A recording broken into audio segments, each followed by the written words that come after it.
absolutely S tier. Boys, good morning. How the hell are we? Yo, Live, thank you for the follow. I appreciate you. Leon, another first in chat. Pax, what up, dude? Lazy, good day. Oh, fuck. Hydrate today, too? Jesus Christ, y'all are like front-loading my fucking work. Jesus Christ, good golly. Alright, we catch up on the hydrate. Henry, good day. I see the wardens of Horny Jail have let you out once again. Roaming the streets. Now, will we have to call in security again? Henry, I hope you're having a good day, dude. Boys, we have hopefully some good shit on the schedule today. In terms of what's actually scheduled, I don't ever fucking schedule anything. Schedules give me anxiety. So, I logged in here, telling people if they need levels, log out here. And hopefully, we got a whole lot of motherfuckers that are very, very, very ready to pump today. We have another Steel Bloom raid tonight, so super exciting, super quirky. But until then, we can probably get a little bit of a power leveling batch done. I see we have multiple 24s just in here. Probably have more 21 pluses. Only 70% to 25. Oh, that takes like 5 minutes here. Bro, that's not long at all. That would be such a quick prog. Now, I do also want to get into Carfin. I really, really, really, really, really want to farm Carfin. I just want Carfin webs. I'll be completely real. If I can get Carfin webs, isn't raid tonight Carf? It's Steel Bloom tonight, because it's the 8th. And then tomorrow, Tuesday night, is Carfin. I think. I'm pretty sure. Because today's the 8th, Keith. How am I keeping track of the date better than you, dog? I have the DGen schedule. I have no obligation of days. Unless it changed. I mean, maybe it changed, but the one in guild events. Stupid EU calendar. Oh! Wait, I forget. Yeah. No, that makes sense. That makes sense. Okay. So it's the 8th in NA. Will be the 8th. What did you do last month on the 8th? I have no fucking idea. What? Probably streamed. I think that's a pretty easy cop-out answer for me. I very likely streamed about 10 hours. Why am I watching a movie when I can watch this? That's what I'm saying. Who needs movies, bro? I will be the Netflix. Didn't say happy birthday. Well, what was my incentivization? What was the payoff? Because you have to understand, one free birthday wish leads into everybody expecting a birthday wish. And over the course of everybody expecting a birthday wish, there is also no verification that it is anyone's birthday. So, much like Applebee's, I could be scammed out of those sweet free birthday goodies. So, we have a pretty strict verification process in place for any birthday wishes. Otherwise, I'm unable to provide my blessings to birthdays. It is what it is. We can't get taken advantage of in this system. People will hose Applebee's for a dessert. People hose me for a free cameo. No free cameos, no free promo, no self-promo. None of it. We can't have it. Name, image, and likeness are fucking massive now, boys, and we've got to remember that. So, how many people do we actually have on right now? Because we could just take a 24 plus group over to Carf for... Oops. I didn't know this was that shallow. I didn't think this was like wading water. I thought this was going to be another very deep river. Oops. RIP that horse. That's okay. We got backups. I really thought this was going to be like swimming water at the bottom of that waterfall. It doesn't really make sense to me that that's fucking walking water. I think we need to excavate that just a little bit deeper. And also, RIP my horse, don't drink from that stream. Especially not downstream. You will probably regret it quite quickly. Happy birthday would have been nice. I bet a lot of things would have been nice. I bet a happy birthday would have been nice. I bet waking up to fresh ground coffee every day would be nice. I bet waking up to 1,000 gifted subs every day would be nice. Some things would be nice, Henry. But You know what's good? It keeps you on that grind. It gives you that hunger for it. Because a lot of people, once they achieve what they're grinding for, they lose that sense of desire. They lose that grind, right? Some people want to be a big streamer until they start being a big streamer, and then they lose all ambition once they have their money because they don't do it for the love of the game. They're doing it for something else. And you got to do it for the love of the game.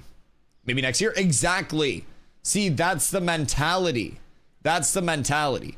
No happy birthday this year. Maybe I work harder and gift more to get a birthday wish next year.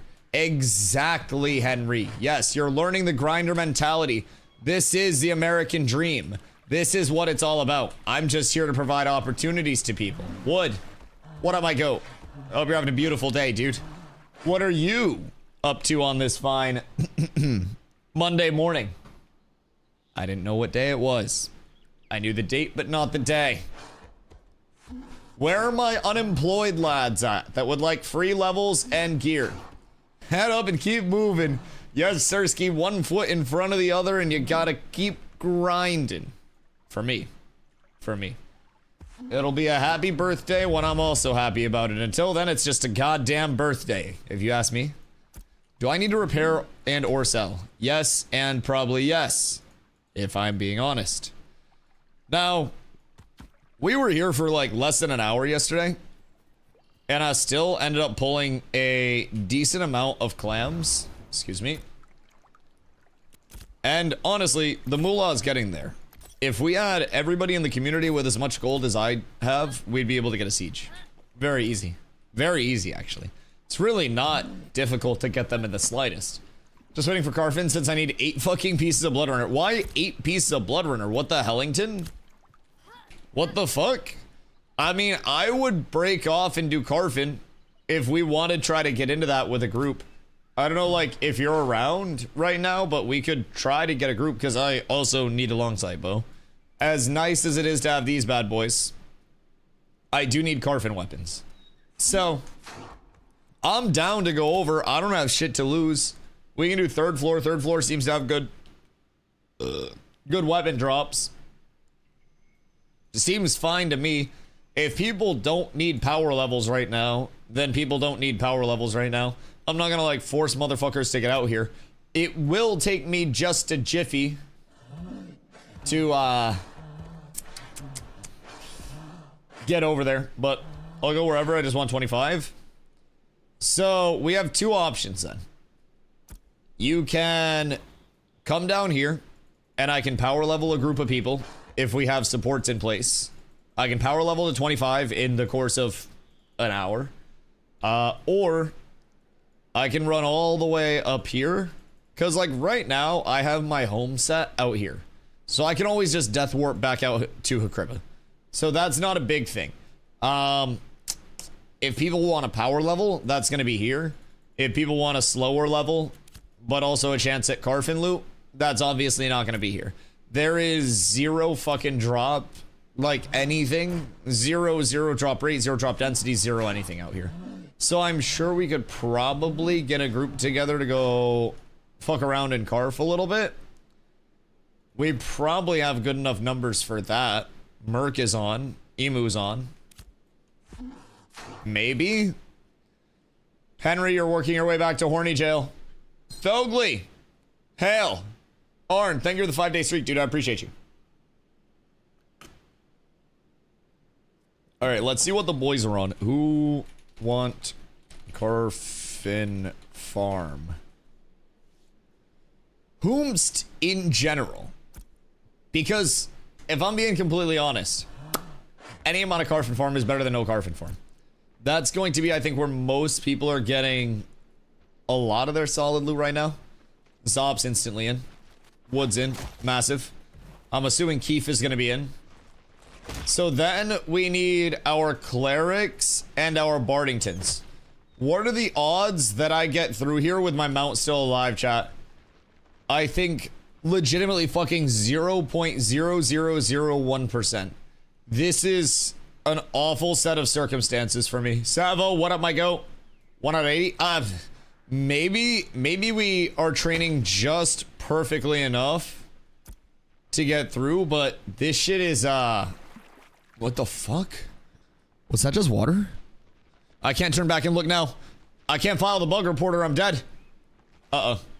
No. No, don't even fucking think about it. I don't even know what my best pathing is. I probably should have just gone the other fucking way. God damn it. So, if we go up to Carfin, are we at the point where I should set my home back in the Riverlands? Or should I keep it out here for power leveling? Because I feel as though I don't need to keep it out here for power leveling. Road safe. You know what else is safe? If you come heal this group. And we go to Carfin. And we get a lot of shit. Crafters make the best shit. Crafters do make the best shit. Yes. Yes, yes, yes, yes, yes. They still do. Like, hear me out. Crafters still absolutely make the best shit. It's just, I've surpassed what crafters can make until buildings are up. So now we I'm not good at math. I'm not very smart. You're not very smart. You're getting sent back to horny jail. Yeah, Wolf. Thank you for the follow. I appreciate you. But yeah, I mean, personally, I was showing this yesterday on stream as well. But if we go, and I think I still have the tabs up. So what we're looking at for a longbow is, man, what the fuck? Didn't know. That's bad. If we look at long sight bow, right? Long sight bow in uncommon is 3207 to 3313 fizz power rating. So everyone's gonna look at that and be like, wow, golly, that's better than my level 0 bow. But wait, there's more. This is what's going to drop, okay? This is what's going to be crafted. 5047 to 5746 fizz power rating. That shit fucking slaps. Absolutely slaps.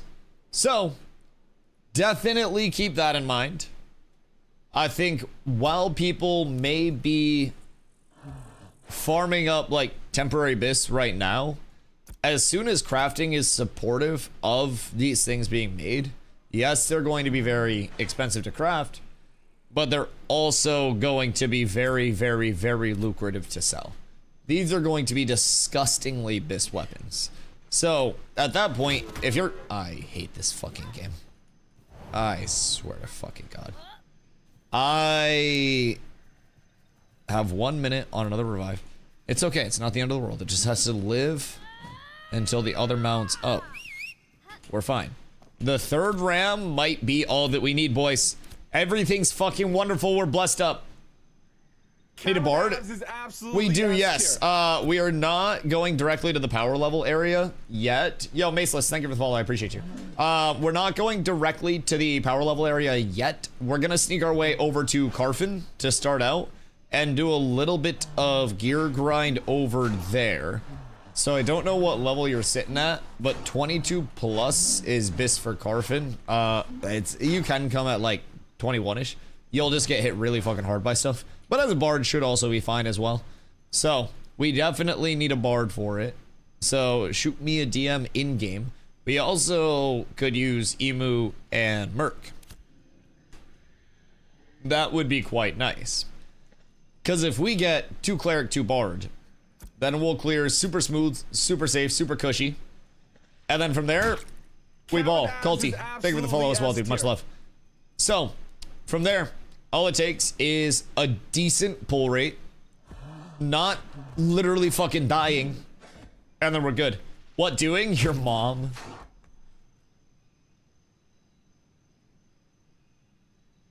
Sorry, we're going to Carfin. We're going to Carfin. Do you want to come? We need a healer. 20.8. Oh, massive. Are you up in the Riverlands? I'll probably do some power leveling later for people, but we don't really have people down here, so I'm just gonna run my ass over to Carf. So we'll do like 3rd floor.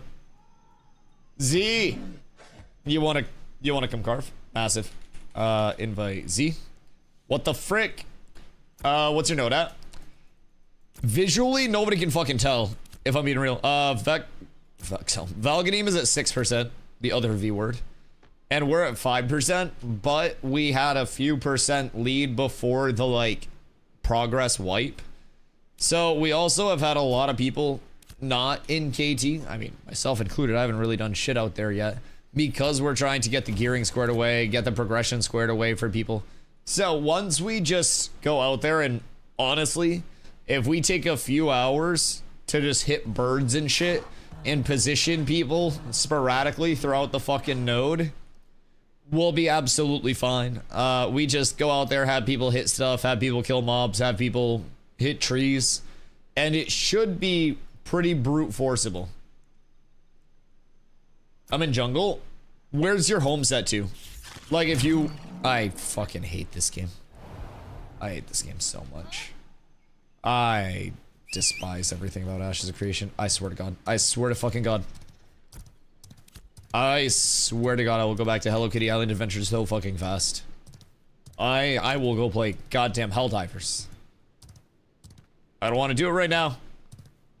I don't want to fucking deal with this. I just want to get to the road, please. Mr. Scarab, you don't have to be this fucking way. Okay. We're good. Alright. What's supposed to be and what is there so far off? Yeah. It's a little cooked. Helldivers is safer than Anvil's Hawks. Bro, melee only Helldivers run is safer than Anvil's Hawks traversal. Yes, I agree. I would rather do a flaming Lego walk and climb over a barbed wire gate while not being able to use anything other than my teeth to pull myself over the gate than run as a level 1 through the anvils. Yeah, that shit. No, I just wouldn't. I wouldn't do it right now. That shit's awful. Even like my first time going to the anvils on this character, I was 16. And even then, like, I could kill the mobs, but the mobs would just one-shot my fucking mount because I still have a goddamn novice mount. We're truly down horrendous in that regard, but we're good. Fellowship comes out on October 9th. Interesting. Like, comes out, or they go into like another beta? Fellowship was fun, I will say. I enjoyed Fellowship. It's kind of funny too, like, Fellowship and Ashes are essentially the two opposites. Fellowship is basically like a Mythic plus fully instanced dungeon grind, and Ashes is fucking none of that. Yet simultaneously I enjoy them both. I just like video games that are fun.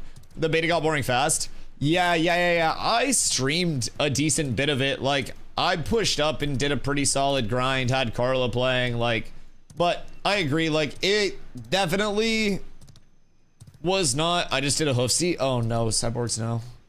What do we lose for legendaries? I did a hoofsy is crazy. Oh no. But yeah, like, it was really fun, but that's the thing. With it being just like a Mythic plus dungeon grinder, it wasn't very streamable. Because it's not like we're out in the fucking open world doing anything. Like, we were just doing, you know, the same route, trying to slightly optimize our route through dungeons and push up higher and higher and higher. And if you're not doing that, then there's not really a chase. But, like, downtime gaming? Oh, yeah. I mean, Fellowship's really good for, like, a come and go thing. Like, I streamed it and had fun with it.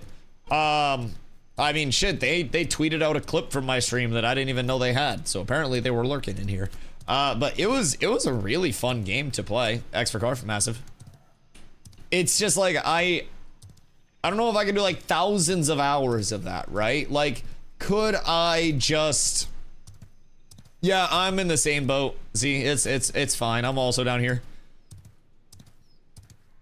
Could I just turn off brain and run dungeon after dungeon after dungeon after dungeon after dungeon? Actually, probably. But with the sole intent just to run the dungeons faster. I like to have other stuff to do as well. So, how do you level in WoW? No, I mean, see, I totally get it, right? But it was just that, yo, Warden, thank you for the follow, dude. I appreciate you. It was definitely a little bit of like, you know, you had those cumulative grinds, right? Up against hard as GTFO? What is GTFO? Is that another like Mythic plus dungeon grindy type game? Yeah, I mean, I think there is room for something like that in the MMO market. Is it going to be the largest, you know, fucking 10-hour day pull? Probably not, but it's mission styled. Interesting. Interesting. Yeah, like, I definitely It's niche? Yeah, I agree. I think that it will probably appeal to a pretty small audience, but if the boss fights are fun, like I remember doing a lot of the boss fights on Fellowship, and they were pretty unique boss fights. Some really cool mechanics, right? And boss has got more mechanics, modifiers, and shit like that. You know, as things leveled, as things rotated out, you had a lot of variance to it. It was also just kind of like once you learn the mechanics, you just pew pew pew. Curl with the pirate boss. That's the clip that they tweeted out. The one that like pulled people off of the boat. Yeah. That's literally, that was the clip that they tweeted out. Took people months to beat a level in GTFO. Interesting.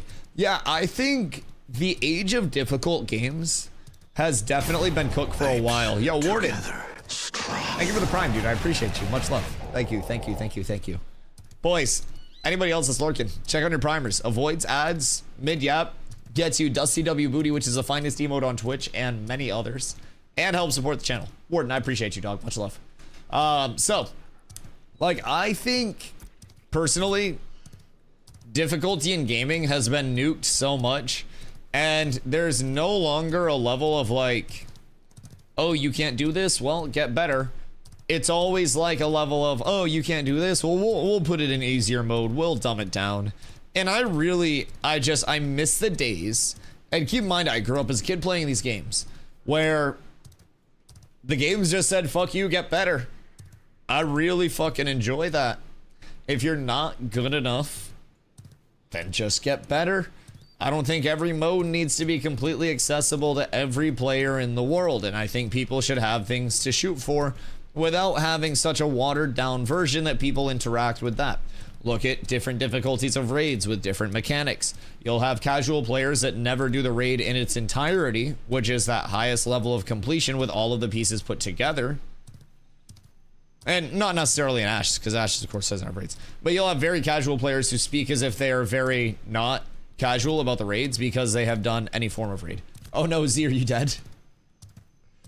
Oh no. At least you didn't lose much time. That's good. But yeah, it's hard as a motherfucker to get out of here right now. Yo, Quantum, what up, dude? Tell me the name of the settlement that we're working on. I got Kaltorum. Want to help with the development? What's the best way to do that? Deliver crates, and how does that work?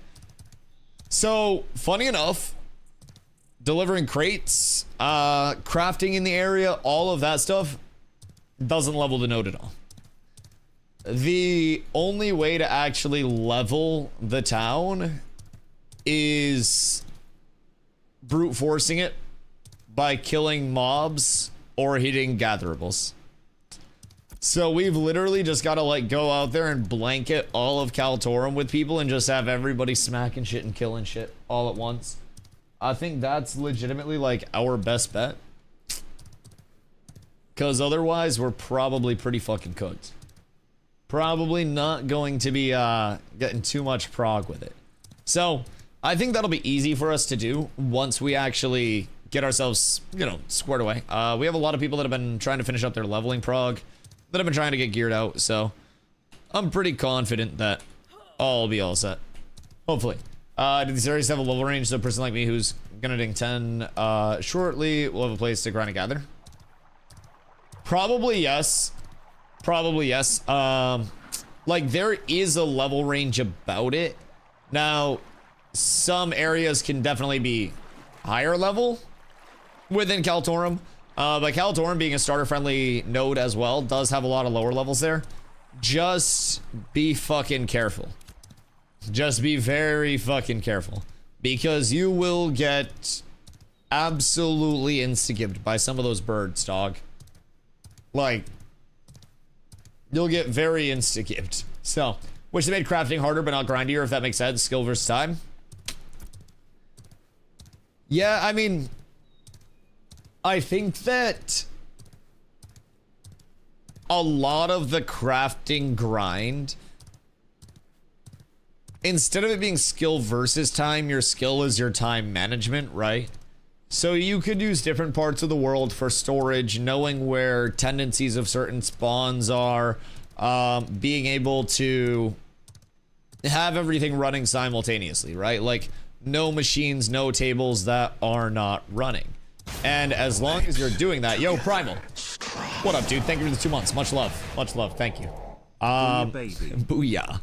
So, from a crafting standpoint, like, as long as you are actually efficiently processing, right? You're running all of those idle tasks. You are going at it with a plan of like, these are the materials I need. This is how I'm going to approach it. Or you're even going at it from, in my opinion, the intended stance, which is a multiplayer stance, right? You know, I go, yo, Primal, you're refining all of these, you know, these ash, you know, boards. I need you to dry them. You have journeyman lumber milling. I need these dried ash boards. So you'll be doing that. I need Kirito on largemouth bass oil. I need so-and-so on weeping willow boards. And like, we split all of that up, and then we have one person waiting to craft all of that. And many hands make light work, right? And every single person that you incorporate into that crafting route, while they may not be immediately crafting their thing first, that will lower the actual time input of everything substantially. Because instead of you having to run around part of the world to part of the world to part of the world, you'll just have your area that you're farming bulk materials. You'll allocate yourself to that, and then you'll have other people in different parts of the world farming what they need to. And then you'll all come together after a few days of farming, maybe a week of farming, maybe, depending on how many you're trying to make. And everyone will have kind of like their quota of what they're looking to get. And when that quota's hit, maybe you go over and help somebody else farm their shit, right? So that's what we're working on, a production pipeline, but the processing costs are a bit ridiculous. I agree there. I think the actual like economic side of it is definitely being tinkered with a bit in terms of like the monetary input, the gold sink amount, what they want to do. So I would say expect that to change continuously. Pre-phase 3 launch on the private test realm, when they dropped this patch that had the like the processing materials with it that you had to buy from the vendor, those were even more expensive than they are now, and a lot of their costs got substantially reduced. So yeah, expect that to change in alpha. I know, fucking ridiculous. This Coper saying it's an alpha and it's not perfect. What the fuck? Absolutely unreasonable take, dog. I don't fucking understand it. I don't get it. I'm just out here spitting blasphemy. My tongue's twisted. Dead fucking idiot. I am the idiot. How fucking dare I expect things to change in a goddamn fucking alpha? What do you mean this isn't a completed game? Does anyone know if the speed bug or whatever for Scorpions from phase 2 is still a thing? Yeah, Broodling's 165 now, and it no longer has the ultra water submarine ability. Yeah, Broodlings are fixed. They do have a little bit more HP now, but all of the Scorpions are working as intended. So Broodlings tend to be quite a popular choice for like early traversal. And then under the processing side, if you go animal husbandry, you've got your Broodlings, of course, under novice, and then you've also got your new aquatic mount of choice, the shoal skipper. So you grab a shoal skipper, and it comes out as a shoal skipper because you can't get a shoal skipper bob. And it's 1 gold, 50 silver to process, and your actual shoal skipper. So that's apprentice. But once you get the shoal skipper, you're good for your water that has underwater breathing on it, so you're set. Bump. Is there a way to check our guild's contribution? And how does that work with multiple guilds that are working towards the same goal for the settlement? Contribution doesn't matter at all. At all. Very simply put. So there is no stake that is claimed by contributing to anything in Ashes. So somebody could always come along to the anvils once the area is leveled. They could wait for buildings to be put down so they don't have to do the hard work. And then once the infrastructure's there, they could just sweep in with all the people that they have and win the vote. And then bada boom, bada bing, it's theirs. Now, long term, there will be 4 different settlement types, node types, with 4 unique election processes. So this is your scientific election process. That's your popular vote. You'll have the economic, which was slated to be the second one to come in. That's an auction. So most gold. The third one, it might also be citizen bucks, but we don't know everything about the auction yet. We've heard 2 different things. Either way.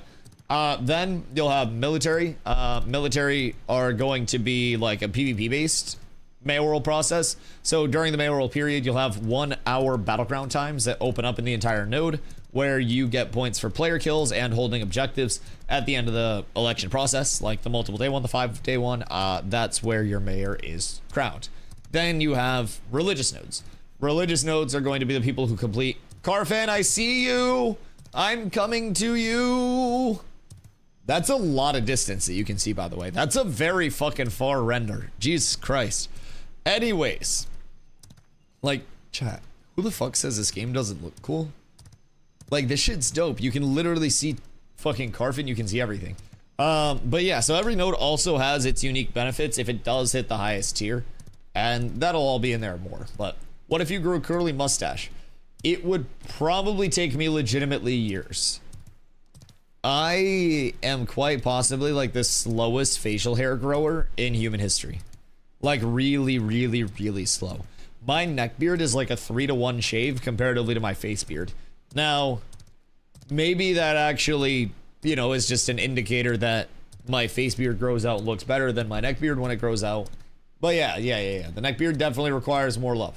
So like up here, it's kind of, it's not the fastest. There's not a whole like miracle grow system up in that bitch. This is all, you know, relatively hard work for me to actually achieve. Now 360 wall speed hack to fly to carve. I'm not supposed to break out the forbidden tech. Not on stream. Not on stream. Has there been any hackers? Publicly, no. But maybe that just means the hackers are doing really well. Absence of evidence is not evidence of absence type shit. So like, has Steven had a mental break and run through the streets in his underwear? Absence of evidence is not evidence of absence. We have no proof that he hasn't. We just haven't seen it. Maybe somebody's hacking. Maybe Steven's running through the streets right now. Has anyone looted a helicopter yet?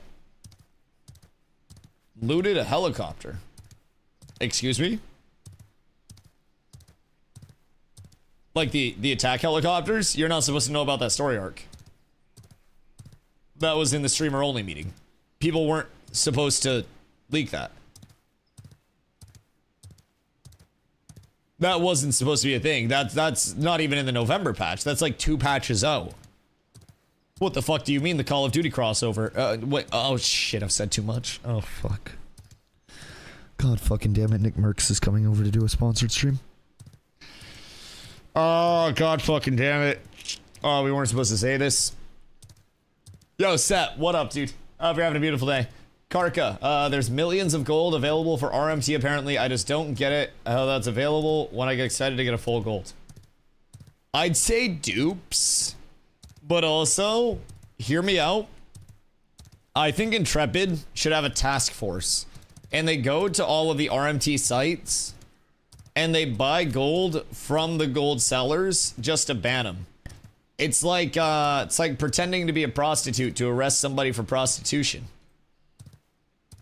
The best way to get them is go directly to the source. If I'm being real. Who'll win the siege tonight? Oh, siege tonight. Oh shit. What's going on over here? Let's see. So over on this end, you've got an entire polar slot. All 25s. Probably relatively well-geared players as well along the way. And then let's give it the optical inspection here. You have 1, 2, 3, 4, 5, 6, 7, 8. Oh, that's a good bunch. That's a good bunch.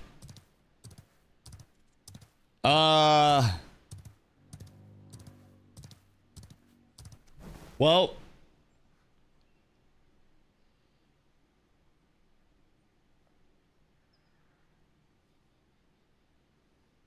I don't think Oso and Solo have added to their roster yet. Interesting. Interesting. Well, we'll join this side and see what's what. At the very worst, it'll be fun. We'll pop on that bitch. If they haven't added to the roster, then we'll see. Now, depending on what the roster looks like, right? It's definitely going to be tough to coordinate against a guild that has doubled back to power level everybody in the guild. Like everybody, they have a full 25 roster and more people on standby. And they have some geared players as well. So, in terms of mass scale is like a lot of very macro coordination. But there's also a level of like, if you have 100 versus 100 and 80 of your people outgear, you know, their people, and then the 20, your bottom 20 is equivalent to their top 20, there's just such a diff, right? That gear scale is such a powerful scale the more people you add in. So I definitely think you could slot fucking probably the most geared 25s on the server that are not in Polar, and they would still probably be struggling to match the power, just like the raw power scaling that they have.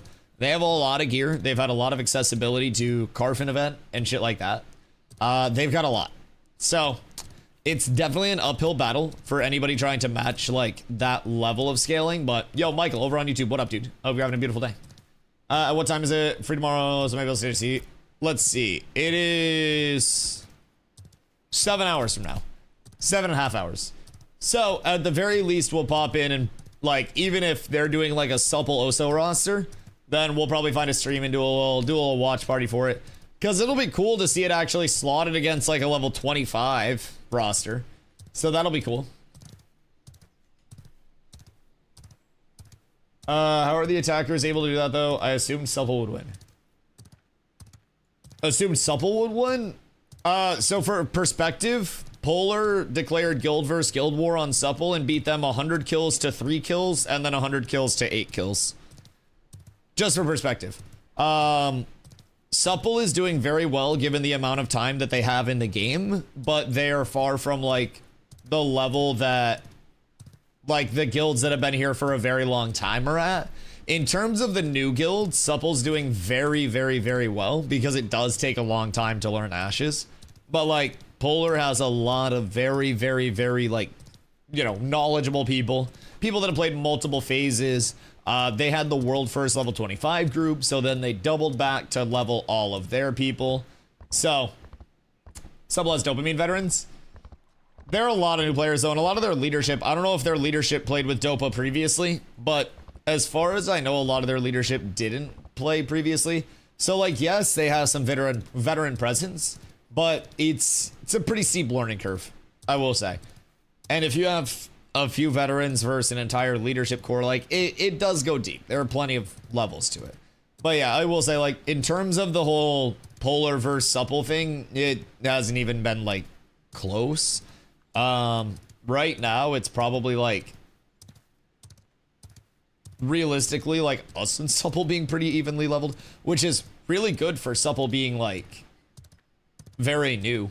They came in with a lot of people that wanted to learn the game very much. We bring in a lot of new players, so they're gonna continue to climb up, and hopefully we will as well.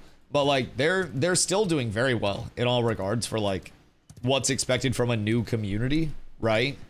Very well compared to what a lot of people I think knew what they would or thought that they would do, right? Especially with their like newer players.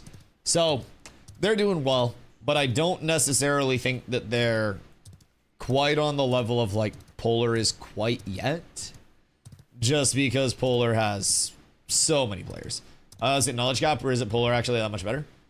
Both.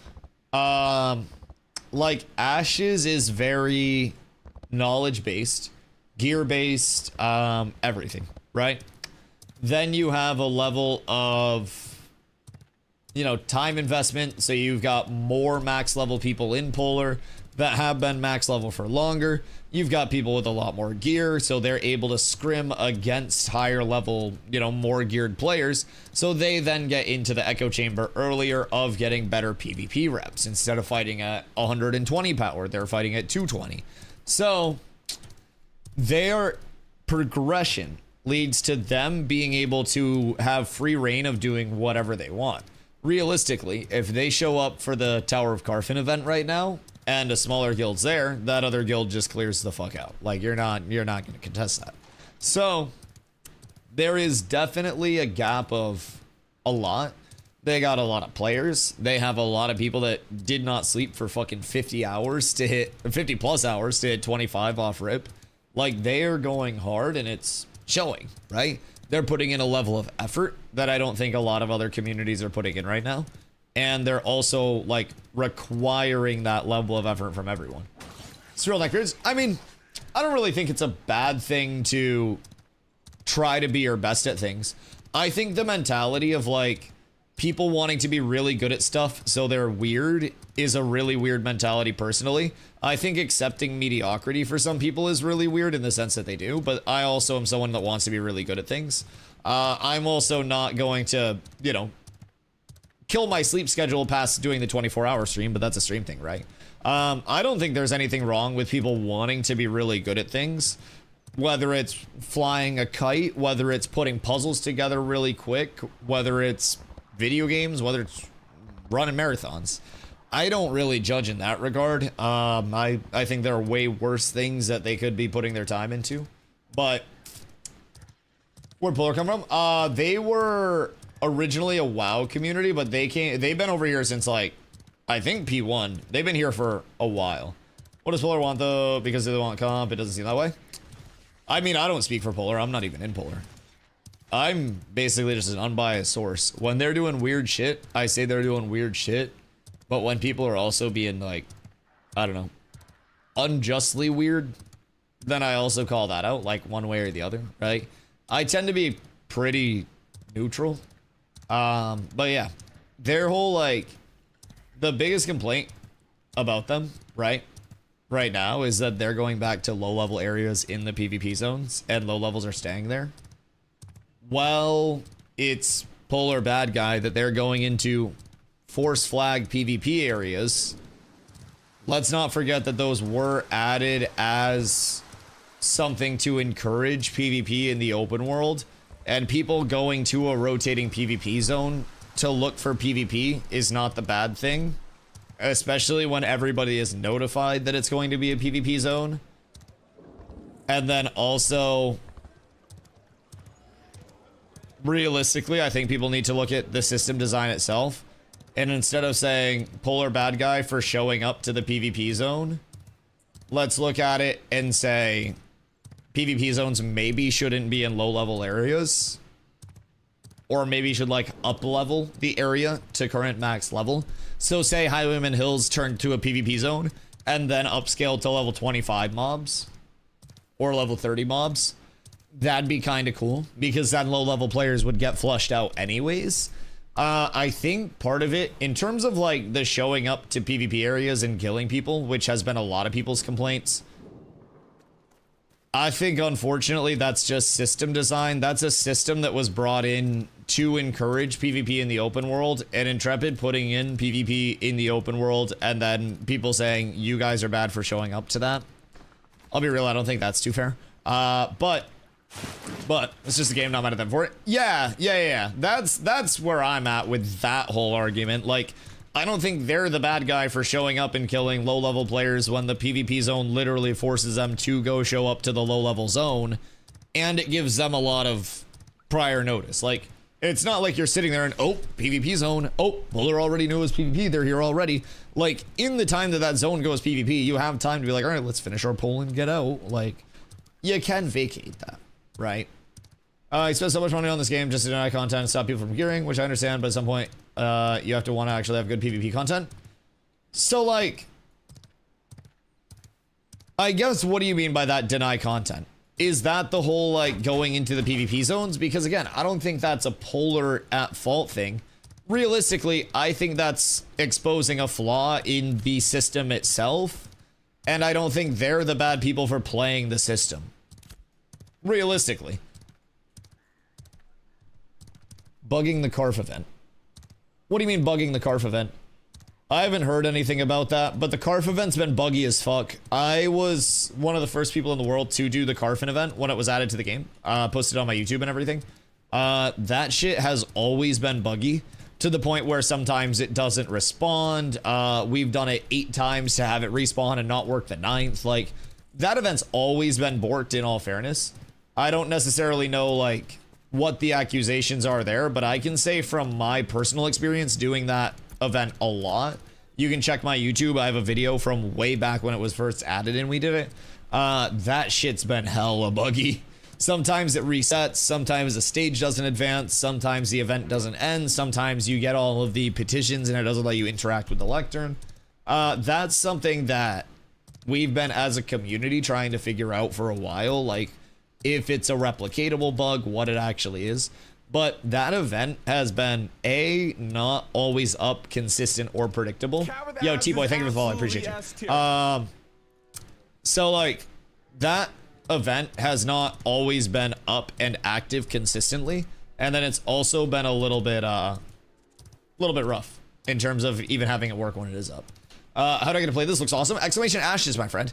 It is a $100 buy-in for the remainder of development, but in my guess, that's going to get you through at least to 2028. Early 2028 is where I think the game may come out of this state, but could always be later than that. Does also come with a 90-day period where if you don't like Ashes, you just get your money back.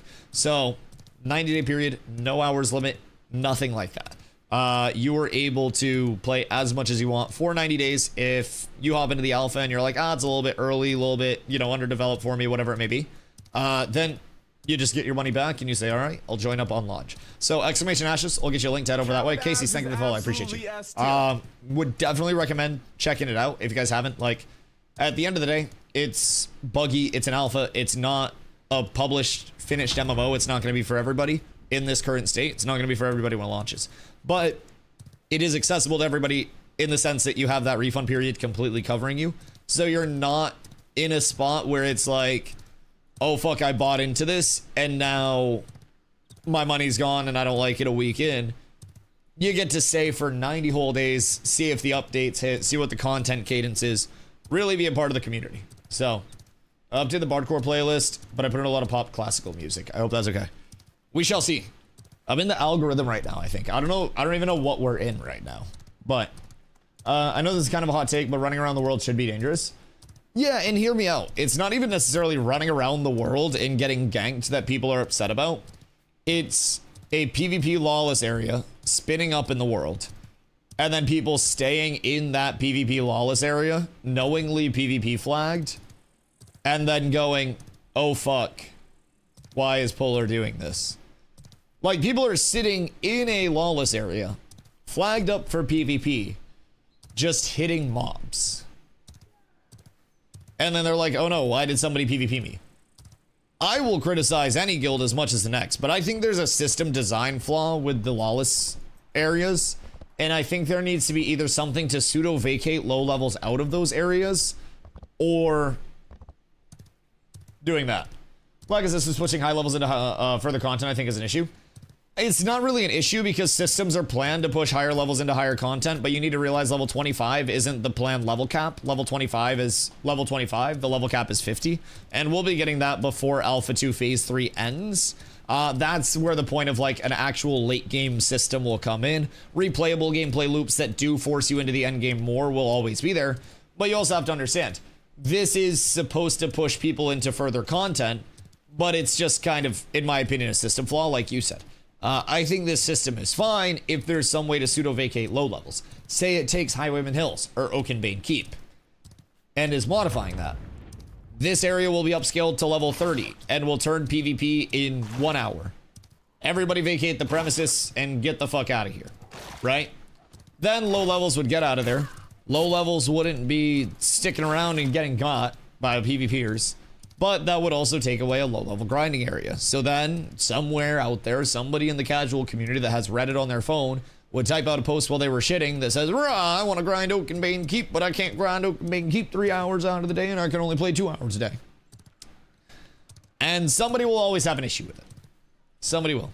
No matter how good your system is, no matter how bad it is, someone will always have an issue. But I do think, at the end of the day, we have to remember 2 things. One, not every system exists. Systems that are in frequently are not finished. This is an alpha. It's used as cope a lot by like people that simply can't articulate their thoughts. But truly, I think it is okay for systems to come in version 1.0, like of the system, and then also have a 1.1, 1.2, 1.3 after that, right? I think that's perfectly reasonable. I am sure they are getting plenty of data from these, you know, these lawless areas of like, oh, okay, there's an average level difference of 9 levels between people that are killing each other. Maybe this isn't encouraging, you know, light tier content. So, should make Steel Bloom and Carf rotating PvP zones. I mean, Forge would also be nice as well. I think in addition to that too, different incentivizations other than just point of interest PvP zones, I think would be really cool. So say you have a really fat gathering area, right? Or just right out here outside of the settlement, or right outside of Halcyon, you have this area go into a lawless PvP area. But you hover over that and it's like bountiful, you know, bountiful combatants battleground, whatever it is. Like it has a, you know, a modifier on it. And in a bountiful area, you get increased gatherable spawn rates, quality, rarity, quantity. Like all of those things are juiced within that. And like one thing that I've always thought would be cool is long term, what if we have those modifiers? What if we have modifiers that go into, you know, this gives increased experience output, this gives increased glint, this has increased item drop rate or item drop rarity, this has all of the mobs up leveled 1 star, or, you know, up leveled 5 levels. Like you could have different modifiers on these zones that would make them unique and incentivize for something other than just PvP, and bring in an actual reward system structured with it too, instead of just the reward is killing people and getting the glint and having 10% bonus luck, but nobody cares about the luck anyways because they're just getting slaughtered the entire time. Maybe the PvP zone focus different things at different node levels. So level 1 it's on Highwayman Hills, and level 2 3 change Steel Bloom. Maybe I also think that one thing we talked about a good bit yesterday was the addition of arenas. Arenas are a pending system that will be in Ashes. You will have a queuable instance arena that you can go into. They'll have different sizes for those groups. I think as soon as shit like that starts to get added, it's going to curtail a lot of like the griefy open world stuff. In terms of mob training, people do that shit all the time, right? That's something that I fucking hate when people do. We have to deal with sometimes people in the cats community being goobers. Sometimes it happens accidentally, sometimes it happens on purpose, but we hate that shit. Mob training is a different story. But in terms of that open world PvP grief, and by grief I mean somebody staying in a lawless zone, getting hit in a lawless zone and going, oh my god, how could they do this to me? I do think something like arenas, that queuable, repeatable form of, you know, sought out PvP content, will be a very, very, very large thing for Ashes. I think it'll get people, yes, slightly out of the open world, but will also get people in a mode where they are able to find the PvP where they want it, instead of actually having to go to any area that they can possibly get their PvP and take whatever they can. So, wasn't there talk about dynamic weather a long time ago? Is it still expected or was dropped? I believe weather being more dynamic and having more impacts on the world is still planned. It's just a more out there thing. They do have a lot of the weather systems as a whole in effect. They've shown off like in-game their like UI control.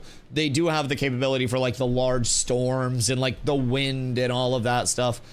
They've messed with it before. For whatever reason, it's not on right now. It hasn't been on, I don't think, since we've been playing.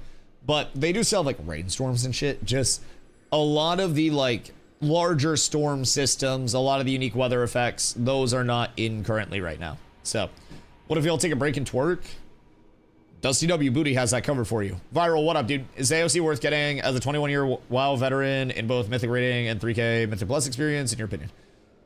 I mean, depends on what you're looking for. If you're having fun with WoW and you're chilling over there and, you know, you have no objections to WoW in its current state and you're having fun, you may not want to force hopping into an alpha. It is, at the end of the day, an alpha. So, while it is something that if it hits for somebody right now, like I enjoy Ashes, I've already played a couple thousand plus hours since December. I'm here for it. So like, I enjoy Ashes, but it's very different than WoW. It's all open world. There's no instance heavy anything right now.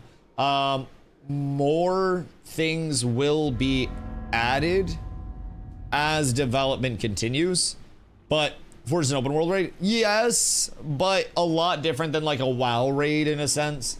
It's definitely a lot different of a vibe than WoW. It's a lot more off the rails than WoW.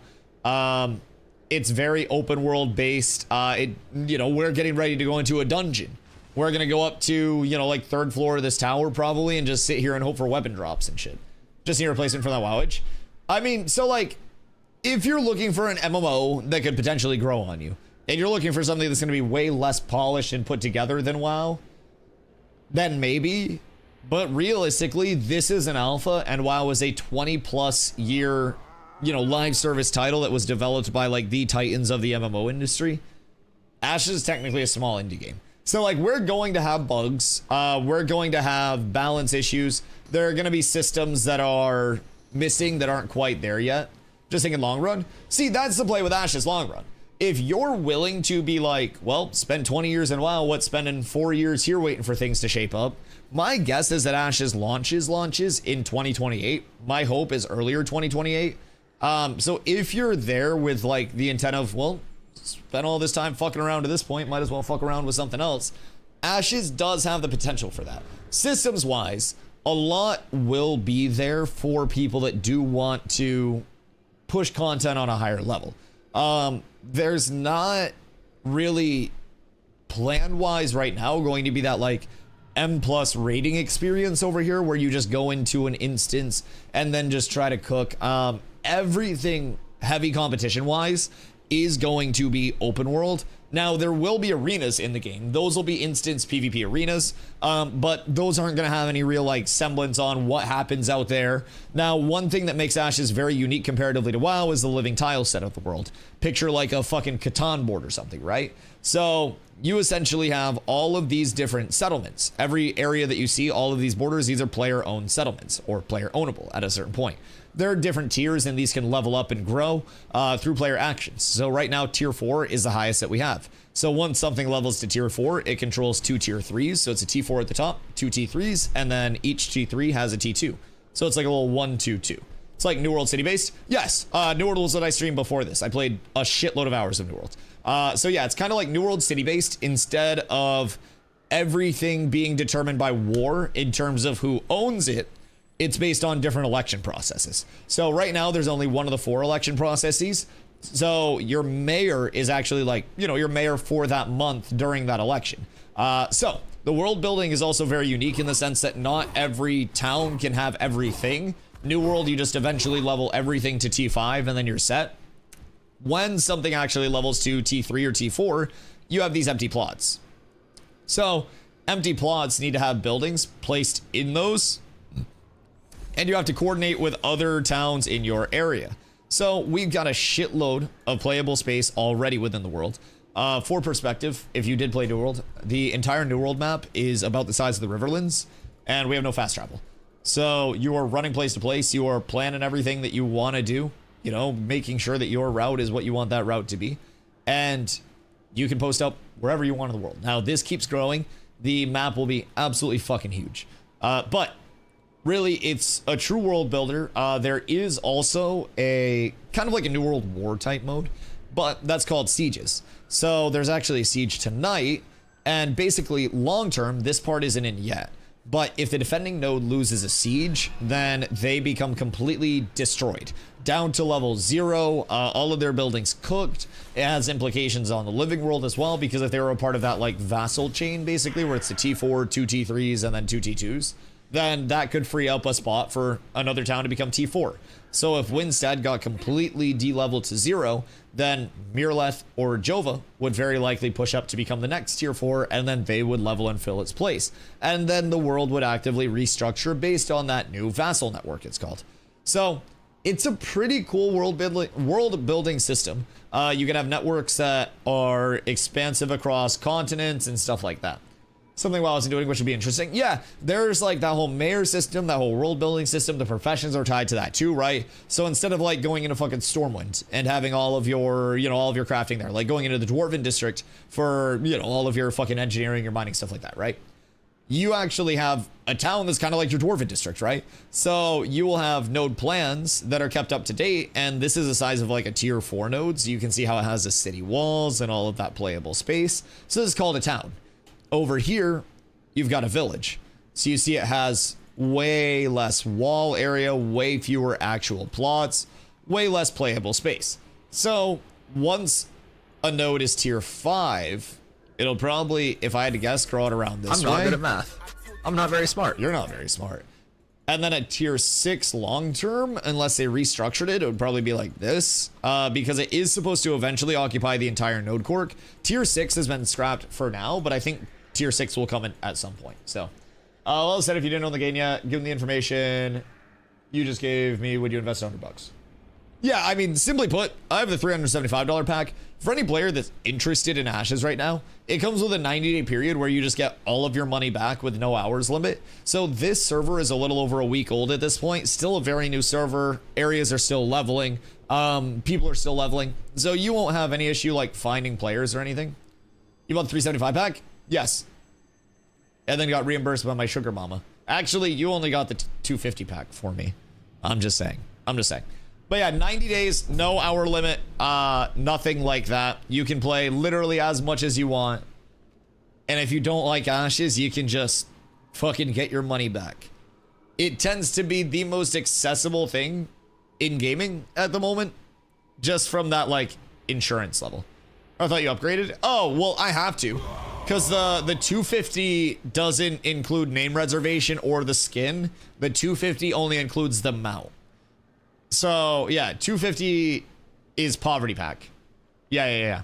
I have 500 pack because I'm a filthy whale. Don't forget, on top of being a whale, you're bald, too. Love you, Grant. Considering that even going to the movies is 65 bucks for 2 people, 100 for 2 years is pretty cheap entertainment with no risk. Oh, yeah, you're an adorable whale, Grant. Absolutely. Absolutely, an adorable whale. Absolutely S tier. All whales are bald. I think whales have little hairs. Viral, thank you for the follow, dude. Feel free to let me know if you have any questions. More than happy to help out, answer pretty much anything, either myself or the community. We can get you pretty much anywhere. Also, exclamation guild, if you are hopping in, gives you a place to hop into. We have a couple 100+ people and growing by the day. My officers are legitimately always processing new player tickets. We're getting people on board. We got 4 guilds right now, and we're going to be stepping it up. We do play on the NA server. Let me tell them my coffee before we go in, because I meant to do that before, but now everybody's over here. One sec. Be right back.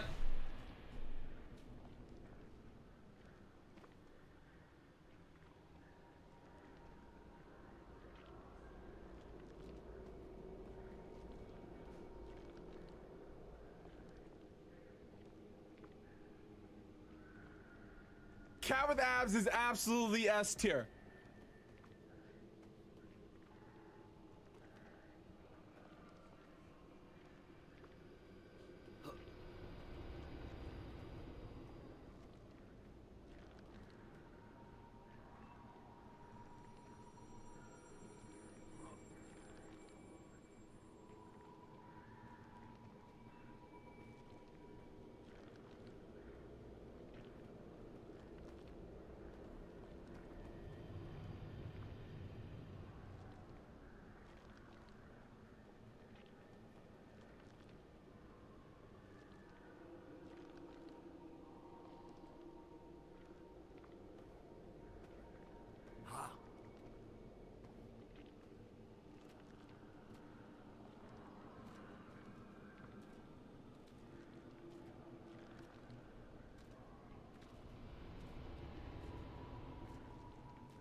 Boys, we've returned just in time.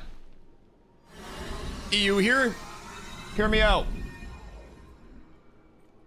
Intrepid, has some like voodoo wizardry shit going on with their net coding. So, of course, I'm not European. Maybe I pass for it, but I live in Maine, Northeast US. So I don't really have to worry about the ping to the NA servers. But pass lead, please. Promote to leader. But basically, we have... Wait, pass lead to... For what? Am I getting kicked? Am I replaced? So we have an entire EU guild over on this server that is, you know, on the NA server itself. All EU-based, EU leadership, everything like that. There are OCE players that play over here. There are a lot of players that genuinely feel as though their ping over to NA servers is better than their ping to, like, their own servers on other games. So, ping-wise, I would definitely say try it out on NA. EU does have their own server, but it's pretty fucking dead. EU players are coming into chat talking about merges now. So, I definitely recommend checking that out. Just in terms of NA, checking out your ping. Lexi, how you doing, my friend? What's the best way to play this game for free? I'm not shelling out $100 just to not like the game.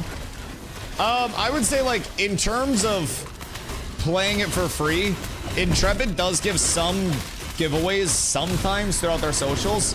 But through that, you do also have, as Nin said, it's the 90-day refund period. So there is a no hours limit 90-day refund period, as, you know, pretty much stated. And in the policy, there's one line that sometimes confuses people that says if you know, consume either of the real money considerations with this. So I'll explain that for you. Basically, the pack is 100 USD, as you know, gets you in all the way through the remainder of development. So my guess is that we are going to be in development until at least 2028. I think early 2028 is as soon as we'll see the game actually launch and come to that, like, you know, completed state. You get in the entire time. With that, if you end up staying, you know, past that 90 days, then you get your first month of sub time on launch. So when the game launches, not before that, it'll be $15 a month to play. No box cost, no DLC cost. So that first month is covered there on the launch of the game. And then you also get $15 in the in-game store. And the in-game store is going to be transmog only, skins only, no pay to win, no pay to progress, nothing like that. So if you do stay, you end up getting your first month of sub time and $15 kickback for that in-game store, and then you're good to go. If you don't stay, you got that 90-day period. The line about, like, consuming the real money considerations or whatever relates to those two things being consumed. But I can say personally, the only reason why I tell people it's worth checking out right now, realistically, I have a lot of fun with it, but I'm not someone that's gonna lie to you and say Ashes is perfect. There's a reason I say 2028. Believe you me, I came over from New World, so I played a game for 3 years and 7,000 hours that wasn't ready to launch. So coming over here, I have no problem telling people that this shit's not ready to launch. I just happen to have fun because it's very community-based at its roots, and I have a community. I get quite lucky there. So I don't think that this in an alpha will be for literally everybody.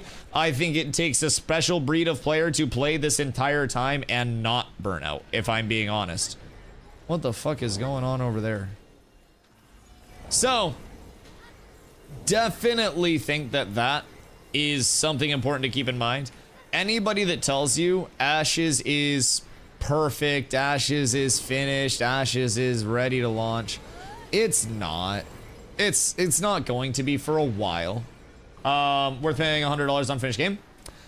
Yeah, I mean, it depends on, again, $100 for everybody is not going to be the same thing, right? In terms of the $100, if you do stay, you're getting years of content out of it, and you're able to see the game as it grows, as it develops, provide feedback on systems that you think, you know, are important. So it's definitely worth, in my opinion, worth checking out if you do have the $100 to spare, if you're not too worried about that, if you're looking for something that could be a long-term play.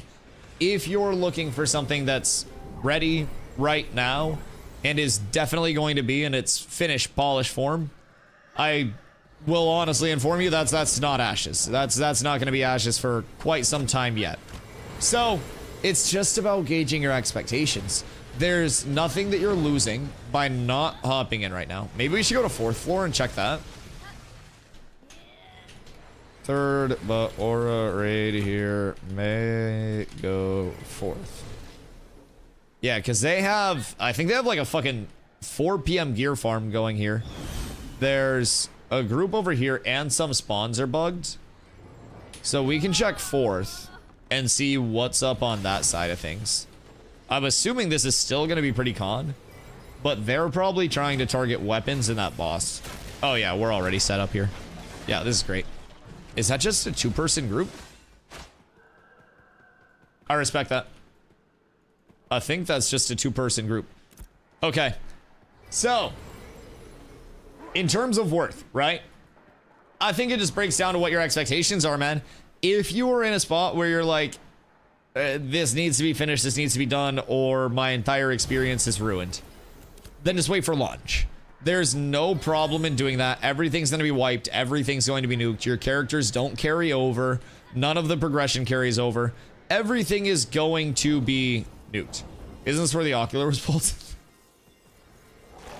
Listen, that ocular was the tank's fault, dog.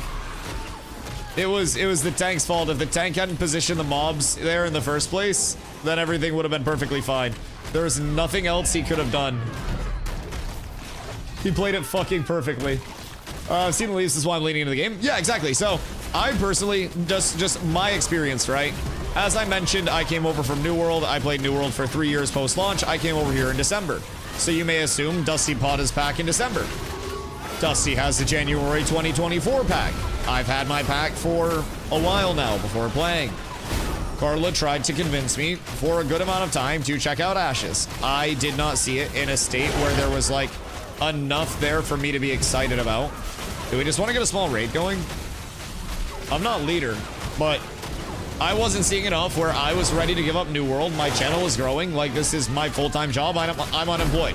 So I was still riding out with New World. After P2 and seeing the P2 build up, the hype and the drop of P2, I was immediately like, all right, yeah, fuck it. Let's give it a shot. Looks good to go. I tried it and I've been here every day since then. And there are people in the community that tried it for a week and refunded. There are people in the community that got it because I said it's worth checking out because your money's protected, and they immediately fell in love with it and haven't left. We have guildies that are taking breaks. We have guildies that are first timers, guildies that have been here every single phase. It genuinely just breaks down to like what you are looking for in an MMO. And I think that Ashes does have the potential to grow into what a lot of people are going to like. Whether it's in that spot right now, that is the question. And I think that is going to be the biggest point of contention for people, is just like, I want it to be in a better spot than it is. It's gonna get there. Development's going to continue. It's not like development is, well, it could just stop. But like, development will continue, whether it's 2028 or 2050. Game will probably eventually exist. Will it be great when it exists? Who knows? Do I see the vision of it? Absolutely. What happened here? We may want a balcony pull so we don't get cooked by respawns. Try to get back over to the area. If you get lifesteal, you need a tundra. Yeah, was it a lifesteal from the Thom that cooked everyone? Was that... I thought I lost aggro on something. If it's a lifesteal, that makes sense. That lifesteal is fucking dirty for backlines. Ow! Fucking Planendorf! Okay. Oh, if we get a Thom, I'll try to pay more attention, like, for the trips. I didn't trip it. I didn't even realize that we had the Thom that was still up. I just looked up and people were dead, and I was like, oh shit, what am I doing? I'll try to be aware if we get a Thom transformation. So, the Sight Seekers. Yo, Dino Pal, thank you for the follow. McB, thank you for the 10-day streak, dude. We're truly up tremendous. Can't be CC'd. The Thom. Interesting. Interesting. We were CCing them in... Where was it? Oh, the boss. The boss pull. When we got them when we were doing the boss on 3rd floor, the boss could be CC'd and like any trip would cancel it because it's a channel.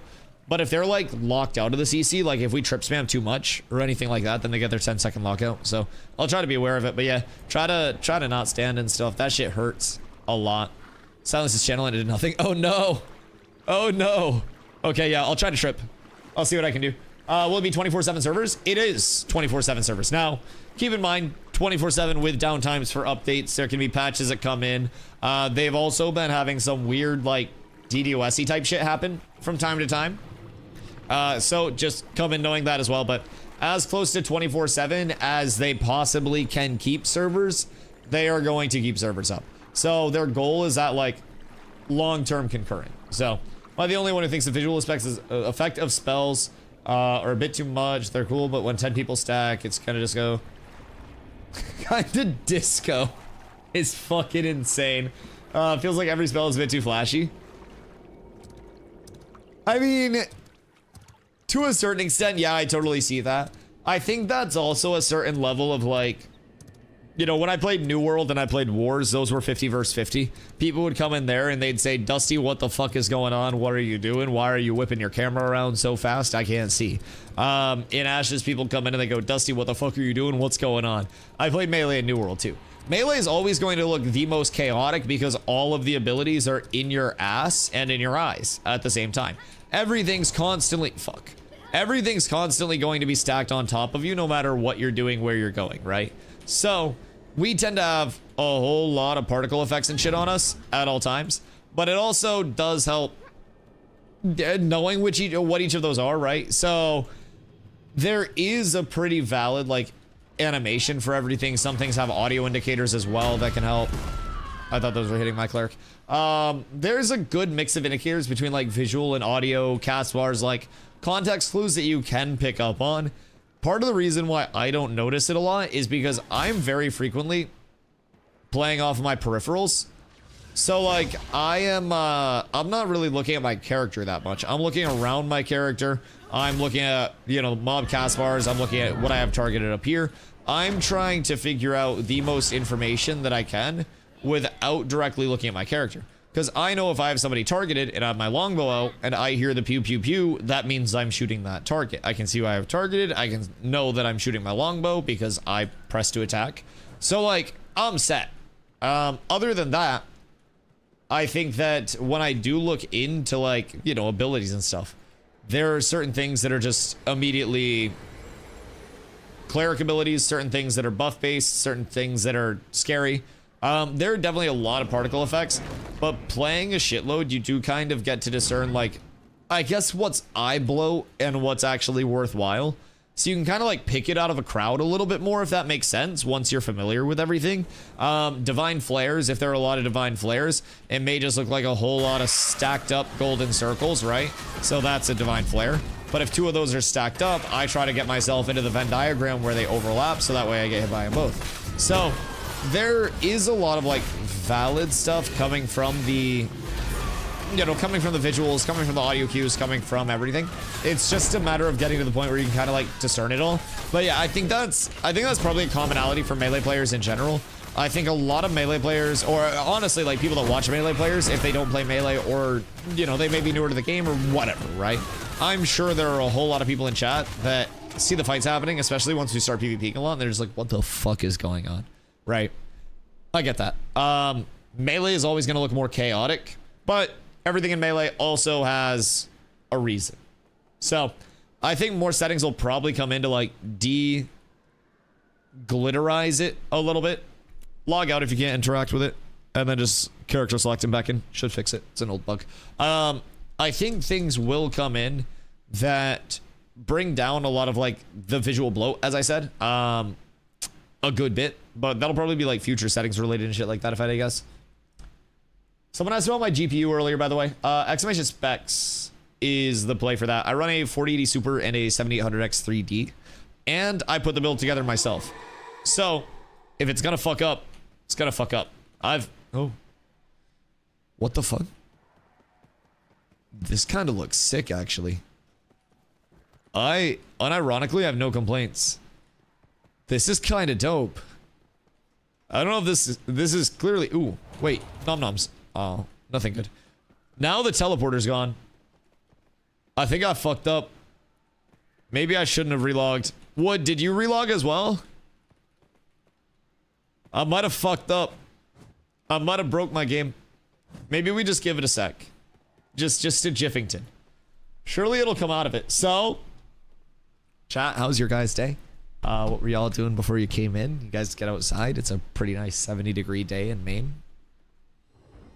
Sunny. Got some coffee here. We're hoping to be able to get upstairs and maybe get some drops. Lock shot. Cheers, dude.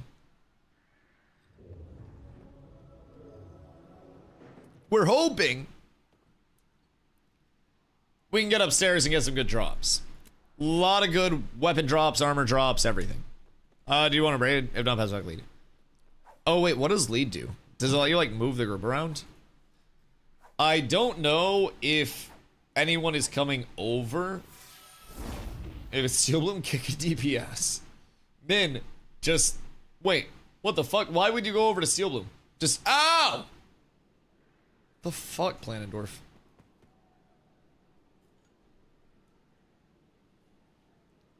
So anyways. Sometimes in an alpha, you just have to be prepared for anything, man. Genuinely. You've got to be ready. Steel Bloom gear better?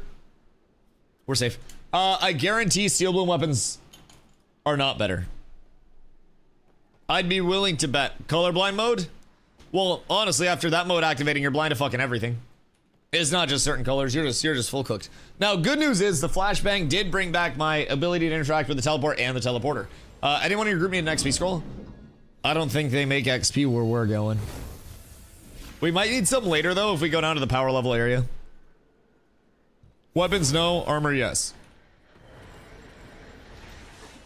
Are you just copying what GUILDIES doing? Are you not a free thinker?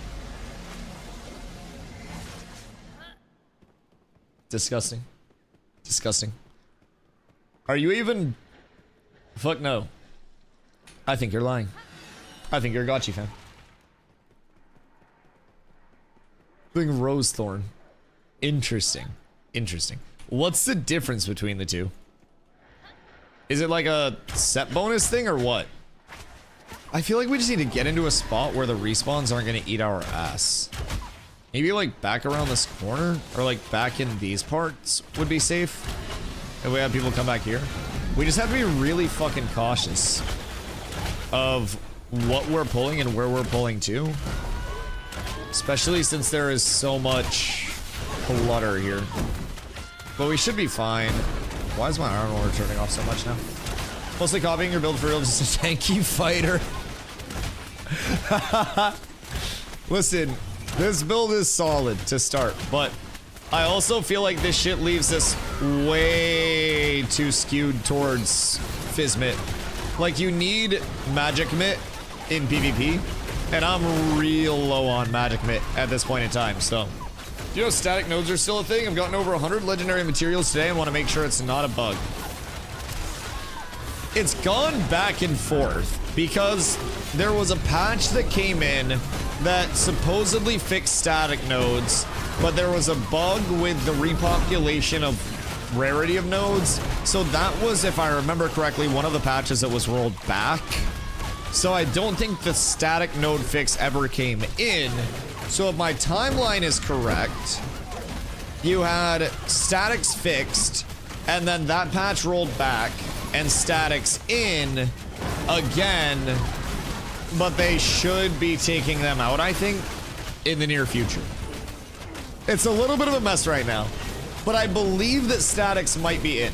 Loving the cleric. What are your favorite things about the cleric? Have you had to give me like 3 things that you've really liked about it so far? Is it worth just letting them turn into the Thoms for a better loot table, by the way? I don't know what the loot table's actually looking like, but... Also, this really isn't the worst XP. Really not the worst XP. And the second we get a single weapon drop, everybody in here is going to fucking scream. 1, 2, and 3, I'm almost unkillable. So, are you just like solo leveling with it? Cleric is always the very simple, like...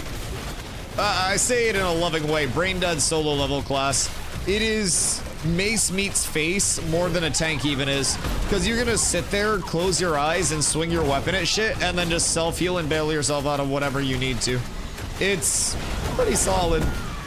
Few groups here and there. I need more group practice though. Only one way to get it. I'm just saying. Very much only one way to get it.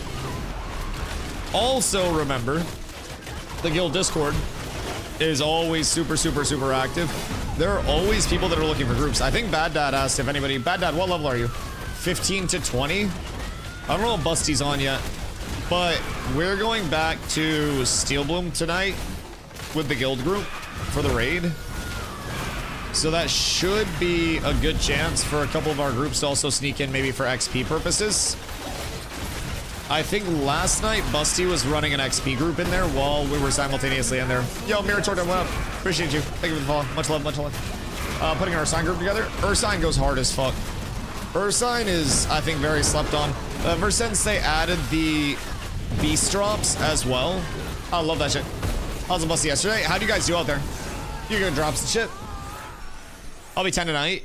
Make sure that you check with the guilds to see if people... I'm not gonna run. I'm just gonna stay here. I think the biggest thing about farming here is not being like too antsy and just waiting for your actual... like your actual spawns to come up. Can you show me a spot for farming glint? Ooh, glint farm. I mean, honestly, if I'm being real, Steel Bloom's a really fucking good glint farm if you can get a group. Are you looking for one that's soloable? Or are you looking for like a group one? Because you can go to Steel Bloom and with the amount of pulls that you can get there, you're getting a very good amount of glint. Solo glint farm this patch. I haven't seen how a lot of the areas have changed, but you can go over here and try Cock Rock. We call this Cock Rock because it's a rock that looks like a penis. So you can always go to Cock Rock in North New Ayla. There are Minotaurs there that should be right around level 20. Those have a pretty solid drop table, quite solo friendly. And if I remember correctly, last patch we're dropping a lot of glint. I haven't gone out of my way too much to do glint farms this phase, especially after, or just like as a solo, because I've been either farming gear or helping the guild level. So let me know if that's still good, but it should be a pretty soloable grind. And honestly, you're level 23, you'll probably get pretty solid XP too, because they're 1-star elite. So trade me after this. Wait, what you got for me? Is this goodies, or are you rubbing something in my face? All right, hold on. Can't heal you. Oh, that's fine. That's fine, we ball. Shardlings still aren't terrible. Ooh, shardlings are also good. Where are people running their shardlings now? Oh, XP scrolls. Appreciate you, Doug. Are they still running them down in this area? Or have people changed? For guildies? Massive. Dusty, what did you join? What do you mean, Dusty, what did you join? What did I join?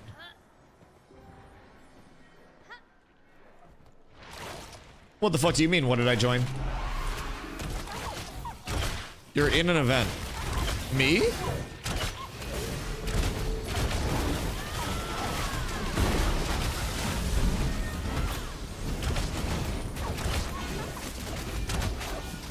What? You have a little symbol on your bar. Are you a citizen? No. I'm not a citizen at all. I don't think I joined anything. Should I relog? I don't think I'm flagged up. Yeah, hold on. Come over here and unflag. Let me relog real quick. I shouldn't be in anything, because if it's a guild versus guild deck, then you guys would be... Who would be in it? I don't know who would be in it. If it's a guild versus guild deck, then Cyborg would still be able to heal me without flagging. It's not a GVG? Right, we don't have a GVG. It would show under the current wars. Huh. Let me relog. Probably just a bug. I'm not a citizen anywhere. I'm not quite certain what could cause that, but maybe the siege sign up. Oh, could it be? That's interesting. No, I'm in the siege. Okay. Also not the siege sign up. Noted. Very, very, very intriguing. Very intriguing. So I wonder what's bugging it.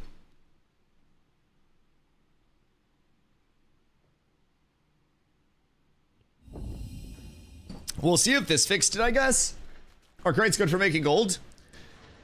I mean, they're better than selling your glint, right? So, something that some people have been doing with crates as well is just, you know, spawning them in, walking them to a harbor, storing them somewhere for now, and then not turning them in.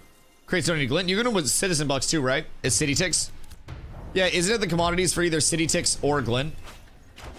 The city ticks is an interesting one as well. Very, very, very interesting one. It's anti-planet powers? Yeah, that's okay. I play off nameplates. I can see stuff. All is well. Everything's perfectly fine. I have no complaints whatsoever. I see all. I am feeling very, very, very all-seeing, all-knowing, all-powerful. This is the tanking experience truly in a nutshell. Should roll the Bard. So much easier to find groups. Oh, dude, Bard is always needed in groups. Honestly, you can get away with one clericing if you just force your cleric to work hard. But one Bard feels fucking miserable. Like, mana battery only, I'd rather have fucking menacing. I'd rather have double gambit. Like, Bard is so strong to have. Also, what? No, see, you didn't hear shit. Don't worry about it. Don't worry about it. I can't see anything right now, so you know what that means, chat. Just prepare for a flashbang-a-roni. Also, did that work? You guys can heal me again, right? All I had to do was relog. Played Bard in 2.5. Bard's just so fucking good. I don't know why, like, I don't know why people wouldn't play Bard. Strat, I hope you're having a good day, dude. It's okay, we're just tanking with the lights off out here. I think Bard is useful in quite literally Jesus fucking Christ. I think Bard is useful in quite literally every game mode that there is. I don't think there is a single... Oh my god. Holy shit. Alright. It's just we caught the reflection off the water outside, man. Like, they left the windows open, and somebody was just on the water, and they were wearing, like, a really, really, really fat diamond chain. Sun hit it just right. Bam. What a super cool effect. Yes, yes. This is one of the many benefits of the streamer client. If people are actually blind, then they can't see Ashes to complain about it. It's a long-term marketing tactic, but if all you guys can hear is me talking about it, you know, maybe you won't see the atrocities of the alpha. They're not fake diamonds, bro. My retina's hurt. I don't quite know what is causing the whole, like, lights off to lights on thing. But I mean, surely we can just, like, dial it up slowly next time. A little bit of, like, a happy medium between the two. But I mean, it settles there eventually. I'm fine with it. I don't think I was getting flashbanged here yesterday. And we'll probably get a patch tomorrow. So that's neat. I think they said no patch. We should go in. Word.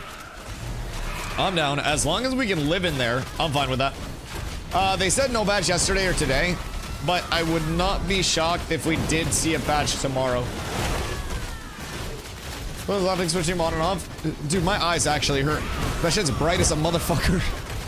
Like, the sunglasses are somewhat unironic when it does happen. Like, yes, I keep them on my desk as a fucking meme, but those things bail me out of a good amount of shit. That was a very bright flashbang-a-roni. Very uncomfortable. Oh, what the helly? Is there just a hoarder in the wall? There was a hoarder in the wall on the back end, too. Everything's cooked. Excuse me.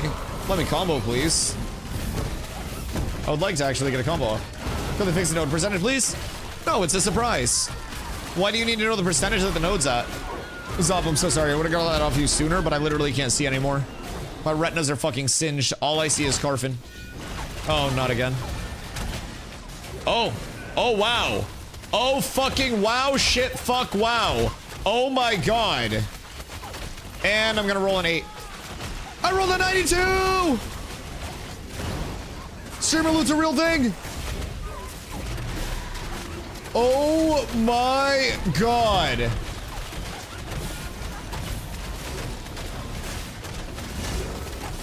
What the fuck do you mean? That's so good! Oh shit, wait, now I'm in a bit of a predicament though. Because I have to take off my Rosarium Guard set bonus to throw these bad boys on. Oh god. Z, kick him. No. So, we'll have to get a different piece of Rosarium Guard stuff from the Steel Bloom raid tonight, which may result in me having to throw on the chest, which I feel mixed about. I feel very mixed about. But that Siphon set goes Insano style. That's a fucking insane piece. Car freight tonight, car freight's tomorrow. Unless I... What the fuck is our loot right now? What the fuck? We're not fucking leaving. We're not fucking leaving. Oh my god. What is happening? How much do I go down with those? Oh, I go down 8 power for right now. But like the set bonus is so fucking good once I do get it. Oh my god. Okay. So that just needs a 2-piece to activate. You don't get those pants back? What pants? These pants? Did you give me these pants? Which pants? Because yes, whichever one I do not end up wearing, I can toss to you. Because I know that you have absolute, probably, assless chaps there. Yeah. Was 2 days ago. Did you give them to me or did I win a roll on them? I don't even remember how the fucking gear acquisition has gone. Everybody's been sharing so much fucking shit. You want to see Dusty without pants? Asking on stream. You've got to gift subbies for that. Everyone knows. Maybe if I put this on, it'll manifest more Blood Runner. The only thing that I'm losing with it right now is the initial, like, 7 power. But as soon as I get the other set piece on, we're set. So I'm not too worried about that. So we'll get that sorted out. I need Uno Mas Rosarium Guard piece. Wood, grab these. What do we have a sec? 174. Did you get the focus? Is that healer focus or is that nin focus? I'm in the money. This is... I can't believe we found both of these things already. We're running insanely hot to start the day. I have 0 complaints about anything that is occurring on this stream right now. I think we just sit here the rest of the day and we just hope for more blue drops. Anything that we get that is blue or above is an absolute fucking blessing. Absolute blessing. Doesn't Blood Runner scale on spirit? So if you have 0 spirit, it's 0? Are you talking with the Siphon proc? Where is it? My legs. So the Siphon proc is 200% spirit damage, yes, but it takes into account your fizz damage. So, wow, I just got fucking smacked. That's not good. I think we pulled a little too much. The Siphon proc is based on, like, spirit damage, yes, but it takes your fizz into account for the damage that's actually done. So, with the actual proc, I was hitting for anywhere from like 500 to 750 plus on the PTR. Unless it's changed since then, that was one of the things that I was primarily running over there that was just like, I'm not gonna run it long term for mass scale because it's a pretty inconsistent proc, but can we move to the spot I keep freezing? Oh shit. Oh, that stutter area.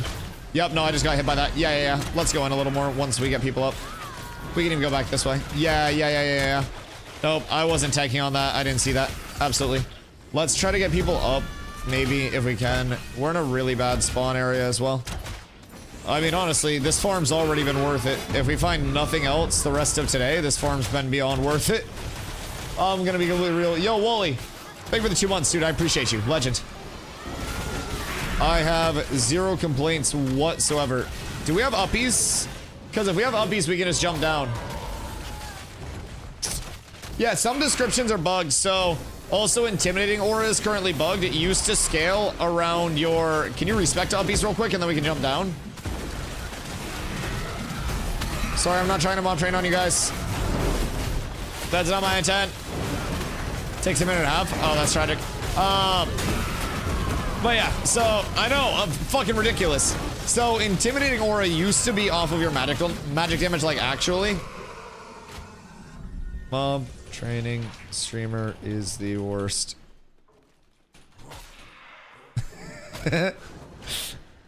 Hey, what the helly?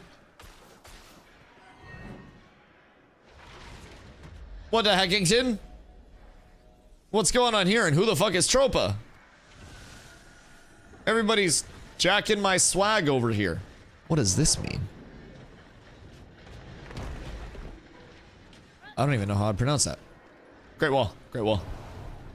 Alright, so should we... Oh! Oh, God. I think we should probably, like, go in right around the... There's no fucking shot. A rogue named Glint Thief is fucking insanity. I absolutely hate that. I hate it, but I also kind of respect it and love it at the same time. Jesus fucking Christ. Okay, so Intimidating Aura used to be magic damage, but recently changed with like the PTR into P3 build to, I believe it was actually last phase as well. Might have been last phase, I can't remember. But changed into Fizz damage scaling. So if I pop this, it's doing 20% of my Fizz instead of my magic. 20% of my magic would be 1/5 of this, would be like 14 damage or some bullshit like that. It is doing mucho more than 14 damage. So it's definitely got some changes. Siphon, the hardest I've seen it hit was about 800 on the PTR. And that was right around 240, 250-ish power was where I was capping out. Now, I could have pushed up way more than that, but as you'll see, I really like the shield dispatch. The passive block chance that it actually gives us, I'm sitting at 19.3%, and that's with my shield even holstered in my bow out. So, invite, I will help DPS. Heal. Will you take this, will you take the gear? Pray, what up, dude? What you getting up to? Do you want to come to Carfine and perhaps hit some mobs? Yeah? I would be down to get a raid going to make this a little easier if more people do want to come down. Are we raiding up? Yes, I think we should be. I think we should. Z, pass lead, and I'll invite people. I think just getting a raid together and rolling shit off would be fucking huge. Because if we can kill more efficiently, we're good. Should I invite this Emberbeard guy as well? Is he friend? I know Emberbeard mostly friends. But should we keep it cats or should we keep it, just open it to people? I'm down for whatever you guys want to do. I have no XP debt to worry about or anything like that.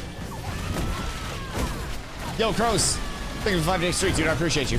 What's the goal right now? The goal right now is just to pass me lead. All right, but the goal right now is to come here and hopefully find some really good drops. We have already been fortunate enough to find a blue pair of late game pants that are great for tanks. And then we've also been fortunate enough to find a blue focus that is incredibly fun. Oh, that's a Cats EU guy. Yo.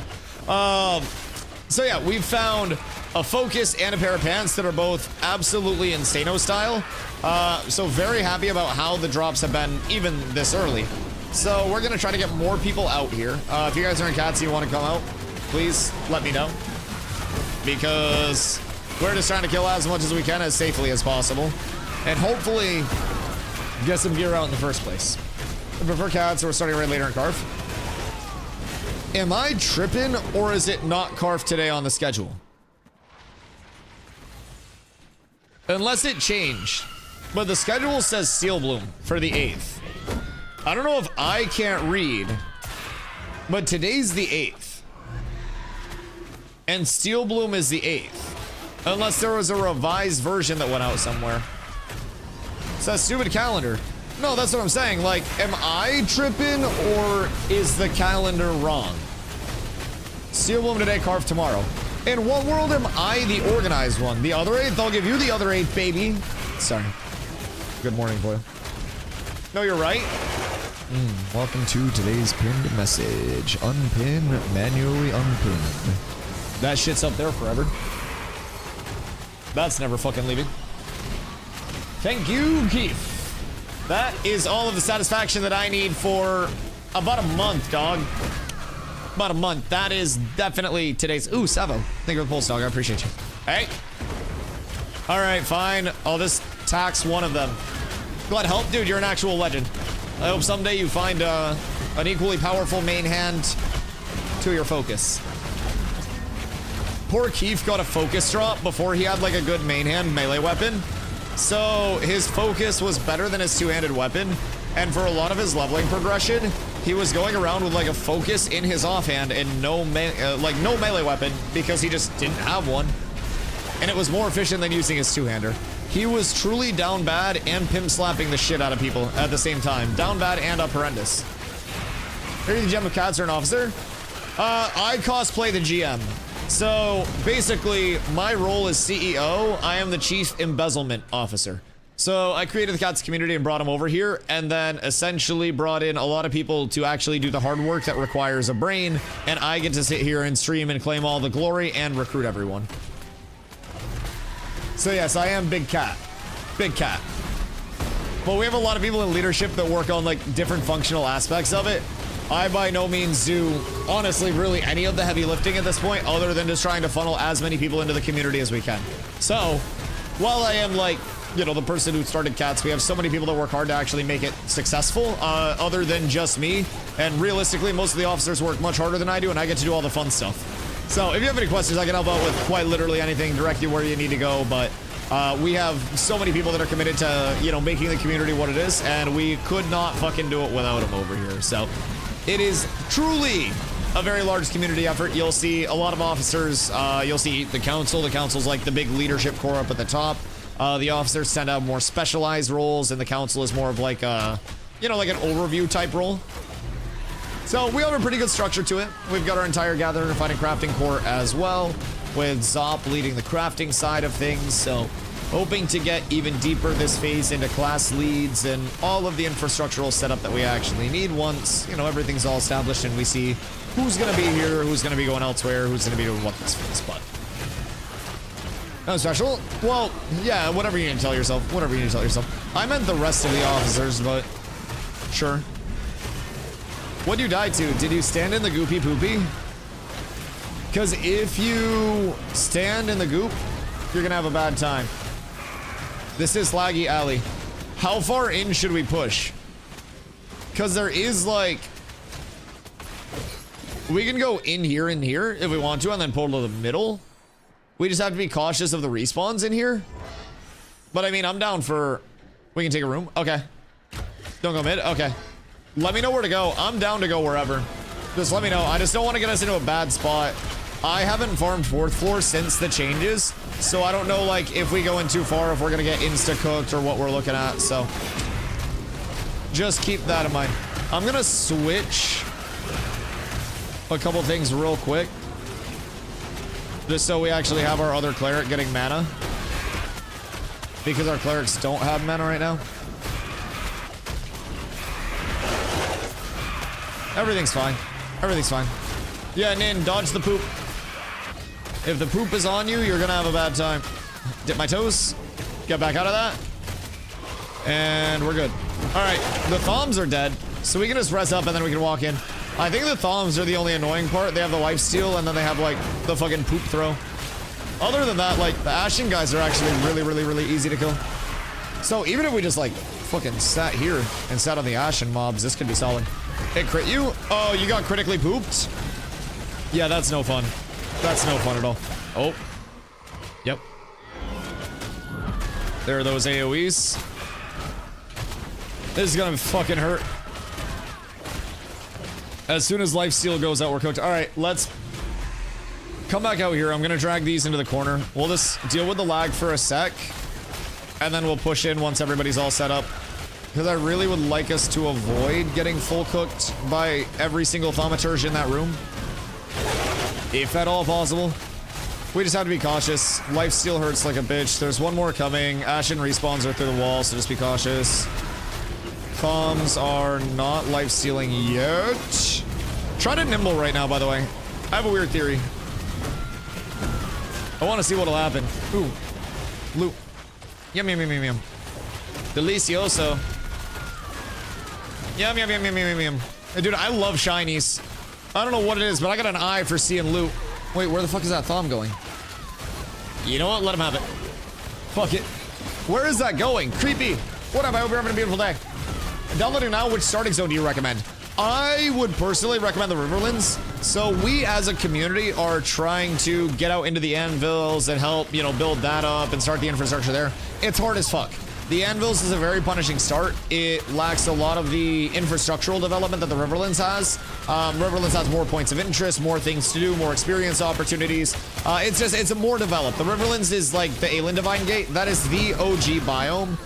So that is like, by all means, your tried and true place with the most implementation, the most updates, the most everything to it.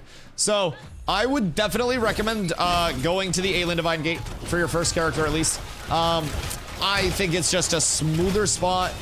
I think it is a lot more well set up in the current state of affairs. Now, that's not saying the Anvils is bad. It's saying the Anvils is the newest. So realistically, Intrepid warned us that the Anvils was not going to be on par with what the Riverlands Divine Gate is, and what the Riverlands is as an area as a whole, right? The Riverlands has existed for so fucking long, comparatively to the Anvils.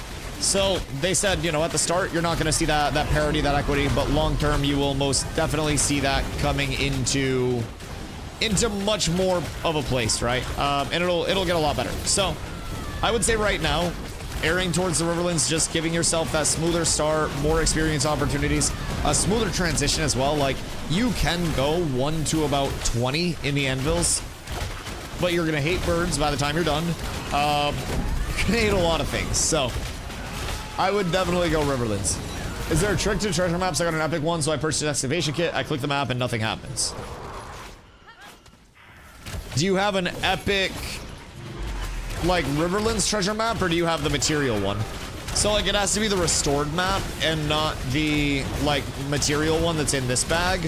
And then you'll click it, right-click it, and it'll activate the map itself. Our map's bugged. Faded treasure map. Oh, yeah, faded treasure maps are going to be the ones that need to be crafted. So you make the faded treasure map using the materials and the scribe into the actual map. So, like, cyborgs can do all that. Promote to lead. So if you do need anything scribed, hit up Sib for that. I think he can make all the maps that we need. Do we want to push in? Now that people are up. Where are we throwing lead around? I don't know. Wherever we want to go, I'm happy. Oh, we can just post up in here, yeah? This room's pretty fucking solid. It's just small, but this is a nice room. I like this room. Is there... Oh, there is a boss in here. Mind frayed.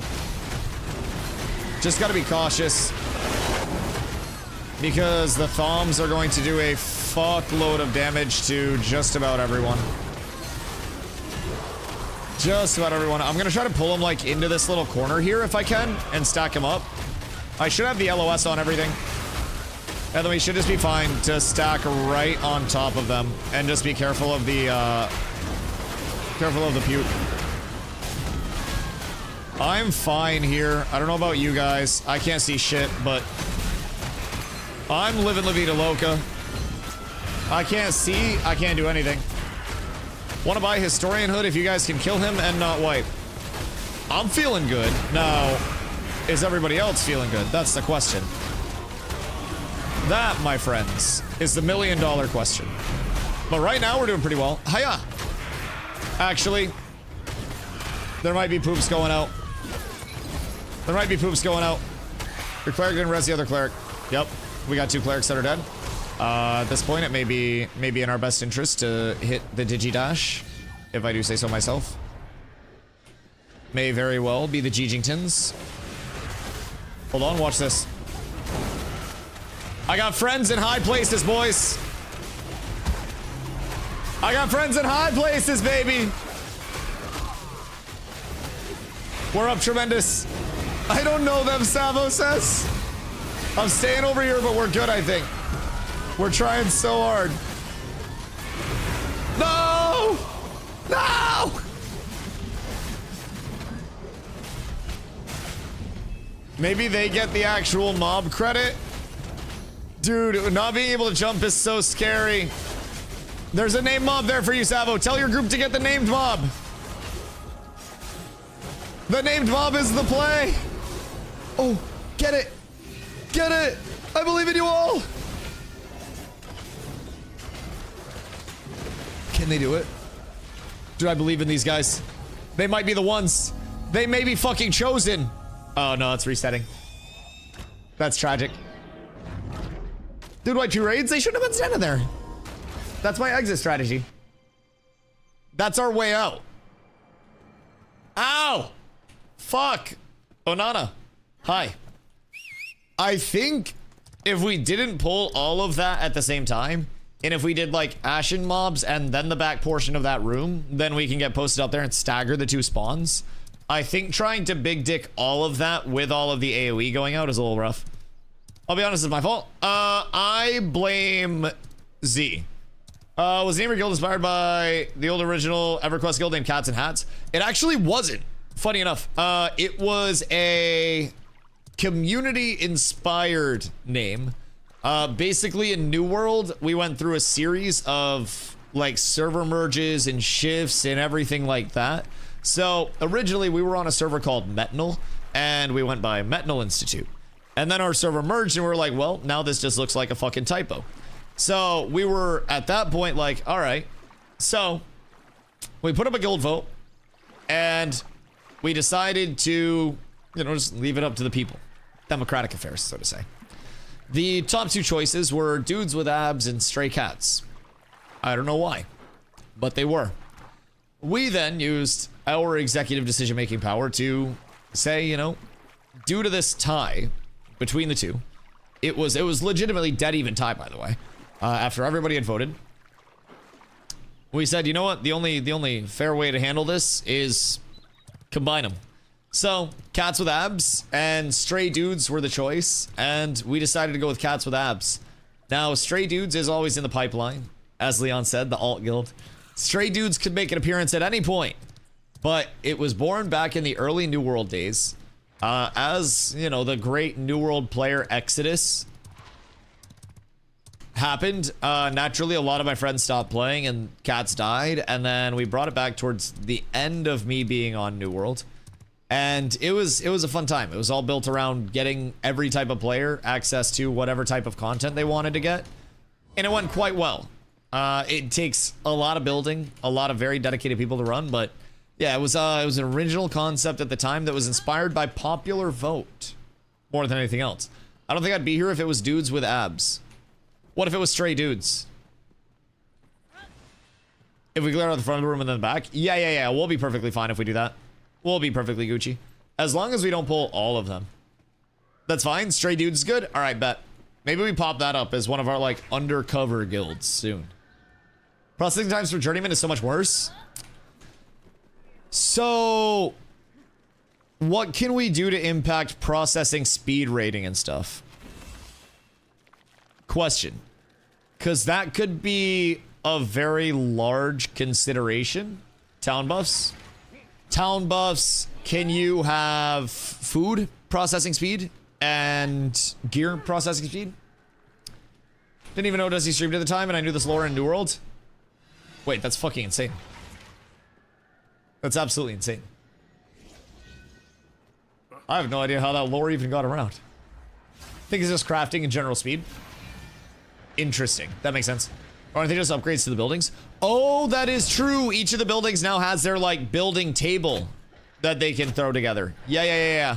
So, like, that post, you know, post build in between Journeyman and Master. Right. Yeah, you've got a good amount of things that could actually impact it in the long term, if I'm being real. Nice, we avoided that. So, I mean, right now, it'll probably be quite bare bones. I would assume, especially if you were processing on just like a very base Journeyman table without a bunch of node buffs out, without citizenship. I don't necessarily know how quick it's intended to be. But I would assume it's supposed to match up, because like 175 dried ash boards, how long is that going to take to process? Even if you have like the ash boards in place and just have to dry them. Joshua Tree Timber equals 30 minutes. Board equals 1 hour. Dried board equals 1 hour 30 minutes. Wait, so it's 3 hours for a single dried board? Am I understanding that correctly? Yes.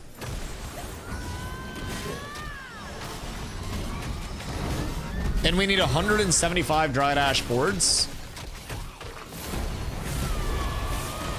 Isn't that like 3 million hours? How are we supposed to do that? Ash is probably different. Oh, right. Because it's going to be like a novice refine instead of the journeyman refine. Interesting. I mean, so for a long sight bow, we need dried ash board, 175. Weeping willow board, 25, not dried. 1 spindle hem prepared yardage. And then 60 largemouth bass oil. I think that's all pretty easily acquirable, right? Except for the 1 spindle hemp prepared yardage. But we should be able to decon for that shit. Something in my eye, Jesus Christ. Just give up? Why would I give up? I have people that are doing the gathering for me. That's what a community's about. Been trying to craft an iron mage bow for like 2 days. Which one's that? Is that the level 10 one? We can't use teleporter? Log out and then log back in. It can be a little buggy sometimes. Just a little bit, but log to character select and then back in and you should be good. I want more loot. I feel like the game should give us a long sight bow. Don't forget processing costs for everything. If you're a broke boy, just say so. I don't understand. Bro, G2G.com. Just get the fuck over it. Yeah, that bitch expensive. That bitch very expensive, especially early.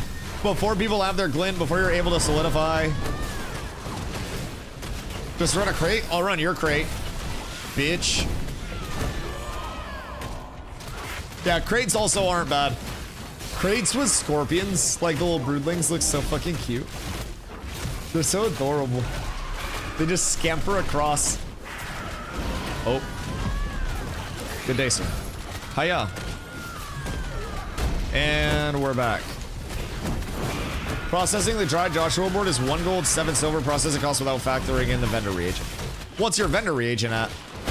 I'm assuming it's not that much for a board, right? But yeah, I mean, that also makes me question, like, because everybody originally said it. Oh, they want these new reagents in because they want a gold sink. There's already a gold sink just in the raw processing costs. Like, there already is a good gold sink. I don't necessarily think that there isn't. I think that shit's not cheap by any means. Boss. Hiya. We must conquer. I'm glad that they pulled it for us. Absolute legends. Nelly! Thank you for the 10 months. I appreciate you. Thank you, thank you, thank you, thank you. Boys, so many people getting their badge upgrades today. I appreciate you guys. Thank you. Nelly, what you up to today? We need this boss. They got the first hit on it, though, so we would need to substantially outpump them. I'm trying, though. I'm doing everything I can over here. I'm feeding him the beans over and over again until he's got gas. We just keep the pump going, we keep it going, and we're fine. Everybody presses all of their buttons all at once. Just mash your face on the keyboard, and we win. We did win. Nice. We did not get a drop, though. Absolute tragedy. We got a mat. Mat's cool, but if anyone can pump, you can pump. Yes, pumping is not discriminatory. The pumper way of life extends to everybody. It's just... it's all about believing that you are, at your heart of hearts, a pumper. You've got to believe in the heart of the pump. And you just got to put that face directly on that keyboard and fucking roll it around. And once you do that, you'll truly understand what it is to pump. Training the mountains and petting all the animals, getting my Dr. Doolittle on. Fucking massive. Oh, you take a 21 Ranger or too low? I mean, probably fine. Probably fine. More people hitting stuff doesn't hurt since we already have a raid going. Just tends to make it easier to have more damage. Where'd Nin go? Takes 3 vendor reagents, and those are blue, and I'm assuming it's at least 40 silver. Fucking solid. Very fucking solid. Got 165 fist power? Goddamn. Actually juiced. Now all we need is some weapons and shit out of here, and we're gonna go. This is what I get for face mashing. What did you do? Your game's blue. You disconnected. Still get at least 5k. Yeah, I mean, I'm getting fucking 3k. So, 2k. But I mean, I'm just paying off XP debt. It's not like it's terrible by any means, if I'm being real. Process 1 Eastern Hemlock is 65 copper each. Not a lot in the grand scheme of things, but a pain at low levels. Definitely a pain at low levels, but that's also like a novice thing. So I don't think a pain at low levels should extend to necessarily like that long-term pain, right? I think it makes sense for processing costs to be something that's noticeable. Otherwise, what's the point of processing costs? And I feel like something that a lot of towns struggled to get was an actual like valid influx of tax money to pay for the buildings without laundering the money into the town. So in the instance of like Squall's End, yeah, that's really far off the beaten path, but we legitimately would just put taxes up to 100%, sell stuff on the trading posts like the player market to each other, and then just trade back the money and launder as much as we could except for trading post fees like the player market fees, and everything else just goes into the node at 100%. So maybe this will be a way to alleviate that need for literal money laundering through the systems. Thoughts and prayers a little bit. You ever run into Pittance New World Random thought and question? He was an awesome hype man for wars. Missed a guy. Voice of a god like Biggie Smalls is a mafia don. What? No, I don't think I did. The fuck? How did I miss that? Was he like a streamer? No, actually, I don't think I did. Interesting. If brother was shoutcasting wars with the fucking smooth, sultry voice, I need to hear that shit. But yeah, Ajax, I don't know who has lead right now. I think Z has lead for some reason, so message Z. I don't know, cleric things. I don't make the decisions. I just stay here and tank mobs. We found enough drops already, by the way, just in this one grind area to make it worth it for the entire day. Just between having our fucking focus pop out and having the legs pop out, we're still unbelievably set. Still unbelievably set. So Nelly, how's your supply of mounts looking? And what are you targeting? Are you just like on the broodling grind, or are you just trying to like mass gather everything?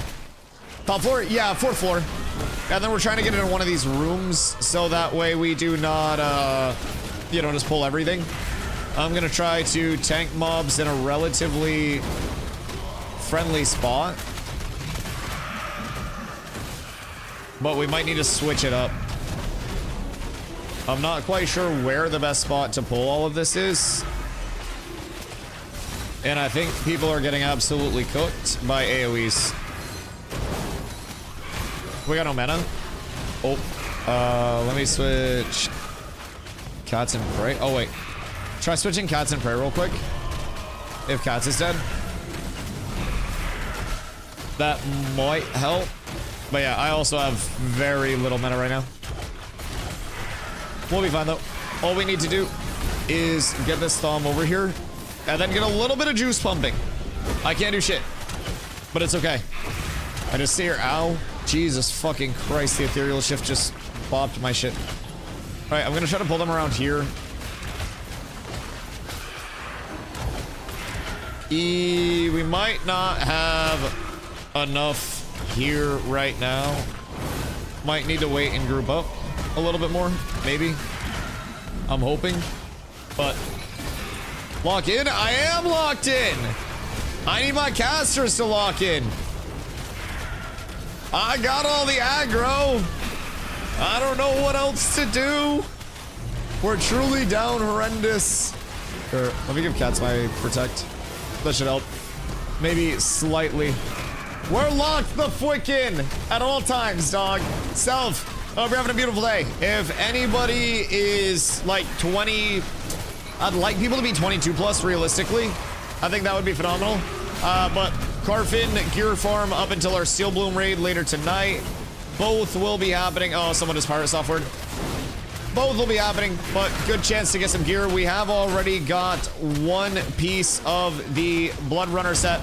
So Blood Runner set absolutely fucking smacks for, you know, an interim endgame set. It's not gonna be your hard bis, but it is going to be a very, very, very fucking good starting set to get you all squared away.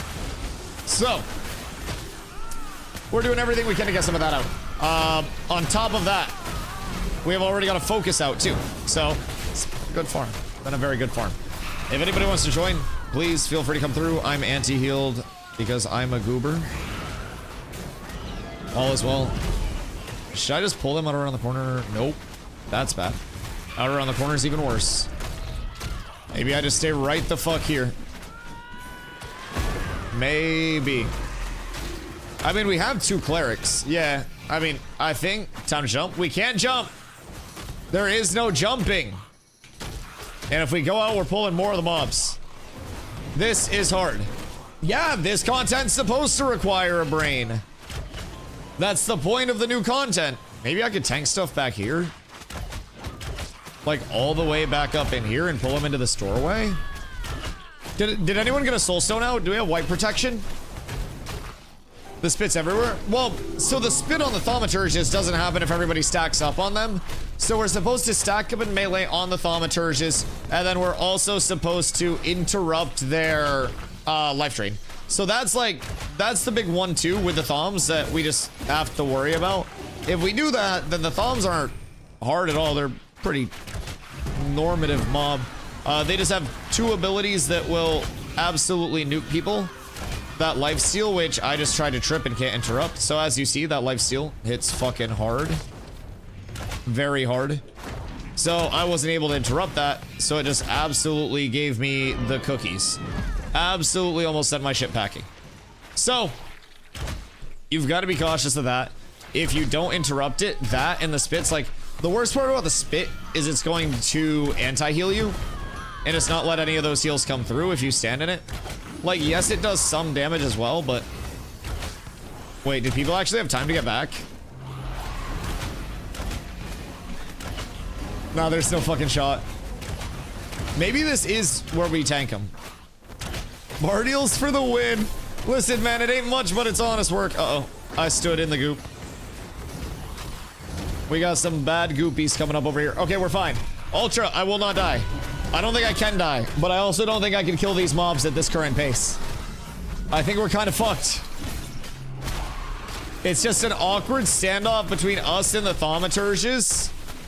I don't know if heal has reses or not, but reses would probably be juiced. Probably be pretty juiced. Quiet back. Thank you for the follow. I appreciate you. Welcome in. Just still leveling my gathering. Should I go to a settlement instead of Lionhold? I would recommend that, yes. Lionhold will still give you like a storage and everything, but the gathering tables at Lionhold are not going to be anywhere near like, you know, what you're going to have in the actual settlement. I would probably recommend Winstead early on if you're in the Riverlands, as that is going to give you the, I think they're healing. That is going to give you the highest level gathering tables, everything available to you through there. So I would recommend that. Winstead has apprentice level tables there, so dodge roll it. Yeah, dodge roll's easy. And you can trip, but as long as everybody just dodge rolls it, DPS wise, should be fine too.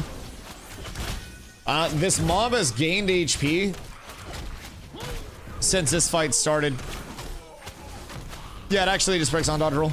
You don't even have to trip it. That's crazy. I thought it was dependent on trip lockout this entire time. I was blaming myself when stuff died. And by stuff, I mean my team. Is this just like a never-ending fight? Like, do you think that we'll ever be able to leave this place?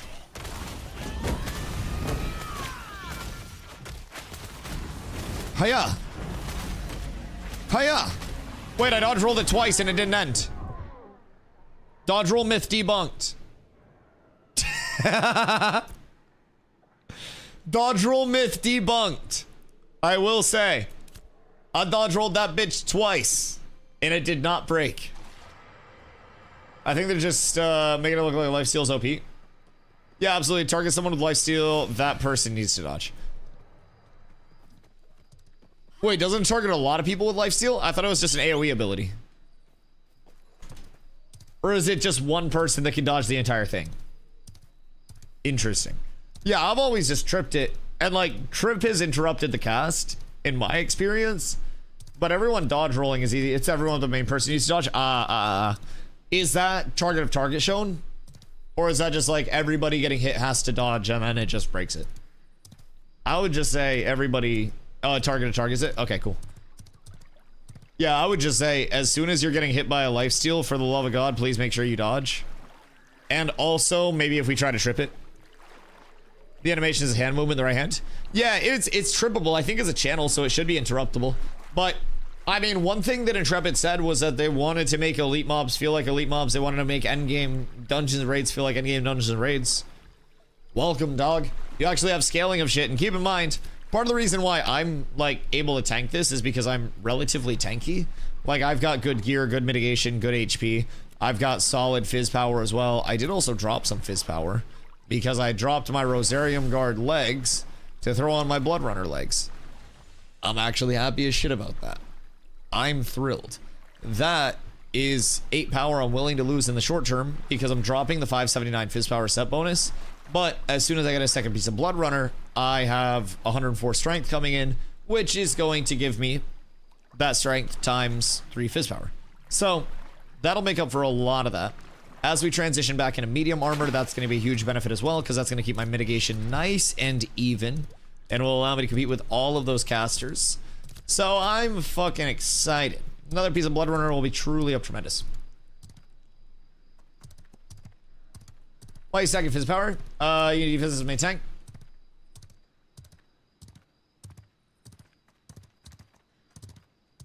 I played a lot of tank. So basically you can't operate without any power, and there are only so many max HP pieces. There are only so many pieces of mitigation that you can scale before forcing yourself into diminishing returns. So in terms of a tank, if you are pushing yourself into honestly anything above 60%, you're into DRs. So you need to pay attention a lot to what your actual mitigation ratings are, so you're not pushing too hard and fucking yourself in terms of scaling. But everything in the game needs fizz power. Well, not everything in the game, but everything in the game needs power. Fizz needs fizz, magic needs magic, at the very baseline of it. Healers need magic power, healing power to scale into that. Tanks need fizz power so we can actually do damage and hold threat on mobs and not have mobs run around all over the place. PvP specific building as well, which is where I'm going. I'm not really giving a shit about going and taking world bosses as my main thing. You can also do that in any endgame set.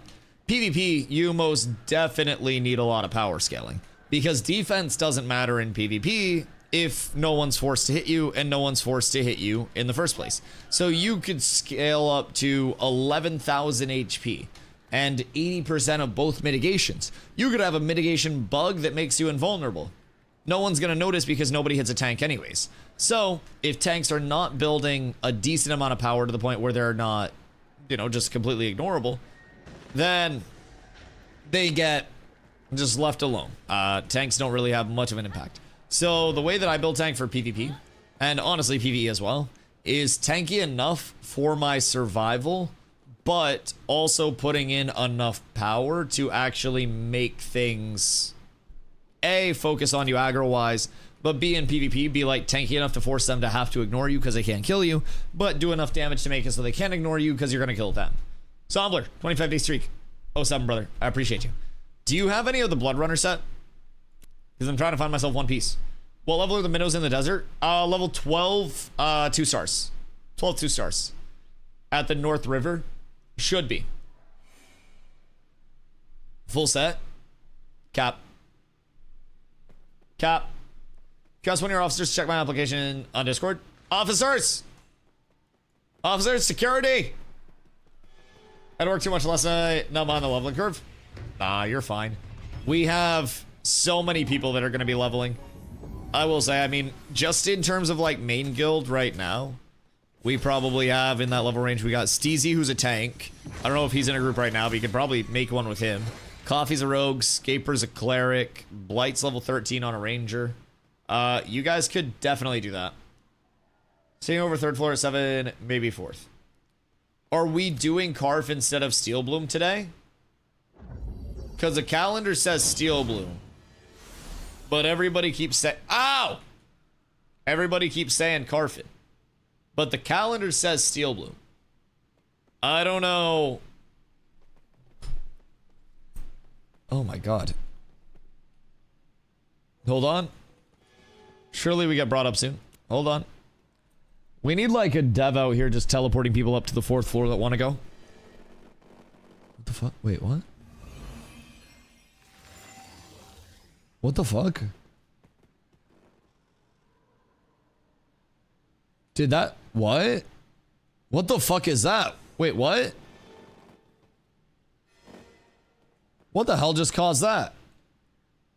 Do you guys see that, like, thing on the ground?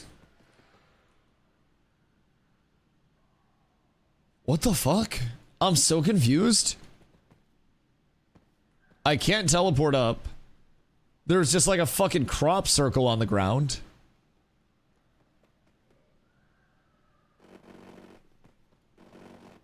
Did I break something? Uh-oh. Wait, it's this shit again. What the fuck is that? What is causing that? It actually looks like fucking fossils. Log off and back in. I already did once. All right. Hold on. I gotta give it a sec. I'm bringing my coffee out real quick. Un momento.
Alright.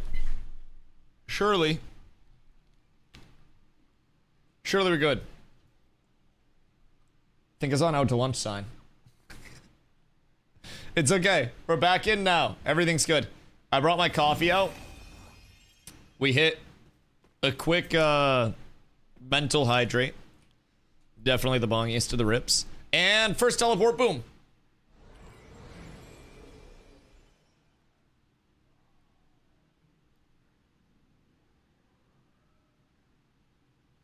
Boom.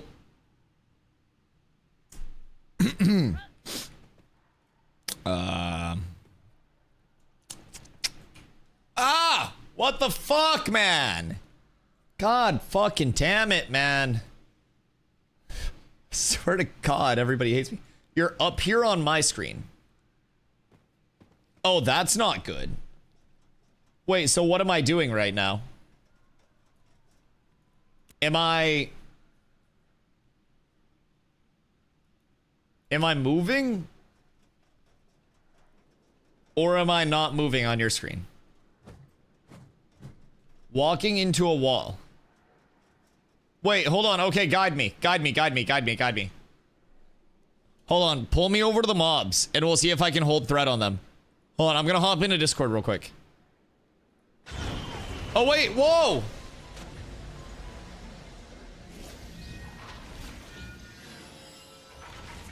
Just took a sec. I guess moving the mouse on my other computer was the play.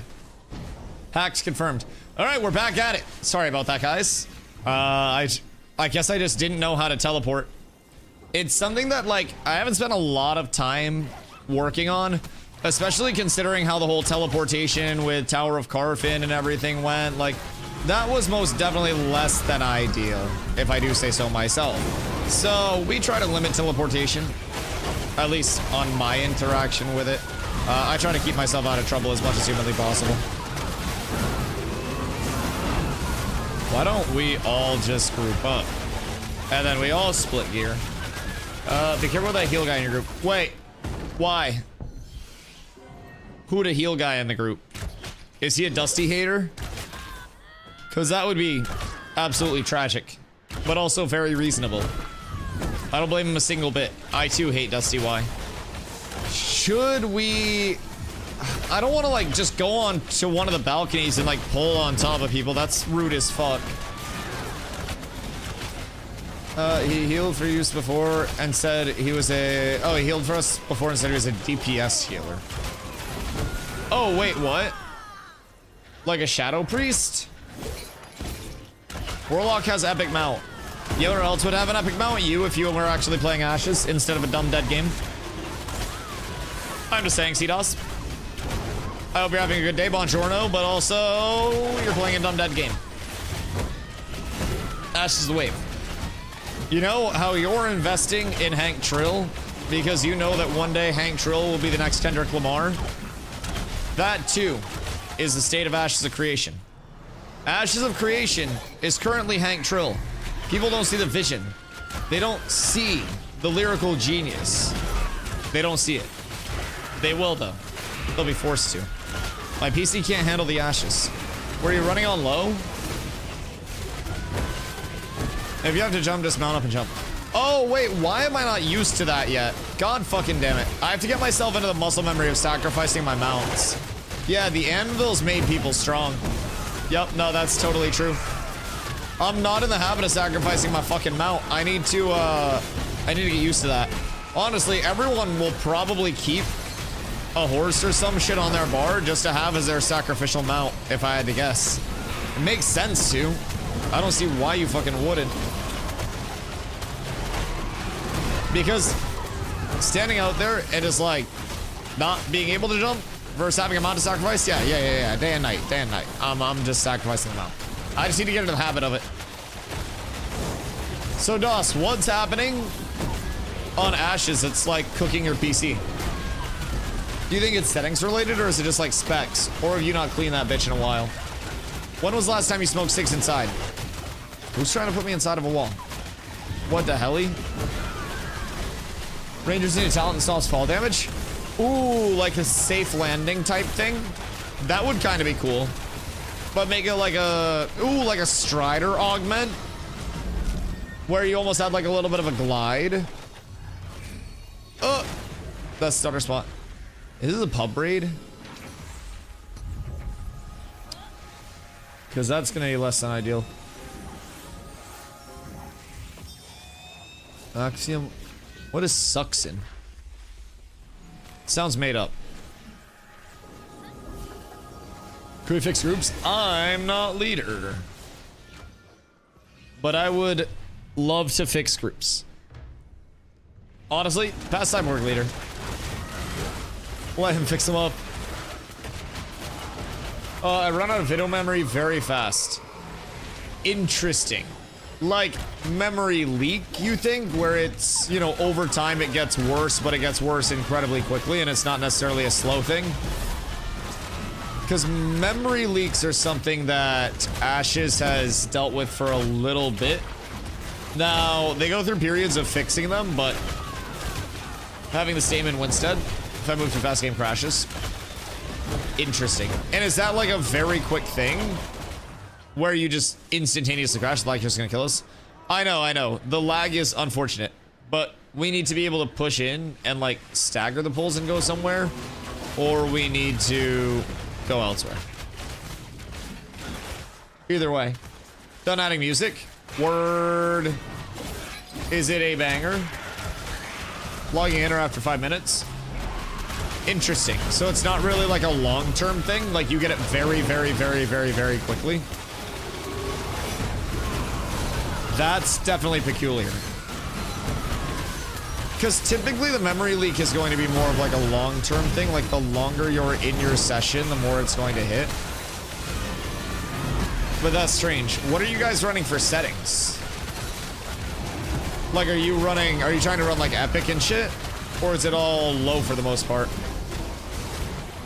I think for me it's just a start because it takes like 15 minutes for a game to load up and start. What are you playing on, or what do you have it installed on? For a drive? HDD or SSD? I think that's my next question. Everybody has to dodge, or we all die. Por favor. Might be HDD. That might be a big problem. So read-write time is really important with Ashes. Really important with Ashes. It might not even be a spec issue. It's probably just your drive that you have it installed on, if I'm being real. Where is the boss? Oh, fuck.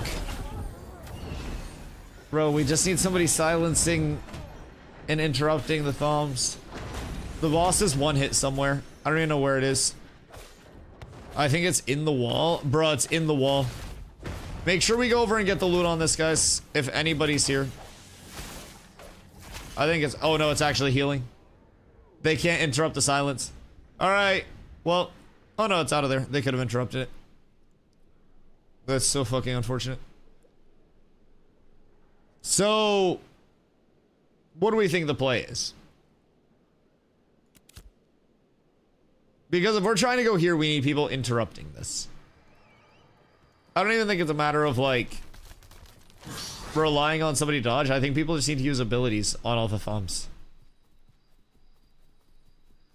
I think it's very easy.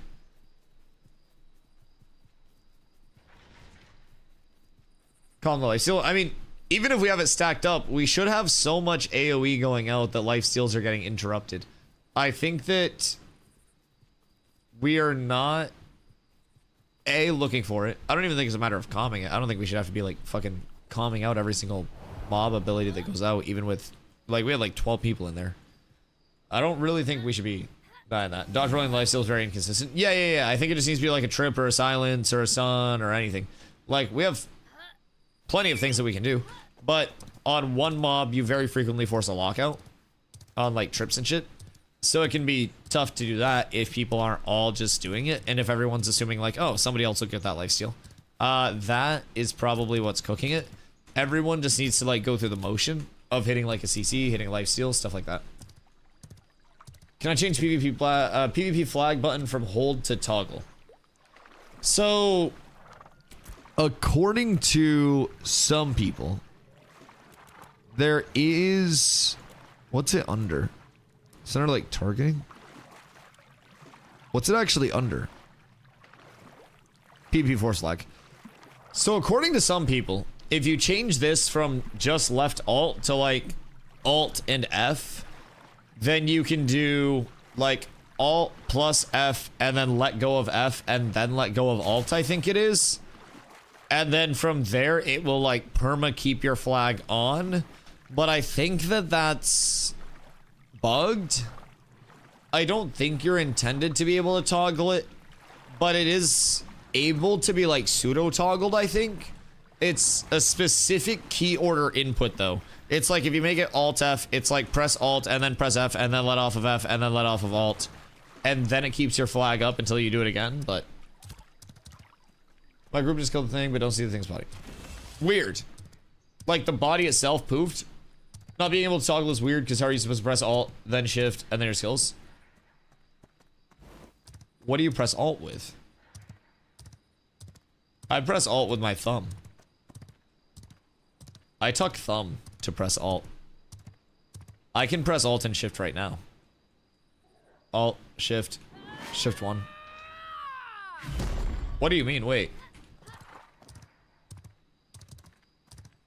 How can you not press alt and shift at the same time? I have big hands and I tuck my thumb. That's definitely reachable for a lad like you, Gren.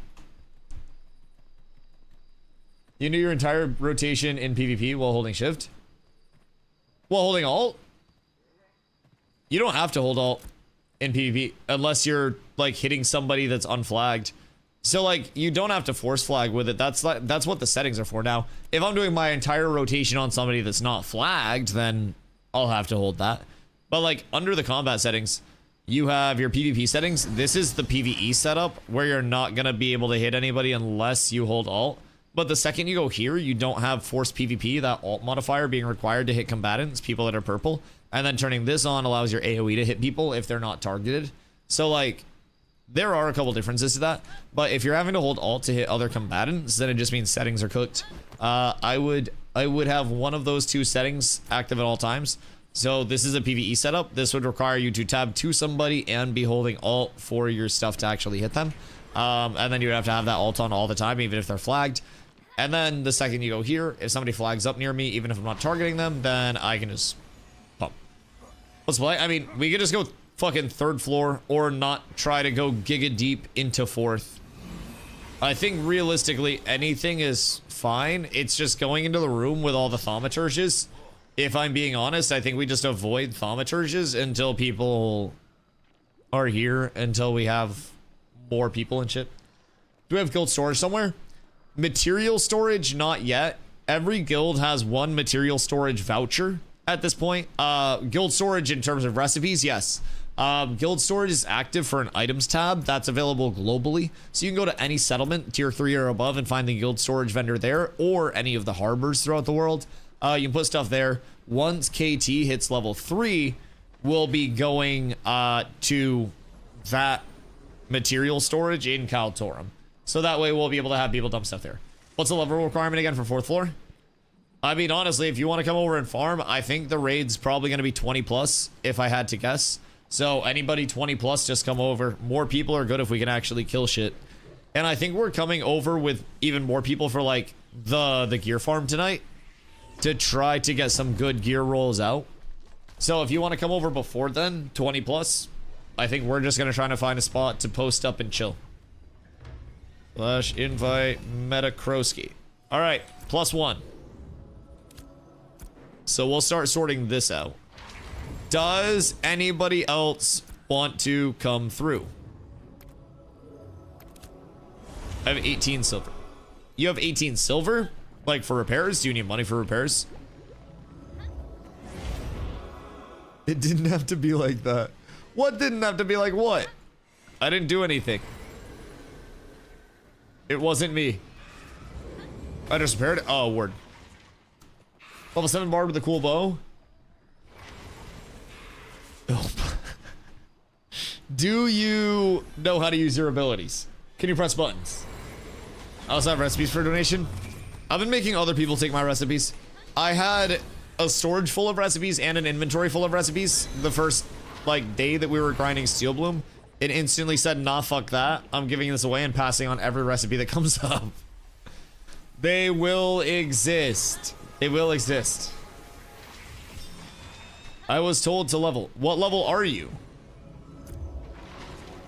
I was going to power level people earlier, but I think if you're 20 plus, I'll just power level you next time I'm down power leveling you. I will get you more experience in 2 hours at the power level spot than you will get in 3 days at any pub group. So I would say come over here, because whoever's telling you to go level probably isn't willing to go tank a power level group for you. If they are, great. But I was down there yesterday before and after our gear raid and plan to go back down there after today. So up to you. But we did find a blue focus and these fancy blue pants earlier. And that was with us getting a little cooked. So I'm just saying, if they're willing to power level you, by all means level. If they're not about to go power level you, I'd come here and get your drops. Because the second a weapon drops, everyone's going to say, oh, Dusty, can I roll? I'm not in the group. Dusty, can I roll? I had to go level. Nope. You can roll these fucking nuts to the back of your throat. Slim, what up, dog? Play by giving a stream deck to my daughter and let her press buttons at random. Is that acceptable? I mean, as long as she's wow, this guy's shifty. As long as she's actually pressing buttons, that's more than half of our leech or DPS do. You know who you are. Bro, I swear to God, anytime we start a gear grind, a few minutes into the gear grind, there's always a few DPS that are just sitting there, just autoing and nothing else. It's truly remarkable. Steven made me get a foot pedal to flag for PvP. Absolutely ridiculous. Why would Polar do this? Oops. Yeah. We'll go there. Seems reasonable. Because heal is the pub. So, I don't know. I think he's the only person non-cats. We'll drop down to 8. And then we can do like 3rd floor. Somewhere. We can probably post up above 3rd. Shouldn't be hard to find some form of mob spawn that we can kill though. Even 2nd floor. I'm down for literally whatever. Okay, Z, we can keep the other cleric. But I'm pretty sure this is the person that said they were a DPS cleric. I don't even know necessarily how much they're helping you. I wouldn't like count on that too much, if I'm being honest. Wait, so Voil, what did you get a foot pedal for? Just so you can like hold it all the time? I mean, that makes sense. You could also basically just re-Wazda a butt plug, and then you could just clench every time that you needed a flag.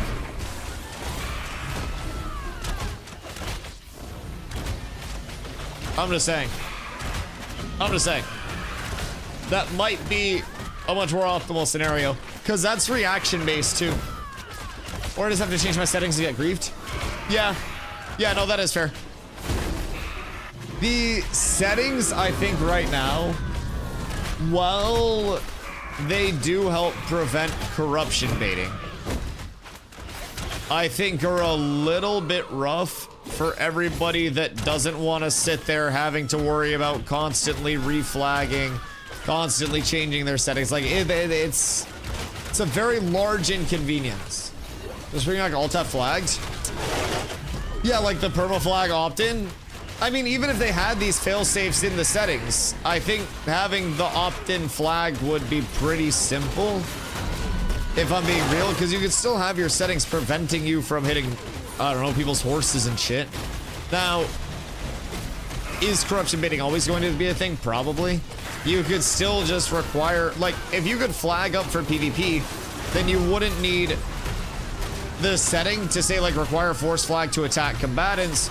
It would be require force flag to attack non-combatants. And I think that would be fine. Not have to go through menus just to PvE and PvP people. Yeah, no, it's genuinely a large inconvenience. PvP breaks out, and half the time you immediately just miss the start of PvP because it's like everybody's settings. Like, half of the PvP breaks out because people's settings are fucked up in the first place. PvP breaks out, I don't have to open a menu.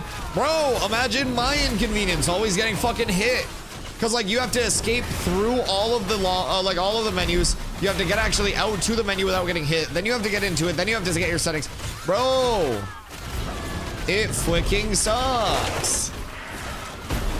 Settings bug for me. My AoE bard. Fuck, where I get instant flag. There is a bard bug. Yeah, absolutely. I think it's something related to your songs. There's a bard bug right now, and then there is a Ranger Thorns related bug as well.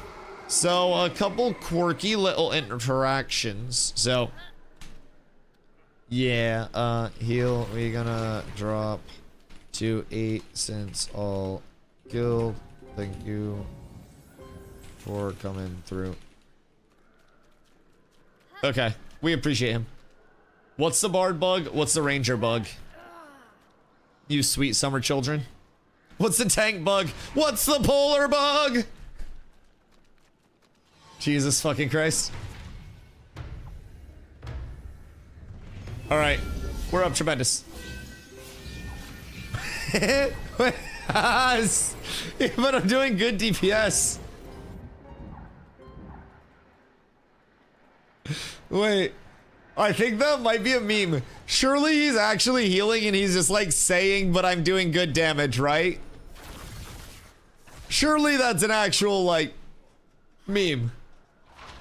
Heal is dope? Yeah, I'm sure he pumps. I think the damage thing is a meme. It's gotta be. I'm sure he pumps heals and then does damage in the downtime. We're saying third? Does third have any spots that are open, or does it still have that raid that's down there? I think fourth is fine if we just don't pull thumbs. Like, if we find one of the respawn pads to sit on. I know this area is really laggy, but if we can just find a respawn pad to sit on that's under control, then we're fucking fine. But now, all of these respawn areas— oh, the lag! All of these respawn areas are populated by raids. This is an 8. No, this might be a little more than 8. No, that looks like an 8. That might be like 9 or 10 actually. This is 8. Oh, wait. Nar! Nar!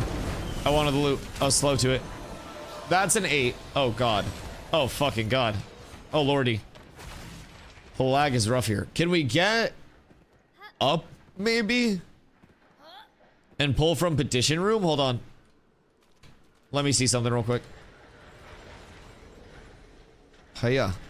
Hiya. Hiya. No!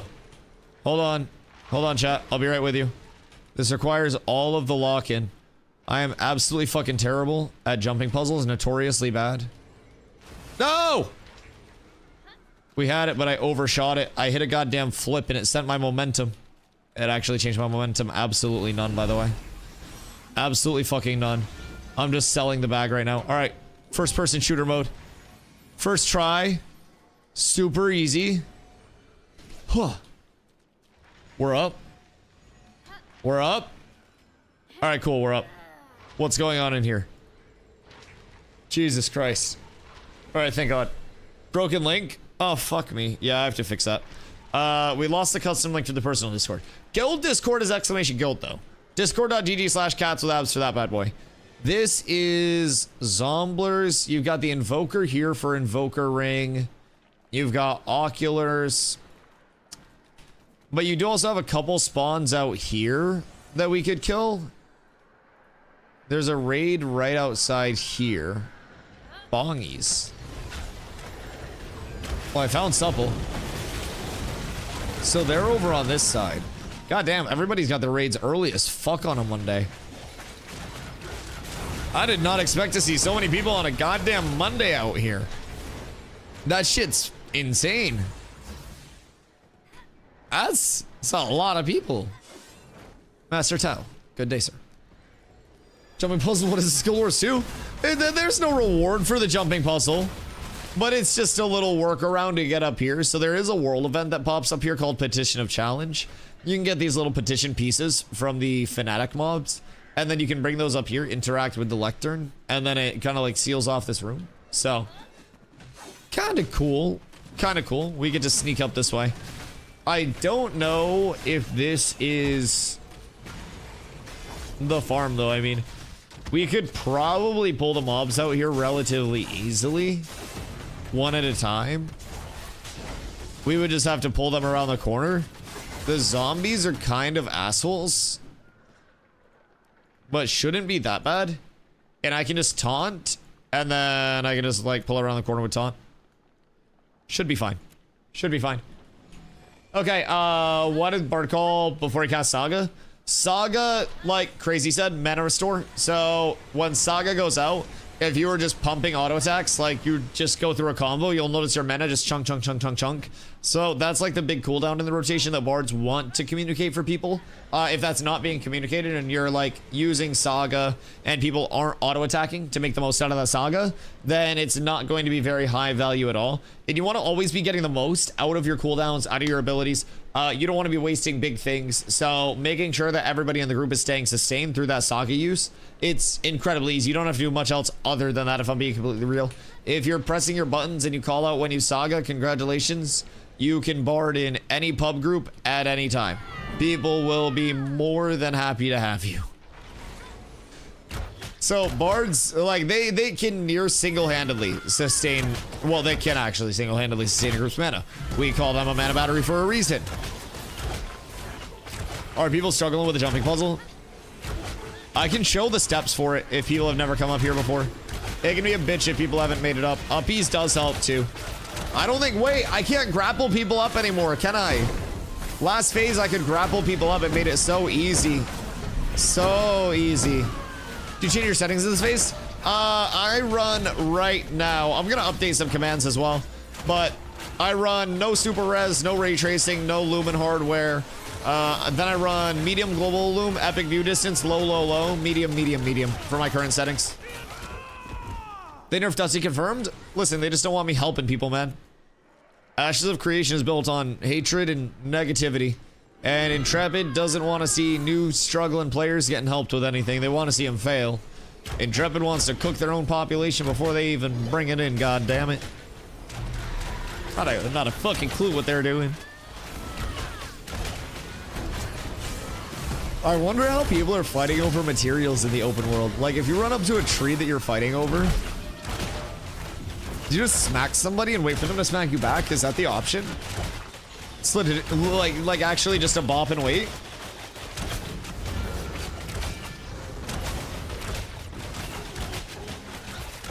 Because that sounds kind of intriguing. Because it's not going to stop their gather. You can't CC a motherfucker. You guys get over there. Hopefully everyone's good. Let's try one Zombler. And see how it is.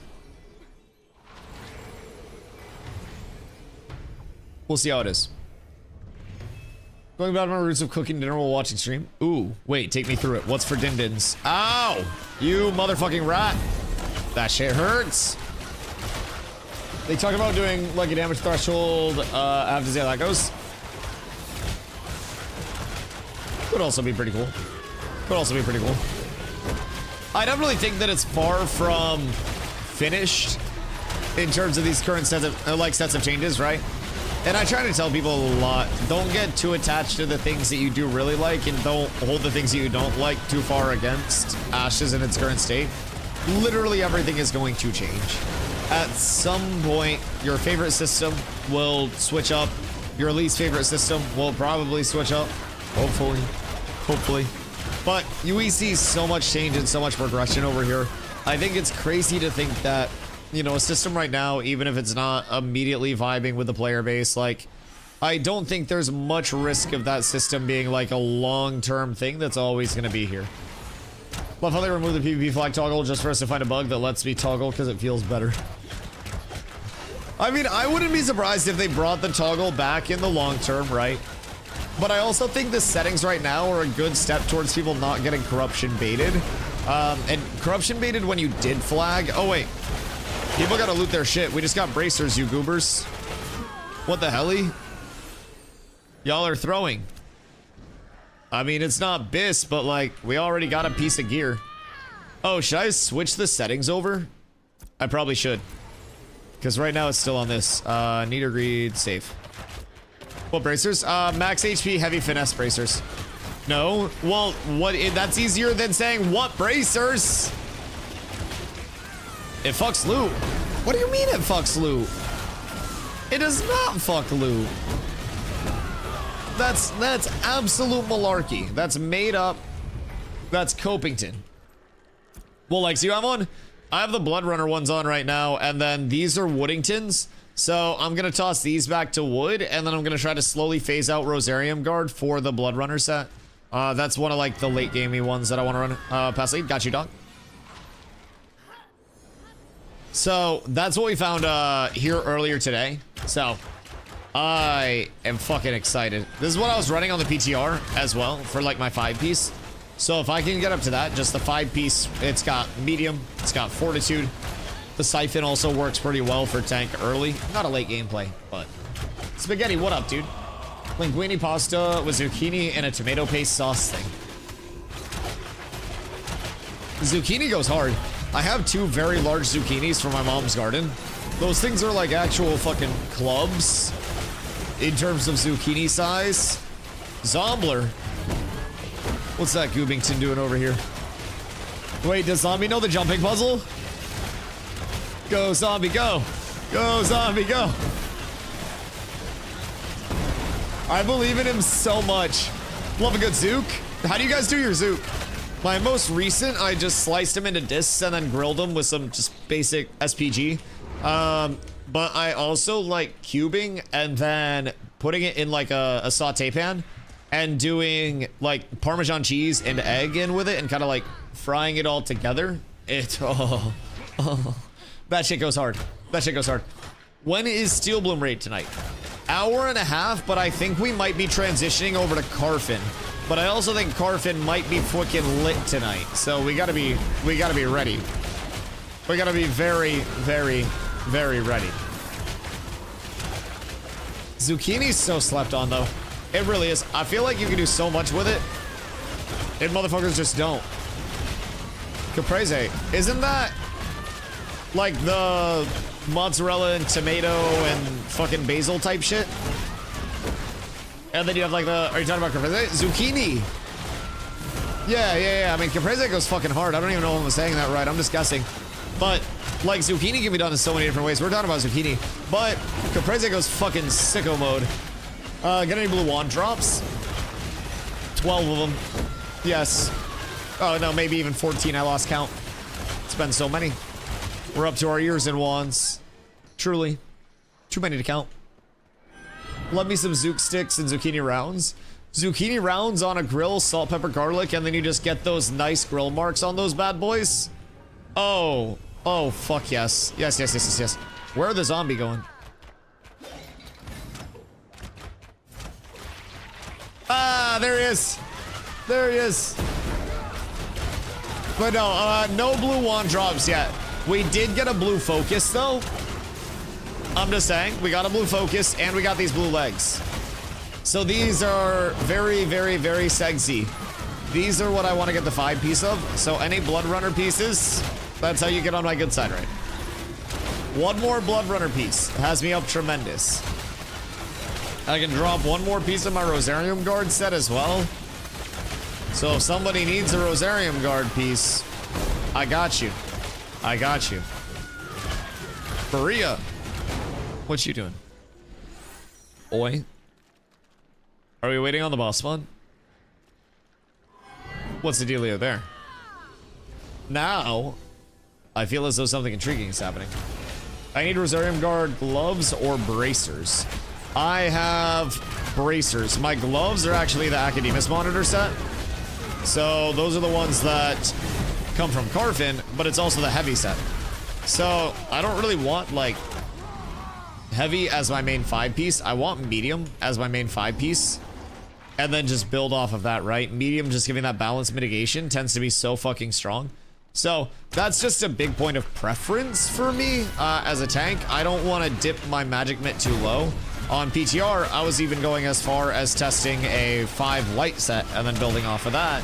And with a 5 light as my primary set bonus, I was actually able to get to 50.2% Fizzmit and 49.8% magic mitt.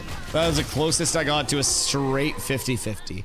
So pretty solid that we can actually manipulate it that way. Because like right now, my mitigation is so incredibly fizz skewed, right? I'm almost double fizz than I am like magic. And I'm pushing into like some fizz diminishing return areas that I don't particularly want to be in. So, keeping that in mind, I'm like, I'm really wanting to get off of all of this heavy gear that I have. Heavy does not feel the best once you actually get into PvP because you're so squishy against casters. If you find petition challenge pieces, if you find a piece of this set, the Blood Runner set, or honestly the Academus monitor set, I will trade you the rest of my Rosarium Guard stuff as I switch pieces out. I'm more than happy about that. What are they coming here for? Is Invoker up? Oh, they're pulling Invoker. That makes sense. Golden piece is one person. They have a timer on them, which is slightly unfortunate. I don't think the event's up right now. They're just trying to pull the Invoker as far as I know, because that's the ring mob. So they probably have the timer on that. Invoker is really good. I don't know what the ring does at this point in time, but I remember last phase, people would sit on that mob for long amounts of time, hoping to get that fucking caster piece. So hopefully people are just seeing anything drop. I always cheer for the drop rates. Ooh, a Thistleborn. Yo, Weed, what up, my dude? I hope you're having a good day. The drops are dropping, so that's cool. If somebody wants to hold all the petition challenge pieces, if the event does pop, we can always pop in there. I am more than happy to do it because we need the weapons from that bad boy. We need it very, very, very badly.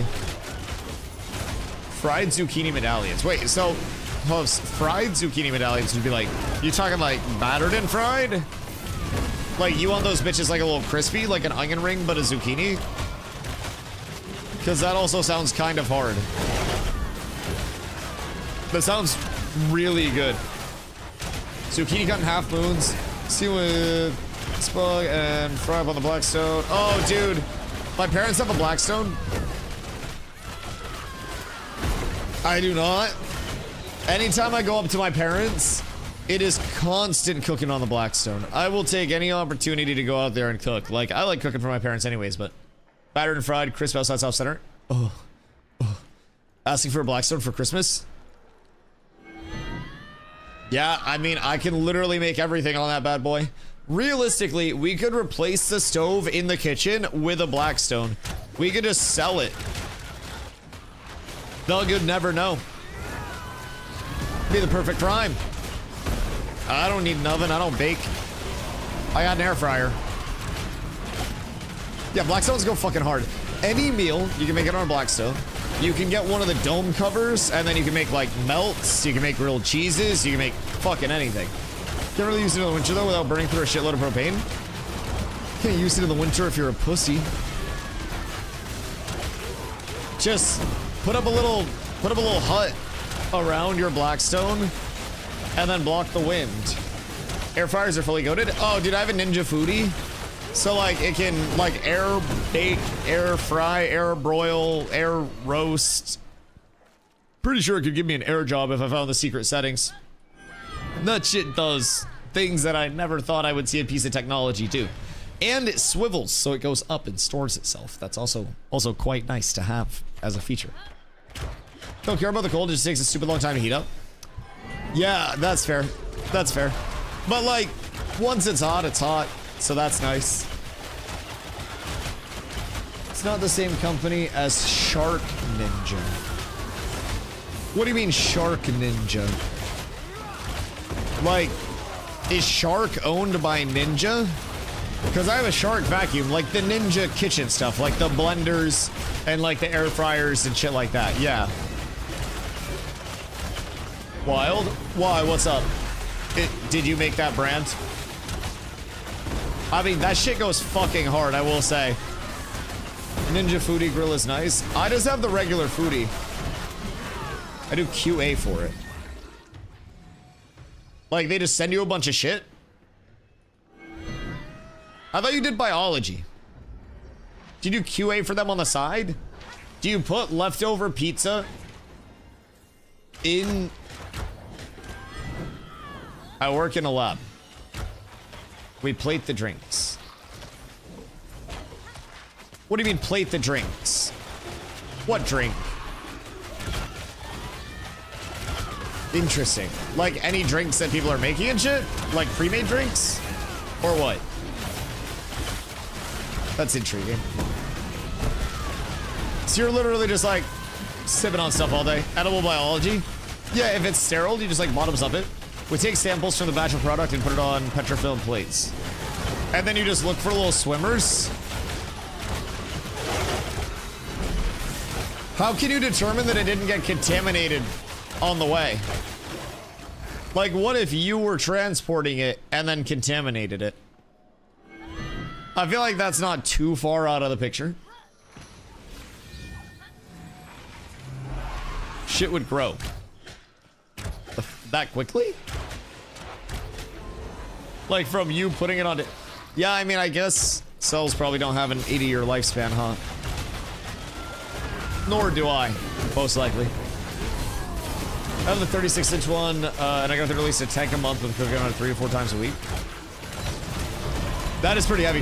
I feel like, I don't know, what's a conventional grill going through? I also have a shitty grill because I'm broke as fuck. But like, what is a conventional, just like, I don't know, gas barbecue grill going through, comparatively? I feel like the flat top is probably slightly more efficient, right? Maybe? I don't know, I just like what you can do on it. You can do steaks, burgers, breakfast, dinner. I could probably do fucking pasta on that bitch if I really tried hard. Just need a whole lot of water. I feel like you could do anything on a Blackstone if you really, really, really wanted to. A Blackstone and an air fryer and a motherfucker is set for life. Yoink. Sorry, Keith. R.I.P., buddy. You gotta watch out for those random sporadic storms blowing through. It's just super unfortunate when they come through these parts. Hiya. Alright, he's sacrificing, that's fine. He dies, I pull this one. Surely we're going to get something good, right? We're pulling like a mob a fucking hour, but this is fine. Regular girl can heat up and cook in 5 minutes. Blackstone takes longer to heat and can take longer to cook because it's not a direct flame. Yeah, that's fair.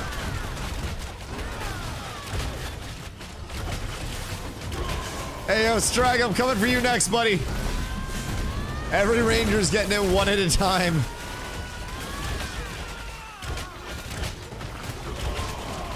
Yeah, I forgot these charges. That's my bad. I was trying to leash it out, and I didn't remember that it charged. And also, they should be paying attention to the charge. Maybe they should look at the fucking mob as it's coming. That's my counter.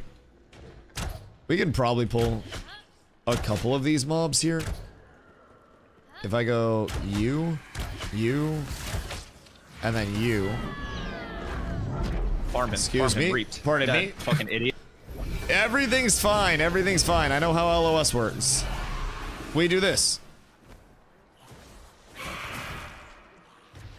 Is Pro training thumbs up onto us? Weird. Alright, well, I'm just gonna hop down and go reset these. There's 6 thumbs. Yeah, that's the guy that has been banned in my chat for a while. And then just dragged all the thumbs up because he's sad about being banned in my chat. He literally messages people telling them to ask me to unban him. And then does shit like this. He's like one of 2 people that have ever made it onto my in-game ignore list. Genuinely one of the most parasocial people I think I've ever seen in a game. It's kind of scary, if I'm being honest. It's very weird parasocial behavior. But I respect it. I respect it. But yeah, I'd definitely be careful. They're probably gonna pull some more up, if I had to guess. Did Z heal them? Z, I swear to God if you save them. Okay, good. Yeah, they'll probably pull more up at some point. I'm not too worried about it. But, you know, we'll see how much time they have. They're a very weird human being, though. So, don't be surprised if they do pull stuff up again. That shit do hurt, though. Fortunately, Intrepid's been trying to do some fixes related to mob training, which makes me quite happy. They have changed initial aggro tables to make those a little bit different in terms of the early engagement with mobs. So like the first person to hit a mob is actually going to have like an increased threat table on that mob. So it's going to be a lot harder to just like grab threat on a mob and then instantly drop that off onto another party. So we'll probably keep trying, but I need 11 minutes for Invoker. We're never forget Invoker spawn time. If we get an Invoker kill and get a ring, then that's great. I don't necessarily know that the odds will be in our favor, though, especially with how hot we were running earlier with drops, but, you know, we'll see. We'll see. Yeah, Zom, you're on pull duty, by the way. I took off my pull so that way I can actually have my taunt for pulls. So that way I'm not chain pulling sheet. I can keep pulls coming out, though, at probably a solid pace. What's this guy doing? Probably just taking that free one. Do we want an ocular?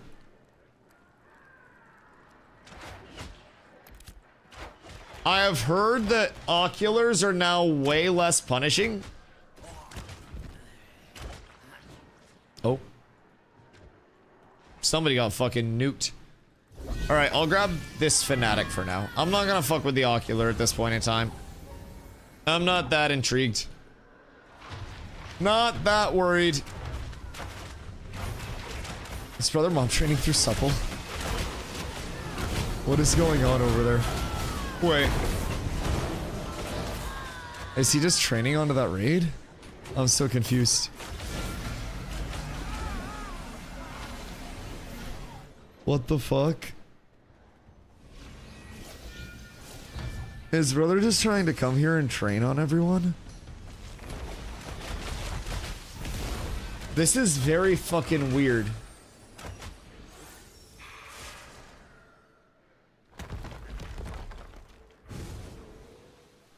Like, I guess he's just training on all of the raids that are here.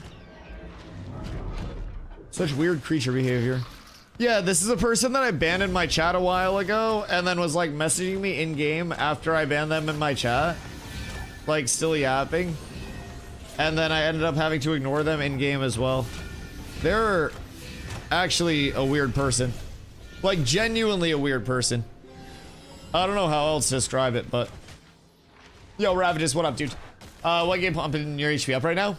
So, I have the Fortitude set bonus. Fortitude set bonus is going to give you, in green, I think it's like 18%. Yeah, 18% con and men. So, then I have the Steel Bloom Jewelry set. Steel Bloom Jewelry set. You got 150, 150, 160. Those don't have any on it. Then we have 61 from that. Where else is my max health coming from? I don't think I have any other pieces with max health, but just honestly, a lot of it is that Fortitude set bonus, that 5-piece coming in.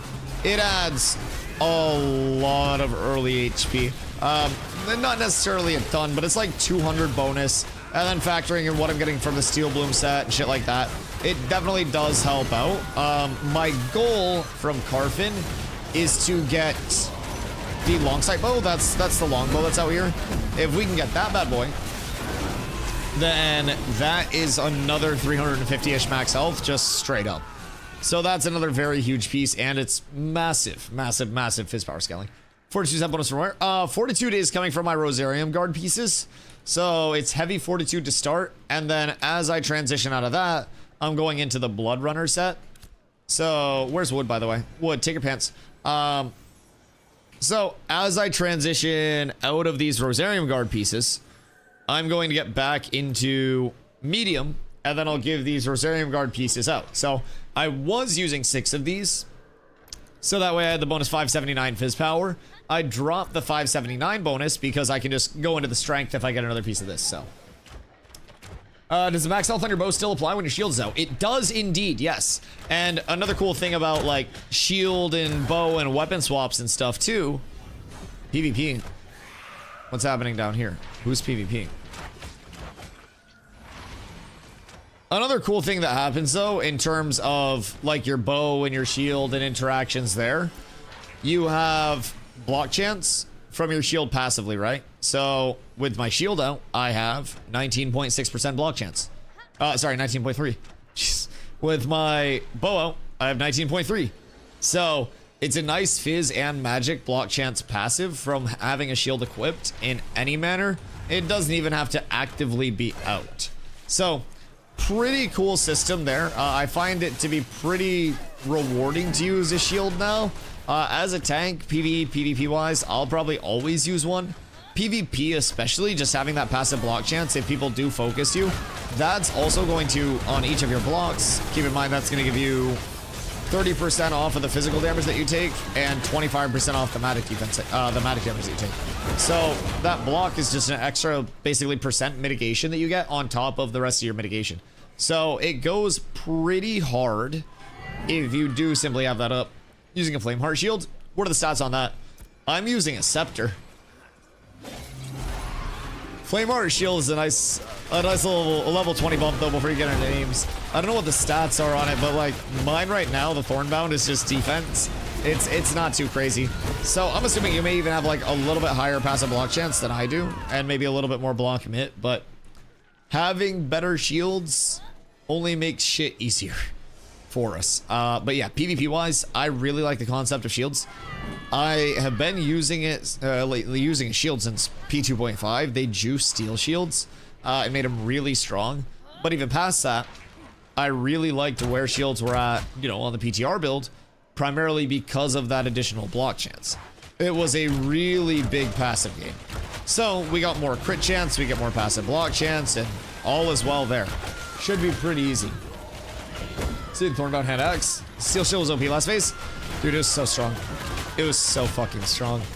everybody was using it. And primarily, like, Steel Shield was very strong because you had Beast Warden's Prod.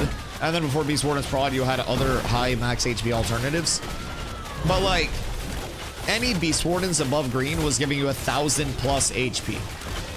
That shit was strong. Strong. Then you had, oh, praise flagged. I don't know what happened.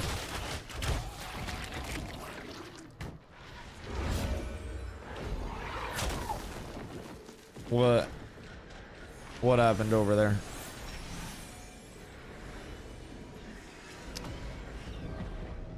Was that a Buggington or what? Wait, we went on strike? Oh god. Strike stole a loot. Fucking strike. I bopped someone with my hammer. It's a nice hammer to bop with. Okay, in all fairness, I can't judge too much. Because the other day in Steel Bloom, when they were flagged up, I saw one of their healers get incredibly low. And I was just like, I can kill this guy. I did definitely attempt to jump that one healer and may have got us all wiped. I own up to it. Was it my best choice? Nope. Was it a choice I stand by? Yup. Would I do it again? Hell yeah, fuck that healer. I don't even remember what it was. All I saw was enemy cleric low and bada bing bada boom. They had to die. Zombler. Why Zombler though? Oh fuck the ocular. Uh-oh. Just taunt spam so it hits everybody else for left. Uh-oh. He's moving. He's moving. Who trained Ocular? Oculars aren't even that bad anymore. Why is Supple training Oculars? That's weird. Fool me one time, shame on me. Fool me 2 times, I'll just kill the Oculars. You just kind of look away. And then you keep taunts on it. Alright, peace on. Yeah, we just turn away from that. Same thing as the Basilisk. And then it doesn't do any damage. We will remember your sacrifice, Ombler. Boss. Hiya. Where the boss at? What the helly? There's no boss here. I got bored because we were just sitting around. I know. I wish there were a better spot for us to just like post up with more pulls. I don't know how like the congestion of raids on every other floor is right now, but while the room. Door's closed. That's all I got though. Oh no, Bongies is about to break in. Hold on, I'll hold the door. I'll hold the door. No, sir, no. No access permitted. Thank you for understanding. I cannot grant you access. He's such a respectful lad. Wait, thank you, sir.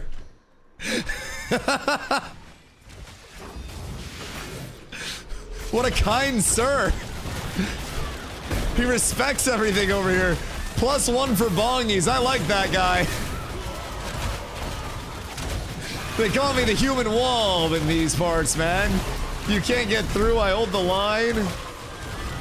They're going stairs. Stairs scare me. Uh-oh. Someone pirate software. Ooh, careful. I got scared. I should be able to get threat on this real quick. Is everyone in PvP, no matter the class, just gonna have a shield equipped then for the passive blocks? Maybe? But the thing about a shield is you do sacrifice a lot of your power scaling from a two-hander. A very substantial amount, right? If I had a two-hander on, two-handers can scale up to and above like 3k power rating relatively easily as you're getting into like, you know, eye level 29 stuff, the highest item level that we currently have. So, keeping that in consideration, two-handers are a very, very, very good source of power generation right off rip. If you have enough power and you're comfortable with the rate at which you're killing things, then having a shield equipped can be a pretty good, you know, a gap bridge, so to say. Can beef you up a bit without sacrificing too much. It really is just relative to how people are feeling in terms of their, like, their kill potential. And I think that's something that always dynamically shifts in metas too as things evolve. So you may see people stacking a lot of power really early, and then everybody realizes, like, oh damn, people are way easier to kill than we thought. AOC Discord just died. What do you mean just died? Wait, like just got deleted or what? What do you mean just died? Outage? Oh. Wait a second. Wait a second. Do we have any res? We might be fine. We might be fine.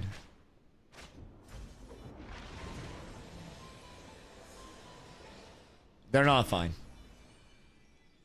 So, I think we had a butt pull on the outside that got a couple of our backline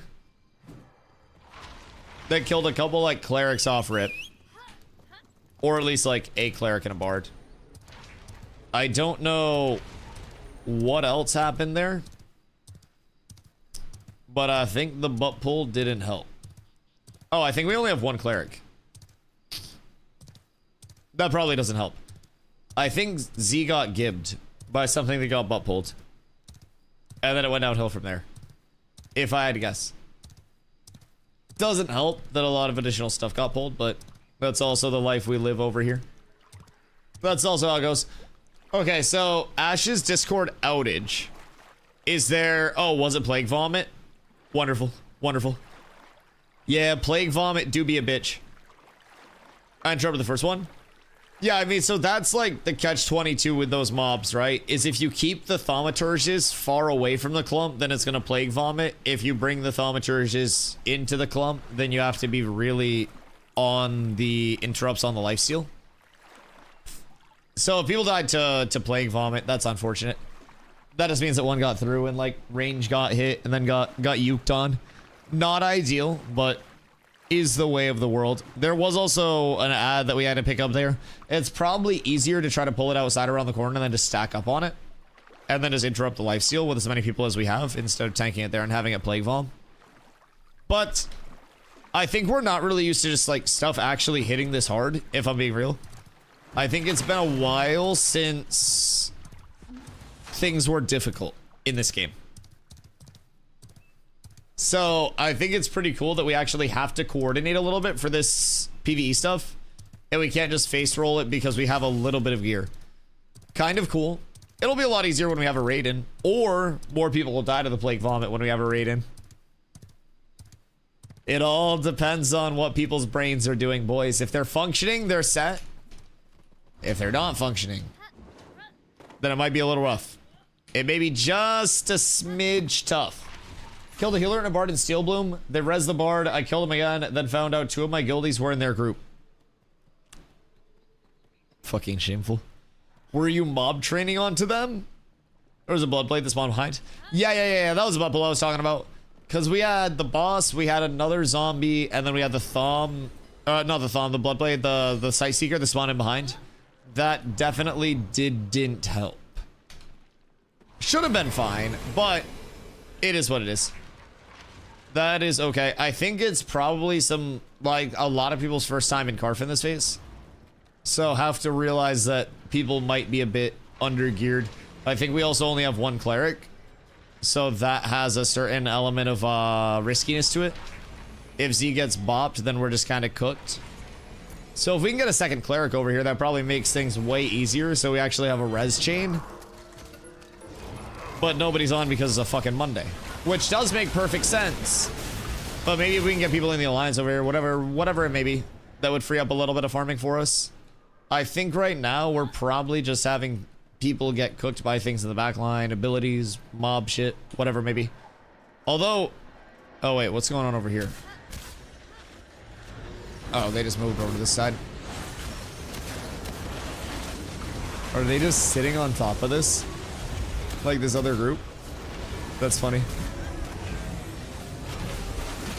So I'm assuming they're just looking for weapons here. Any good weapons? Who's using the good goods? Excuse me. I'm doing an inspection. No. I'm not seeing many long sight bows. Who's that?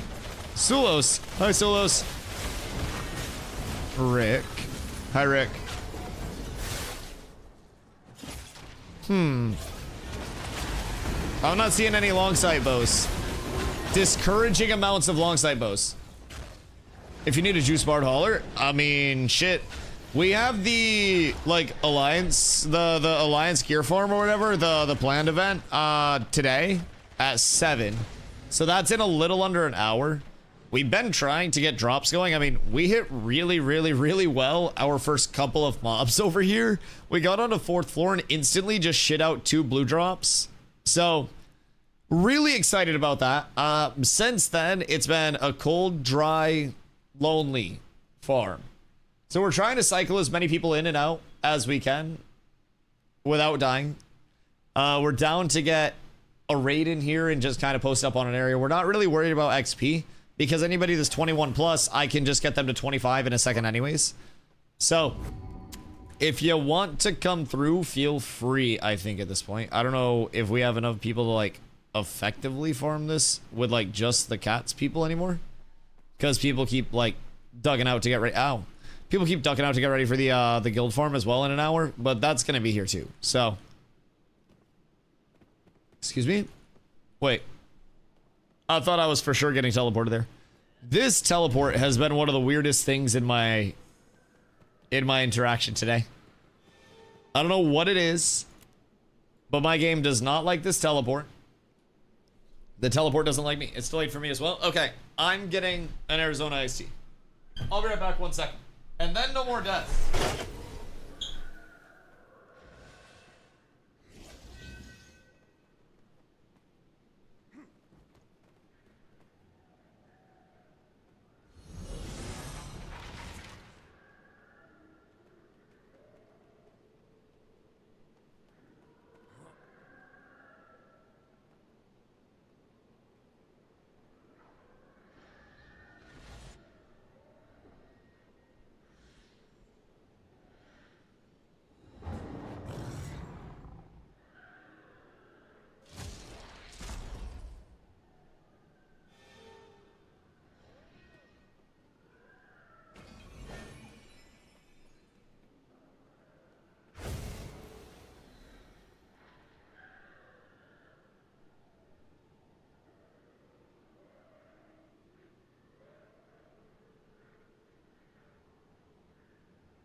Boys, we're up.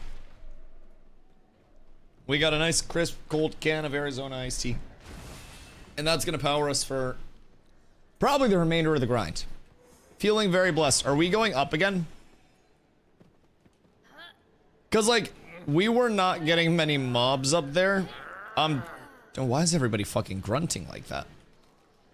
I don't think we were getting the most mobs up there. Just in terms of like raw mob count, kills per minute. But if we do get good drops, then we're blessed. Honestly, I'm down for whatever other people are, man. I don't know how other people are feeling gear-wise. I think we go back and just get 3rd floor. So, 3rd floor has the aura raid on it. So, from what I've seen, they're trying to go over and sit on anybody that's contesting down there. So, do what we will with that information. Now, Come 7, that's probably more realistic. But I think if we only have 10, they know where their keyboards are, let alone what's happening. Yeah, I mean, we could always go up on the higher level of 3rd floor as well and try to cook up there. Like up towards that top and then pull like the higher levels up. We can check that out real quick. Ashes Discord down for anybody else? Yes. The Ashes Discord is temporarily borked. We don't know why, but I'm sure it'll be back soon. Let me check 3rd. I'll swing up real quick because I am already down here. The teleporter works on the way out, so that's nice. 50% of the time is better than none of the time. I consider that a W. All right, let's see what we've got on our hands here. I'm gonna aggro this. Yes, I know. Very angry suit of armor. Wah. Strug, have you found both of your weapons on 3rd floor? Because I will do literally whatever I need to find more weapons. If I can get a long sight bow, I consider myself blessed up. That would be an ideal scenario for me. Surely I'm safe here, right? This is a reset spot. Okay, good. Good. All right, so they have a lot of people down here. I don't know how many they have, but they have a good amount of people down here. Let me pop over and see what's above us or who's above us and see what may be going on with the pulse. Looks like up top is empty. So if we go up top, we would be able to pull all of this stuff up. It's the double night spawn, all of that. Pull this up the stairs. Yes, I know. I'm running through your aggro range. And then go over onto this middle area. Who's up here pulling? They have somebody down here. Well, I should say somebody up here pulling. Should be good. Fubo, what up, my friend? That's nice if you broke all the official discords and he said no, so the only other answer is just broke them? Listen, I admit to nothing. How do we know that you didn't eat the Discord hamsters and you've gotten bored with Intrepid's hamster offerings? What if they're no longer good enough and you're moving on to larger hamsters? Hamsters that support more and more people. I'm not going to take the slander that it was my dust. I don't know if I believe that. I think you're trying to frame me for an action that I may or may not have even committed. So, do we want to go up to the top and pull there? I think that the Intrepid's hamsters became too easy for you. There was no thrill of the hunt left in it. There wasn't any enrichment. It was too simple, too straightforward. And you got bored with them, and you wanted to move on to bigger and better hamsters, and now you've come for Discord's hamsters. You started with the Ashes Discord, and then you'll start branching out, guild by guild by guild, into all of the Discords before they are all conquered. All are conquered. I'm being silenced. The stutter demons are trying to silence me, but they're coming from the void. They know that I know. The serious possible. That's what I'm saying. We can't put anything past the void. The void does consume all at all times, no matter what. Foop, what have you been up to today? We have been in Carfin. We got a really good drop. Actually, 2 really good drops. And then literally nothing other than that.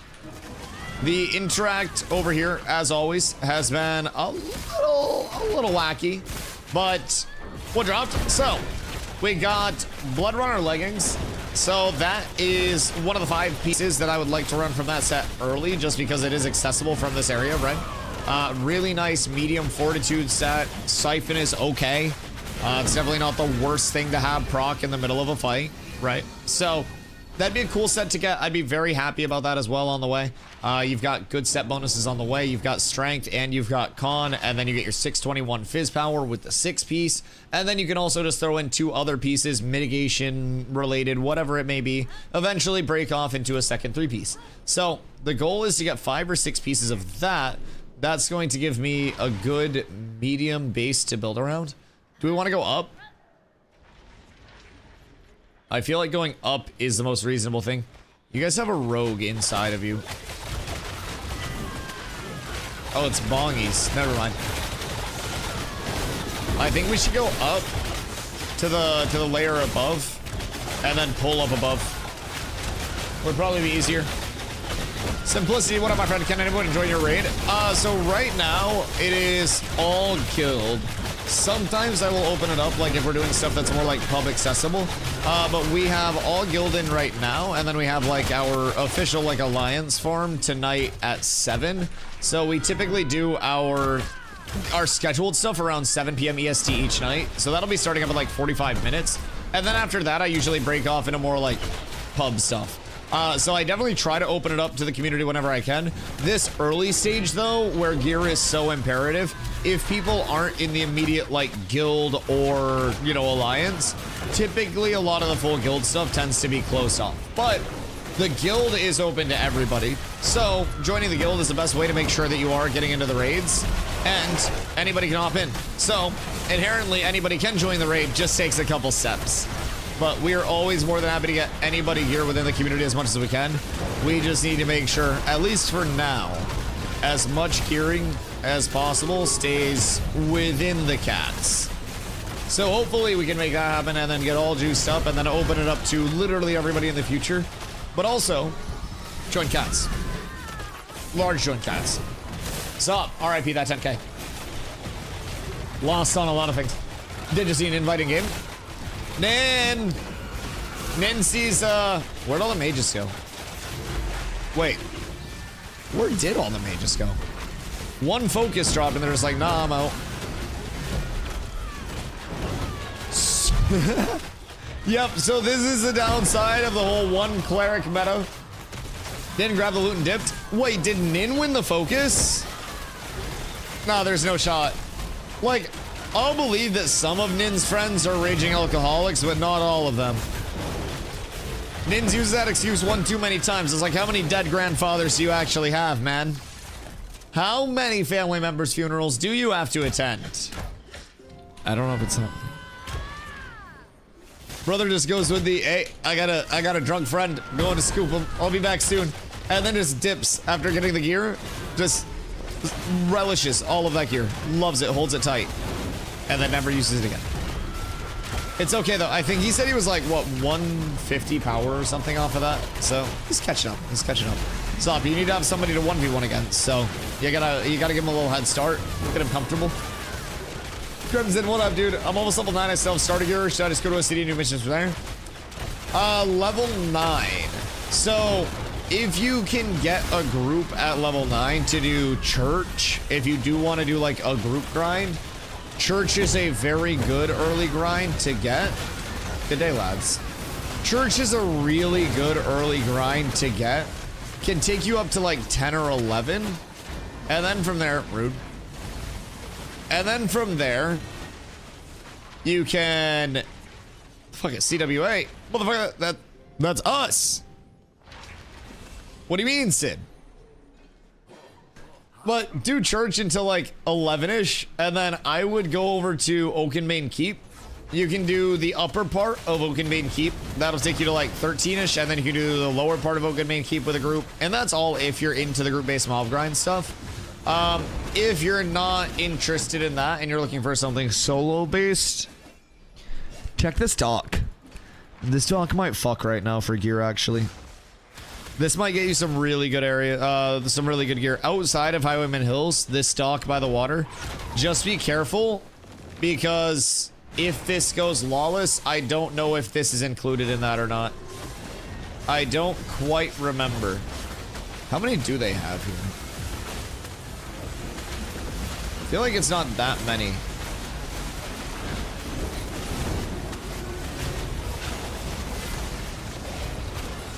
It's probably like 2 groups, maybe 3, but I think probably 2 groups.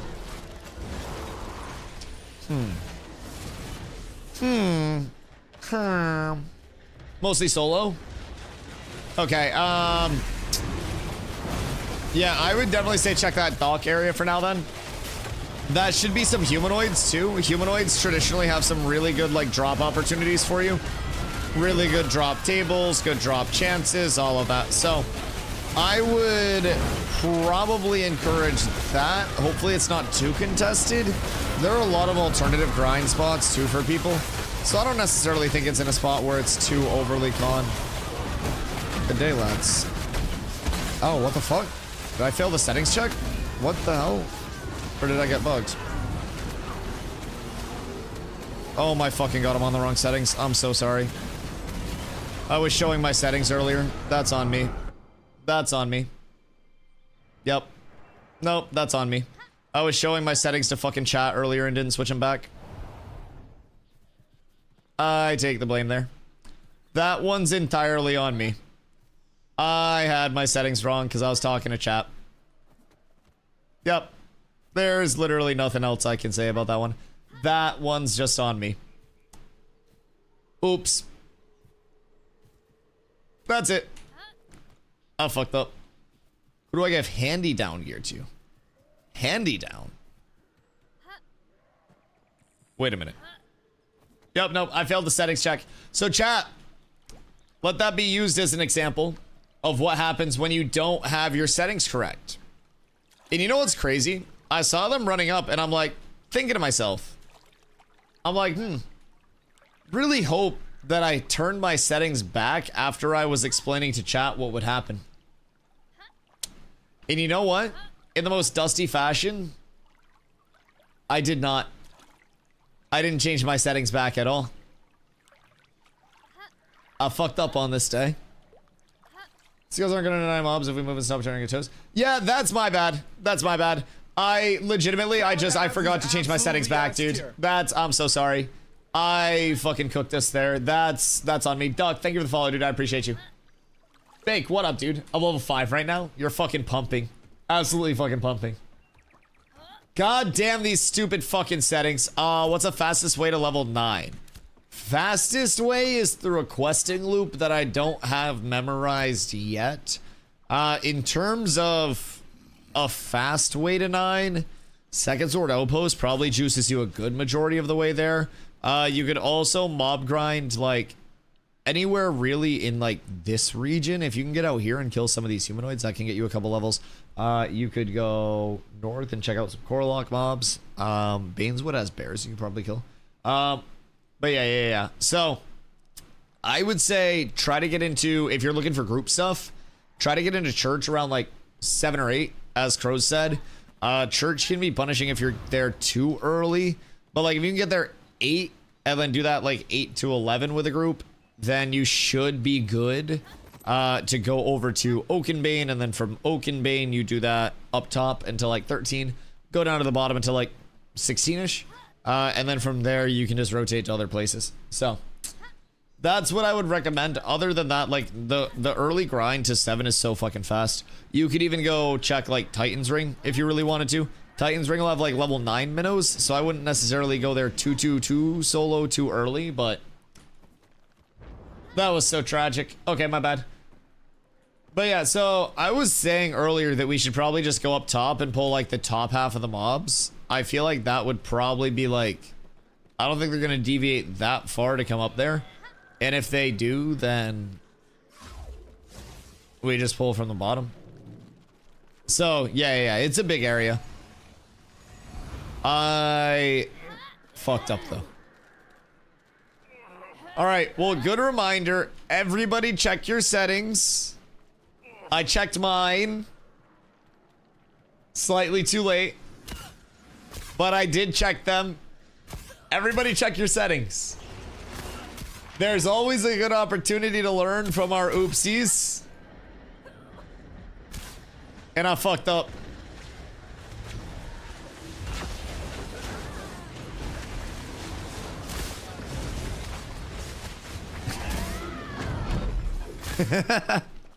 I can't stand this shit, bro.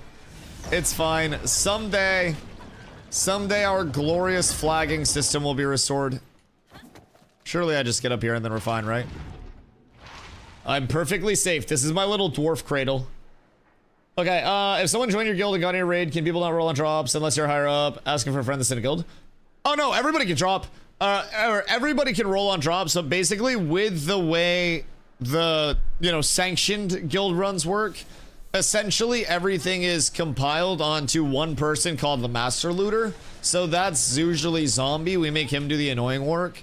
So he'll grab all of the loot throughout the raid, and then after the like end of the raid, right? We usually do like a 2-hour window for it. At the end of the raid, we roll off all of the loot. So from there, everyone will typically like win one piece, and then once you win something, we'll let other people roll, so that way the loot stays pretty distributed, and people are able to kind of like, you know, have a chance to come out with something for showing up. So typically we have a lot of loot that does go out, especially if it's a Seal Bloom night. In 2 hours of Seal Bloom, we weren't even keeping gray gear to roll off because so much drops out there. You were just doing need or greed on all the gray gear, but we were finding so much green, blue, everything like that, that we had a full inventory that was rolled off.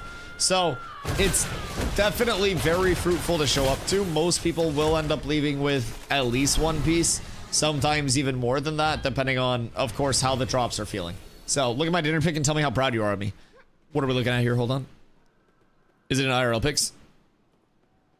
Ooh, wait. That looks fresh. No! Justice for my homie in the top right. What the fuck do you mean? Bro, you missed one. Slap that guy in there and just have one crunchy zucchini. Brother got left out.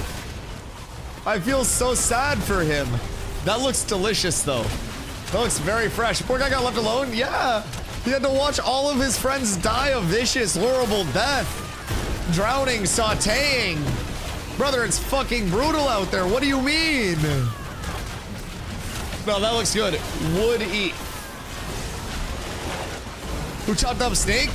No, no, no. Those not danger noodles. Those just yummy noodles. Just good noodles. They got flagged and he didn't. He's the one that passed the settings check. All the rest of them are Dusties. Don't be a Dusty. Check your settings. My bad. Healthy? Yeah, it's tomatoes, it's pasta, and it's zucchini. That's fruits, veggies, and grain. That's 3 of the core, like, I don't know how many food groups there are, but like 8 or some bullshit. That's a lot of good stuff. That's way better than, I don't know, Fent for dinner. I know a lot of people that do a lot worse. Ooh. Glovesy wovesies. Very cool. I already have those. I'll have you know I fixed my settings immediately. Your attack strategy will not work this time, lads. Alright, we follow strike. Poor guys. Food groups are dairy farm propaganda. You don't need that much milk. Dude, my belly hurts if I drink that much milk. I'm lactose intolerant. I drink lactose-free milk. Like, if I have any dairy, my shit gets all rumbly. I do not enjoy a lot of dairy. Although, I get a lot of milk intake through ice cream, I will say. I don't know if ice cream is intended to be a, you know, a core form of dairy intake. But let me tell you what. Oh, I love ice cream, dude. I like ice cream a lot. I can't even get Discord to open. It's a skill issue. You just gotta click it harder. You're probably just not, like, clicking it in the right way.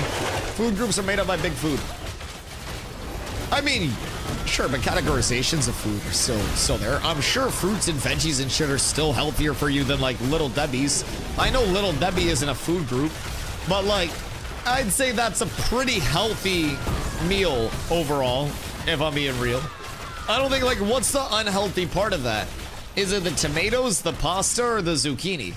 Because I think those are 3 things. Vegetables aren't a real thing. How can mirrors be real if our eyes aren't real?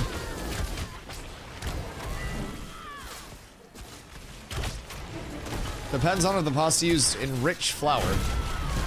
Is enriched good, or is it like enriched with cancer? What's going on there? Pasta's a lot of calories and carbs. Okay, so just do some fucking jumping jacks. Enriched flour is bad for you. Okay, so it's enriched with the cancer. What is enriched flour? It's basically bleach. Oh, so are you supposed to get like non-bleach flour? That sounds expensive though. Like, sure, hospital bills for like cancer in the long term are gonna be like more expensive, but I'm not a string bean like you. Excuse me. I don't think I'm exactly a string bean. I'm pretty thin, but I'm like 6'5", 190. I'm by no means string beaning. I might be pushing 2 bones now since Carla started cooking. Like, I've eaten a lot. That shit's delicious. I'm definitely not string beanie. Sounds like an American issue to me. Bro, I will say, Ritz crackers, like EU Ritz crackers. Oh. Yo, Odin, what up, dude? As a tank, should I go Steel Bloom at 16 to 22 and then Carfin or Forge? Personally, it depends on what your goals are. If you are trying to exclusively get XP, you could start Steel Bloom at 16. Mobs are going to hit very hard though, because there are very frequently going to be like 18 to 20 mobs in the area, right? So just definitely be careful. Smaller pulls. Now that we finished all our food, what do we eat tonight? Do you want me to fill the chickie? I pulled food out already. I pulled the chicken out this morning, or not the chicken, but the sausage out while we were cleaning. Yeah, that's been in the fridge. Yeah. No way, ball. Yeah, I got you. Yes. I have a plan. God's plan. So there are some really good experience spots. You're cooking tonight?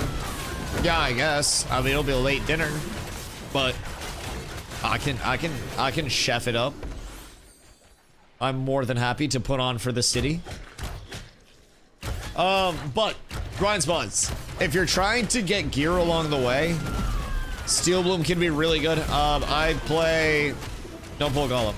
Oh, loot table. Oh, word. Surely it drops like something cool. Maybe like just maybe a Golem has a weapon. Maybe it's a Golem with a gap.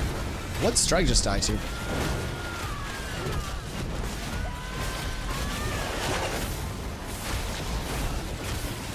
Did he have projectiles chasing him from this War Mage that was aggroed to me? Did he get like fucking blickied from the War Mage?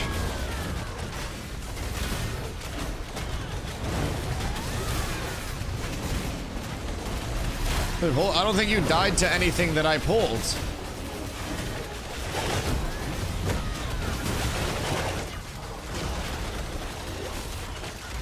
I pulled when you did. So where are we trying to stand? On the stairs or over here? Because every time we're up here, we just stand over here. That's my bad if I move to the wrong spot. I just thought we were moving over to here. And these mobs were literally right here. So we had to kill these to get over here.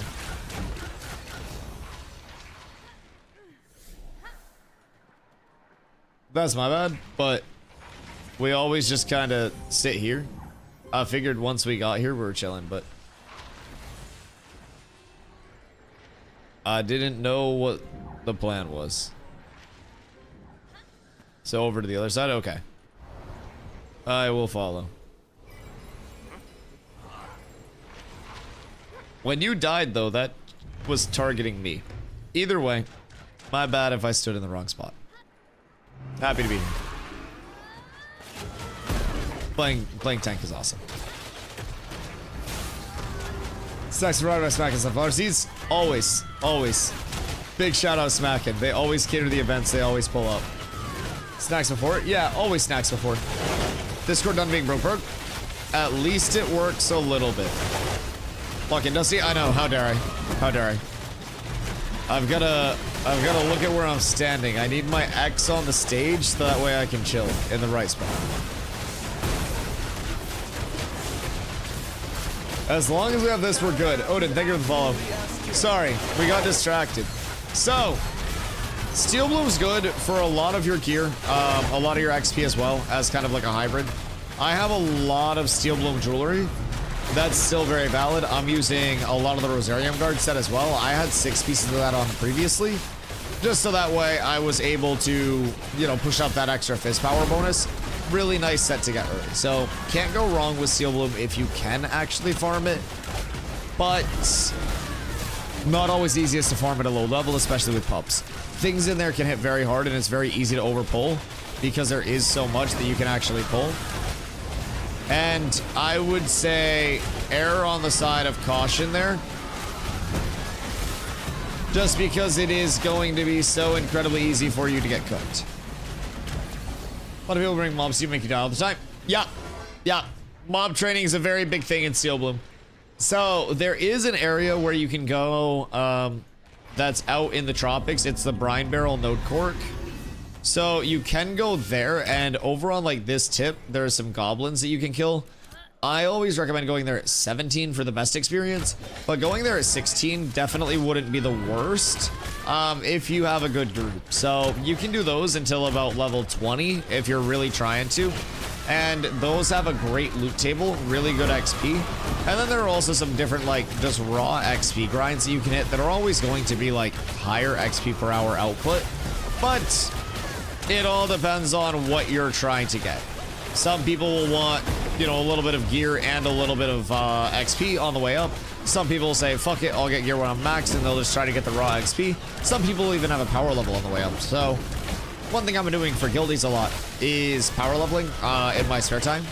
So I go back and I try to tank some groups, and I just try to help people get all established and squared away. Get them from 21 to 25 in a really efficient spot. And from there, it's honestly like we get like 2 mil XP if we're doing it right. So it's a really, really fast grind. That's per hour. So it's a really fast grind in certain spots, but again, those spots are typically going to be like net negative gear. So I would say just honestly, ooh, we got a bracer recipe. It depends on what you're looking for. I think still if you can get it, great. Also, don't sleep on level 16, Ursine Caves.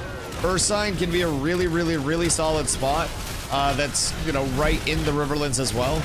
They have better drop tables for beast mobs now, so they can actually drop like armor, weapons, all of that. We don't necessarily know why, but bears now have bows and shit. So while we were over in Ursine with our group previously, that was like way back when we were leveling, right? But that had surprisingly good drops. More XP for us, that is true. The bears ate the hunters. You know that's valid. And when the bears eat the hunters, there is a bow that's laying on the ground that the bear then learns to use. Yeah, no, that's actually valid. Okay. I thought it was unfeasible that bears would make their own bows, but thinking about a bear eating a hunter and then finding the bow actually makes way more sense. And then the bear learned archery, so now the bear has a really sick ranged opener combo fleshed out. It's the stuff they ate when they ate the other adventures. No, they just learned how to use it. I got you, Strugma. It'd be painful to pass that bow. No, they didn't eat the bow, they just adapted. They just got like a fucking thumb claw, and then they started cooking with it. Their accuracy is unmatched. They learned the breathing techniques of the greatest archers of all time. Eat hunter, draw bow. Yes, hunter has loot table. Hunter's loot table includes hunter weapon. So they eat the hunter, they get the protein from the hunter, all of the buffs. So pretty much the bear never looted the hunter. Well, no, the bear's just using the bow. So like the bear looted the hunter. Blue goes public too fast. No, the bear's using the bow. The bear's just meleeing you with the bow because the bear doesn't know how to actually shoot the bow. The bear sees bow and bear sees arrow, but bear only uses melee weapon. Is only proficient in the close range. Bow is stuck in bear teeth. Bro, why did both of you just...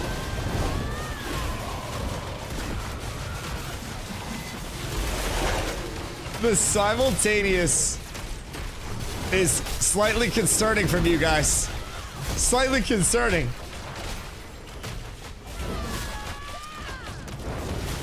Is the bear on the PvP settings checked? Unfortunately, no. The bear baited his entire raid in a PvP once again. Surely since they both said this, it means it's true. I mean, honestly, so, you know, a positive and a positive are a positive and a negative are a negative, and a negative and a negative are a positive. So if two non-intrepid employees say something, then it becomes a true system.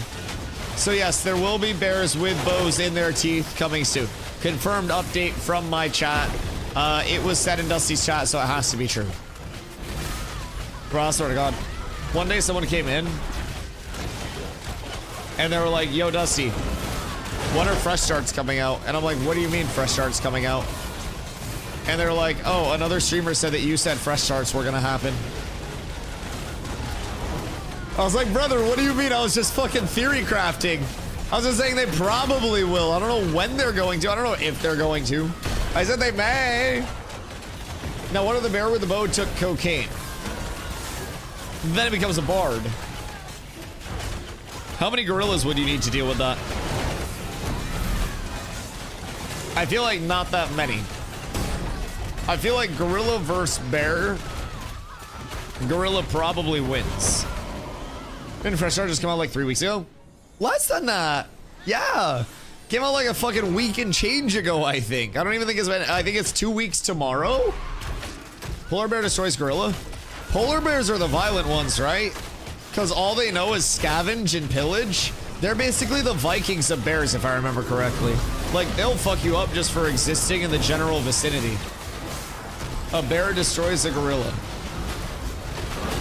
Really? Like any bear? Because black bears are pretty small.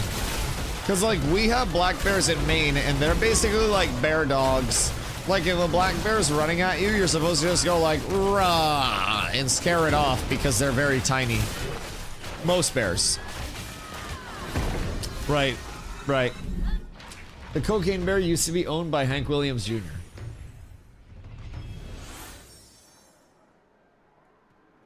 What do you mean? The cocaine bear used to be. Fully grown black bear is larger than a gorilla. Am I underestimating or overestimating the size of a gorilla? How big is a gorilla? I've heard of the cocaine bear, but what do you mean the cocaine bear was owned by Hank Williams Jr.? The cocaine bear is an entity that cannot be locked down. It cannot be controlled. It is independent, unsigned. How big is a gorilla? If Sergeant Stomps is 5'6" and bald, how close is he to a gorilla's size? It was stuff and Hank owned it before he donated it to a museum. That would be crazy to have in your cocaine room if you had a cocaine room. I don't necessarily know like what cocaine imbibing rich people do, but I'm assuming a non-zero amount of them have specified cocaine rooms. And I feel like having the cocaine bear in your cocaine room would be crazy. Yo, Loop, what up? Do you have a cocaine room? Out of curiosity. 4 to 5 feet tall.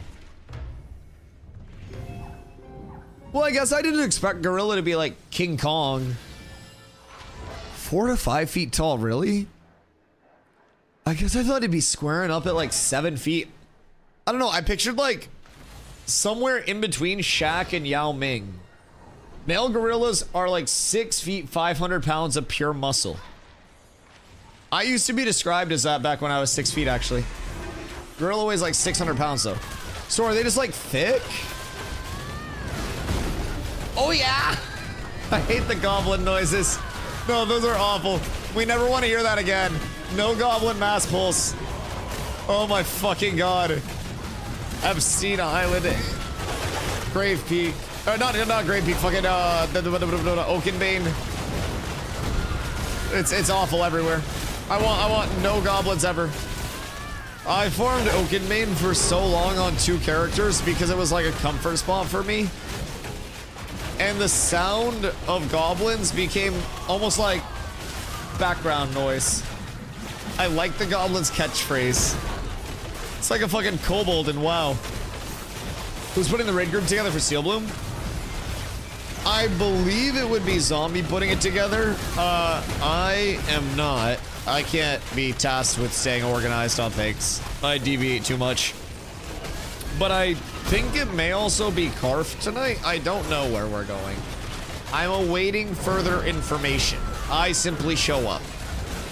So, well, no matter which one it is, we'll hopefully be getting some good gear out of it.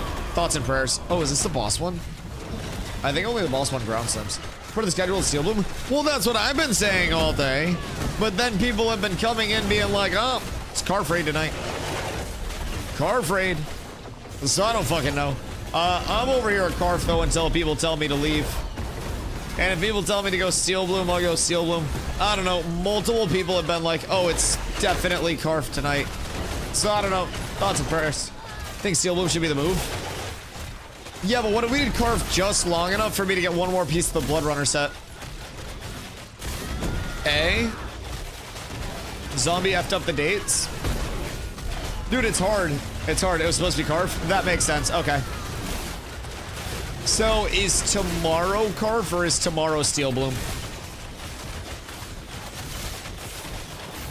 Will I have a schedule if it's not accurate? Well, hold on here, Ash's Discord.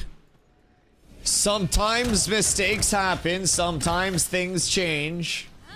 Per schedule, tomorrow is Carf. Well, per schedule, today is Steel Bloom. So I don't know. Everything's going to shit. What's happening next Tuesday? I don't know.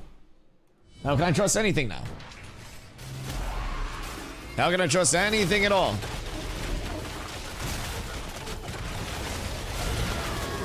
It's all going to shit. It's all hell in a handbasket. Everything I know is a fucking lie. The Matrix is real. Is Akai on the calendar? Soon. Soon the Guild Akai takes over. Pending subject change, should there be an announcement? The scheduling is not handled by me. That is that's a Zombler assembled thing. So, Zombler is on the event side. I don't know who else was involved in the oopsie. I'm sure it was simply just a copy-paste typo, but...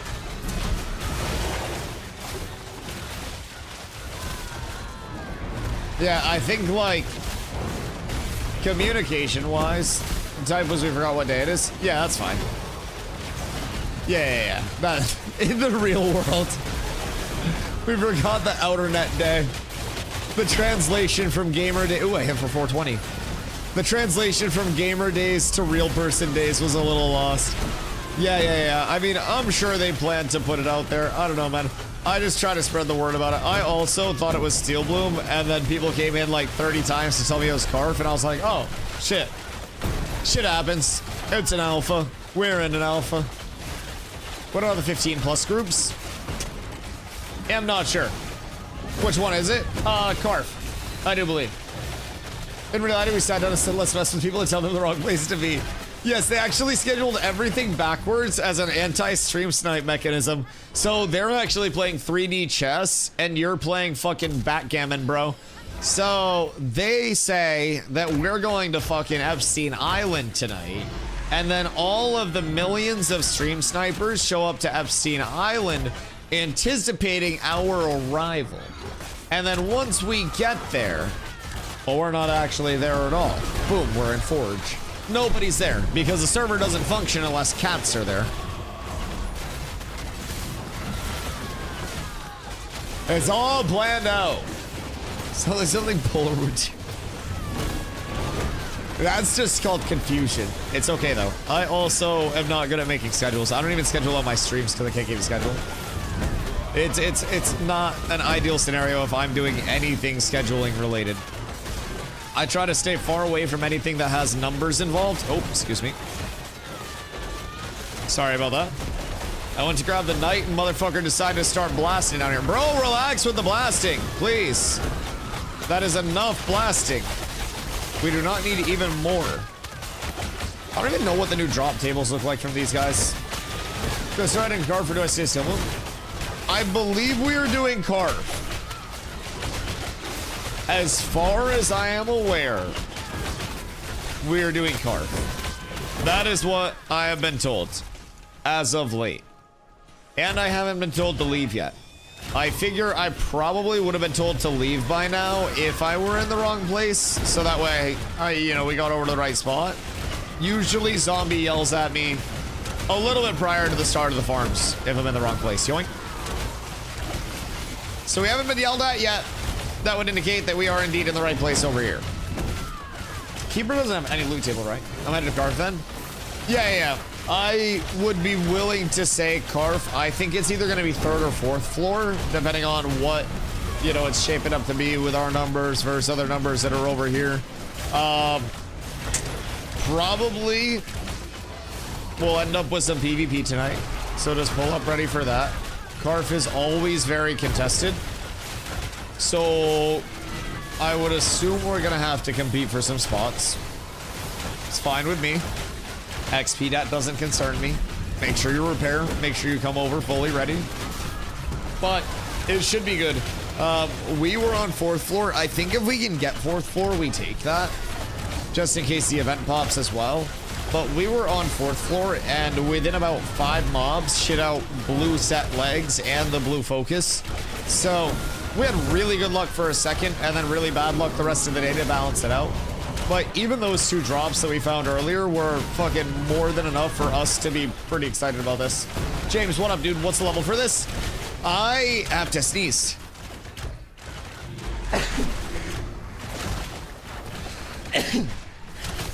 Sorry, I'm trying to get the threat. I'm getting nerfed right now by my allergies. Oh, we're set. My bad. My bad. I have the window open because it's nice out, and I think the pollen demons are coming for me. Ooh. Holy shit. Okay. Yo, Ice Move. Thank you for the follow, I appreciate you. Level range for like Carfin if you're coming with a pub. Honestly, with how hard shit's hitting, I would say don't come with a pub right now. That's my like best advice. Carfin is hitting incredibly hard. Mobs can catch you pretty off guard, especially with the level differential. The higher level you go, the worse it's going to be in terms of like higher level, more punishing mobs too.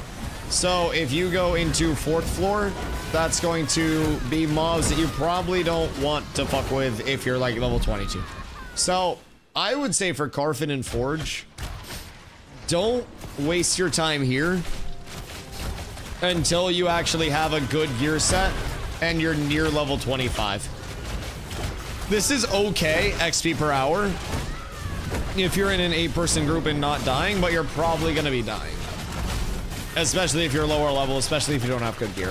I would say, like, Steel Bloom up until 22 once you get in there is really valid, but also just gauge Steel Bloom on, like, your gear set versus anything else.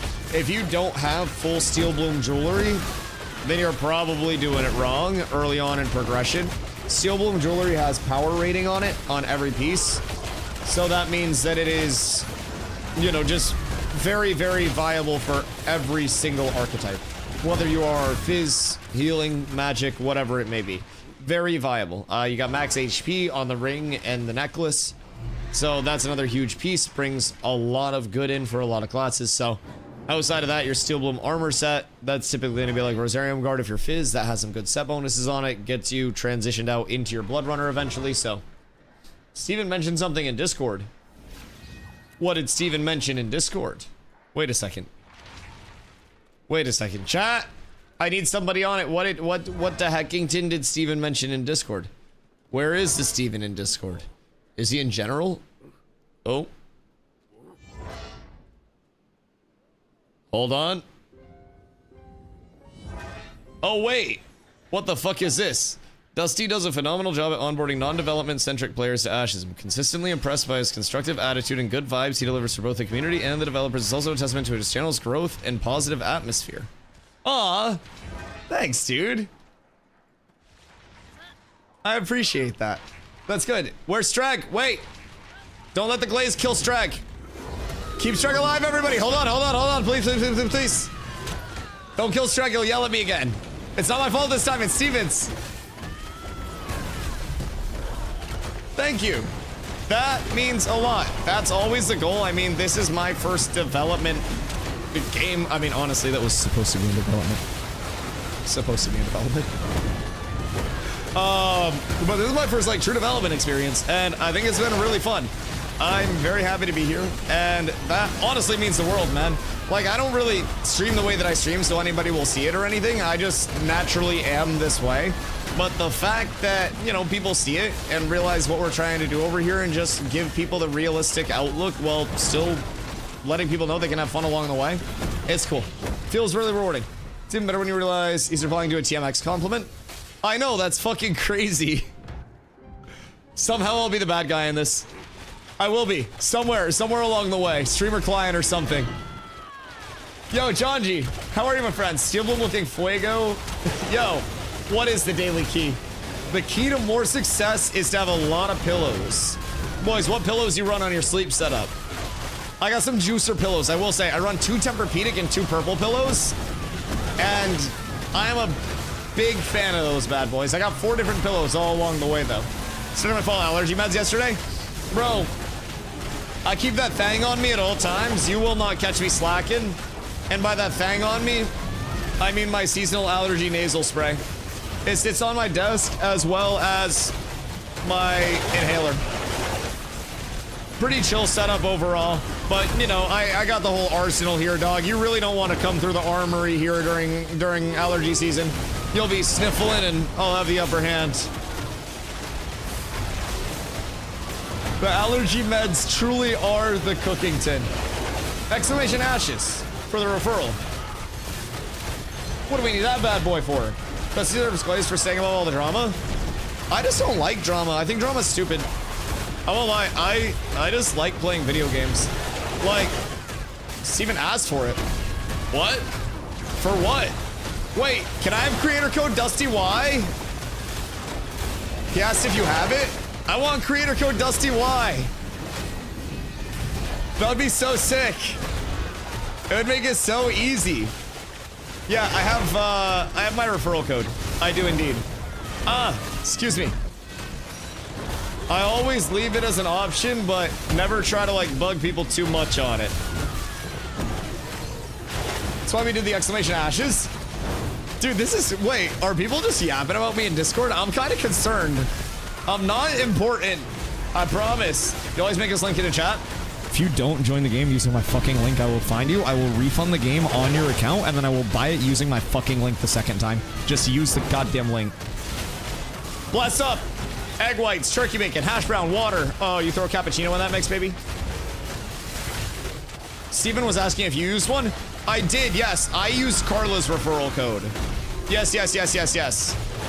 I used Carla's referral code, and she was a very early tester. I think she has like one of the 2020 packs, if I remember correctly. So not very early, but pretty early. She was in the first Castle Siege test. And that was one of her big selling points to actually like get me in, was showing me that. So if you have it for here, oh yes, I do have it. Yes. Yeah. That's the exclamation ashes. Now it would be nice to have creator code DustyWhy, but I figured once people get accepted in the content creator program, they'll probably get custom links, so we just wait and see what happens with that. Every dev stream, they seem like they're closer to actually accepting people, which makes me very fucking excited. Not that I think I'm like a shoo-in or anything, but I did apply, and I updated my application again last month. 3rd update to it. I try to keep it, you know, relevant to the progress and stuff and how things are going. So I will say, you know, I'm putting a lot of work in trying to get there. So maybe that's one of the cool benefits. Put both exclamation ashes and TwitchCon on there. Maybe change Discord to CWA on exclamation ashes. Ooh, wait, that would be big. Considering my Discord also doesn't have the custom link anymore. We need the boosties. We need all of them. We need every single boosty. TwitchCon's gonna be so fun this year, though. My wife and I need mattress and pillows. I got the mattress from IKEA when we got our first house. Just not doing it for us anymore. Whoa. Okay, hold on. I'm not gonna try to sell you on anything. But I sold beds for a little bit. And dog, just get yourself a Tempur-Pedic, a Stearns & Foster, or a purple, and then you're set. Those are like the big 3 of brands that I just feel like you can't go wrong with. I don't know what your budget's looking like, but Tempur-Pedic Lux Sprees Medium Hybrid goes fucking sicko mode. That's what I sleep on. A Stearns & Foster Reserve, or like one of the purple hybrids. Like, those are all really nice mattresses. They're so fucking comfy. So, I'm just saying. I saw Steven glazing you. Out of nowhere. I don't really know what happened, bro. I'm just sitting here hanging out. I'm just trying to pump some mobs. Dusty sounds like a man that's had many jobs in your life. Yeah, I mean, I have kind of some peculiar work history, I will say. I am not the greatest at staying interested in real jobs long term. So like, in terms of real jobs, I always tend to burn out, you know, after a little over a year. Oh fuck, I don't want to invite people. And so I would get bored and just like move to the next thing. And then streaming happened, and you know, I always streamed while I was working and stuff too. But, you know, streaming full-time happened. It was something that I wasn't really prepared for in any way. And this is the first thing that I haven't felt burnt out on, so I'm really hoping it continues, dude. I'm super happy to be here. Making the transition, right, from New World over to here when I was already full-time in New World was an even scarier thing, so I'm glad to be over here. But yeah, I most definitely burned out on a lot of real people work. And I understand the fucking grind. And I just got incredibly lucky with, you know, everything that's happened with the community support and being in the right place at the right time. And, you know, just fucking gravy-stained apron is a massive tank piece. Gravy-stained apron? Why does that sound like me whenever I'm cooking? What? Hold on.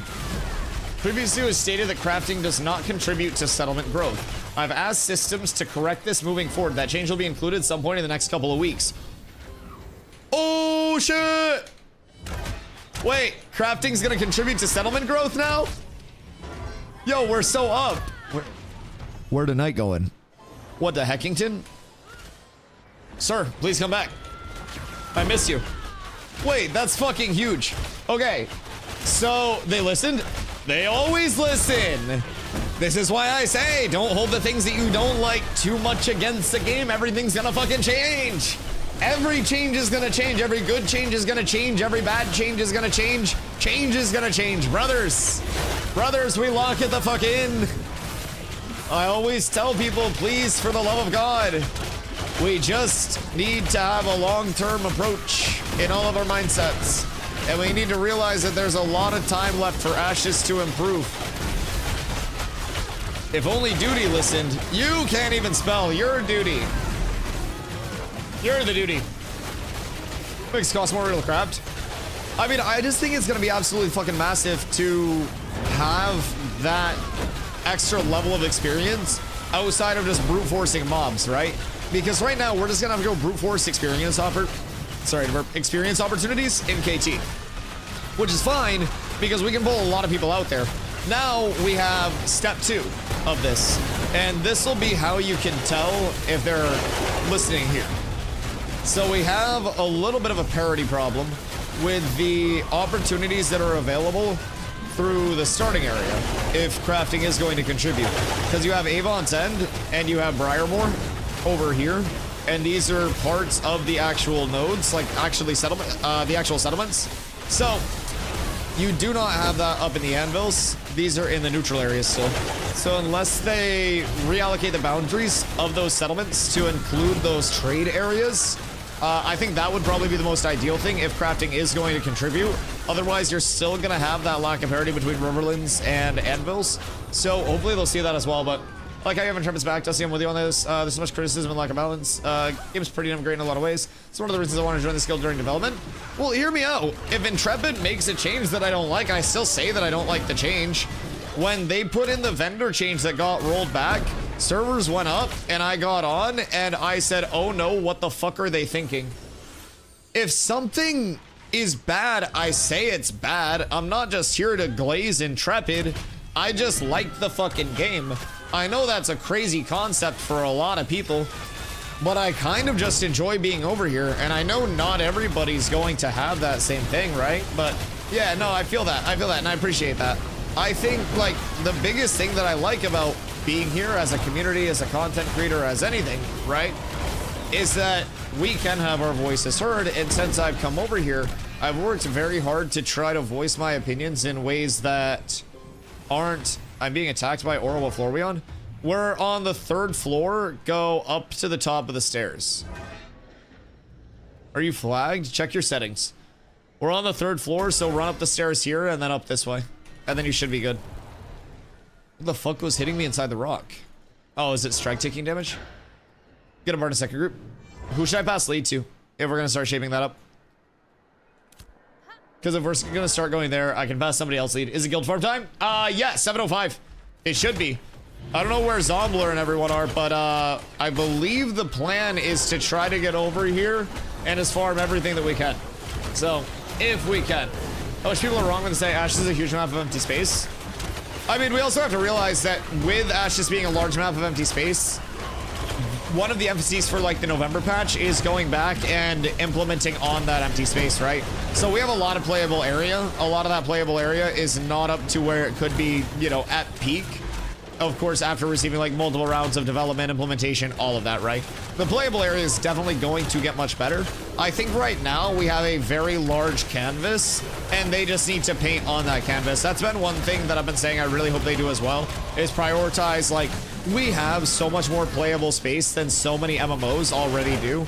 I don't think playable space is an issue. I think functionality of the playable space is the current issue.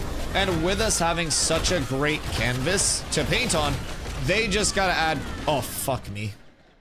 My bad. I fucked up. I'll be right up. They just have to add things to that canvas. They've got to add the points of interest. They've got to add those... I mean, we got to think. No biome even has a grand dungeon except for the Riverlands. Grand dungeons are meant to be a very incredibly important part of what a biome offers. That's what, you know, Carfin Tower is. So if you're getting into one of these grand dungeons, that's going to get you the best drop opportunities, the best everything. How do we flag up? What happened? Did somebody fail a settings check? They're gonna add more mobs and make it a larger pain to move around. Yeah, so recently I was attending my weekly content creator meeting and they told me that the plan was more ravens because fuck you all. No, so I actually think in a lot of the wilderness areas, there are, from what I've been told, like essentially 2 different types of spawns in the game. Like they've got their point of interest population and then they've got what's called their wilderness spawns, right? So the wilderness spawns are what are populating, well, the wilderness, that unpopulated, un-POI area. So I think that what we'll see is actually, you know, if you go out into the wilderness, you can still find mobs out in this area, but you also have the points of interest, which clean up certain areas like of the wilderness around those POIs, and then you have a little bit more of like an organized spawn area. So as things like the anvils go from all wilderness to maybe, you know, this is a point of interest that actually has like a build up here, and you know, an open world interactive event or something like that, right? That I think will cut down on the mass amount of wilderness spawns in areas, and we'll actually refine the playable area. Oh shit, I'm so sorry. I was told to stop pulling. That was gonna aggro anyways. Just kill this one real quick. But yeah, in terms of like wilderness spawns, I think those are typically the first implementation of things. So think, for example, as well, looking into the ocean cannon spawns too. So when the first round of ocean spawns come in, it's probably going to be pretty jank, probably going to be pretty goofy. I would assume leash ranges are going to be tough. I would assume something weird around boats is going to happen. Are we killing him? Or are we just letting this sort out and then unflagging? Because at this point, we're all flagged. So, who flagged in the first place up here? And brought it up into the group? Because if we're not flagging up together, is this guy gonna die? Poor guy just wanted to be a part of it. Poor guy just wanted to be a part of it. That's so fucking sad. I sense a swanton bomb in the future tonight, I will say. I sense a very large swanton bomb in the future. I was just trying to save him. No, that's okay. Who got flagged in the first place? Because I want to make sure that people aren't just like coming up flagged and bringing it up to the group when we're not actually like trying to group up yet. Braintown, thank you for the follow. I appreciate you. But yeah, so in terms of like wilderness spawns, I think those that actually probably get more organized over time and resemble not exactly the Riverlands, right? But would give more semblance of points of interest and then true wilderness in between the points of interest in the towns. And as soon as grand dungeons are there, as soon as you have like your Steel Bloom equivalents, your Ursine equivalents in terms of those elite points of interest, you slap some of those out here in addition to the pocket dungeons that we have. You slap some of those out here and you have them go into like, you know, the mountains of the desert and shit like that where there's actually going to be cover.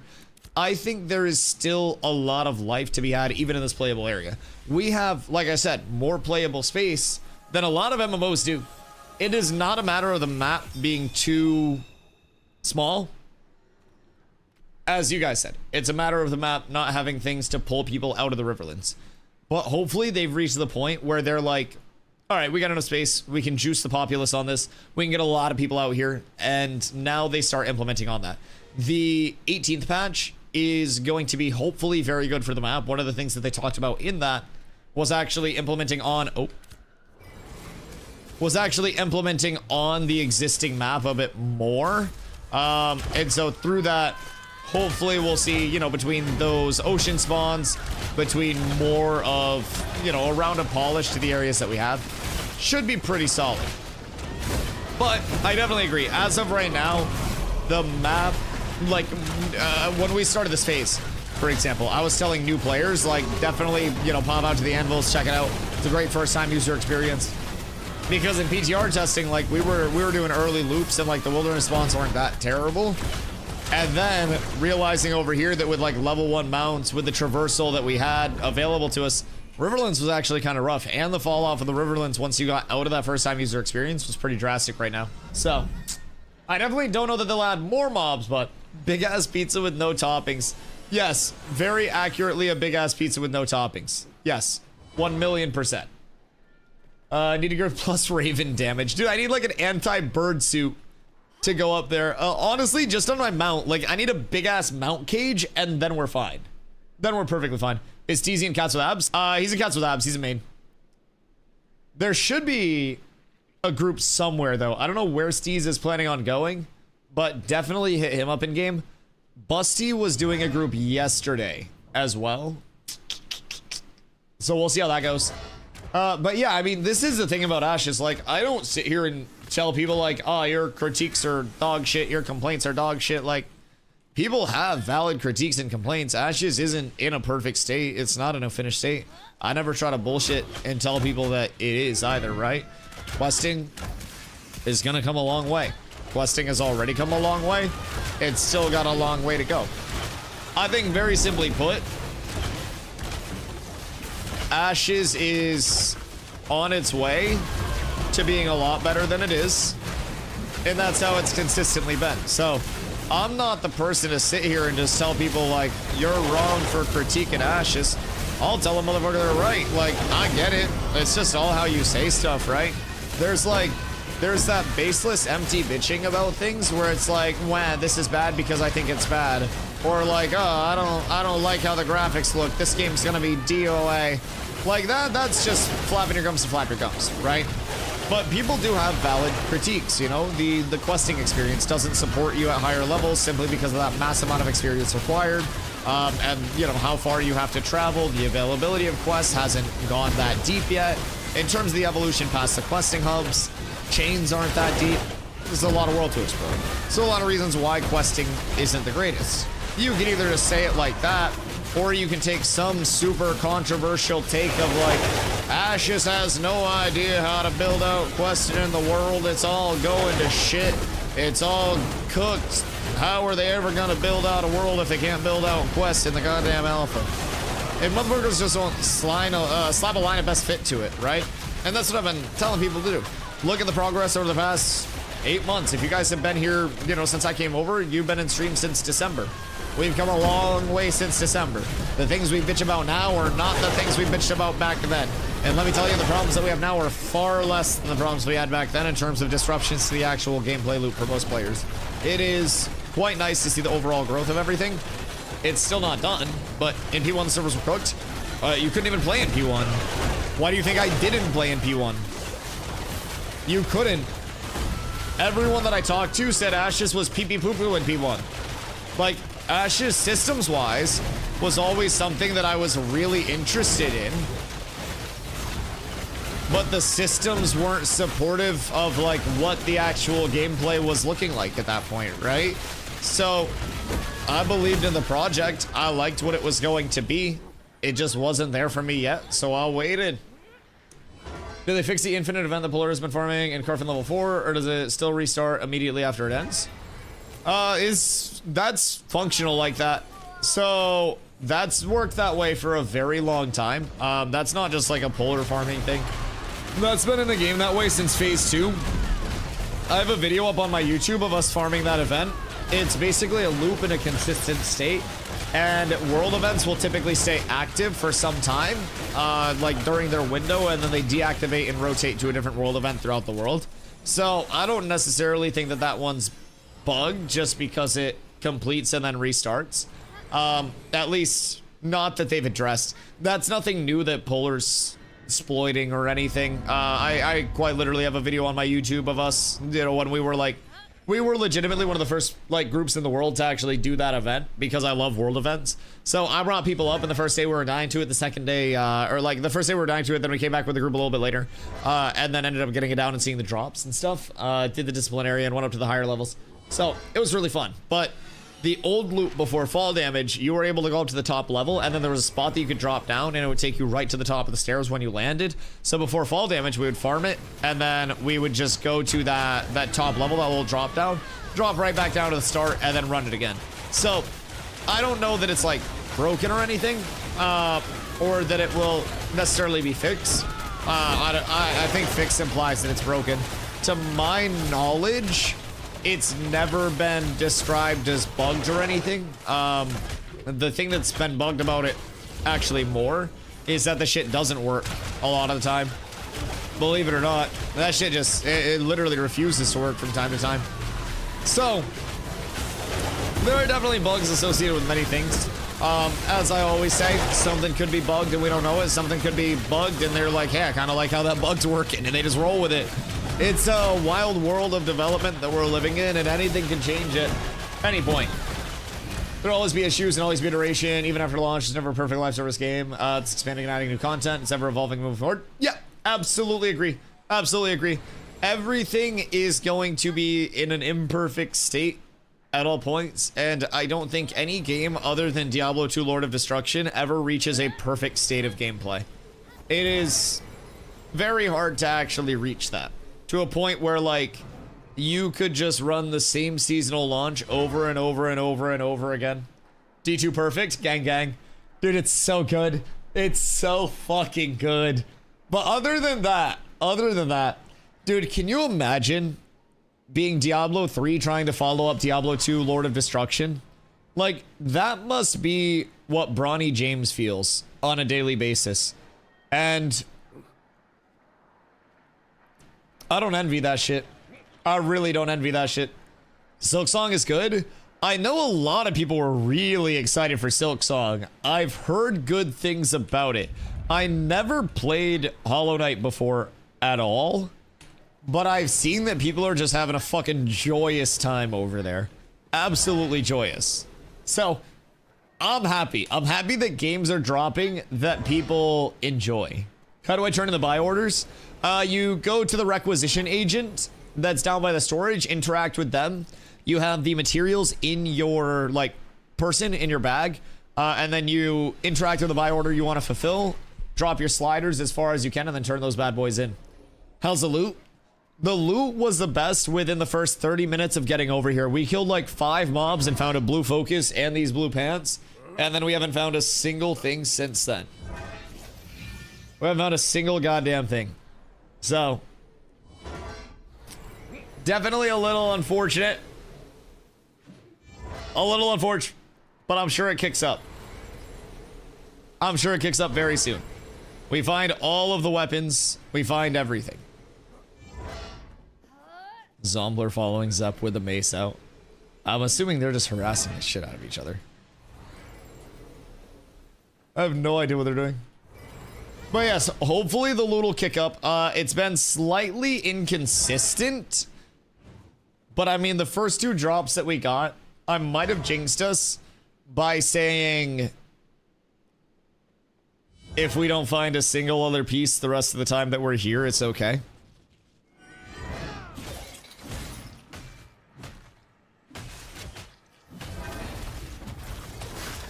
That might be my bad. That might be my bad. Loot sloop pool base not chance. Theory crafted. What the fuck do you mean? What? What in the Jaden Smith is that? Zep is helping cats. Zep is cat. Zep, do you have any... I don't know if you can hear me. Do you guys have any Blood Runner gear for trade? I need 1 piece of Blood Runner. And then all is well. If we get that, we're Gucci. Because then I have my 2-piece. That's gonna give me 100 strength right off rip. I'd be very happy about that. Excuse you guys. This guy does not want to get tripped. He's so strong, so hard to stop. So what do you mean loot pool based not chance, Kirito? Very confused. Also, Teshi, did that help with turning in the buy orders? No, not the D-Gen gambling, guys. Not like this. Not like this. Once one group's loots the loot, there's no more left for the next group until reset time. Fucking first come, first serve on loot. Bro, I'm sure we weren't the first people to kill those mobs. I love my bamboo trees. I love fruits. I love apples. Hoofs. What's your favorite kind of tree to have? What's your favorite fruit producing tree? I feel like you'd be a cherry tree, motherfucker. I don't know why. I really feel like it's like peaches or cherries for you. It's something bougie like that. Bamboo trees as a border wall is nice. Do you have a bamboo tree border wall?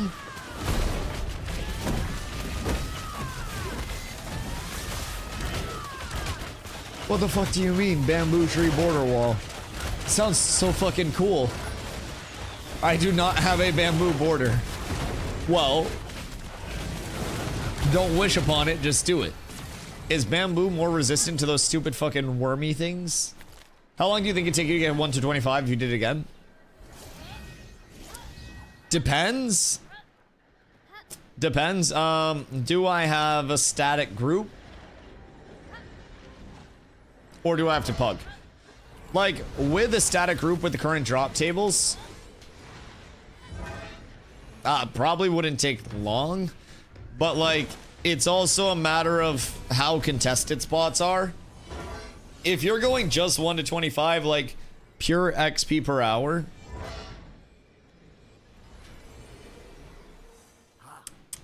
then you can do it pretty fast. I'd say maybe with a static. With the knowledge we have now, I think Anvil's group could have done 25 in sub 40 hours. Is that with like current drop rates and stuff as well? Uncontested? Yeah. I mean, uncontested is always a big thing. Like world first group on the actual launch was 50 hours, right around there. I don't necessarily think that, you know, with how contested things are right now, anybody's doing that, but... Yo, Draco, what up, dude? I was farming here. Well, I don't know. I'm just following the sun around, bro. Literally, I'm not even looking at my monitor right now. I am the most, like, AFK tank in human history. We're farming there? Yeah, I think everybody's farming here. But what if... Is that real aura or fake aura? Is that second aura? What is this? And also, how does Draco feel about you being Big Draco? I'm sure that's gonna create some beef at some point, right? Because there's a Draco that plays tank. You're playing a bard. I think there might be beef there. I don't wanna start anything between you guys, dog, but... So, what if I'm the biggest Draco, 5'2", by the way. I don't want to start anything. 5'2" is very big for some people. It is. Recreational basketball league. You're probably not the shortest person. There's probably some grandmother playing that, you know, is just trying to get some cardio. She fucking throws elbows in the paint, though. She goes absolutely hard down there. Draymond Green's those rebounds. They didn't nerf me somewhere. Listen, brother, that's how it is. Like, honestly, I'm 6'5", relatively athletic, good at video games, but I'm stupid as fuck and have the worst attention span in the world. So, great for some things, bad for others. Fortunately, I happened to luck into the perfect spot. It was like a square peg round hole, and I just happened to like wiggle my way in with the whole full-time streaming thing. So, may never be the largest, but brother, it's good enough right now to keep me going. So, the nerfs are something we're playing around. I got the secondary archetype of Yapper up in this bitch, and that's really carried me through the second half of life. I don't want to say the second half of life. Second half of my current life, the latter half. I don't think I'm in my second half of life right now. I might be. I might be cooked. You never know. But I hope not. It's okay though. We have plenty of short kings in here. Sergeant Stomps, when he comes in, he's short and bald. So it's gonna be, you know, pretty hard to have it worse than that. And if you are at that point, do just consider that I think bald men are really misplaying in the current meta by not polishing their heads. I think when everybody was trying to be a Mr. Clean looking motherfucker, bald men were truly on top. And I think that dudes stopped shaving their heads or stop polishing their heads for like no reason. And it was a huge downgrade to every bald man's status. Absolute L that they took there. Zob, what would you do differently? You're leveling loop now versus what you did previously, just location form? Got a little jar of dome wax? I feel like you should. Now, what's the difference between like head wax and just like turtle wax and a buffer? Like, what if you actually got one of those automated like polish things and just like bald plus beard is OP in the meta. Yeah, bald plus beard and then like white t-shirt. Oh shit. What's going on over here? Where's everybody going? Hiya! I took no damage there. What's going on up this way? Are we coming up here now? What's the word?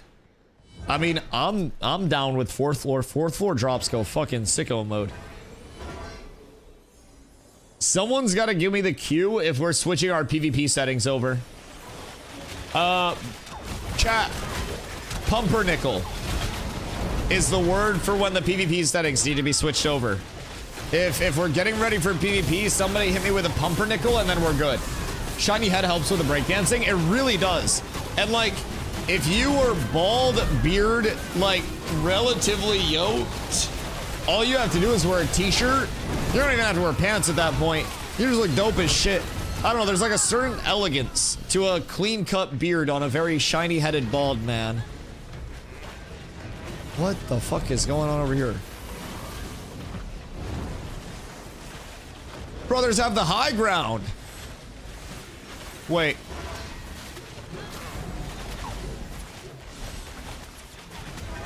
How in the fuck? If I were a bard, I would absolutely run up here right now and just hit them with a get off the stage. I wonder if I could drop him off of the ledge with a hook.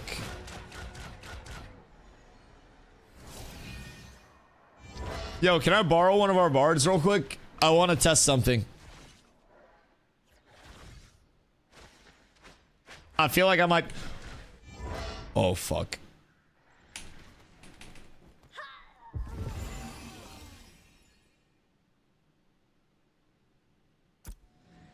I found the edge. The edge is a little early. I will say. The edge is a little... Oh, Planet Dwarf. The edge is a little early on that drop, I think. I feel as though I still had a couple of... yeah, guys, don't pull if you're not the tank. God, listen to zombie. Fucking idiots. I feel like that edge is a little bit early. I think I should add a little bit more of a grace period. Don't move.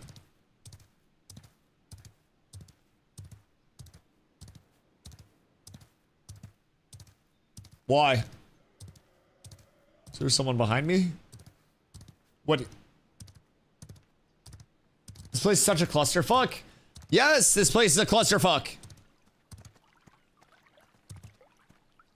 Sniper inbound.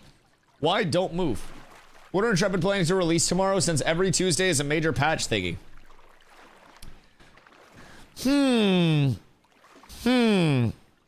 What would they be planning to release tomorrow? maybe a run back of like the past 2 patches that got rolled back. Because we got 2 rollbacks pretty much back to back. So maybe trying to put those things in successfully without rolling it back. Maybe less Borkington on the vendors and stuff, I think would be really nice. The vendor implementation was just absolutely game breaking. So I hope if they are putting the vendors in the way that they are, that it's in a better spot. Because that was, dude, even I opened the game. As soon as I went to the vendor to check out the patch notes, I said, oh, this is fucking bad. I said, this is really bad. So I'm hoping that they don't go that route again. It seems the econ is fine the way it is. I'll be completely honest. I want to start cooking. Yeah, I mean, and I don't want things to be completely devalued from crafters either. Absolutely. I need me baby cows and chicks. Right, but do you want the vendor to be selling your fucking burgs at 1/10 of the cost again? Because me personally, I'm not going to you. I'm going to fucking Gustavo to get my shit. Excuse me. I know it's not actually Gustavo, but it's Gustavo's cousin, Gustavo. Not the cook versions. Yeah, I think if they take out the finished consumes, that would be quite large. Why are you flagged? Don't touch me. Stay very far away from me. Just 100 gold for a single piece of casual gear. I mean, are those the first pieces of gear to exist like that in the economy, though? I think that's the big thing. Like, if it's something like, you know, like a Blood Runner piece, or it's a long sight bow or something like that, then absolutely. Those things that are more finite that people are still, you know, looking for and rocking are going to be very on PvP settings. Okay. You know, those pieces that people are looking to farm are going to be very tough to get at a cheap rate. But Steel Bloom Jewelry, you can find Steel Bloom Jewelry for like less than 2 gold a pop. It all just depends on what you're looking for and where you're looking for it, if I'm being completely honest. I don't think it's that incredibly difficult to get a baseline gear set. Pretty much all of my shit is Rosarium Guard and Steel Bloom Jewelry. And then I have a couple of fillers, but out of my entire gear set, everything except my legs and my gloves were found exclusively at Steel Bloom. So I don't really think it's that hard to get set up. I mean, with the Steel Bloom stuff, I was at 187 power. I lost a little bit of power because I took off the 6-piece set bonus. So I don't know, man. I don't, or the 7-piece? 7-piece? 6-piece, sorry. Steven said you're best Ashes streamer in Discord. I don't think that was a word-for-word quote. But he did have some very nice words, and I appreciate that. I appreciate that. Check DMs.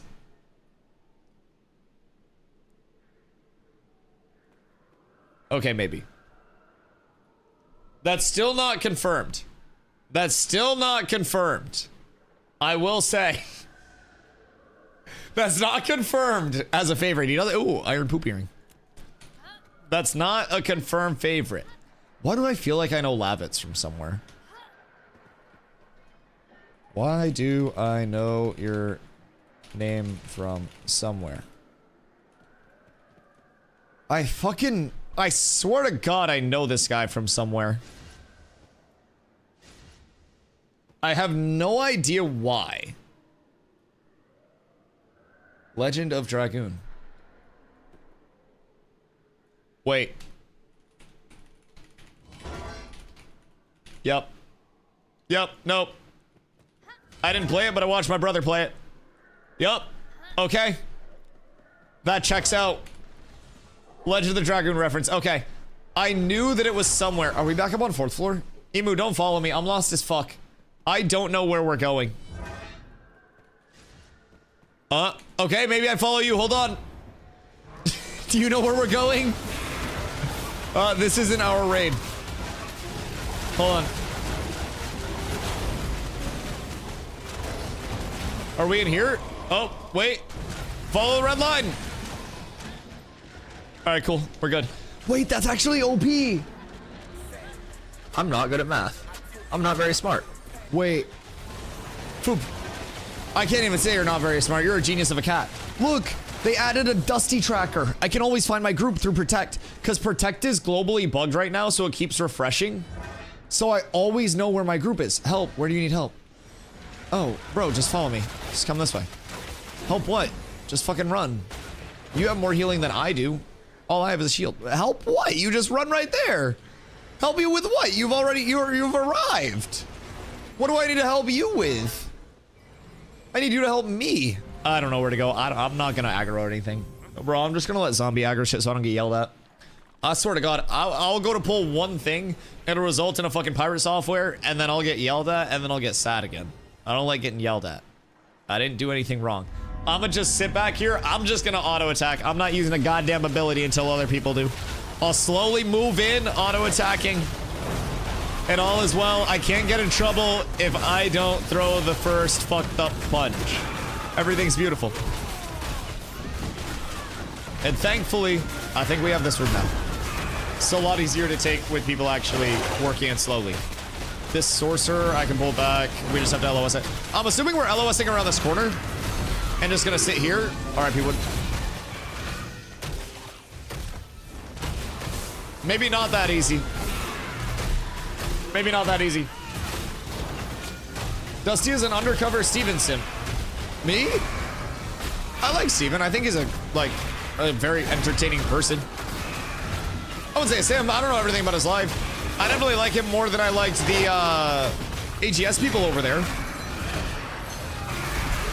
I think no man is perfect, but our standard one is a wonderful person. Personally, I don't know, man.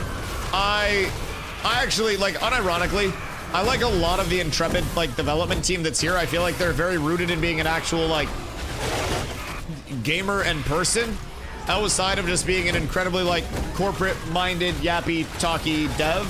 I think that was one thing that in dev streams when I was over in New World was always a big miss for me, just how everything sounded so disconnected from what the players actually wanted. It was all this technical jargon that we didn't fucking understand in the first place.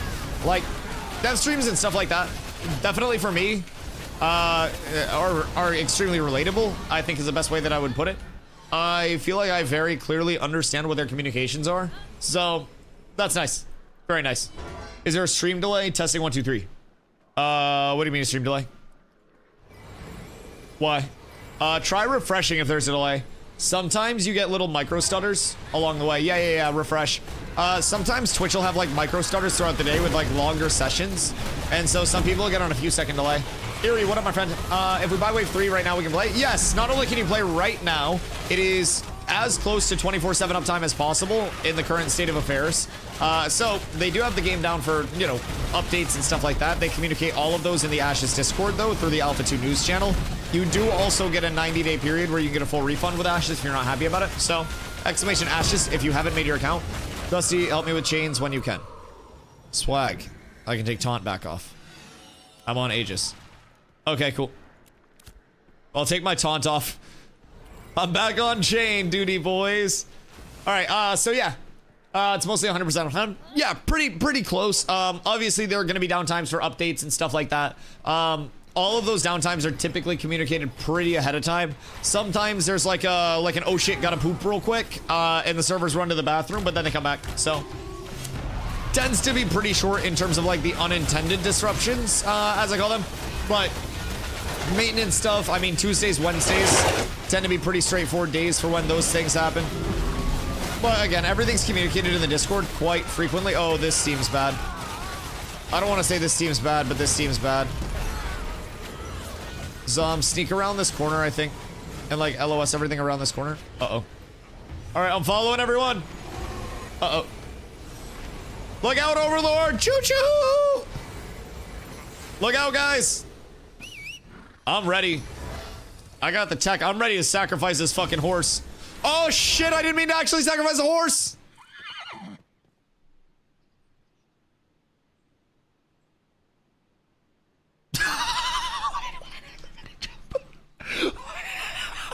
Why'd everybody just jump?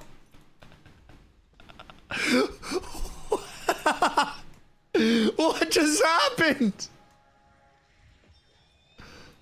Why did Wood jump? Oh no. Tell me people have Oh no, dude, what's going on? Everybody's dying. Guys, just get on your mount. We got God off the stage? Wait. No way somebody hit you guys with a get off the stage. Wait, no fucking shot. Did you guys get cooked? Presumably if you buy way 2, etc., you have access to 3. Yes. So your $100 pack is all you have to pay the entirety of development until the game launches. Why'd you jump off? I went to get on my mount and momentum carried me off. I was pushed. Why did you guys jump off? Why did you guys? I lived. Why'd you guys follow me? If I say I'm gonna gift my channel 100 subs, is everybody else gonna do it? No. And I think that's kind of fucked up. I don't know why you guys are following me now when you won't follow me when I actually want you to. I didn't mean to jump off. There was an accident. My horse was out of control. Hoofs are very slippery on that stone. I think that guy's stuck. I think that guy's very stuck. So, you know, I went to get on my mount. And the mount had a little bit of an accident. And the horse may be dead now. I may not have a horse anymore. Don't look at me like that. Don't look at me like that. What's the best weapons combination for Bard? Honestly, as you're leveling, whatever has the most spell power is my recommendation. Long term, like if you're doing PvE or you're doing like 1v1s, wand can be really quirky because of your res dumps, your res and weapon stacks when you dump those.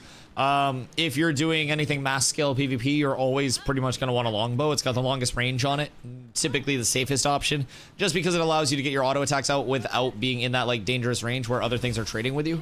So, you know, using a longbow is quite pivotal in PvP, quite common in PvP. I think you'd probably see 90% plus of people in like guild versus guild wars and like node versus node wars and stuff using the bows.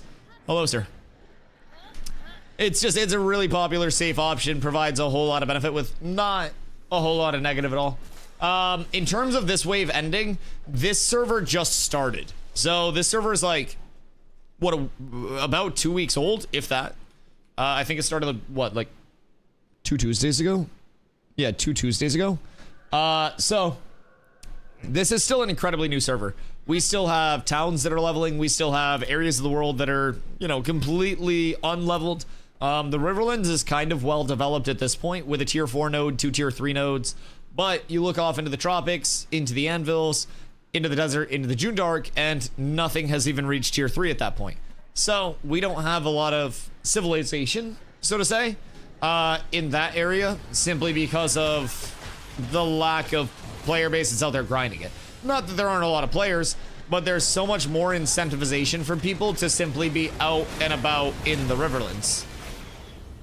All right, so what's going on over here? These guys are all flagged up. Oh shit, wait. Is it Supple versus Overlord over the grind area? Oh, that's a big vines, but that doorway is gonna be really hard for Supple to get through. It's gonna be really tough. Excuse me, I don't want to corruption bait anybody. Sorry. Hold on, stop hitting me. Sorry. I don't want to accidentally get anyone corrupted. I just want to watch the fight. I'll stay off to the safe side. I don't think Supple's getting out of that doorway. Like, they're gonna have to push really fucking hard to get out of that. The all-in might come, though. Maybe they try to, like, uppies out of it or something. Looks like Overlord's getting a little bit cooked by Maz. Maziria gonna be pushing in with a big Mez on the back line, trying to get that in cap. We're gonna have Supple looking to push out of the door. Supple only has a few people in there. Oh, no. Supple has a lot of people. Supple's just pushing, like, very, very, very back right now. So that's a Mez down, banner down. Surely the push comes out soon, right? What if I just wall off the second half of their push? Watch this.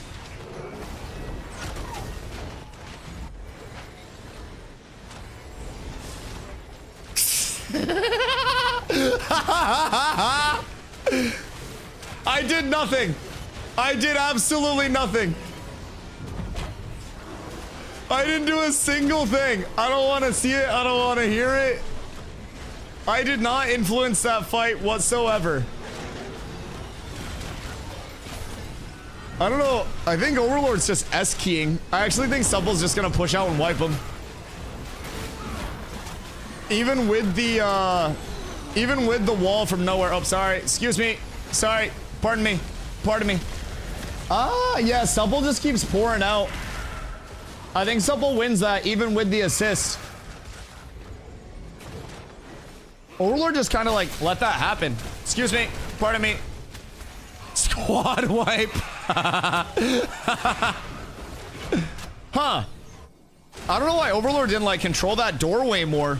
I feel like Overlord definitely could have just like pushed up into this area and then like held this like right here. I don't think Supple had that many more than they did either. Seemed like a really good opportunity to just hold this door because Overlord was stuck in.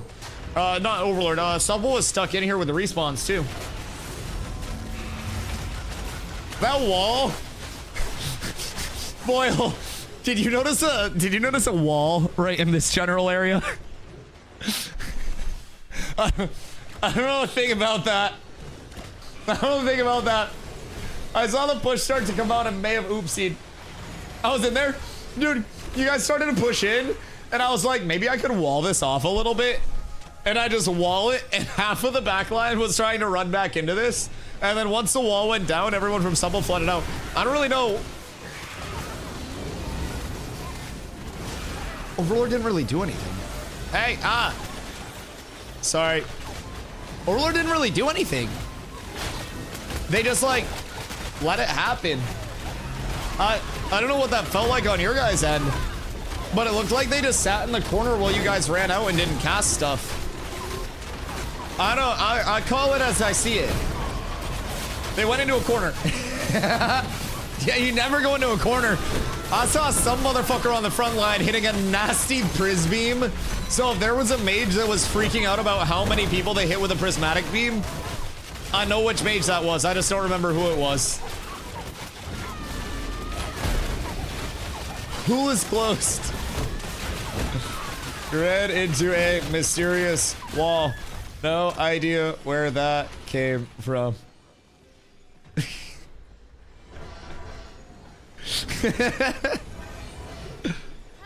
I have no idea.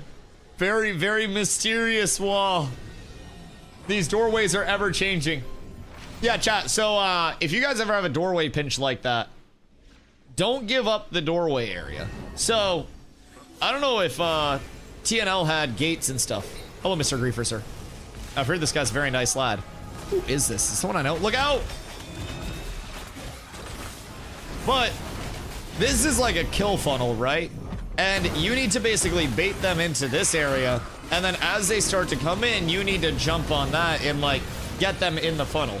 If they all push up into this, that's why Supple was so like hesitant to go in, because they know the second they step up into here, if Overlord had collapsed on them and baited them through, then it was going to be a very, very, very what?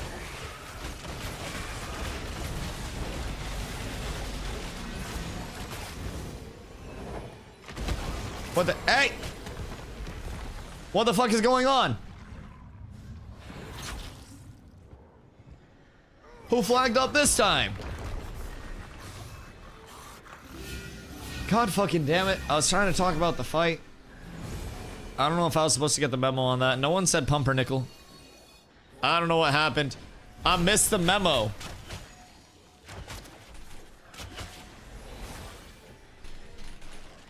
I was literally talking about the fucking fight.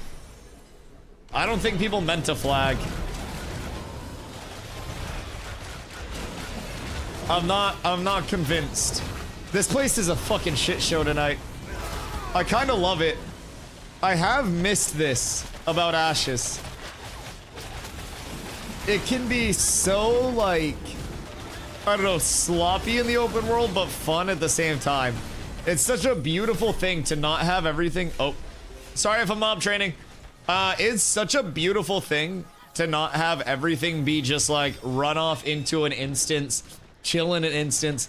Even if it's like less than optimal farming, seeing that PvP fight and just pulling up and being like, oh shit, what's going on here? How many actual like games can you run up and just randomly see that over a grind area? Just at some point throughout the day. Usually fights like that, even just quick one-offs, are typically dedicated to like certain modes. You gotta go into instancing for it. You gotta chase anything that can actually give you that. What are... What is going on here? What's going on here? Like, I love Ashes, man. I don't know. That shit's cool as hell. That's 2k damage through a block. Yeah, shit hits hard. Why do you think my mental health has been awful? Used to be like that in BDO back in the day. Used to kind of be like that in New World back in the day. And then they killed all their systems that were actually social based. I think that's the saddest thing about New World, really, is that they didn't understand what direction they wanted to take any part of their game. And as a result, it went in too many different directions and could never actually solidify. And realistically, if New World could have just said, you know what, fuck it, regardless of populace, we're gonna do this one thing and we're gonna do this well. Goddamn. That's something to go all day. Oh, hell yeah. So back in the early days of New World, even like early post-launch, after a lot of the changes, right? You had these like ongoing influence pushes. So you had to complete PvP missions or like faction missions in the opposing territory to actually raise your faction's influence to be able to declare war. That was originally like hundreds and hundreds and hundreds and hundreds of missions. And you would be able to push that at any point. And then if you were the owner of, or the owning faction, like the controlling faction, you'd be able to complete your faction's missions to reduce the influence of other factions on yours. So like, it was cool because you had this offline element, and then you had this counter push element as well. So while like, you know, Green, the Marauders were pushing influence up on a node to, or a settlement, or territory. Ashes has ruined me. All of these town words. While you were pushing your influence up on a territory, people could be running missions, and you also had like guilds or companies over there, like the Musket Union, that were just a bunch of musket players that sat super far away on hills and shit and would range people down that were running the PvP missions because you had to be flagged. So there were active like counter push efforts and everything there. It was really fucking cool. And then they changed it up. And they just made it like a timed event where whoever pushed up the most influence got the war deck. Really bad. Really bad. And one of my favorite things about Ashes is that they're not going to change up on a lot of their core systems. Makes me... Dusty pass lead back. Oh shit, sorry, I didn't know I was lead. My bad. You can just keep it. I don't need to be lead for anything. But yeah, one thing that I really enjoy about Ashes is that they are not going to be changing up a lot of their systems.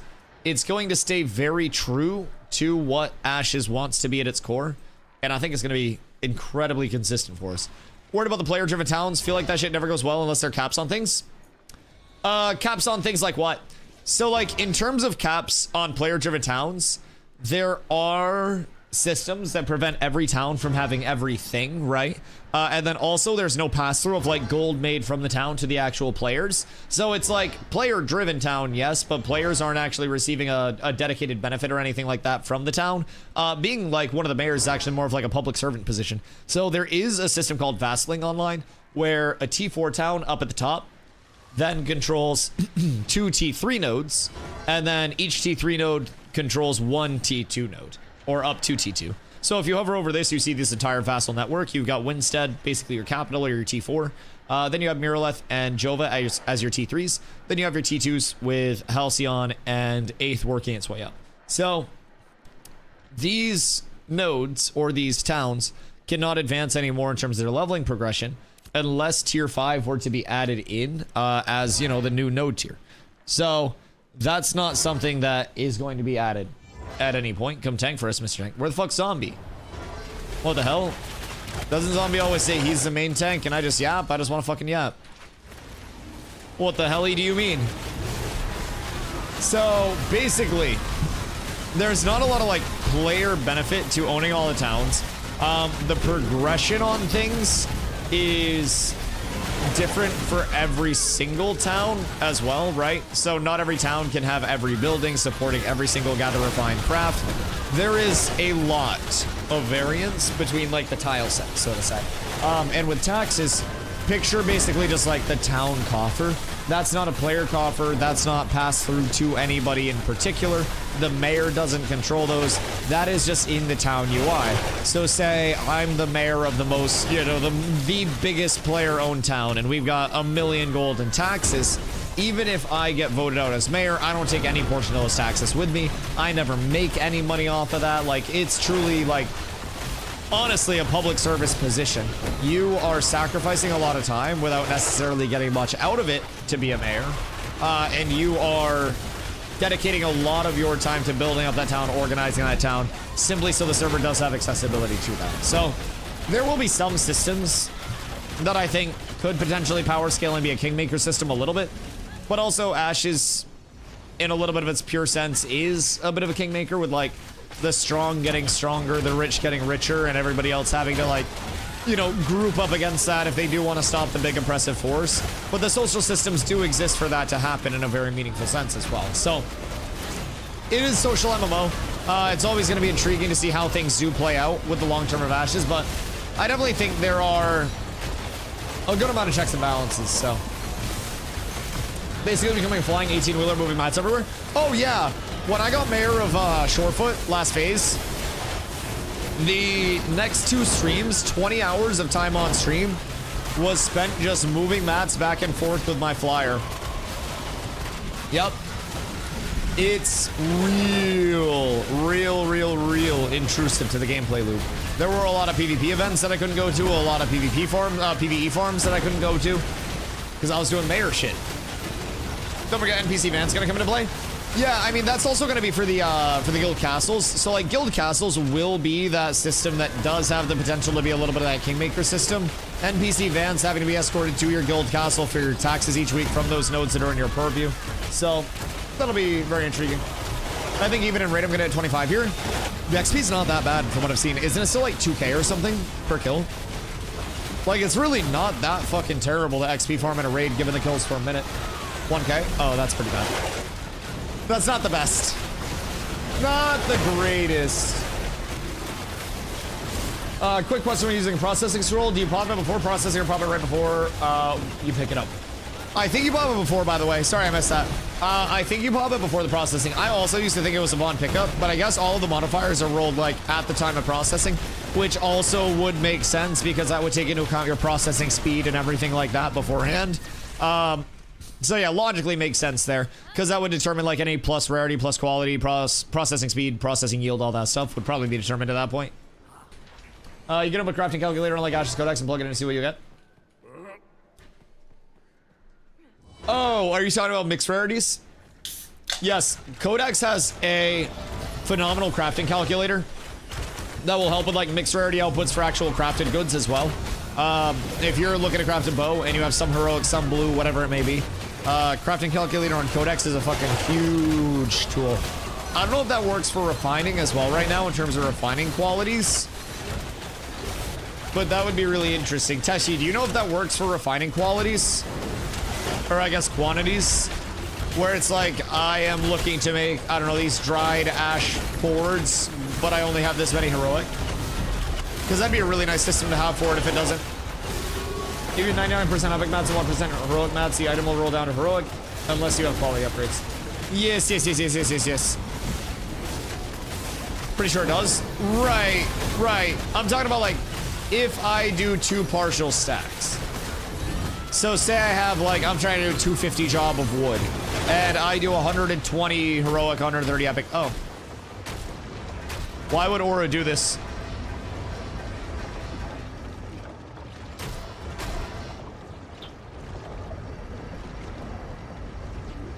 Somehow, actually, a DDoS that crashes the server that has Aura, Cats, Supple, and many others in one place at one time. Chat, this is Polar written all over it. Have you seen Polar here? I haven't. Coincidence? I think not. This is tragic, this is coordinated. It's a goddamn coordinated attack.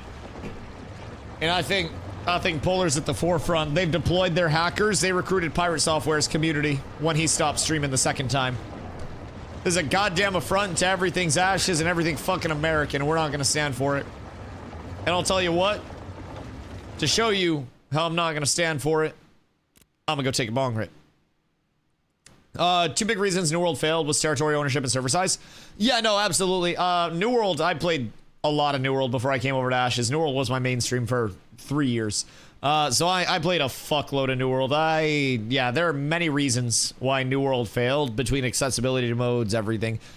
Just know that, like, even down to a base level, right? New World had taxes go directly to players. New World also had things change hands on, like, something as simple as a war that could be pushed pretty much on, you know, an every other day basis, or like once every few days basis. So it's kind of crazy over there. You know, just kind of like how quickly things change hands. Over here, at the very least, you're gonna have 1 month to be the actual mayor of an area if you do win that mayoral election. So that's nice. You do have some time to build up the node.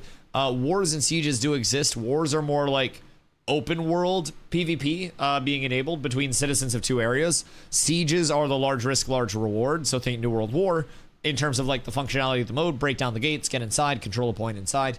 But if the defender loses a siege, those will eventually result in the entire node being de-leveled down to level 0. Losing all the buildings, losing everything. Who told Dusty he was right? That's for you to find out, buddy. But what's important is it was said, and it can't be unpinned. It stays pinned for fucking ever. You're gonna come here next stream, it's gonna be pinned. You're gonna come here the stream after that, it's gonna be fucking pinned, buddy. It's always gonna be pinned. I'll be right back, boys. I'm gonna pee, and then we're gonna log back in and hope that the server isn't absolutely bored. Did everybody get disconnected there, by the way? Because if everybody got disconnected there, good. I'm DC'd, Kiefer DC'd, Strag DC'd, yes. Okay. So, I'm kind of pissed because this means I'm not on the streamer client. I don't understand why I'm getting put on the normie client now, where I'm getting the same disconnects that you peasants are. I'll have to talk to them. I'll call them up on my Steve phone. I'll be right back. I gotta get an update. I actually have to piss. I'll be right back 1 sec.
Chat.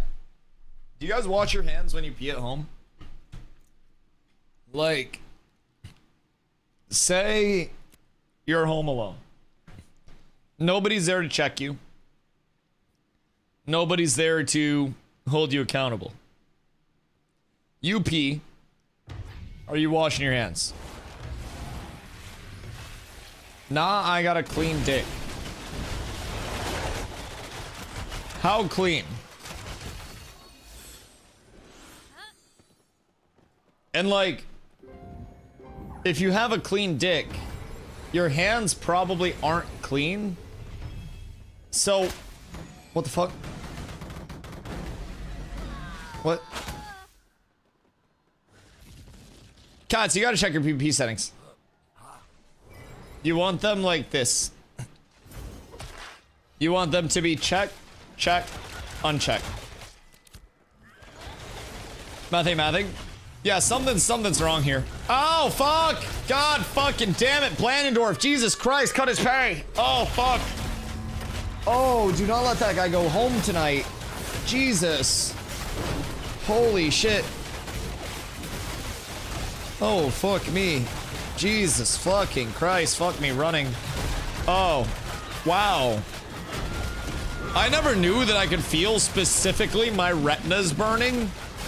But did you know you could actually feel like the cones in your eyes burning one by one? That shit hurts. Oh my god. Oh, Jesus. That's a bright one. That's a full flash out. Holy. It's one of those like get your eyebrows raised type shits. Oh. If you don't touch the weenie, no need to cleanie. Wait. Are you telling me that you free dangle your donger while you're peeing? Surely you don't. Dusty, chill for a sec. I am chill. I'm always chill. I will remain chill. Sounds like a dangerous game. Yeah, is there no recoil for you? What do you use toilet paper to hold it up? So the argument has been made before that you should actually wash your hands before pissing, which kind of makes sense. Because like, if your dick's not dirty, your hands, if they're dirty, would be getting dirtiness onto your peener. And you do not want the dirty on the peen. So if you wash your hands before peeing, that would theoretically keep your dong the cleanest while peeing. But washing your hands after you pee would be the way to ensure that your hands have nothing on them coming out. Just rinse them in the bowl while going, covers both ways. Take the middleman out of it, remove the bowl. No hands, gang, let's go. What do you do with your hands? You just like fucking like put them on your side and like hip thrust out? Like what do you do with your hands when you're pissing if you're not holding your dick? Pockets? Pockets? You put your hands in your pockets while you're pissing? What happens if something goes wrong? That's simply not accurate. Oh, so I can tell none of you are shiver pissers. Sometimes playing on my phone. You might be addicted to your phone. You might have an actual fucking problem. Is this why public bathrooms are always disgusting? Probably. If it goes wrong, it goes wrong. But I'm like locked the fuck in. What do you mean? I'm looking down my shit like it's an iron sight, making sure that my aim is good, bro. I don't want to have to spend time cleaning. What am I supposed to do? Stare at Pete? Yeah. What do you mean? You look down range when you're about to fire a weapon? Or are you just fucking hip firing that thing? There's recoil on it. I don't know about you guys, but I shiver pretty much every time I pee. I don't know if that's like a common thing for everybody, but I've done it since I was a fucking kid, so. Steezy, I don't want your goddamn handies. What are your specs? Exclamation specs. I do also run. Why does it sound like my game got louder? Did my audio get turned up? My shit sounds loud as fuck. I don't know why. Those arrows were just like bass boosted. I run a 4080 Super and a 7800 X3D. So, pretty solid build. I do run some low and medium settings as well. Primarily built around pushing frames and reducing input delay. Some of it might sound like some conspiracy theorist shit, but I played a lot of games and I really hate when anything I'm playing does feel very input delay. So, in terms of my graphics settings, you let me get this poll all squared away. I run none of the super res, none of the ray tracing, anything like that.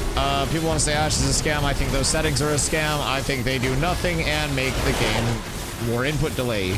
Then I run medium global loom, and then from there it's epic, low, low, low, medium, medium, medium. So, I play cinematic except global loom. Oh, I'd rather shit in my hands than clap.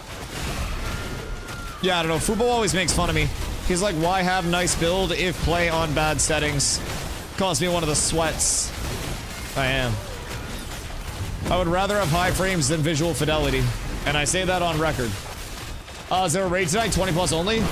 Yes, 20 plus only. Carfin 3rd floor right now. Trying to get some good drops going over here. I don't know what the long term is, but I will also, when this breaks, probably be going back. Someone had asked what I'm power leveling, by the way, and then I got distracted into a yap. Someone had asked what I'm power leveling since I'm 25 already. I'm power leveling guildies. So we got too many motherfuckers in this guild that are still not 25. So we gotta see what we can do. Yo, Muggsy, what up, dude? You should DM the Soul Feast guy, get assist, and stack your roster. Soul Feast, is that the Oso guy? Wait a second. I don't even know if he has me slotted. Hold on. I don't know any of my binds since the default rework. View Siege. Defenders. Soul Feast. Oh, sick. We're in. Wait, when does that start? Oh, shit. Uh-oh. Yeah. I'll see what we can do. I don't think I've talked to him much. But we can put out a ping and tell all of our people to sign up that are like leveled and somewhat geared. Could be very fun. I'm assuming they're hopefully gonna have comms for it. But that shouldn't be a blast. An absolute blast. I don't know them very much. I think that's the Oso guy though, right? Also, y'all got any long sight bows? So, funny story. I know Puller's probably gonna have Propa up soon. I just want you to know I'm going directly to the top here. I was asked to show the last Propa, the whole, you know, the yellow reveal on stream. And I agreed.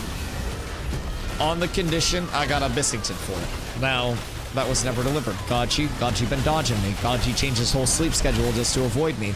He knew I was catching up, and he knew tank beat mage. Godchi been dodging. So, Godchi's been saying Scorpion this, Scorpion that. I'm thinking a long sight bow. Never trust Godchi.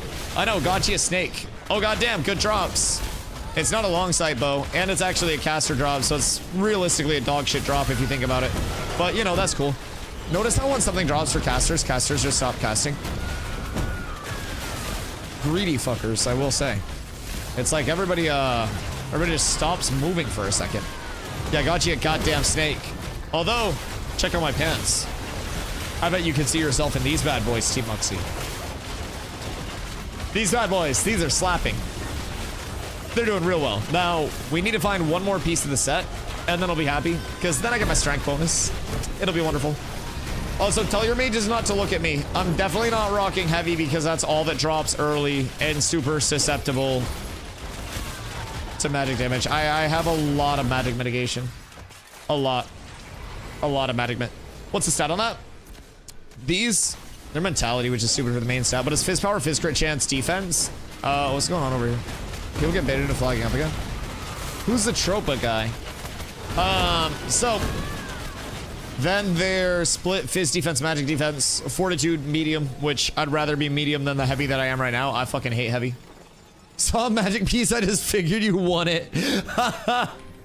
Bro, I swear to God, Nin is fucking cheating. Nin manually inputs the dice rolls. Wow, that shit's crazy. I've never seen somebody, like, so fucking good with dice, comparatively to me being absolutely awful. Siege is going to be ass. Too many non-25s won't be comms. That's okay. I mean, I don't just do modes to win the modes, like, yoink. I think doing a siege is just cool, if I'm being honest. It's okay to not be you know, undefeated champion of the world in sieges. I think a lot of people would probably just want to play the siege and have fun regardless now. I'm sure they plan to have comms in some sense, right? Like, they're a guild. I'm sure they'll put up a guild Discord link or something like that. I don't know everything about their guild. I don't know much about their guild. But I'm sure at the very least, they would put up comms. Follow, please. Where go? I'm cooming. I'm on my way. Looks like lag spike's still going. Is it any coincidence? Hear me out. That Polar wasn't here, and then the lag spike started, and then Team Muggsy showed up. How could Polar be at the bottom of this? How are you guys getting baited into flagging up?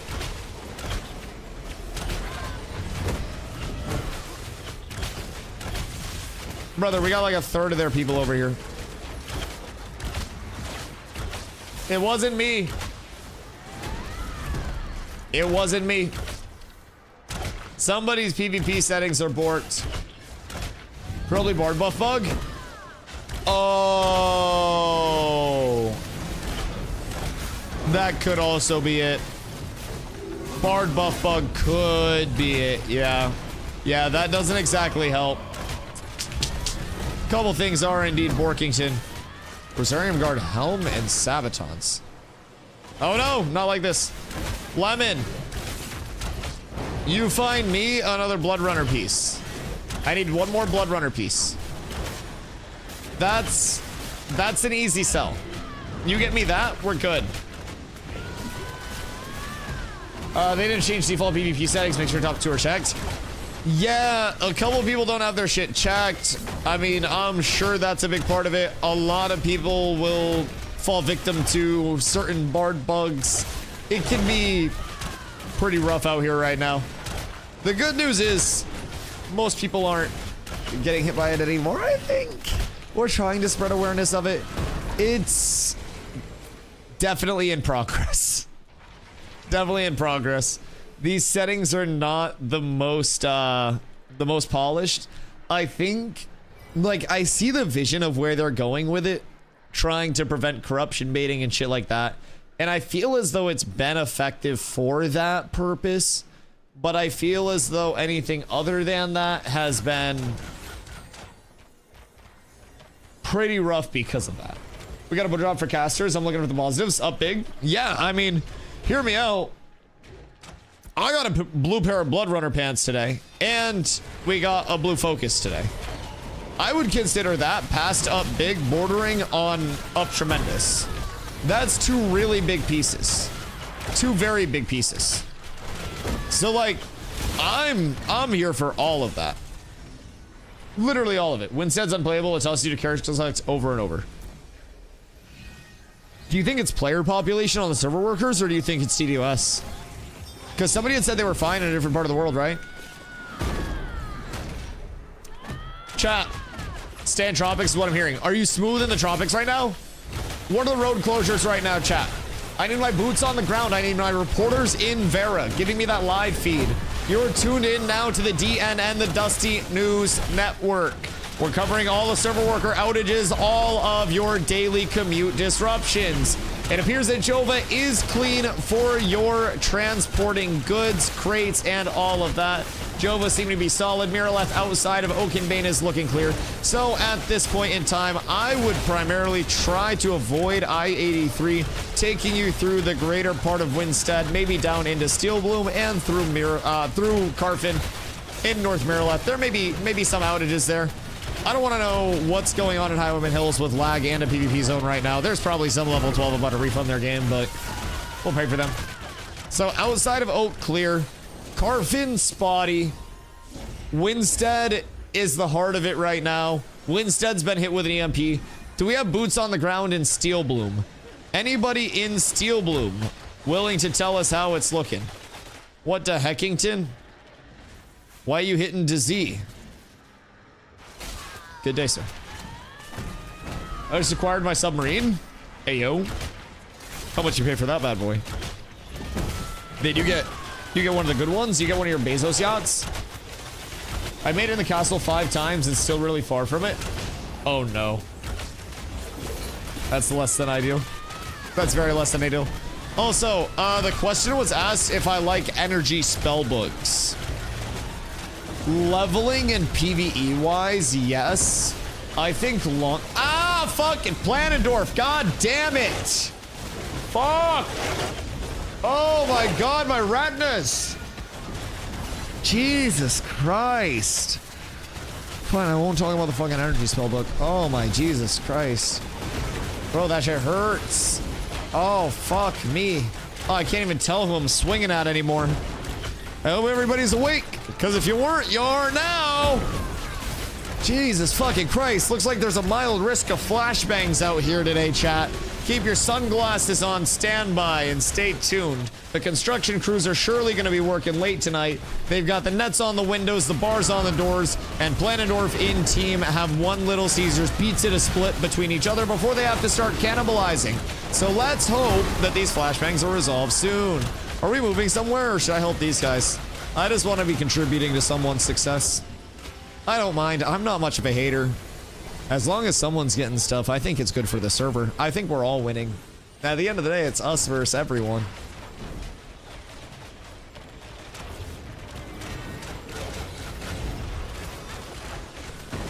There's a moon flash. Looks like it happens when the light transferred over from dusk to full night. Oh, Foop! Have you seen the Goondark during that time? The Goondark goes to super weird colors during like the dawn transitions. It's pretty, but it's also like spooky. Yeah, some of the lighting effects, I don't understand how it works, but like we will go through full kaleidoscope stuff. I just tell Chad it's the Northern Lights and hope they've never seen the Northern Lights. It's a workable excuse. It's a deconstructed take on a traditional Northern Lights. You get all of the true sense of the Northern Lights without the copyright infringement of true Northern Lights. How many hours to get to level 25? Honestly, right now, with how contested things are, I have to shave my mustache, it's starting to itch. With how contested things are and how punishing mobs are early on, I would honestly say probably factor in like 100 to 150 hours, depending on how your focus is. If you're able to find groups, then, you know, you could lean more towards the 100 side if you have a community to play with. But as a first-time player, it's really punishing right now, especially if you're playing something like a tank. Oh, score 1 for the boys back home.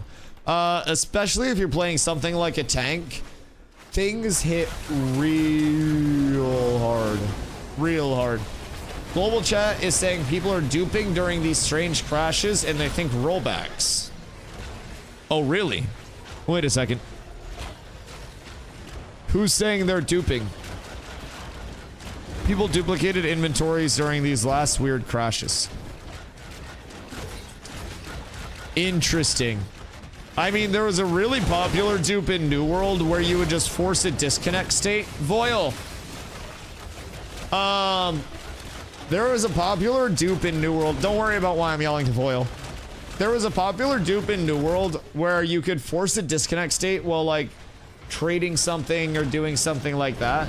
And then you would come back in and you'd have the traded good and then it would dupe it in your inventory as well. I don't really know how people were forcing the disconnect state. I'm not that smart. I kind of like stay tuned on all the... Uh-oh. I shouldn't have moved. RS3 had that as well. Yeah, everyone that always like told me about it said it was really easy to do. I never did it because I didn't want to get banned. That seems scary to me. But we had people get banned for a lot of shit. A lot of shit. Grand Theft Griffin.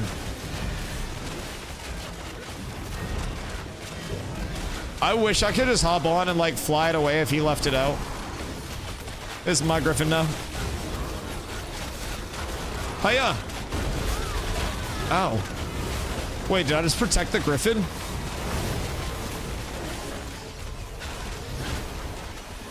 I think I saved its life. Alright, sorry, I didn't know if we were disconnecting again or not. Yum, yum, yum, yum. If someone has actual proof of that, not just rumors, would be useful to send in. Haven't seen anything yet. Yeah, do we know, like, who is saying they pulled off a dupe during the during the whatchamahoozits. Because, like, I don't think it's unfathomable to think that a disconnect state could have accidentally duped some shit. Now, I also think that it's very unlikely that there's some fucking bad actor out there that's, like, DDoSing the alpha servers so they can dupe a stack of glint. I don't really think it's that deep. I feel like Global's just yapping. Yeah, Global, Reddit, and Discord are typically the God damn it. The three forms of media that I, like, don't interact with much. I feel like all three of those are typically filled with so many people that just ride an opinion train that they hear. And it's a pretty less than ideal place all the way around. So, I don't know. Global's always speculation. Someone in Global will be like, I saw Bigfoot fucking an alien, and then they duped 17 Longsight bows and a bunch of Braidwood. And someone will post it on Reddit, and then someone will see it on Reddit, and then someone will be like, well, why did Steven add this to the game? Why did he code this? And then it all just breaks down, and they're like, well, the Bigfoot wasn't even on the roadmap yet. Aliens weren't on the roadmap until post-launch. What the fuck is going on? This game has no direction. Still no principal econ designer. We're fucked. It's all downhill. And dude, it just spirals. I swear to fucking God. Happened to my cousin once. It's crazy when you least expect it too. Like, I was just in a drive-in once, and I look in the car beside me, and there they are, just steaming hams. I've never seen anything like it in my life. I don't know, man. People play a crazy game of telephone with things sometimes, and somehow it always ends up being polar duping things. No matter who you ask in chat, it's always, there was a dupe with this and it was polar. And then you ask them who duped and they're like, polar. And you're like, who in polar? And they're like, polar. It's always polar. And then before Barcode went to Aura, it was Barcode. And then before them, it was Envious. And then after Envious, people may allegedly have been selling accounts, but we don't talk about that. Yoink. Frequent. But it usually breaks back down to polar. Wouldn't actually surprise me if people found a legendary cluster, crashed the server to make a reset, and then the trees respawn. Complete theory, though.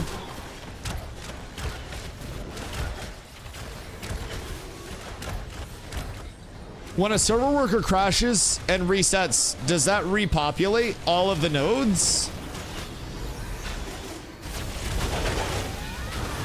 Chat, who knows how to DDoS a server? I want to test something.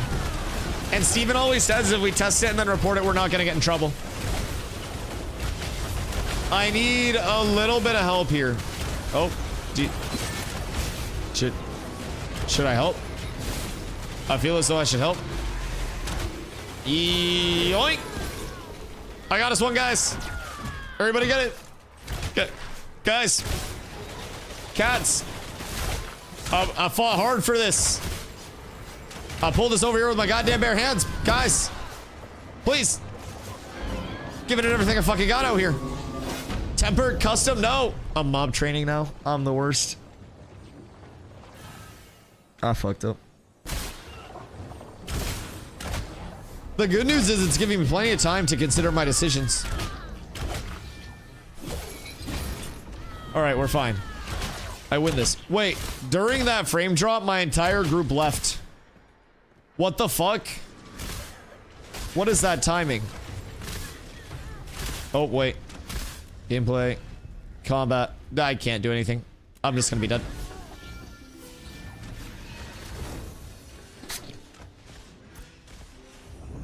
Don't worry, man. I almost had my PvP settings switched over in time. Are we supposed to be flagged or no?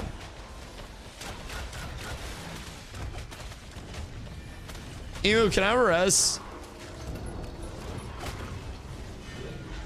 I don't...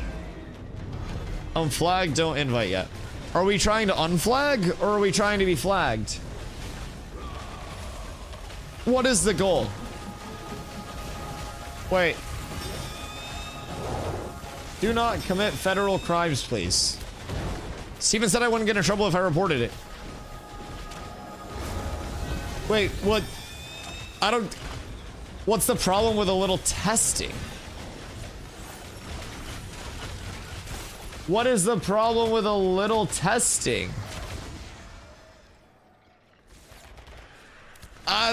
We impersonate a GM here and there. We DDoS the server here and there.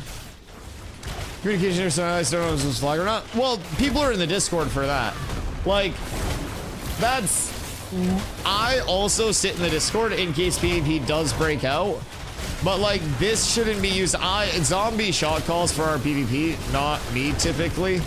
I don't really lead the events simply because I am talking to chat so much. So, everyone's in the Discord, myself included. If something breaks out, I get into Discord.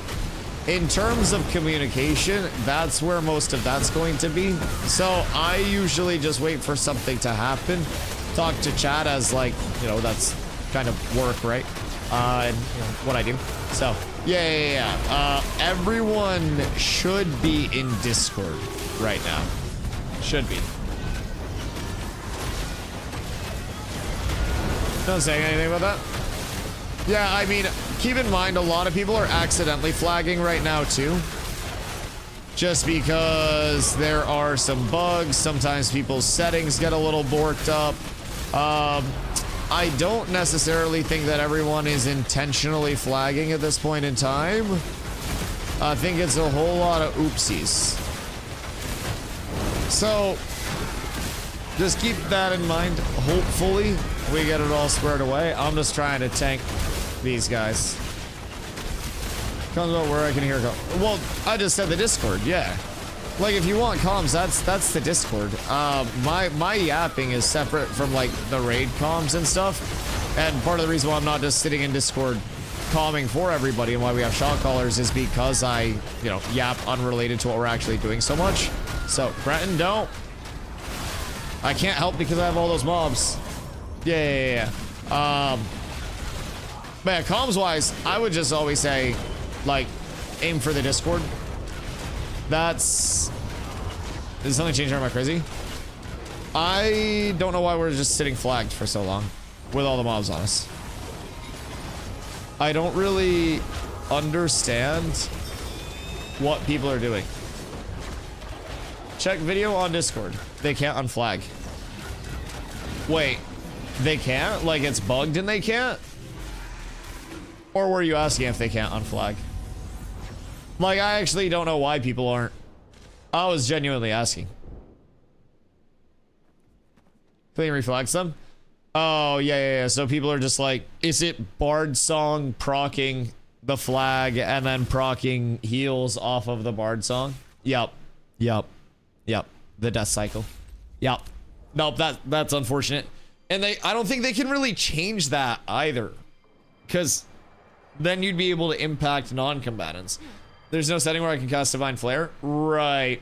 I turn off songs in auto when that happens? Right. On the vid of Polar exploiting Tumok.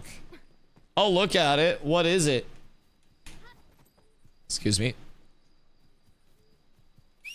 Let me give it a peeksy weeksy. Drop here? Yeah. Is it a Discord messenger? Cat with abs is absolutely Yo, Luca. S Thank you for the follow, dude. Appreciate you. Welcome in. Hold on.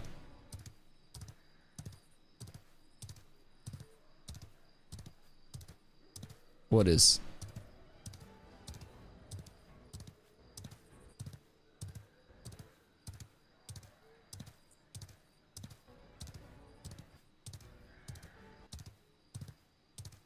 So, I don't know if this is an exploit related to... so I can break down what's happening here. I don't want to be quick to say, like, definitely exploit. Maybe just a mechanic not working properly. Definitely them knowing it, but just standing there bugged. Nah, so it's not just standing there. Mav is a mage, so Fixate is right here on Tumok. Tumok fixates on a target and then walks to them. So what I think it is they're probably getting the Fixate and then taking the Fixate target and putting them somewhere where they can't be hit. So there's probably an area of the terrain where Tumok doesn't like to path. So with the Fixate, he'll keep trying to walk to this target, and then he'll get caught in the terrain pathing and like not logically be able to path. If they know it, isn't that an exploit? If they just found it and they're reporting it, then I think it's less exploity and more good they found it, because not everyone's able to kill world bosses. If it's something that they know about and are abusing and not reporting, then definitely an exploit. Regardless, mob not working as intended and important to pass up. So if it's been passed up and they're like, please get more data on this, whatever it may be, good. If it hasn't been passed up, then I'm sure that now it's brought up. Yeah. But it looks like it's the fixate and then just something terrain related. You know, well, I'm gonna report it, and the overmeta dude taking the clip is the one reporting it. Yeah. I mean, it all, I don't know all of the inside of it. I try not to assume too much. It's very easy to say from the outside, like, they're definitely not reporting it, anything like that. I try to avoid getting too caught up in, like, the slanderous, like, reputation-based stuff.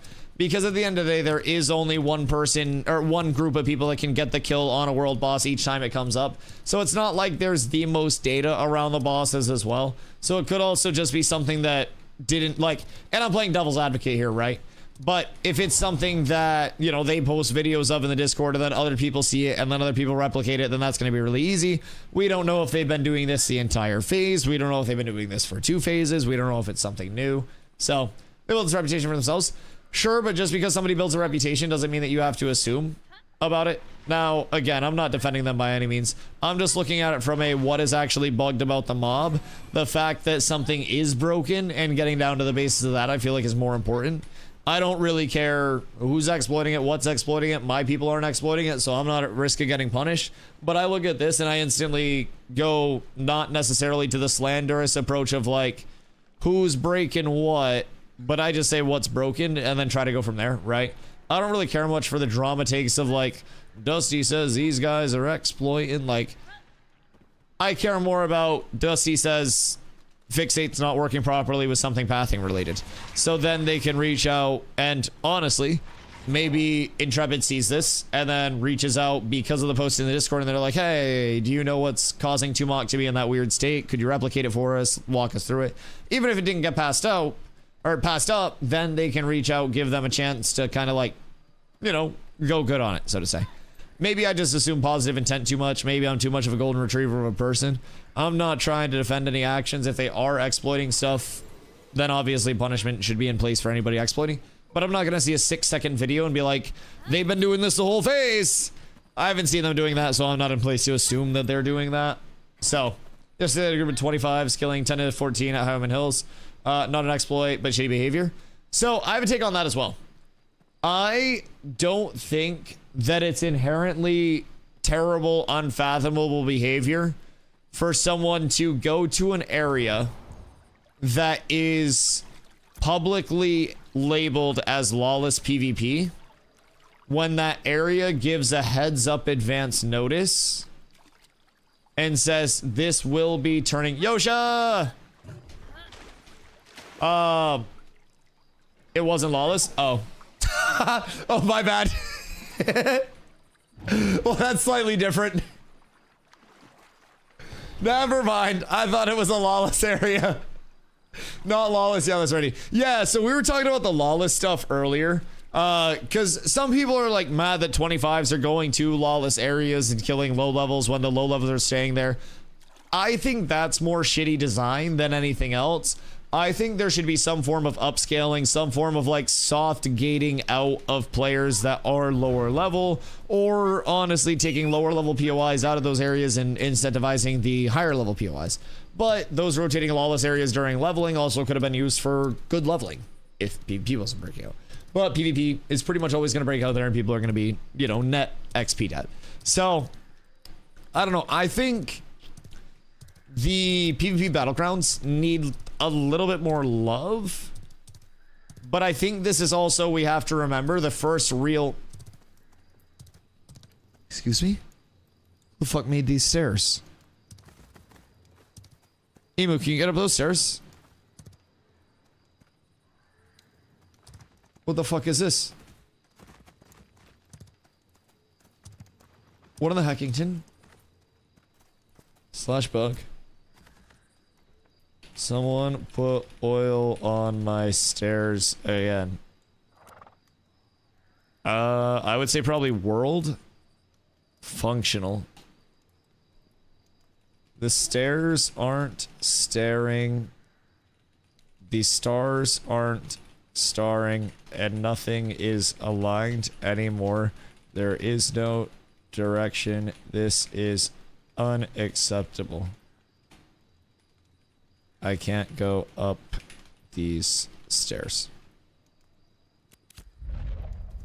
Alright, cool. One of the wheelchair accessible ramp. If I can't access it on a horse, how do you think somebody without legs is gonna access it? That is such a harsh angle. Maybe if I like charge up, wait. Hold on. Oh, wait, I think I could actually launch off that a little bit. Wait. Wait, do you just run up it? Did you just run up the stairs? Huh?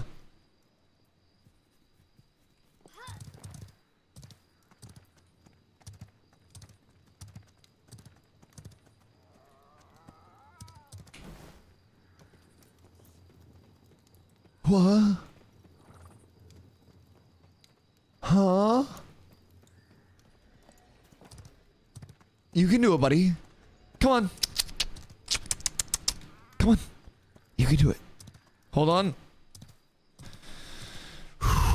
It's like those cow grades. It's the fucking depth perception that's getting him. It's a confidence issue. He hasn't really been believing in himself ever since that botched Kentucky Derby. Believe! Wait.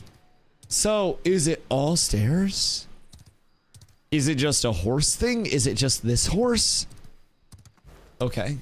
No, that's fine. Steel Bloom is dead? Are we going to Steel Bloom?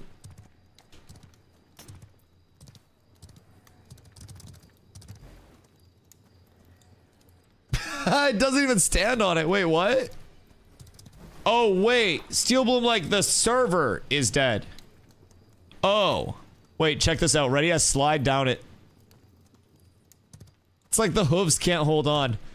Okay, so what's the plan? Is the DDoSing beginning? Maybe. It was hitting Carf a little bit earlier. It doesn't seem too terrible at this point. I think some people were out in the tropics. And they were fine. I keep getting kicked. They're up name farming. Oh, are they name farming through wreckage? Is name farming even good anymore? Like, do we know what the name mobs are dropping? Have we codex these? Because I feel as though we should codex these. Cows can walk upstairs but not down them. So how do you get the cows downstairs? There's a magic mitt shield. Yo. And a decent light chest piece for tanks. Wait, yo. Wait, that's what I need. What do we have there?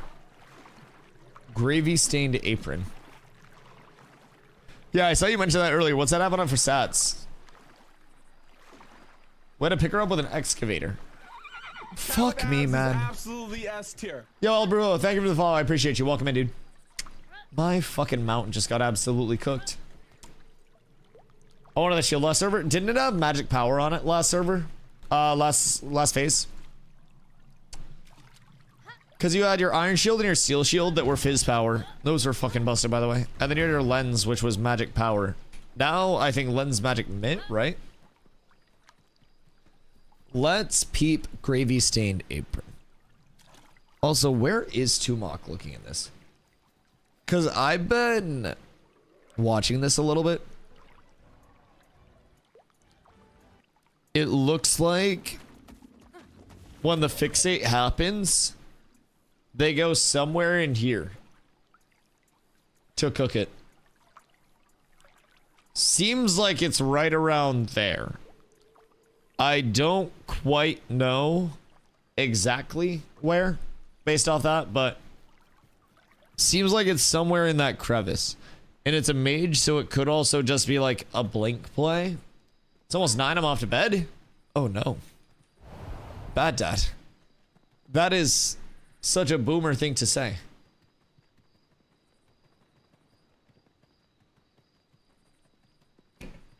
Brother, I'll fucking pray for you. I will absolutely pray for you. I get up at 4.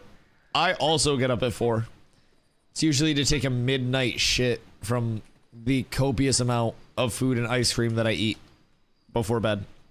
It's not a good wake up. It's not like a wake up at 4 energized and ready for my day. It's like a wake up at 4 and hate the fact that I had Ben and Jerry's. Regret not taking lactate. Wonder why I ate so much. Told you they were gonna get fat when that Latina moved in. Dude, everything she makes is so good. It's so good. I'm not getting fat. Cause oh shit, am I getting fat? Do I have a little jelly belly now? She just walked in the stream room with a fucking cookie. I'm not even fucking kidding you. She just walked in the stream room with a cookie. She just set a cookie on my fucking desk. Bro, what the actual fuck? I'm not even kidding. She brought me a cookie as we were saying that.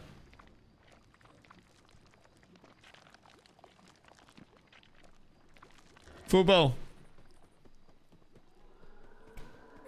Is this something that looks interesting to you? A delicious cookie. Fattening you up so you can't stop her from playing League? I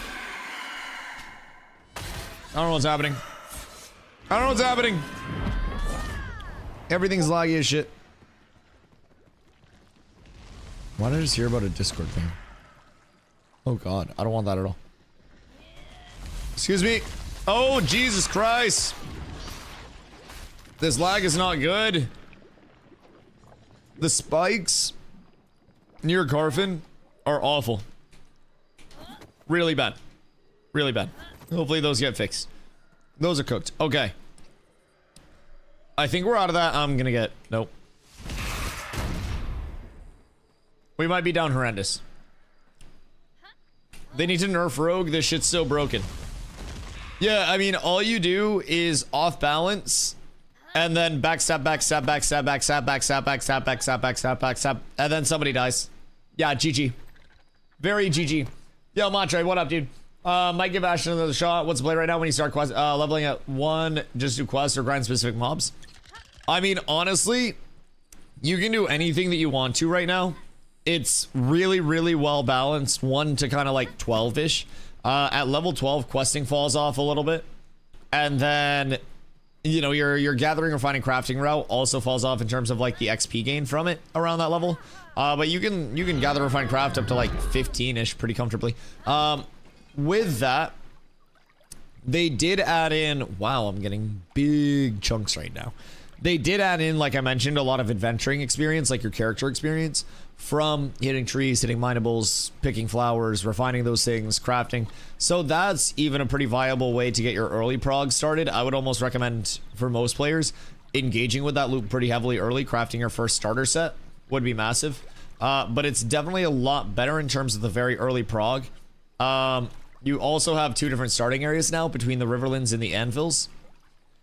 Go to the Anvils if you're brave. It's harder. It's punishing. You're gonna fucking hate birds by the time you're out of there. You will probably hate me for telling you it exists by the time you leave there. But that shit hurts. Good morning, Admiral Godchi. How are you, my friend? I hope you're having a beautiful day. Rodimus, does Carfin still drop a spell book? Yes, it is something in Latin. They have like a super fancy name for it, and then they realized that no motherfucker would understand that name, and so they put the English version in parentheses, like, or in brackets, or whatever these are, parentheses, I think, the curvy ones. They look like C's, but less CE. I think those are parentheses. Either way, they put it, the actual name in that. So it's like, just some bullshit in a different language. And then it's like the Art of Spellcraft or something. Yeah, Art of Spellcraft. Okay. Yeah. And then I don't know what the... I think it's Latin or some bullshit. Because it's a book, and books are old, and Latin's also old. That's the only reason that I think it's Latin. I have no other fucking basis to guide that off of. I am not a linguist. Book. Oh, Gotchi! Do you see what I got?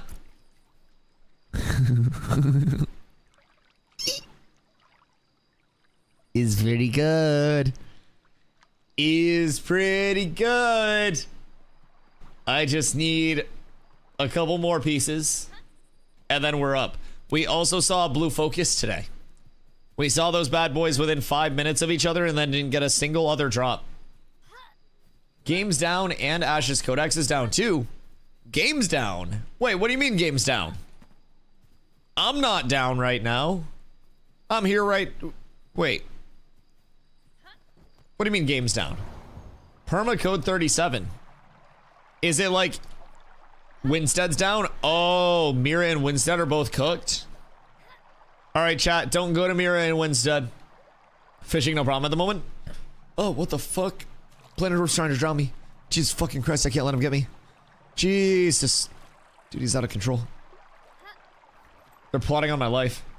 You're going to the bad server worker, by the way. Swag. I fucking love that. Not only is the server worker cooked, but over here you also have, like, me when I get excited levels of stutters to the gameplay. We are truly blessed. Where are we going and what are we doing?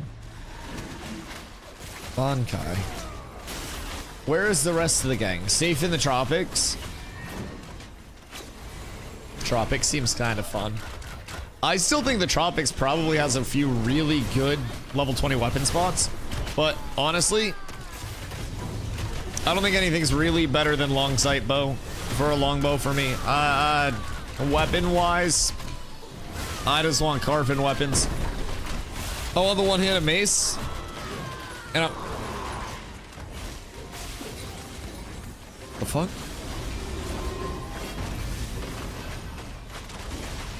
No, that's fine. I want the one-handed mace. And I want long sight bow. And then I'll be a very, very, very happy lad. Very incredibly happy lad. What are you doing in the tropics? Are you at Epstein? Because I still think like Doomwar Helm spot is probably going to be a really good weapon for him if I had to guess. I don't think Doomwar Helm's going to be anything anymore. But I do think those trash mobs that are near Doomwar could be a really solid weapon for him. So what are we doing here? Is it named mob farm? Am I supposed to be following someone? Hiya. I love New Grapple, by the way. New Grapple is fucking phenomenal. Have they said anything in the Discord chat about the server outages? Like, is it DDoS related? Or is it just cook server workers? We must inquire. Alpha 2 News. Oh yeah, Roshan said like 45 minutes ago. Okay, cool. Nothing since 8. Could be an ongoing thing. They said usually it takes like 30 minutes to mitigate the DDoS stuff. And then sometimes it's a little bit longer.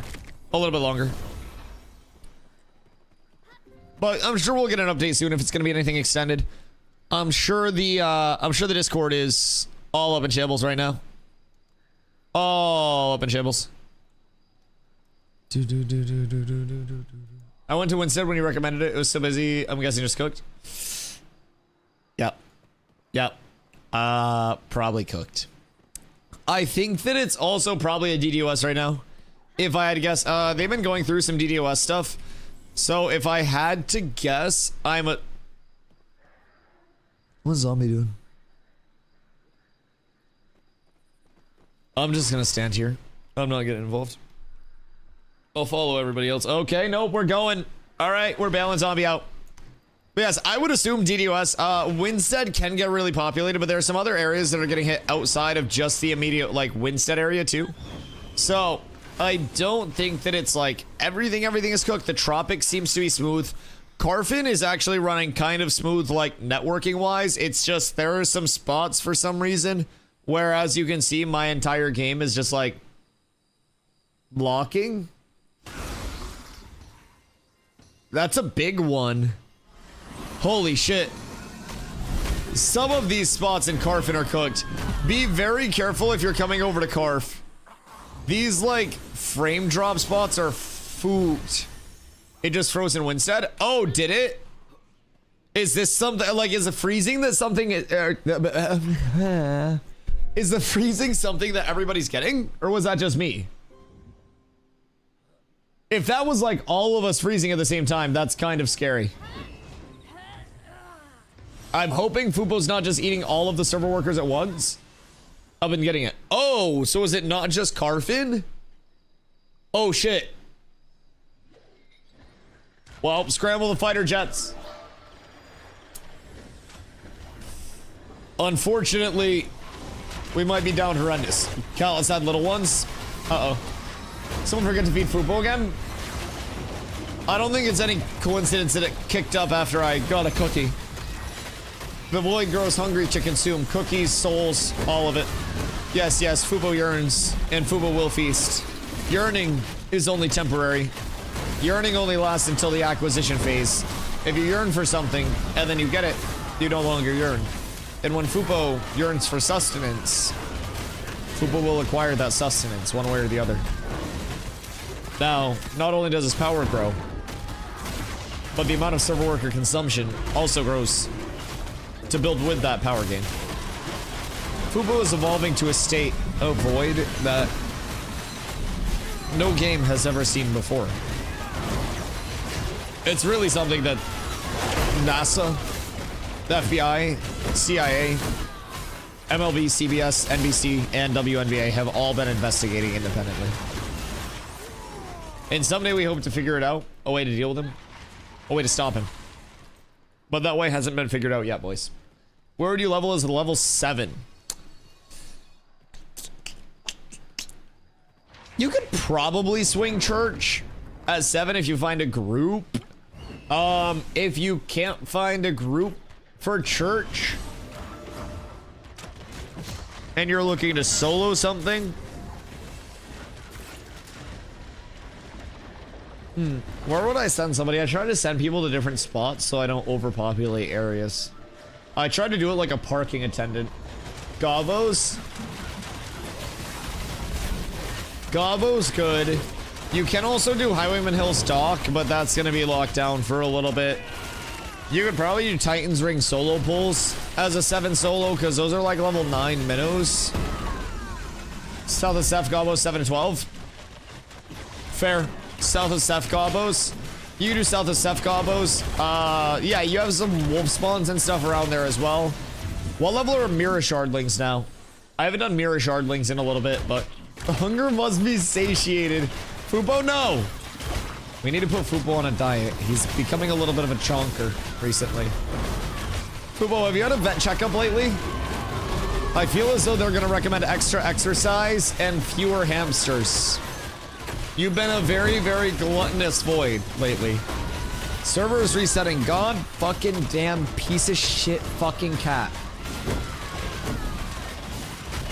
I can't fucking stand this. This goddamn cat, dude. I swear to Christ. Ate the vet. No more vet visits.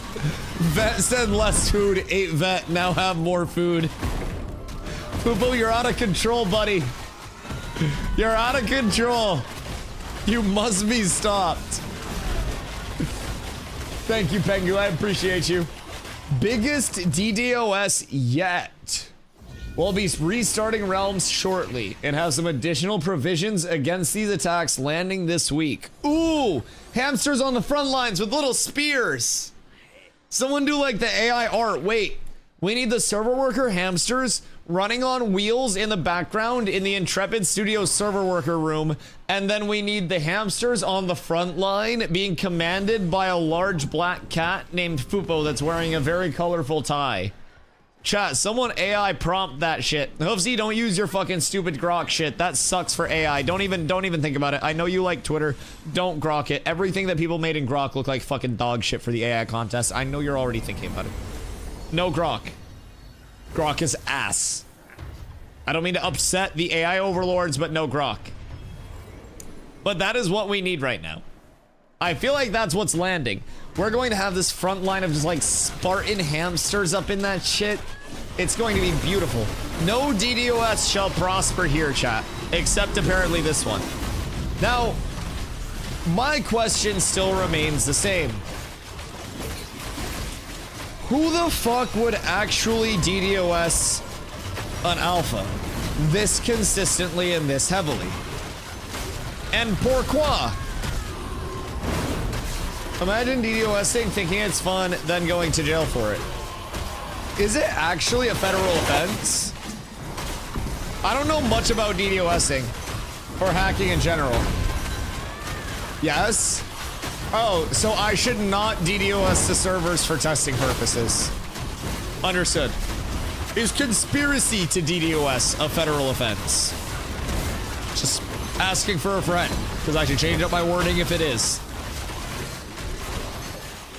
Okay, no DDoSing even if we report it. Understood. Understood. There are lines. Impersonating a GM, 3-day ban, even if it gets reported. DDoSing. Jail time. Jail time. Chat. No DDoS testing. Thank you very much. I guess they'll be conducting the stress testing. How hard is it to DDoS? Not that I'm gonna do it. I'm far too stupid, which is why I'm inquisitive. But like, is it something that like a dumb person could do? DDoS requires botnets and those are illegal. Interesting. Not that hard to DDoS. It's a script kiddie thing. Oh, so like Minecraft kids could probably do it. I feel like every hacker is a Minecraft kid that graduated from Minecraft and got bored. Can we look at where all of the Minecraft kids are? A dumb person could do it. Okay, well, it's not me. Just for perspective, it's not me. I'm sorry, but I can't assist with that. DOS just got flagged. You can also pay to have people do DOS. Oh, yeah, you can pay to have people do everything these days. Yeah, absolutely. Absolutely. The days of wet work are gone. The days of fucking internet wet work are here. Absolutely. Absolutely. It's kind of crazy what people will do for below. But DDoS is a federal offense in the US under Computer Fraud and Abuse Act, which prohibits intentional access or damage of a protected computer without authorization. So that's just like anti-hacker, man. Interesting. Interesting. Yeah, so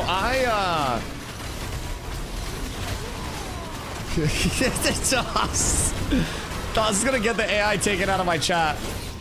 Oh damn, what do we get here? Well, that's not bad at all. That's got max health, healing, crit chance, and magic accuracy. That's kind of nice. Oh, oculars don't hit very hard at all. What the hell?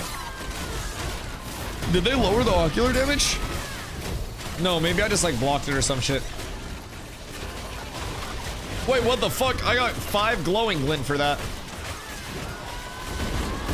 Name mob rotation on top.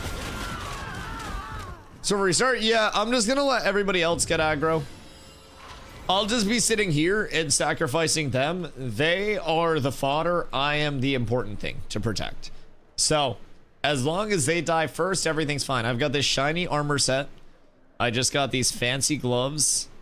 We can't have this shit getting broken. I look drippy as heck. So we must maintain this. Picked a great time to travel from Anvils to Riverlands. Oh no. Oh no. Yeah, that's rough. All right, so largest DDoS yet. They've mitigated it in about 45 minutes. Now, can you just mitigate a DDoS by turning the server off and back on? Or would like the packets or whatever still be there when you turn the server back on? Because like if somebody view bots your channel, you can turn your server, you can turn your channel, like you can stop your stream and then you can start your stream again and it takes off those. Turn off the server, direct denial of DDoS. Yeah, just deny them content. Exactly. Yeah, like the DDoS just comes in and then you just turn the server off. They can just do it again when it starts back up. So what if we just randomly take the game down throughout the day so we never let them know our next move? You need a new IP to prevent it if it was already sent. Interesting. So each day, Steven will go into the office and there will be a big tub of ping pong balls with different times on them. And he will pick those out and those will be the server restarts for the day. and then we'll get new IPs for the servers on every single one of those restarts. People would probably charge millions of dollars to mitigate DDoSs like I am right now for free. I'm not saying I'm a fucking visionary, but like, I might be a visionary out here. I might be the anti-hacker man. 4 icons in as many minutes. That's my cue to come outside for a smoke, let things simmer down. Yeah, I think we're all just chilling in the corner. They're planning to take the servers down with, I think, a 10-minute downtime. So nothing too shabby over there, but that's it. It's preventable but expensive. So I'm assuming, though, this falls under the realm of what I say with a lot of things when it happens is like better to have it happen now than somebody to wait for the actual launch of Ashes. I'm assuming anything that they throw at Intrepid at this current point in time is just going to lead to it getting mitigated and solved, and then they get the data from it. For example, when John G impersonated a GM and messaged Zine threatening to ban him, John G may have got banned for 3 days. Yes, John G may have tried to appeal that. Well, we learned what the process was. I feel as though Intrepid also learned from that process. Had we never had anybody in Cats impersonate a GM and threatened to ban another one of our members, Intrepid would have never known what they wanted to do when somebody did impersonate a GM, mind you, in a really fucking funny instance. Like, if there was ever a time to forgive it, it was cat-on-cat violence. But they decided they were putting their goddamn foot down. They weren't standing for it. And John G was getting Thanos snapped. Show will be restarting in a few moments. Word. We're going to log back and kill the book. Then I'm going to Siege. Yeah, I have to get over to the Siege as well. Is that at 10? Or is that at 11? I don't even know what fucking time is that. The DDoSers might secretly be doing this now to strengthen the game. What if it's just Steven? So if Steven DDoS'd his own game, would he get in trouble? This thought you want to attack? I signed up on defense. It's Polar gathering data. What's the difference? But no, so if Steven DDoS'd his own server so they could get data on it, would that be the craziest thing? Say nobody's DDoS'd him and he's like, man, be a shame if somebody called in a massive DDoS on the server at peak time right now, huh? Oh wow, look at that! Servers are down! Holy cannoli! Like, would that be the craziest thing? CBD knows that's what I'm saying! Yes! That's called a penetration test. Hey yo. Hey yo. Okay. So there's the networking team is just being given a penetration test. So would that be a crime? Could I call the cops on Steven? You don't know how tough your security is until you penetrate it. Yeah, that's why Jack Doherty's security was always there for him. I give out free penetration tests is my pickup line. Jesus fucking Christ. Doing it to yourself is legal. Interesting. Wait, so wouldn't you have to have a botnet to do it yourself though, which would be illegal? So if you DDoS'd yourself, but you had an illegal botnet to do so, would you still get in trouble for having the botnet? It's like, I'm not smoking the crack, I'm selling the crack levels of stuff. Like, I feel like you still get in trouble, right? At a certain level. He'll just start an LLC to do it. LLCs can't get arrested. Holy shit, I'm learning so much. And it's a tax write-off. Fuck. That's crazy. Everything's a tax write-off. It really is. Are botnets illegal? I don't fucking know. I don't even know what the fuck a botnet is. It was just a term that chat said, so I'm throwing it around as a flavor word. Botnet means as much to me as customer acquisition costs because I've been watching Shark Tank. I don't fucking know what that shit actually breaks down to. I don't know what all the metrics that weigh into that are. But somebody says CAC and I go, oh yeah, they gotta pay money to get a customer. Botnet should be illegal now that I think about it. It's back? What, the server's back? The server just went down. What do you mean it's back? It's been down for 2 minutes. I didn't fucking get that memo. What are your PvP in-game settings? If you want PvE, you are going check, check, uncheck. If you want PvP, you are going uncheck, check, check. So, they're illegal, like, globally, almost. Okay, so maybe Steven's not DDoSing his own servers. If he is, I'm not gonna tell anyone. But it wouldn't be completely ridiculous. If it truly is that type of attack, it cascades across the network. Interesting. So, with the server workers, does that mean that it starts in one server worker and then spreads to more server workers? Since Ash's world isn't just one big area, and is that why, like, the tropics were fine? Like, do they start on one particular part of, like, the world? Like, I may sound absolutely clueless. Is the DDoSer in chat with us by chance? Would you like to explain how this works for me? Would really appreciate a little bit of help there. It's a bit more complex than that, but yes, that's basically what it is and does. Interesting. Okay, so you start on like one area of the world, so like Carfin, and then as that gets overwhelmed, then the bots just like spread out more and more and then try to wipe more areas of the world. That's intriguing. That's very intriguing. That sounds not fun to deal with. So it just kind of like spills out in cascades, right? Huh. That's very weird. Yeah, I know nothing about anything like game dev or internet or anything. I'm quite fucking stupid. So this is all voodoo and wizardry to me. Like, being able to see even like the small amount of like transparency on the back end of things that we have is kind of cool. I don't know. I think it's a cool process to be a part of. Not everybody will get that, but I hope this never goes away. I hope this bug stays in forever. This is like that sleep paralysis demon that you see.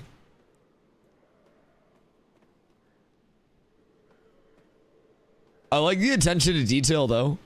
Like, we do actually have lashes, a full tongue. Yo, Muffback, what up, dude? Add over? Yeah, RIP. Twitch is kind of ruthless with those bad boys. It's like Elmo without fur. The eye circles are terrifying. They look around. They move. Oh, God. That shit's fucking horrifying. So, my PvP settings in-game. So, you go to your gameplay, combat, and then PvP. So, if you're PvEing, you want check, check, uncheck. If you're PvPing, you want uncheck, check, check. So, PvE is this. PvP is this. PvE is this. Make sure you switch back to this after showing your chat, Dusty. I forgot to change my PvP settings earlier, and we were sitting there just minding our business in Corfin. And some lads ran up to us, flagged up, and I was just like, oh, this is fine. No big deal here. And I smacked one, and I flagged, and then everybody else flagged, and I might have wiped the raid. Those are my settings, but my Divine Flare is healing him still. Yeah. So, the thing about it, with the last setting and why your heals are going through, I mean, include untargeted combatants with area of effect abilities. Do you have this unchecked? Because Divine Flare should only be healing your target at that point. Dusty Taunt? Oh, sorry. My bad. I did it. I was trying to troubleshoot. That's on me. That's really weird. Kristen, I hope you're having a great night.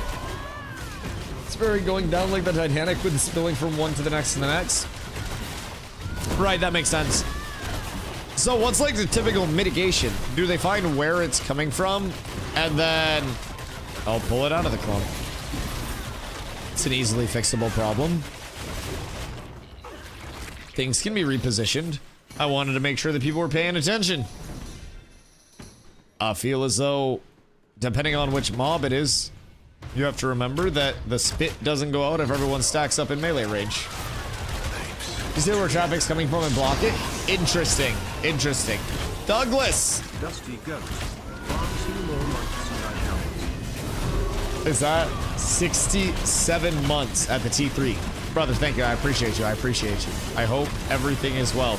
The 2 more months will be absolutely fucking remarkable.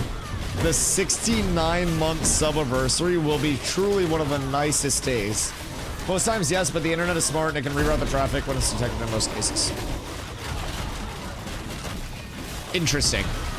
So, how common is it for things to actually get DDoS? Like, for something like WoW, are they just getting DDoS like daily, but they have mitigations that are there to protect it, and as mitigations increase, you just build up like a taller fence? Yeah, interesting. So there are a lot of just like really failed DDoSs. So it's probably not even a factor of just like this is one DDoS coming through to Ashes. It's probably a lot of DDoS attempts, and this is the one that breaks through the gate. So cat and mouse game daily, right?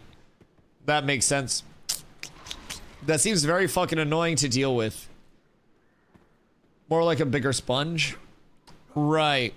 So you essentially are just able to absorb more of that traffic before it spills out, leaks out, and your sponge gets to capacity. Interesting. So, Anvil's node's back to 0%.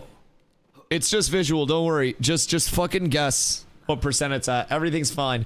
It's somewhere in between 3% and 20% right now.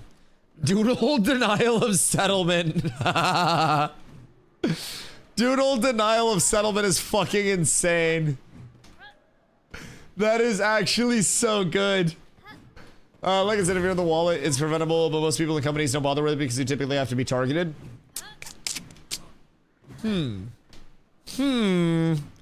Interesting. Yes. Yeah, that shit doesn't seem fun to deal with. So, and I'm assuming people DDoS shit for any reason, like fucking Asmongold comes and plays your game and somebody doesn't like Asmongold, bam, DDoS. Huh, people are such peculiar creatures. Very, very, very peculiar creatures. What? What are you question marking? What'd I do? What happened? They really need to start putting antivirus on smart fridges, thermostats, etc. They're the majority of botnets now.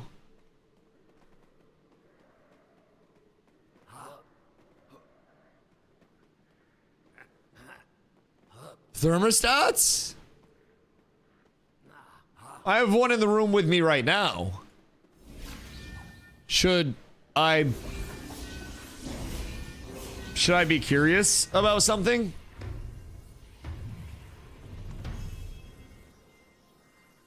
How can I tell if my thermostat's a botnet? Any smart thermostats? Oh, I don't think mine's smart. I don't. Yeah, no, I think we're good. We don't have a smart thermostat. We're poor up here. Should come with antivirus, but many don't. I heard smart fridges were actually going to start coming with Heartbound. Just a rumor, though. Dusty, are you Defender for Siege? Yes. Yes. No, I don't want a shot call. Yeah, I think I'm on for Defender right now. Boop, boop. Defending. Oh, wait. Joined defending team. Yeah, I'm right here. So we're good. I have to go over there, but I think it's an hour and a half, so.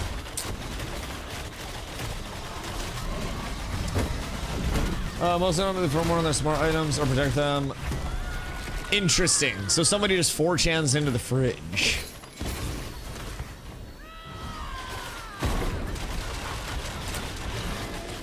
Why does everybody have to have smart everything? Why can't a motherfucker just have a fridge nowadays? Like, why is everything gotta be smart and synced up to 17 apps, dog? Like, I don't need to know the temperature of my fridge on my phone while I'm at the fucking grocery store. It's wild because they're lazy. What? Like, I get the ease of access, but like, is there no level of disconnecting anymore for people?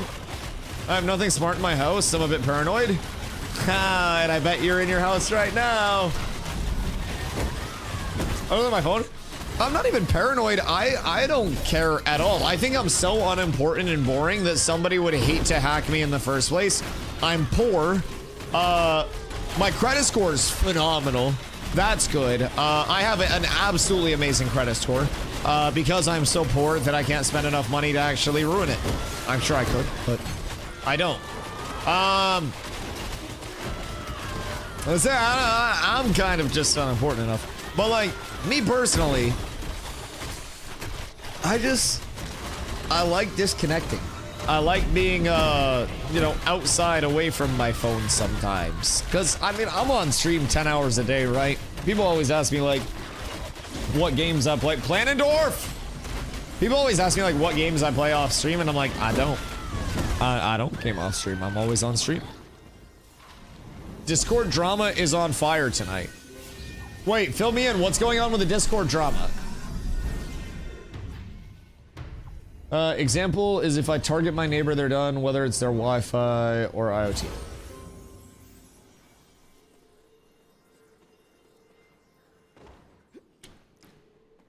Interesting. Interesting. Yeah, I know nothing of hacker shit. I don't know if every gamer just like dabbles in hacking. I don't. I played basketball growing up. So I could tell you guys the concepts of many principles of basketball. I could probably teach you how to run a pretty mean zone defense. I probably wouldn't put you guys in man-to-man, knowing you guys are Twitch chatters. Usually, you know, anything cardio intensive is rough at that point. So, you know, just keeping that in mind. Keeping that in mind. I'd probably have you guys play zone, but Internet of Things, i.e. smart devices. Never connect to this. Oh, wait. So, like, if it's a smart device that can publicly be connected to and other people can connect to it.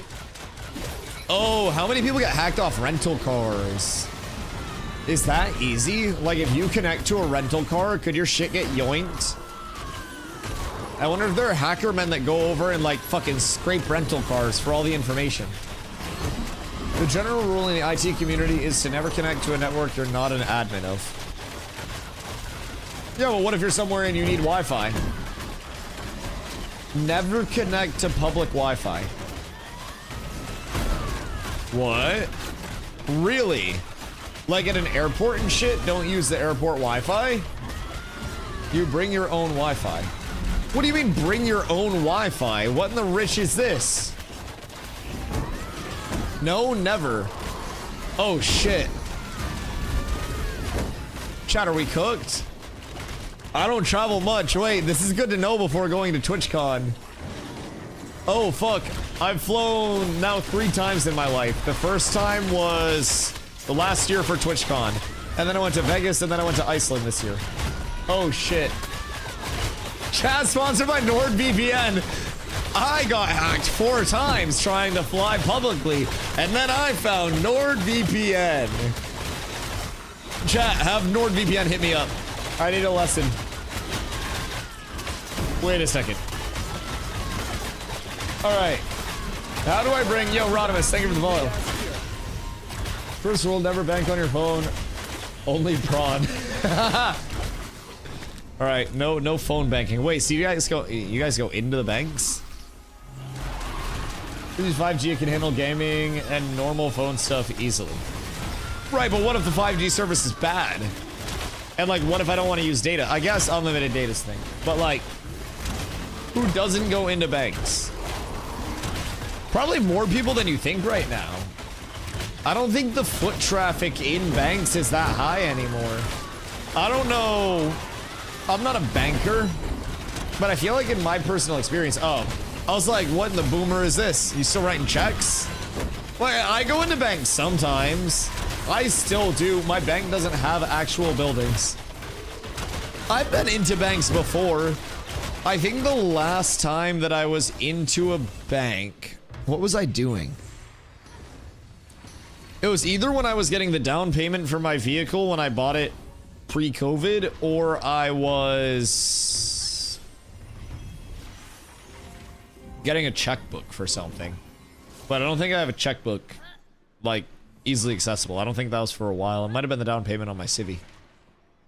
I'm a boomer, and yes, I do write checks. Checks are cool. I remember my mom used to pay for groceries with checks back in the day. That was kind of cool. But those things are old as shit. I remember back when like credit cards became a thing. My mom, or not like credit cards, but just like cards in general, right? My mom would always complain because we would get stuck behind old people writing checks and it would take so long, and she would be like, just get with the program. She would shame the non-technology users, the doubters. People still use checks. Aren't they like very secure? And I can't understand why.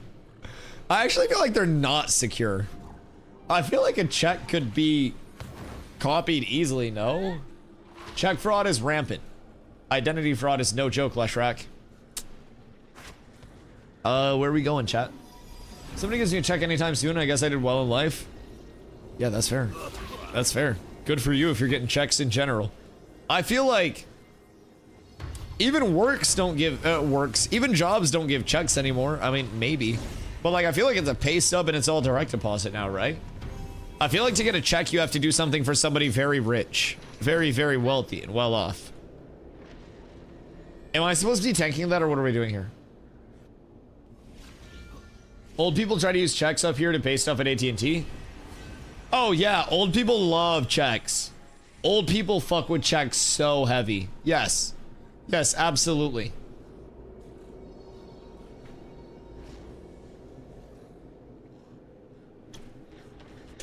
The only time I've ever used a check was to set up direct deposit for work.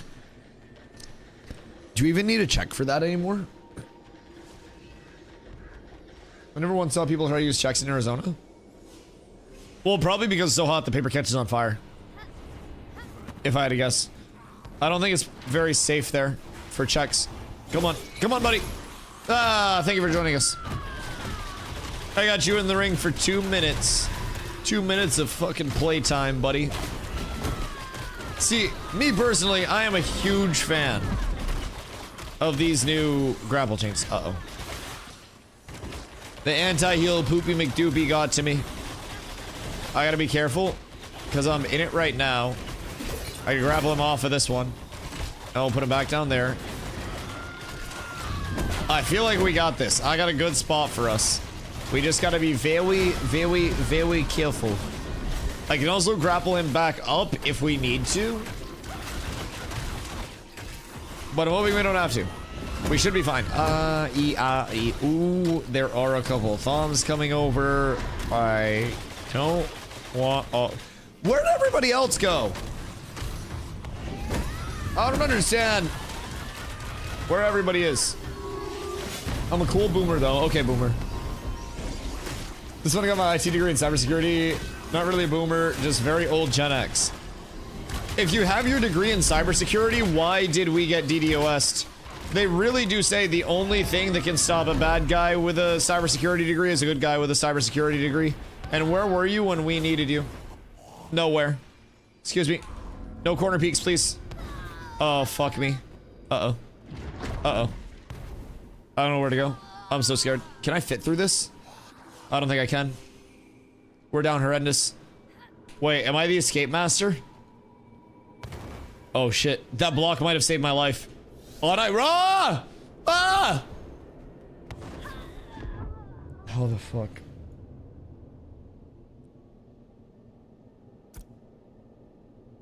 Why? Why did it teleport? Why does the world hate me so? Everything is awful. How frequent are healers in this game? Are healers scarce? Healers are... Oh god, I need to repair. Jesus Christ. Healers are definitely one of the more scarce, like, archetypes, just in terms... Fucking Planet Dwarf. Just in terms of what is there. Yo, Quantum! Thank you for the gifty, dude. I appreciate you. Sapular. Congrats, dude. Yo, Fly. Coming in with the 3 months as well? Fly, thank you, thank you, thank you. I appreciate that, guys. The subs are going crazy. Guys, everybody just keep subbing. Everybody Twitch Prime and stuff. We got a good pace right now. We keep this pace up for the next 6 months or so, and we're at, like, Kai Cenat levels. We're good. Thank you, thank you, thank you, guys. Much love. So, I need to repair like crazy. Puffsy! Coming in with the 5 gifties to keep spreading love. Boys, the pace is tremendous. Puffsy, thank you for the 5. Fly, thank you for 3 months. Quantum, thank you for the gifted as well. Boys, it seems like there's a hype train out there somewhere. There should be. I feel like we should be able to seek one of these bad boys out. Puss, thank you, thank you, thank you. Much love. Those are old world relics. Like, oh, I replicated the mountain bug again. Oh shit, that wasn't something I was able to do for so long. Wait, what did I have to do for that? I haven't been able to replicate it in a fucking minute. Hold on. Oh, we got it. Mountain bug's still in the game, boys. Confirmed. Makes your character run around like crazy. I have no fucking idea why. I think it's a pathing bug. It's one of my favorite bugs. It's so harmless, but it's so funny. So you basically have to throw your horse out in front of you, dismount, and then go to remount as you're hitting the ground. So if you time it up right, you can basically force your character to like not see the pathing to your horse. And it can just run around in a circle for a second. I haven't been able to do it a lot. I thought they fixed it. I thought they fixed it entirely. I was so sad.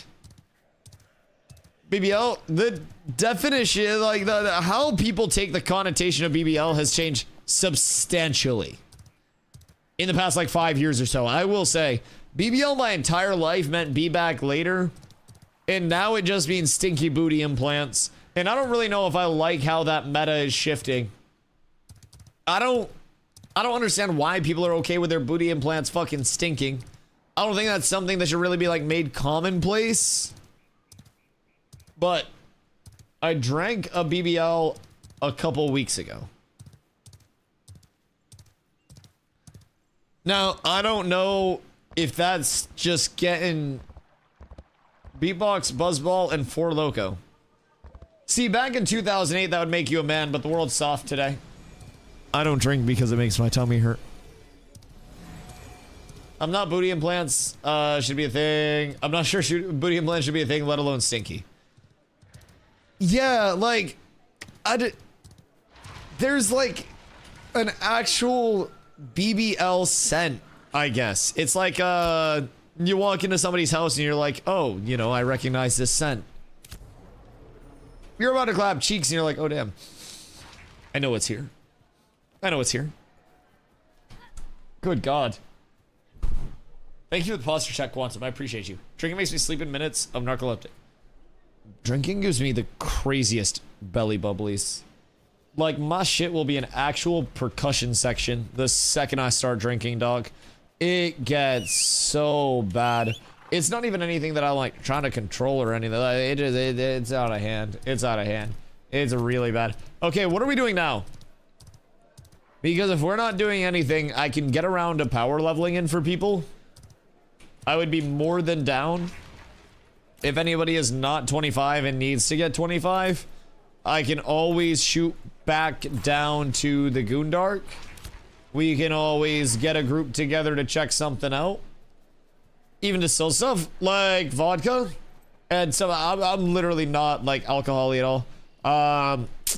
If I do drink, it's vodka something, right? So like, I'll drink at TwitchCon, because TwitchCon, big social event, like we'll be lit. I consider TwitchCon marketing on hard mode. Last year, it was a balance of drinking, sampling the local weed. California weed was incredibly overrated, by the way. It was fucking mid. And then trying to market and be socially presentable.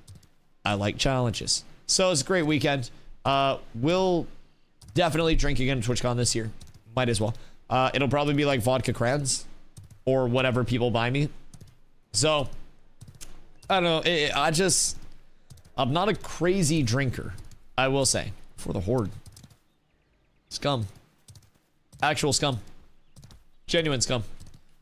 Who do we have on that's not 25 right now? Axe, Fatal, Emu. A lot of people that are 18 and 19 that we can push up. Weak drinker. It just makes my belly hurt, dude. Yo, Philip over on YouTube. What up, dude? How's P3 PvP? Is good. I think phase 3 PvP is honestly, for me, because of the movement system, more enjoyable than what phase 2.5 was. Now, we haven't really got people into, you know, late game PvP. We're nowhere near geared anywhere. There are a lot of reps to still be had. But from what we tested on the private test realm, from where we're at over here, and like where we're currently at, I think PvP is feeling really fun when it does happen. The big thing about phase 3 PvP that's kind of rubbing a lot of people the wrong way is that these settings need to be constantly correct and adjusted if you want a PvE or PvP. And if they're not properly correct and adjusted, GG boys, you're gonna get baited into flagging. So, as is Ash's tradition, through alpha, there are going to be a lot of changes that come in, some good, some bad, and some changes that seem bad in the long term and are probably better in, or seem bad in the short term but are probably better in the long term, whatever it may be, right? So from that standpoint, is Winstead still cooked, by the way? Is Winstead good? So from that standpoint, like, I think the actual playability of PvP does feel much better when PvP is happening. Say we had, you know, an 8v8 arena. 8v8 arena would have substantially improved from these changes. Open world PvP, the actual consensual PvP feels good, but right now a big player pain point is like, I'm getting flagged up for PvP that I don't even want to be a part of. Why am I getting force flagged into this just because settings are incorrect? Why are the default settings bad? Blah, blah, blah, blah. So it's imperfect.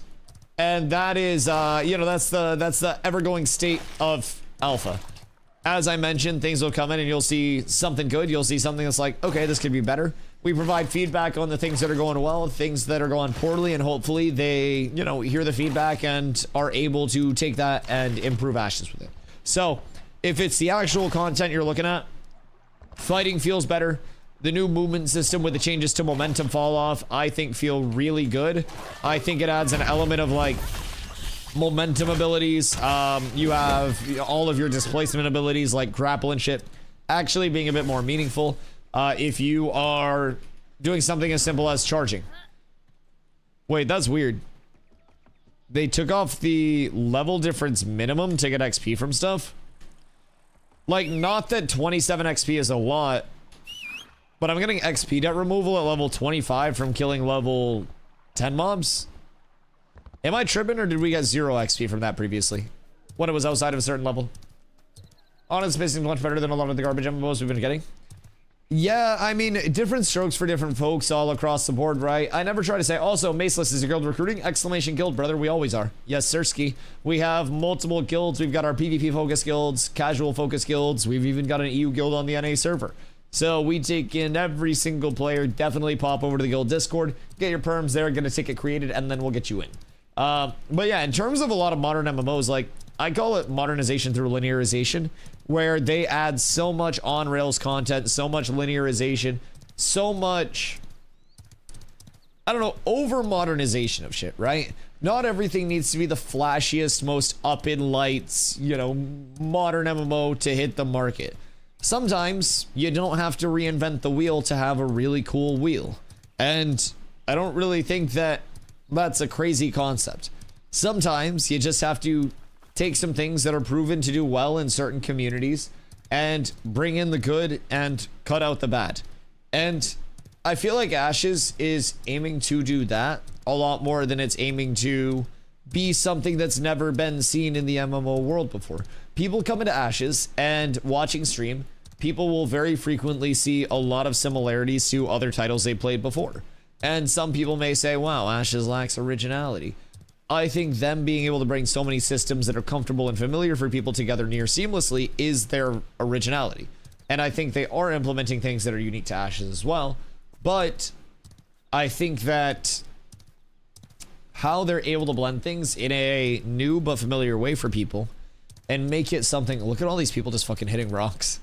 How they're able to blend things in a new but familiar way, I think is a really solid aspect of the foundation of the game so far. and should hopefully be a really strong building point for them in the future, which I'm excited about. Will it beat out Arcade Shoe? I personally am not the judge, jury, or executioner on whether Ashes will beat out anything. I don't typically get too deep into those discussions just because there's so much that can always happen, man. I always say, like, Steven could walk into the studio one day and be like, fuck it, Ashes is done, you're all fired, fuck you guys, I'm going home. And he could go retire on a beach in Belize with all of his money and never talk to any of us again, delete the Discord app from his phone and just let it all burn. He's probably losing money on this shit more than he's making money. I don't necessarily think he's fucking benefiting from doing this shit. I don't think he's out here making millions. Super Dota. Good day, sir. So I always say anything Ashes could change at any point. There's no guarantee this game even makes it to launch. But I'm pretty confident that it will. And I'm also pretty confident that I'm going to enjoy it along the way. So, yeah, literally, he could go anywhere in the world. You're telling me, like, dude's got enough money to make a fucking video game, and people think he doesn't have enough money to just do whatever the fuck else he wants? It's not like he has to do this. Dude could literally just stop paying the 250 plus employees that they're currently paying and just do anything else. He could fucking play pickleball. You imagine how good a multi-millionaire could get at pickleball?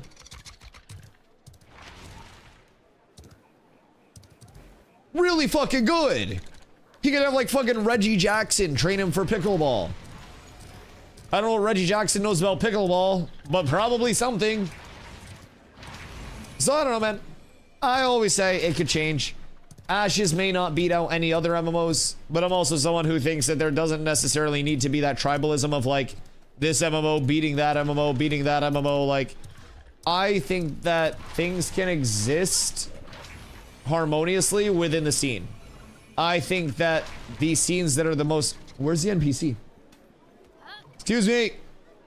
I guess player market's closed. Oh, wait. I think the scenes that have the... There he is. The scenes that have the best state of affairs, right, are typically the scenes and the genres, of course. The genres where there are multiple games that compete, but it's not necessarily like, you know, competition in like, we want your game to die, we want your game to die, blah, blah, blah, blah, blah. It's very frequently a level of healthy competition, so to say, where it's about the success of the genre as a whole. And I think that makes a lot of genres better. So, you know, I look at shooters. They have a lot of options. I look at MOBAs. You've got the Dota and the League right at the top. You've got a lot of very healthy titles. All of the genres that are successful. You've got multiple at the top that are also doing well in their own regard, bringing something unique to it. And even in a manner of MMOs.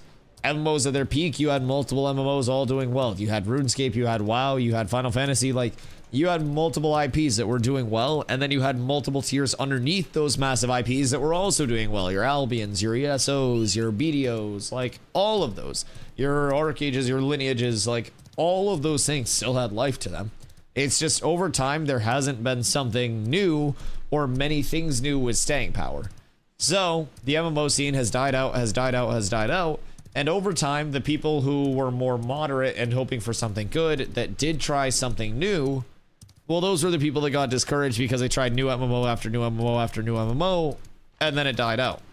The people that are left on a lot of the older MMOs are people who are very tribalistic about their MMO and think it's my MMO or no MMO. And I don't think that it has to be that. I think it can be my MMO and a lot of other MMOs all simultaneously coexisting and making more people aware that MMOs aren't just a bunch of boomers yelling at each other about politics and global chat. Looking at you, Asmund Goldsbergs. Please don't fucking do it here. WoW was terrible enough when that happened.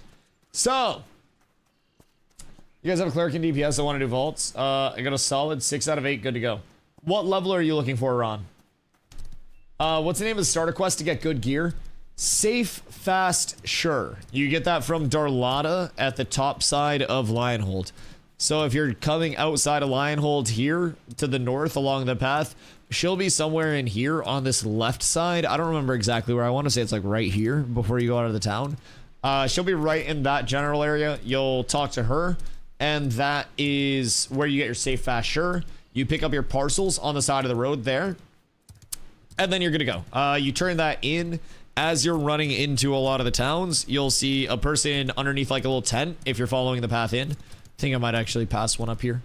But you talk to that person, and then it'll allow you to select a light, medium, or a heavy set. This little tent up here. The heavy set, it's okay for tanks. I would recommend for most Fizz people, medium set. I don't know what the light set is for casters, but probably light if you're a caster, considering the medium set's Fizz. So either way, that'll give you 3 pieces. That'll give you chest, legs, boots.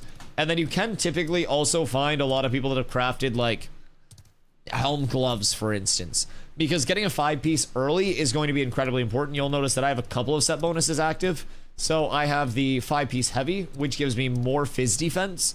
And then I have the 5-piece fortitude. So your armor weight isn't deterministic of what has the most mitigation on it. You'll notice this heavy piece has Fizz defense, and then this light piece has magic defense. Now, it's not less or more mitigation. It's just how that mitigation is spread. So a light chest would be all magic defense, and it would have the light set bonus.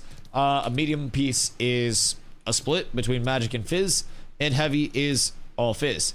Likewise, with those 5-piece set bonuses, once you have 5 of the same weight on, that gives you another big chunk of that mitigation, both either like heavy, medium, or light. Respective of what the mitigations actually are. Then you get into your actual set bonuses and your force, fortitude, finesse. Force, fortitude, finesse, you can find this on different pieces of gear as well. So force gives you strength and int. Finesse gives you dex. No, fuck you guys too. Finesse gives you dex and wisdom, and fortitude gives you con and men. So it's pretty cool. Those are really solid 5 pieces to try to target as soon as you can. The mitigation obviously going to help a lot from, you know, any damage that you take. Leveling, you'll take a lot of Fizz. You'll take some magic as well. I'd recommend the medium or the light, just honestly. But tanky and heavy wasn't a bad thing either. From there, you'll want to, if you're a DPS, try to get a force bonus, but yo, Victor, what up, dude? How's the grind? I just got kicked back to my load screen and can't log in. I fucked up and ran by Steel Bloom, I think. I just got Yas, though. So, unfortunately, the grind is coming to a halt for a second. We do have the node siege on the defense side in a little over an hour. So, any luck on drops? We got a book from a named mob. So, that was good. Like 2100 magic power and some max HP on it. We got a level 20 spell bow. We got my blue blood runner pants. We got the blue focus. We're doing pretty well. I'm feeling good about things. So yeah, we're doing well. We've got some Carfin weapons out in the guild already too. So like Streg has a Carfin short bow and the Carfin one-handed mace. So we got some people that are up tremendous. Are there any particular towns we should be citizens of? Kaltorum, once it becomes a town, up in the anvils. Until then, remain pure. Save yourself for us. We'll always be there for you when you need us the most.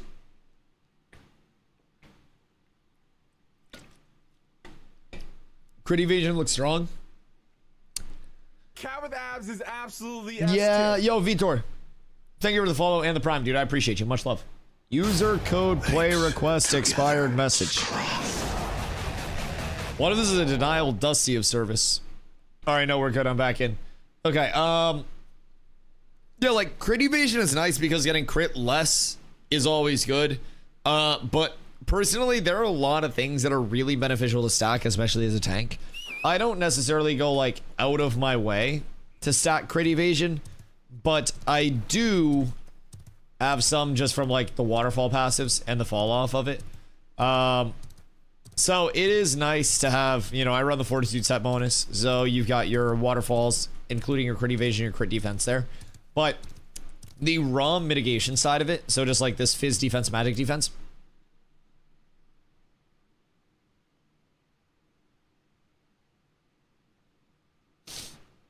Okay. Don't want me to play. I'm sorry. I didn't think I said anything that bad. I was just gonna say that I think mitigation is really good. So general mitigation can be great too. Can NPCs crit? Oh yes. And some NPCs hit fucking hard when they crit. Most of the time. Most of the time that I die as a tank, it is because of massive crits. Just big old critties in my face. What do we know about this infinite load loop, chat? They're kicking you to nerf you? It's fucking rude, man. I just wanted to run to the other side of the world and get away from all this hustle and bustle. Alright, well, I guess we're gonna give this a second. Someone keeps DDoSing the server. It's a fucking Dusty denial of service. This is some bullshit. This is the worst kind of inconvenience, one that targets me. It's fucking awful. Supposedly there was a DDoS. Yeah, it was a really big one too. Yeah, it was a big juicer of a DDoS. Now, I don't really know what's happening right now. Is anybody else near Steel Bloom? Because I think I was south of Steel Bloom. Is there a particular town we should be citizens of for cats? Kaltorum up in the Anvils, once it does become a village at T3. That will help. Jova's getting ripped. Okay, phenomenal. So it's not just me. How do we know it's a DDoS? Intrepid usually tells us it's a DDoS. Sometimes, obviously, like, not every bit of lag is just like, oh my god, it's a DDoS. But there have been active DDoSs against, like, Ashes recently. So they talked about how there are other streamers still in. The fuck is this? Why isn't my streamer client working? I supposedly have the highest subscription package for the streamer client too. But yeah, so sometimes there are DDoSs. They tweeted out. They posted in the Discord earlier that this was one of the largest, or if not the largest DDoS that they've like fought off so far. So tonight, I'm assuming, has been a pretty rough night for them. And they've got their hands full over there. Got kicked in Jova. Are you in this infinite login loop as well, eh? Do you know if Jova loses a siege, do our items in the marketplace go as well? Nothing goes tonight. So that is part of what's called settlement death, which is not into the game yet. So long term, say Miraleth, Jova, Winstead all lose sieges. Those would become completely leveled down to 0. All of the buildings cooked, player storage is cooked, all of those things cooked. Right now, everything is safe. But long term, once settlement death is added in, sieges are meant to be the largest risk, largest reward mode in the game. So, do you know how to fix the bugged Carfin Tower event? What bug are you running into with it? Where it doesn't let you interact with the podium? That was a bug that we were dealing with all the way back in P2. I don't know if they've fixed that one yet, but there are definitely a few wacky bugs with it. There were times where the pages can't be turned in. Yeah. I never found a workaround to that once it did happen. I usually just do a /bug whenever it's up and hope for the best. I'm still in that infinite load loop. Oh no. Oh no. This isn't good. Well, we'll just give it a couple more minutes. I'm losing to servers today. I logged in and I have 0 out of 0 HP. How do you know that's not just God mode? Playing a low life build, actual new Ashes meta. I feel like you may just be unstoppable at this point. Maybe take all of the PvP possible. Is safety camp in town with sieges in place? Oh no, dude, you can ask whatever. So right now, it will not be safe to stay in the town, but nothing gets impacted from this siege. So that's the good thing to keep in mind. The siege right now, like as a mode, there's no actual risk. The winning side does get enchanting scrolls, stuff like that. So there is a reward to it, and the risk is 1,000 gold as like the cost for it. But that's pretty easily achievable from, you know, 100 people donating 10 gold apiece, and everybody gets way more than that worth of consumes. So it's a very good thing to do. You'll probably see a lot of sieges. right now sieges serve as primarily a testing ground for the actual mode. As far as we know, you still can't summon mounts in them. I still don't think you can. I don't think they changed that. They've gone through a lot of changes to the mode performance-wise, especially since P2, and it's come a long way. So right now, there's no actual implication on the map. Long term, that's going to be the most implication on the map, though. So you'll have, like I mentioned, those settlements, those towns completely de-leveled. It's safe to log out one town. Oh, yes. Yeah. You can log out while you're in town. You just won't want to log in during the siege. But yeah, if you log out in town overnight, you'll be fine. You'll log in tomorrow and nothing will even be different. The town won't change. Your player market's good. It's untouched. Storage is perfectly fine. So really, literally nothing on the line right now. Dude, whole denial of settlement's fucking phenomenal, I will say. Yeah, of course, dude. Of course. Do not mention it. So, someone said earlier that the Polar Tumok exploit drama thing is boiling over in Discord. Someone catch me up on that, because we got a little bit of time for story time while I'm in this infinite login loop. I'll be right back. I'm going to get water so we have something to see. One sec.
Good day, we're back. So, from what I've gathered, there was a little bit of an accusatory post that went out of Tumok bugged out, not moving for a world boss kill. We looked at the video. Seemingly, oh, we're back in. Does it stay? We just needed the good luck bong rip. When in doubt, good luck bong rip it out, chat. That is what Grandpappy always used to tell me. Some say the founding fathers actually used that as they were incorporating America. And that is one of the founding, you know, the foundations of the country. Polar seems to be the center of attention at the moment. It's always somebody, in all fairness. It was Envious, and then it was Barcode, who then turned into Aura. Like, at a certain point, you guys have to remember, Strix was the big bad. Now Strix is the big hero fighting the big bad. Like, the narrative arc changes fucking week to week with this game, where Powerful Guild 1 is the big bad because they're the most ahead. Powerful Guild 2 is fighting the big bad. Envious is Polar? No. Polar is Polar. Polar's been their own, like, guild for a long time. Envious was also a standalone guild, two different communities. Envious rebranded to Gilded Gaming, and then Gilded Gaming rebranded to Delirium. So Delirium is now Envious, basically, from back in the day, except it's not the same Envious. It's like the core functioning of that. Extra, thank you for following, dude. I appreciate you. So I'm gonna need red string. I got you. I'll have like the full suspect board in the back. I'll take you guys through all of the drama. So Polar and Aura are the biggest guilds on the server as of now. Oh, fuck my ass. Oh, not like this. Delirium's a good beer. Get your beers ready because beer list tier list coming very soon. We hit a sub goal a little while back, and since the servers are finally settling down, we have time to do it now. I hate beer. I don't like drinking that much. I think all beer is disgusting. So I agreed to let chat build me a list of the most recommended beers. So we're going to be doing that on my Discord. And people will be able to post their beers and react to those. Yo, extra fingers primer, dude. I appreciate you. Is Cats with Crafts part of your guild? Yes, that's our crafting casual guild. So chat's going to be able to recommend beer lists, or beers for the beer tier list, like in the Discord. And then we will be making a list of those, trying them on stream, and not rating which one is the best, but rating which one is the least dog shit. Thank you for coming to my TED Talk. They are all dog shit. So, in terms of your, like, large PvP presences, it is definitely Polar and Aura as the two, like, most known long-term PvP presences that have made it. Envious used to have a larger presence, but, like, they're a much smaller community now. Delirium is still active, but they're, like, you know, not the most. Dusty, I'm not convinced you are a PvPer. Prove me wrong. You let me find a fucking level 6 out here on a solo caravan, brother. I will absolutely fucking smack that man up. Listen, if the rest of my fucking guild would hurry up and level, we can PvP non-stop. But I gotta fucking pull the wagon behind me like I'm running rickshaw through the middle of a city after a show. So hop the fuck in, because you're still level 24, Emu. Don't forget to tip your cabbie. I'd like to PvP. I'd like to PvP. I'm trying, sir. Listen, I will be planning power level days, so I want to talk to some people that are much more knowledgeable. I've said before, leveling isn't my strong suit in terms of, like, knowing where to go. I just go somewhere and go, wow, good XP or bad XP. I don't really make the leveling loops. I follow them type shit and then just tank them. I'm bad at making leveling loops. I made ours this phase and it was mid at best. Oh, no. And it's gone. So, like, it was okay. But what I want to do is find, like, the best XP per hour spots for certain levels. And then just plan out days where it's like, I'm leveling this level range. I'm leveling this level range. I'm leveling this level range. Okay. So, is it that server worker near Steel Bloom that's cooking it? Because in Maine, we have this joke where it's like, you can't get there from here. I'm in a box! I miss the good days. Back when a bruiser was a bruiser.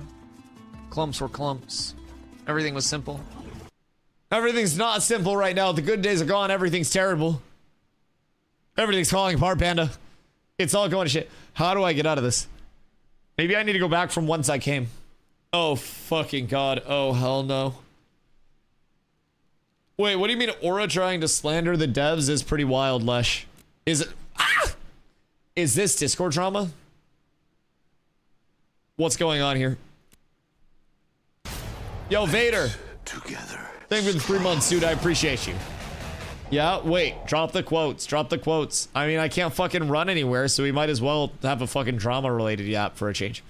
I'm gonna jump off a fucking bridge. How much PB you got? About 2.5 inches. Oh, you mean power? I'm sitting at like 180 right now. I was 188, but I switched out a piece that'll give me like short-term loss for long-term gain type shit. What if I just don't move? Yeah, no, I'm actually... No, chat last stream. 07. 07. Anybody selling boosts from 20 to 25? Hey, yo. Oh, what the fuck? Is that a sign? Or maybe like 5 inches on a good day? It's great. I would rather be 6'5" and have 5 inches of dick than have 9 inches of dick and be 5'6". For perspective. Also, you said feet there. So, I'm just saying. Oh, wait, what is this? Les dropped a paragraph. Okay, hold on. Steven, 9:10 p.m. Leave Intrepid out of your flame war. Do not be disrespectful to either myself or the developers. Oh, shit. Wait. You may continue your political wars with any guild you wish, but when you allow it to influence the way you treat people making this game, you have lost perspective. We do not play favorites. We adhere to our policy to ensure a fair and unbiased environment for the players. We will not be perfect, but we will always strive to be the best when it comes to creating an environment of integrity for the player base. If I see any continued harassments of myself or my team regarding this flame war, I will consider it actionable. You may either trust the dev team and what we are building here, or you won't, which I am fine with. There is a reason why I am the only gaming company in the world that offers a 90-day refund policy with any time played. You either want to be here or you don't, and either is okay. That's a heater of a fucking quote. Jesus Christ. Also confirms a 90-day refund period with no hours played. I'm just saying. You can't argue with that? No, but people will take that and spin it as like Steven, the evil developer, wants to push everybody off of his game and says that everybody should leave. You know somebody is like fucking jerking under their desk while typing a shitty YouTube script, about to post something that's going to have a 32% like ratio and get 12,000 views. And they're going to be proud of that slop.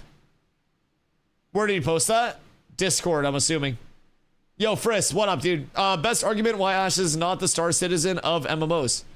I mean, honestly, depends on what your whole concept of what Star Citizen is and stuff, I guess.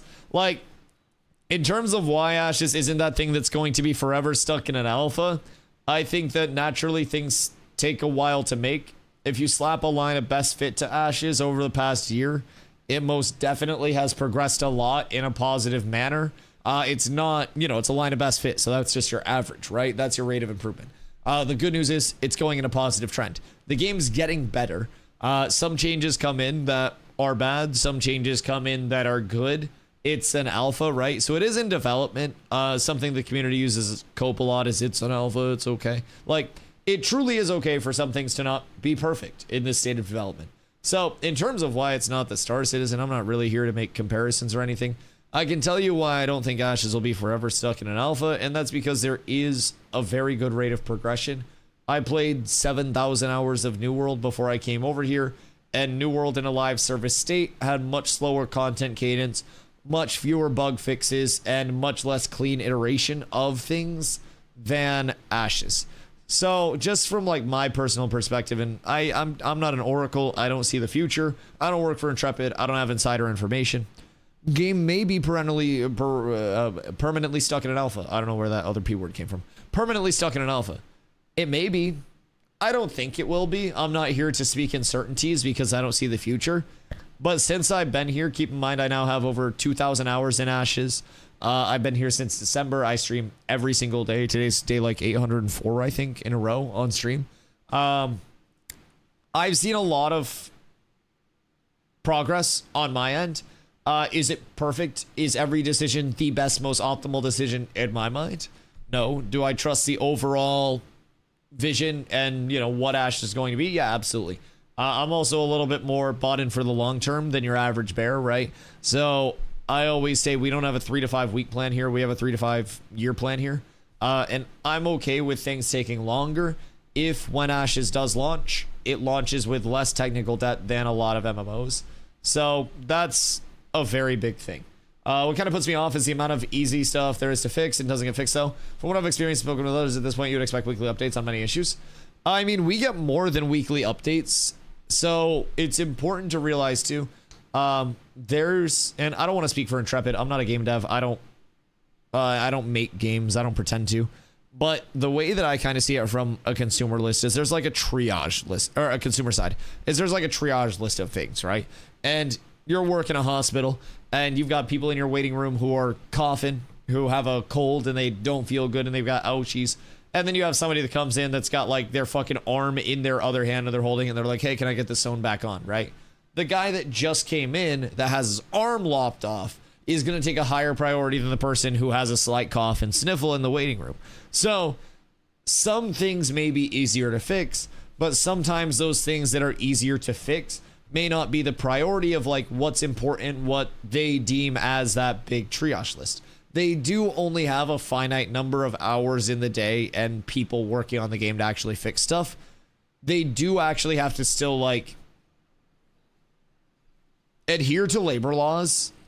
As much as salary exemptions are a thing, if they actually do put nets on the windows and bars on the doors, which I think would be awesome, I wouldn't have to deal with the legal repercussions of that. So I personally think nets on the windows, bars on the doors launch in 2026 and we're good. From what I've heard, Intrepid's not willing to do that. If they ever reconsider, I know a net guy. Just saying. Just saying.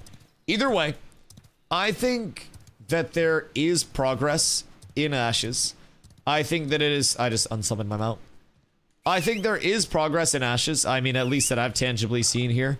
I think that we are also getting into the state of Ashes where hopefully within... What's going on with my camera? Within the next few months, with the Harbinger update coming in... Yeah, no, that's fine. Everything's fine. Everything's fine. The DDoS is cooking. I'm being located to an Ember Spring. Everything's bad. Everything's bad. We're fine. We're fine. I don't think the Ember Spring's loaded over here. I need an adult. Oh, okay, we're good now. I'm getting the fuck out of here, dog. Chat, how is it over in Jova right now? How is it over there? Okay, anyways, you're leaving. I'm getting the fuck out of here. So yeah, personally, like, from my perspective, right? There are many things to work on. It's an alpha, which is commonly used as cope, but my expectations are correctly tempered because of that. I don't expect things to be perfect. I don't expect every problem to be solved. I don't expect any of that, right? I expect to see a line of best fit applied to this long term that will show positive growth within the playtesting environment. And that's what I see. And I'm excited because I feel like the last game that I played, that I spent, again, 7,000 hours on, was a line of best fit that was negative, right? So, I don't know. Yo, saying, what up, dude? I hope you're having a good day. So, I feel like from my perspective, just seeing the growth, seeing everything continue over here, like I mentioned, the Harbinger update in November, I think is going to start to provide what I call accessory systems to Ashes. Sorry, I had to burp. So, right now, we have a lot of time spent on very, very, very core baseline systems. And those are what the world is built off of, but a lot of your replayability, a lot of your gameplay loop comes from those accessory systems that are like the branches off of the tree. And November, with the Harbinger system, with the active sport fishing, with a pass to the active playable area within the world, instead of just another expansion of the playable area that doesn't really give us much, they're going back to revamp what we do already have. So, in my opinion, I think November is going to be the start of us getting very solid, I don't know, fluidity content, accessory content, like replayable content, all of that. So hopefully people start to see that in the November patch. Keep in mind, as development moves, people see different rates of content coming out based on what they're focusing on. But in terms of a Star Citizen, like, I don't follow Star Citizen closely enough to know all the intricacies of its development state and stuff. Really, I don't follow it closely at all. I know that it's a meme because of how long it's been in development, but I also know that there are a lot more games that are memes because they should have spent longer in development. Too many. So I would rather Ashes be a meme for taking their time through development and then launch and smack everybody in the face that is expecting it to be a meme game with a really solid product that took longer than expected to deliver, then rush to hit a point of delivery where shit's not ready. That's really, really my take on it. And I'm okay with that. Not everyone will feel the same way about it, but I really enjoy it. Whopper, how you doing, my friend? Is Alpha worth buying? I mean, I have a lot of fun. I stream every single day for around 10, 12 hours a day most days. I've streamed 804 days in a row, right? Like, I'm always here. So, in terms of, is the alpha fun? Since I came over to Ashes back in December, I've had a blast. We've built a great community over here. We get PvP content, PvE content. We do essentially everything in the game that you can do as a community. Oh, Fresh Brains, thank you for follow, Doc. We do essentially everything in the game that there is to do. And as a result, we enjoy that. Now, it is in development. As I was just saying, a lot of the systems that we have right now are very core systems. It's the trunk of the tree. It's enough to hold up the rest of the tree, but not all of that tree is in the picture yet. So you don't have a lot of those branches. It lacks some replayability in like the gameplay loop. It's level 25 cap right now. Level 50 is going to be the cap by the end of phase 3. There are a lot of things that people do still find a little bit missing with Ashes. It's perfectly okay. It's perfectly okay. It's all about your expectations getting into it. So if you're looking for something that could grow with you in the long term, if you're looking for something that, you know, you get into it because you see the vision of it and you come in and you're ready for like the ground floor and you want to help construct that building to the top floor and provide feedback on like, oh, I think that table would be nicer over there than it is over there, and have your feedback actually heard, congratulations, you found the place. Now, your pack is 100 USD. It's a lot for people. It's not an insignificant amount of money. If somebody gifted fucking 20 subs, that's about 100 USD. I'd be real excited about that. That's a lot of gifted subs. That's a lot of money for pretty much anybody in the world. You are backed with a 90-day period where you can get a full refund on your Ashes pack, that full 100, if you're not happy with the playtest. There's no hours limit. You can play as much as you want. As Steven confirmed in Discord, 90 days, no hours limit. They are the only developer in the world that offers that level of a refund policy. It is fucking massive. So, I definitely think it is worth... I thought it was 90, you goober. 90 days. Yes. 90 days with no hours limit. That's why I say it's such a good, like, purchase with your money. You have like 3 months essentially to play as much as you want. You could play like now until whatever the fuck it is, like December or some bullshit. And the entire time you can see the updates coming in. If you aren't having fun, you can literally set it aside, wait 3 weeks, come back and be like, yo, Dusty, anything change? You can watch stream and see how the patch notes are hitting because we review all of the patch notes. You can literally just follow along for 90 days. No risk.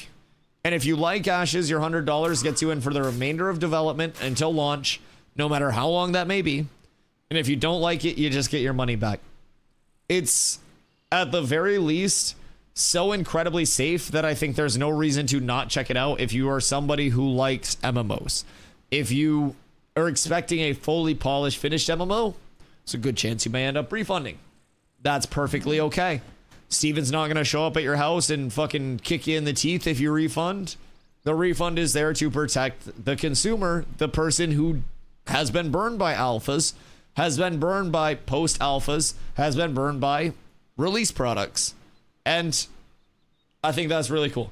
I think it makes it really easy for me as a streamer who knows nobody personally in chat. Well, maybe a couple people personally. Pretty much nobody personally in chat, right? I can sit here and say, yeah, you should check it out. I don't know. I don't need to know your gaming preferences. I don't need to know if you like a theme park, if you like a non-linear MMO experience. I don't need to know if you fucking like playing video games. If you have $100 and a PC that can run it, there's no reason for you to not check out Ashes and see if you'd enjoy it, whether that's now or whether that's later. But sometime in development, just take a stab at it. Worst case scenario, you're waiting until, you know, the game that you're playing isn't fun. Hollow Knight just came out. You're probably playing some Hollow Knight right now. Might be checking out something else. There are a lot of big drops. If it's not looking the most enticing right now or you're on the fence, you can wait a few months, wait for it to be shaping up a little bit more, and then hop in and have your 90-day period then. There's nothing saying you have to hop in now. Nothing saying you have to hop in later. Never any obligation with it. So... it makes it really easy for me to sit here and tell people to check it out. I'll be completely honest. I don't make any money off of packs that I sell. I get no benefit. Maybe I recruit you to my guild. Maybe you watch my stream. That's about it. But at the end of the day, I think Ashes is worth the look if you have the money to spend. I don't know what you're selling, but I'm buying it. I'm selling gifted sub packs of 5 or more for September, chat. September is active right now, and I try not to yap about it too much because I don't want people to feel obligated.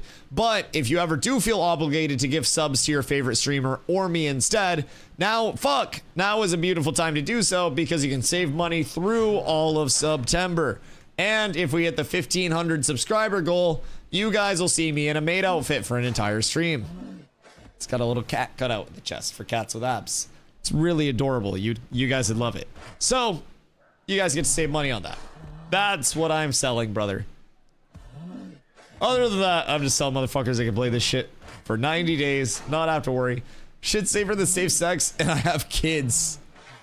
Yeah, and genuinely, I would not tell people, like, yes, you should check this out if they were at risk of losing. How does that work? Wait. I just went to unsummon my mount, and it ran off a cliff and fucking killed itself. And now I have to wait for it to revive.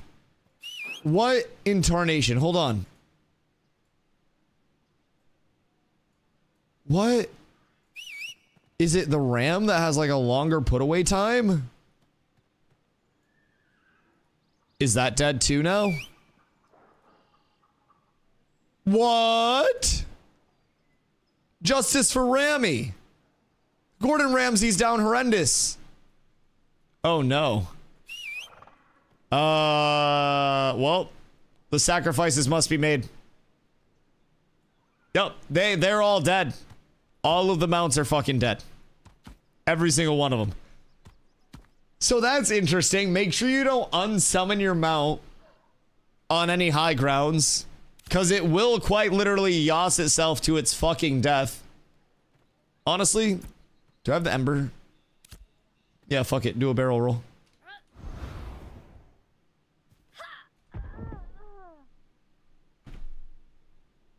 Might as well.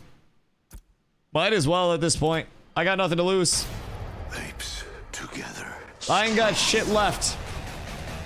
Yo, Ty. R.I.P. Mounts. Sheesh. Shee. Brother, I appreciate you. Thank you for the 71 months. You're an absolute fucking legend. Absolute legend. Douglas had the 67. You had the 71 today. Brother, that is fucking juiced. That founder's badge goes crazy. Pock, what up, dude? Brother Chibi, Brother Twitch, more cooked than the Ashes servers right now. Oh no. What do you mean? What's happening? Yo, my dog Garden. What up, go?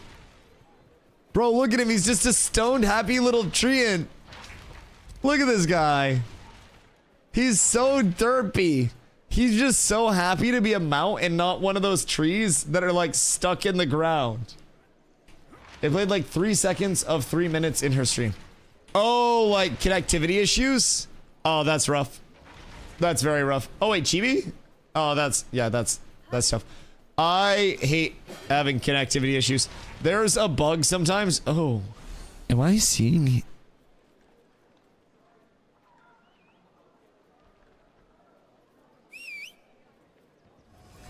I think that's a butthole. Oh god. I think that might be his Gardusi? I don't know what I just saw, but I don't think I wanted to see it. Do I want to go back to see it again? It's like a car wreck. You just can't take your eyes off it. Once you know, you know. Oh my god. Whoa, he working that thing for me side to side. Okay. Okay, we're gonna stop this now. This is not what Ashes was intended to be. This... Yeah, I know it's a sandbox, but it's a certain level of things. Why is that open there? I don't know. I don't have any mounts! Fuck! I sacrificed all of my mounts! Oh god! Blood for the blood god, mounts for the mount god, siege for the siege god. Fuck! Was the siege cancelled? No, I don't think so. It's in 32 minutes. I'm on the defending team. So, it's not a sandbox. The desert isn't real. No dunes. No poon. I don't buy it. No desert. Who are you guys fighting? I just signed up. Oso is the defending guild. So, Oso, I believe, came over from Arcage. And they're defending against Polar. So it will be interesting. So you'll see a lot of non-25s on this roster. and you will see all 25s on this roster. So immediately I'm gonna probably go advantage attacker. It may be maybe a little bit of a differential for some of the lads on the lower level of things out here. But at the very least, showing up to a siege will be fun. I don't even know if they have comms. I'll be completely fucking honest. I have no idea. Defense for cats is use op and I. What are the odds we can find a cleric on the roster and a bard and then just have them run around with us as a 5-man ball of doom? Which is probably just you and I, TBH. Oh, Zop's not that bad. He's good. We just need to make sure he doesn't get overwhelmed. Sometimes he gets a little overwhelmed and fumbles his keys, but we just give him a little safe space to cast and he'll be just fine. He'll be just fine. Chances the server just dies when it starts. Yeah. Yeah. Yeah, absolutely. Absolutely. I think that that is probably going to happen. Spend some gold, upgrade your mount to Scorpion. That fucking rat snake bastard god, she still owes me a Scorpion. I will say. And he keeps dodging me. He knows his window of superiority is closing. Because he may be 250 power, but I'm a tank. Tanks need no power. Wolves need no armor. I can help him in there. Oh wait, are you also on the siege defense? I mean, realistically, all we need is one big wall, right? Surely there will be some people not paying attention. Surely. Really want my thought on this to become the way it works. I want defenders to have a 90% defensive buff unless you have been node ward and lost like 3+ wars. And the wars break down the defenses.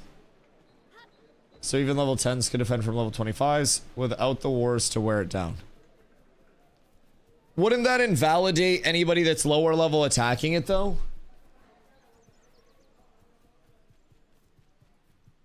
I definitely think like defender advantage should be a thing in some semblance. But I also think that that's like... New World tried to do that. Yeah, New World tried to do a good bit of power scaling and stuff. And it got manipulated very heavily based on levels. Level difference thing. When people were just going in with low level characters and basically two-shotting high level characters. Because of scaling. Yeah. No other node ward. Right. So you're saying like in a siege specifically, so like pre-siege you should have to do wars to break down the defenses like pre-siege?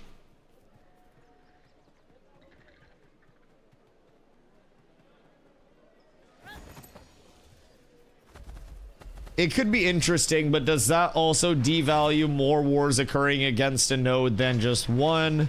If a node gets multiple wars decked on it from multiple territories, or multiple, you know, other node settlements, whatever at once, is that going to take away multiple charges?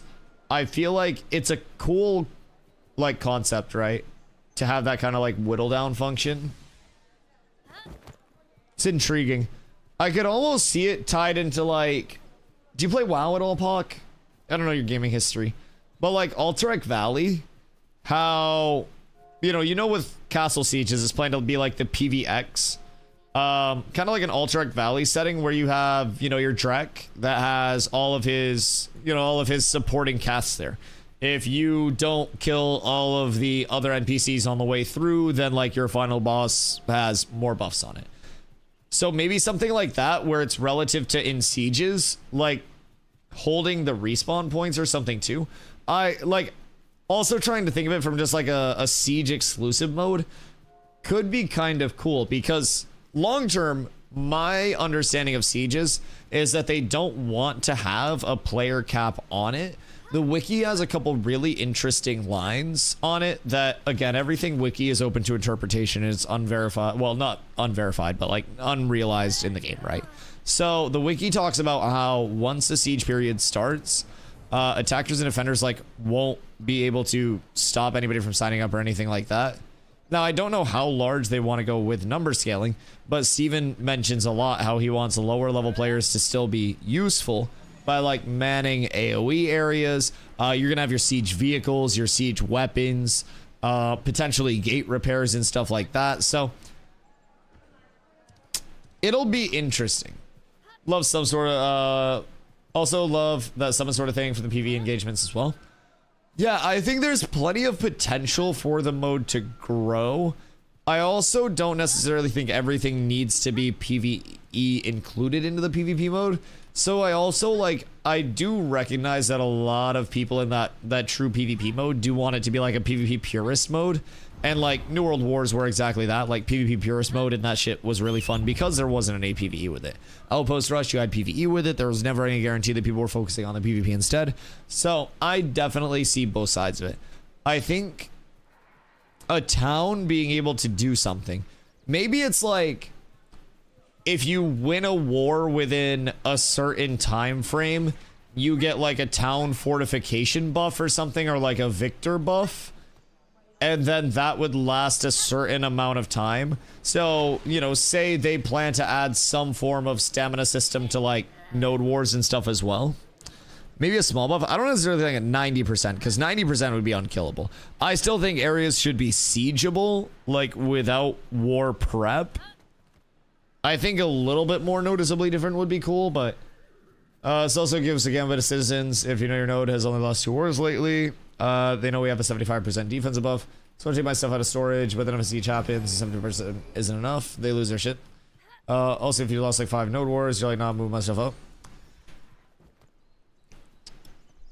Yeah, I mean, I see it. I see it. I just don't know that like the scaling on that buff, like obviously numbers are just numbers for fucking placeholders, so I don't want to be pedantic on that. Like the concept of it could definitely be cool. I just don't know if that would create too much defender incentivization with it. But I also don't think that sieges are going to be anywhere near as common as they are right now. Because we have to realize, like, I have 7 gold, 40 silver. And I have put 0 emphasis on making money. And I have given away most of my money to our crafters on every occasion. So, just from having that, if I put out an all call in my Discord, and we were just like, hey guys, everybody please throw in your money, we're trying to get a siege. 100 people at 10 gold average is really easy to get a siege going, and you get way more than that in rewards. So motherfuckers are just going to be spamming sieges right now with no, like, you know, no regard for human life. I think sieges long term are going to be a lot harder to get up, so you'll probably see a lot less of the, oh, 1 gold is because I'm double processor. 1 gold's great if you're double processing. Yeah, like long term, I think we won't be seeing sieges this early, this actively. So there could definitely be room for a system like that in the future, where it is something related to wars and like, you know, your win or loss in wars.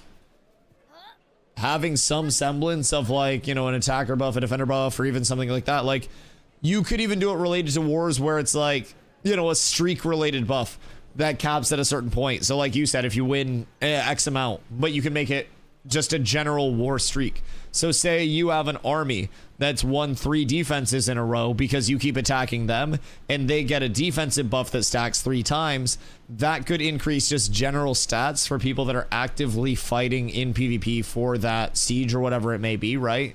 It could be like a stacking, you know, PvP citizen buff, where it's like combatant flag citizens of this, you know, of this settlement have X amount increased damage multiplier and health.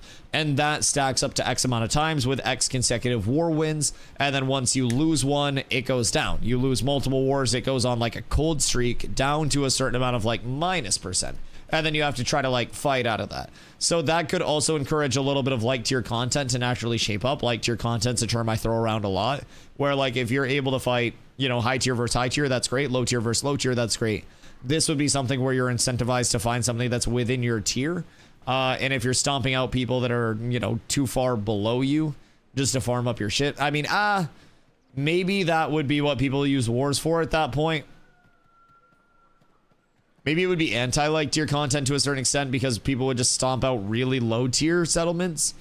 Everything's so tough because it's social systems, right? So like it's genuinely so hard to tell how things would actually be used, but so many systems sound cool. And then like we can always find something to nitpick where it's just like this would be manipulated. I do not envy Intrepid, man. They have so many fucking decisions to make. And that must be part of the hard stuff too, is like wading through stuff and being like, this is relevant versus this isn't relevant. Yo, Fresh, what up, dude? Thinking of joining the alpha. How's the open world PvP? Oh, everything is open world. So Ashes has no instancing right now, and arenas will be an instance PvP form, but that's gonna be in the future. Right now, everything PvE, PvP, everything is open world. So you've got your flagging system that's just I hit you, you hit me back. We're both flagged for PvP. We kick the shit out of each other. Then from there are parallels between the node system or the settlement system, basically towns and guilds. So you have wars on each end. If a town declares on a town, then citizens of those two towns can fight within the boundaries of those two towns, and PvP is turned in. Or turn on, I should say. So from there, you have guild versus guild wars. If my guild declares on your guild, we fight anywhere in the open world for 2 hours or up to a maximum of 100 kills for now. Then you have sieges. We have a settlement siege that's starting up soon. That's going to be in 25 minutes. I'll be on the defense side of that. We're probably going to get our shit kicked in, but I'm going to be on the defense side and we're going to try to get some cool kills. From there, you have like that's the settlement side. That's going to be your highest risk, highest reward. Long term, that will lead to, if this settlement were to lose the defense, it would be completely leveled to level 0, completely cooked. So on the guild side, you'll have 5 guild castles on the map. My theory is that the first one's going to be right in here for the Crucible. So out of those 5 guild castles, all of those will get sieged once a month. If the guild castle loses a siege, then the guild that won the siege takes over the castle. With the town sieges, there's no... Papa Payne, what up, dude? With the town sieges, there is no element of changing hands of ownership or anything like that. That only happens through elections. So just keep that in mind. But there's a lot of open world. You will very frequently fight over mob grinds. Oh, there are also rotating PvP battlegrounds that pop up throughout the world that you can go to too. So there is always PvP that you can find, but it's not always forced upon you in a really intrusive way.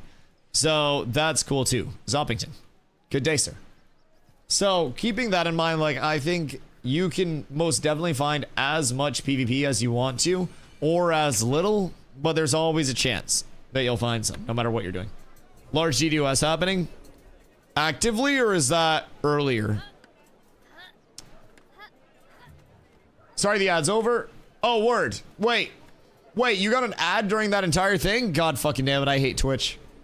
Bro, this is a disadvantage of being a yapper. Twitch has to run so many ads, and we get penalized if we don't run so many ads. Rewind. All right, hold on.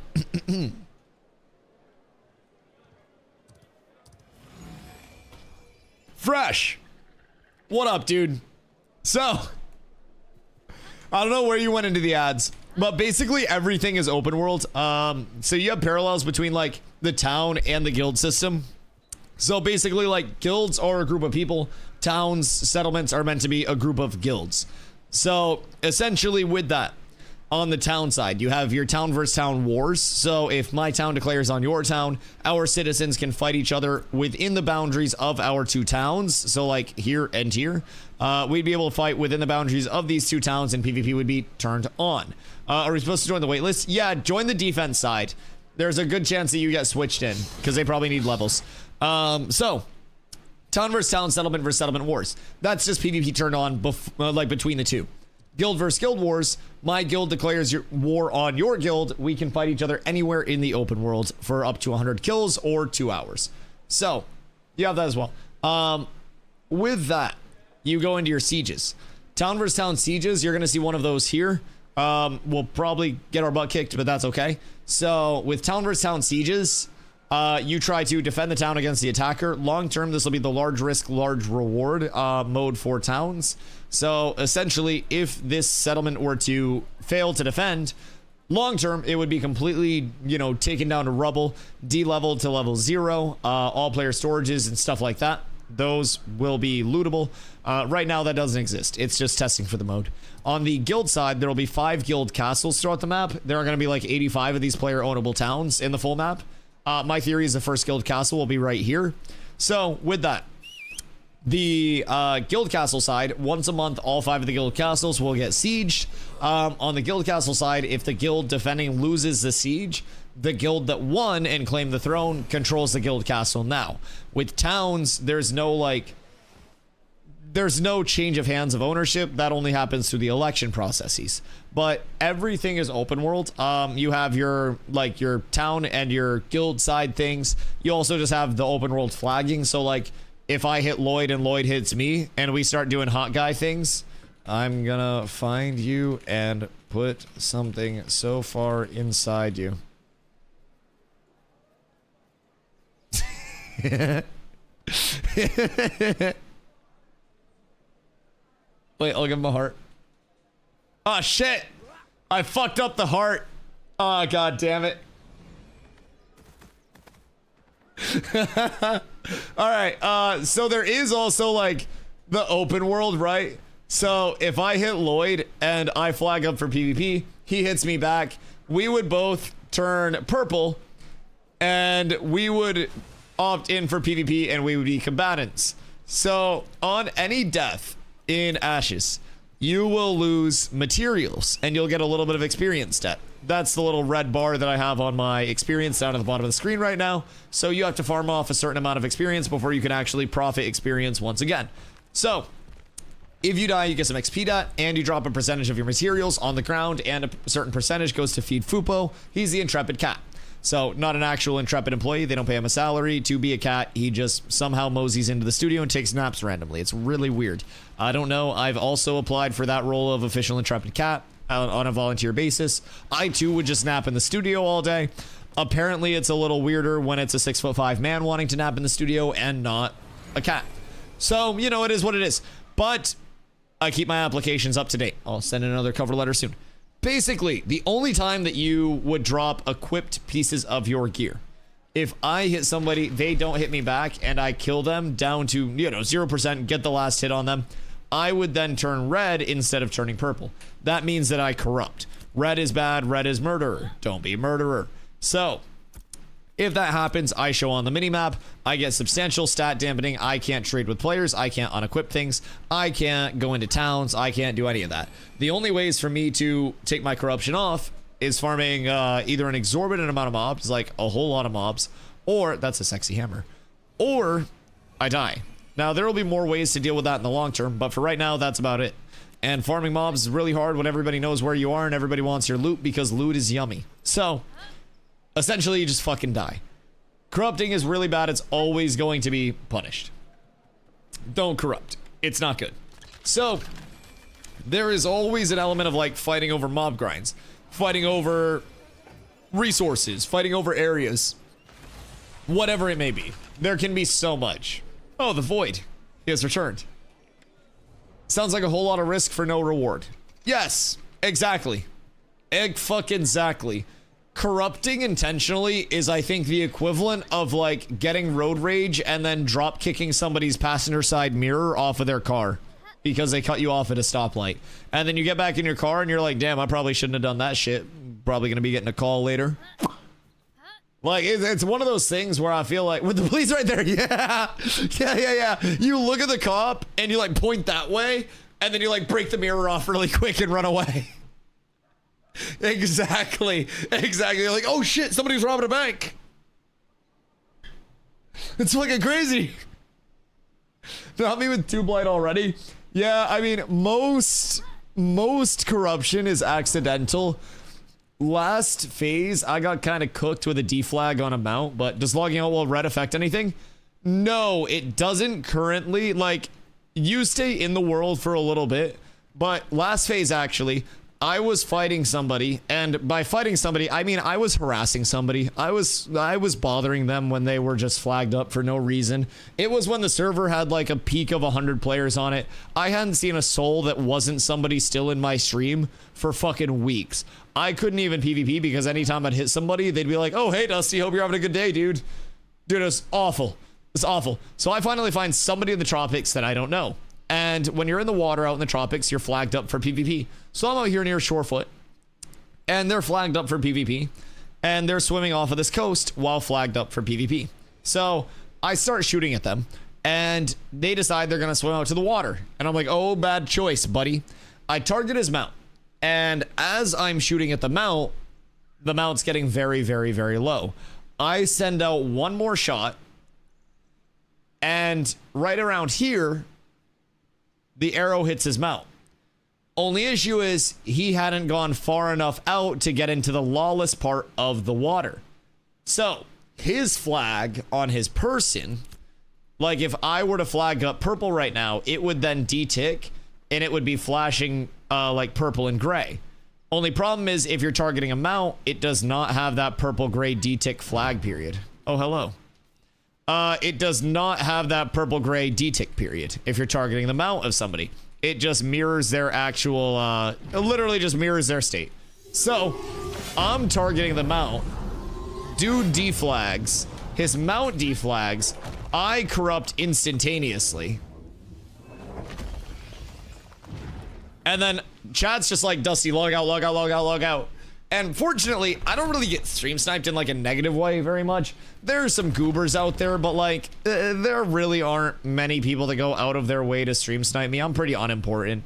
So I log back in, and I have 6 of my friends around me waiting to kick the shit out of me. So they kill me, they give me my gear back. But yeah, I accidentally corrupted. And you can always have people that are not in your guild like come over and kill you. If you have friends, that's great. Corrupting while streaming is fucking terrifying, let me tell you. I'm confident that I don't get stream sniped a lot. Surely it's happened a non-zero amount of times, but I don't really care. I opt into that. But let me tell you, nothing was scarier than going, oh fuck, if somebody wants my gear, I'm cooked. Now, this was at the end of last phase when the servers were dead anyways. It didn't really matter. I could have just asked chat for another one, and one of my crafters would have hooked me up because we had so much surplus at that point. But I was fucking scared. I really was. I remember someone corrupt die and they couldn't get the body since it was at the bottom of the ocean last phase. Did that happen to be a mage with a certain best in slot necklace after maybe tab targeting to a level 4 and Thanos snapping them like they were punting a child at a playground? Yeah, that does seem like something that Nin would do. I mean, could happen in Ashes. Yeah, that's crazy. That's absolutely crazy. Yeah, so Nin may or may not have slaughtered a youth. Yeah. No, that was Nin. That was actually Nin. Do I need to be in Jova to enter the siege? I don't think it teleports you.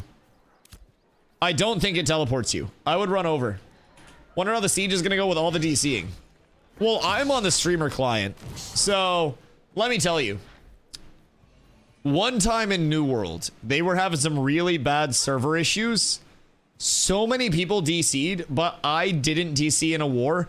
I ran around and got like 30 kills because everybody was just standing there, unable to do a single thing. And I just ran around killing them all. I don't know what happened. I didn't crash. 85% of the people did.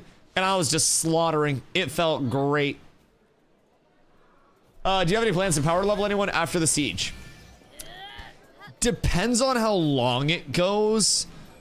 Like, if it goes late, then probably not tonight. If it goes quickly, which I think it might, then probably do some power leveling. Because in terms of power leveling down here for like the 21 pluses, my MB is set to Hakriba. So I can always just like death warp back to Hakriba and then just power level people. That shouldn't be too difficult at all. If I'm being honest, I could do that quite easily. So we can make that happen if we have a full group.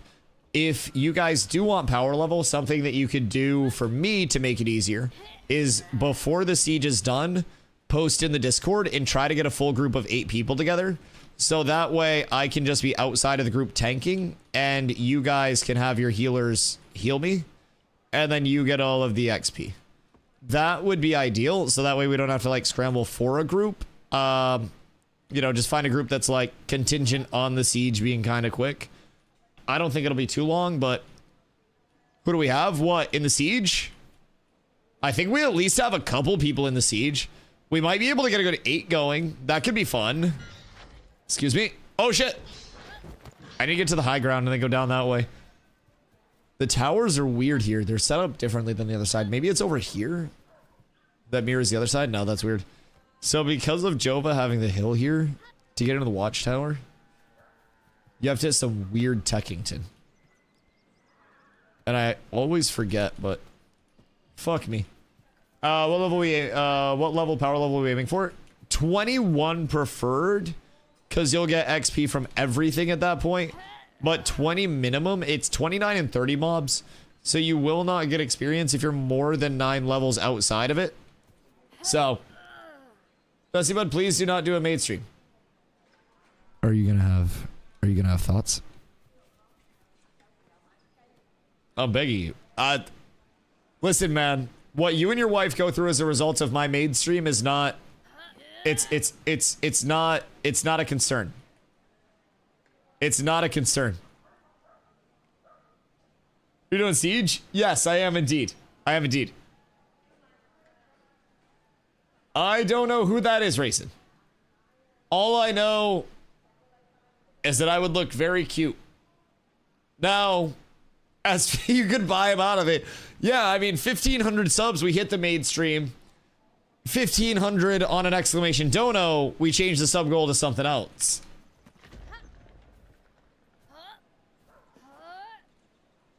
How do you have the Wikipedia pulled up that quickly? The fuck?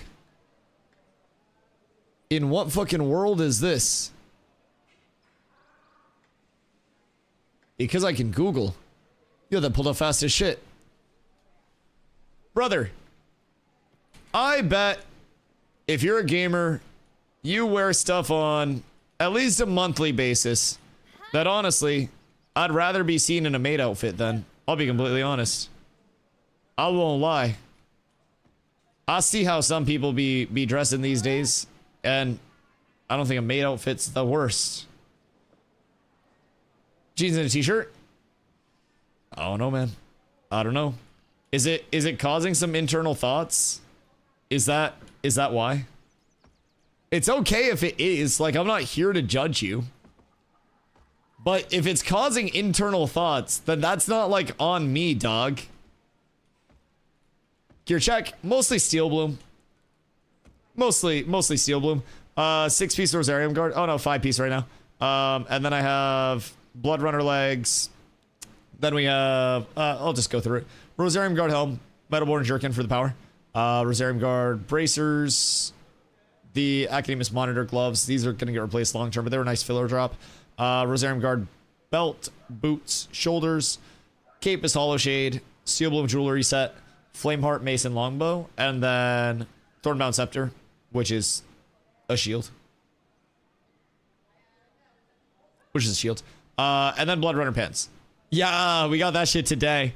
So, hoping we can get more blood runner drops. We had a really good 10 minutes in Carf. Really good 10 minutes in Carf. We got the blue blood runner pants, and we got a blue focus. So that was a big back-to-back. Oh, it was a big back-to-back. Yo, Ron, what up, dude? How's NA this phase compared to 2.5 for the cats? It's been fun, personally. We still have a lot of, like, progress to make, right? It's definitely not, like, phase 3 is just miraculously, you know, pop, rest of the MMO's done. But it's definitely progress versus 2.5. Earlier, someone had asked, like, if the servers were this rough for phase 2.5 as well. Phase 2.5 was worse than this, and it wasn't because of a DDoS. Phase 2.5 was worse than this because the servers were getting fucking cooked. They were getting really fucking decimated. So, server worker infrastructure being stable enough to the point where we even notice a DDoS. Like, I'll be completely honest. Phase 2.5, the DDoS would have been a fucking upgrade over the server state early. It would have been better. People were literally unable to play the game at all for 2 weeks. People want to say, oh, I get stuck in a little login loop and lose 15 minutes. There's a reason why when I was in my login loop, I go, we're just gonna wait here. Server can't even support the siege. You're not missing anything. The siege is going to be fun. I'm going to hit walls. I'm still going to make cool plays happen. I enjoy the siege. I think there's nothing wrong with having a little fun with it. We're being DDoS'd.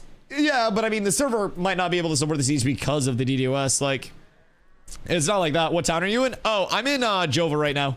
Jova's getting ready for the siege. So we're on the defense side of that. That's supposed to begin in a minute. I also don't necessarily think there are any comms on the defense end. At least that I've heard of so far. I don't particularly know what the plan is. But we'll see what's up with it. We'll see how it goes. Do another for sure, is that a guess? Confirmed from Steven. This is whoops.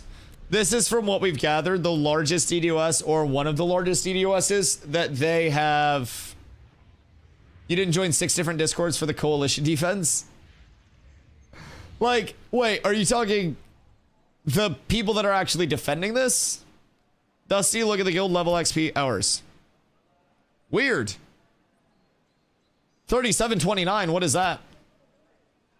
The DDoS claims are cope. What? Seems like a weird take. I think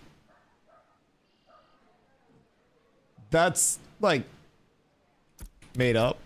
Oh god, 163k? What is that? Holy shit, what just happened? Oh my god. I have pumped, we're up tremendous. We are up tremendous. What the fuck did we just get? Prepare for the siege. Run, Ferb. Oh.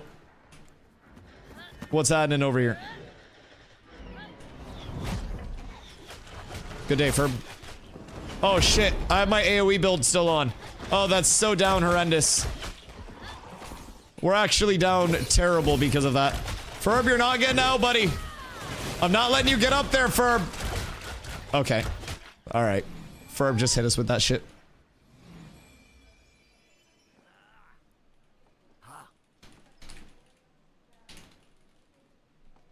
Yep, he just did it to us. That motherfucker done did it. He had the route and he took it. Brother knew exactly where he needed to go. I grappled him off of it the first time.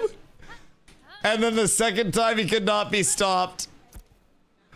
Alright, we got the invites going out. Message Shrek for your invite. Jesus Christ. Okay.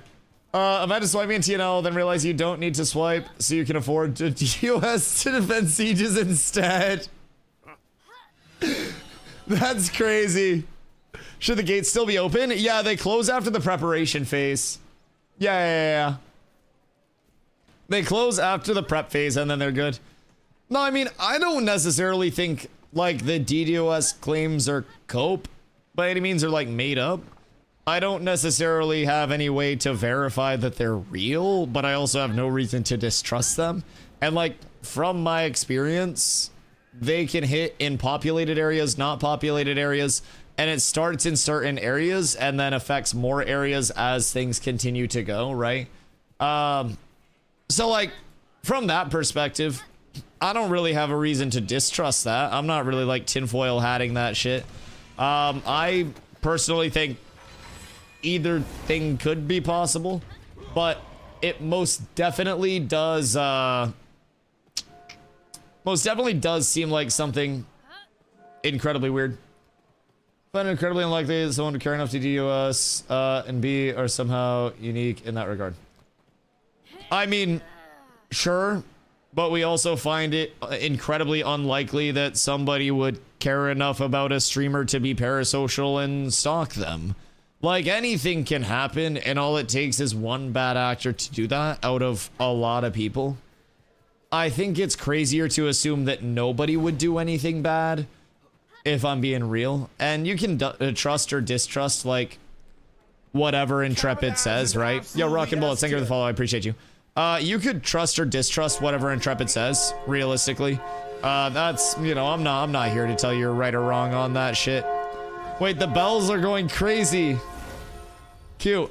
Yeah, I'm not here to tell anybody that they have to trust or distrust anything that's being said anywhere. That's not my realm of things. But I will say, I don't have any reason myself to distrust it. My personal experience is that, you know, the servers have been impeccably smooth outside of periods where they've said that DDoSs are happening. So I think it's a really easy thing to say, to use as an excuse for poor server architecture. So my question is, why would it be poor server architecture though, if it's sporadic, like, difficulties that aren't population dependent? I guess that's like my question. Steven literally told people to either trust and and stop questioning their integrity or refund the game. Yeah, I mean, at the end of the day, like, everyone's welcome to their own thoughts. I'm not one of those hive mind streamers. It's like, you have to think the way that I think or you're cooked. But I definitely think that for whatever reason, there's a lot of distrust when, sure, people can have their own thoughts on, like, whether things are actually happening or not, but I don't know. I think reaching saying that they'd make up a DDoS to just say that the servers are going through a period of difficulty and need a restart, like, I don't really think they'd have to make that up. Like, we have to remember, we just went through phase 2.5, which was an entire stress test, where it was never a matter of, hey, the servers are being DDoSed. It was a matter of, hey guys, congratulations, you broke their stuff. You broke the servers. Good. Congrats, thank you. It wasn't really a matter of trying to, I don't know, like, hide or cope about it. They have AWS, and AWS has, like, no protection. Oh god. Wait, Amazon servers are fucking cooked. As I don't even need to know about DDoSs to know that Amazon servers have been cooked for a while as a gamer. Every time I play on something that runs off AWS, it's full cooked. Saying I don't think this is unique to them, yet no other developer seems to have this issue.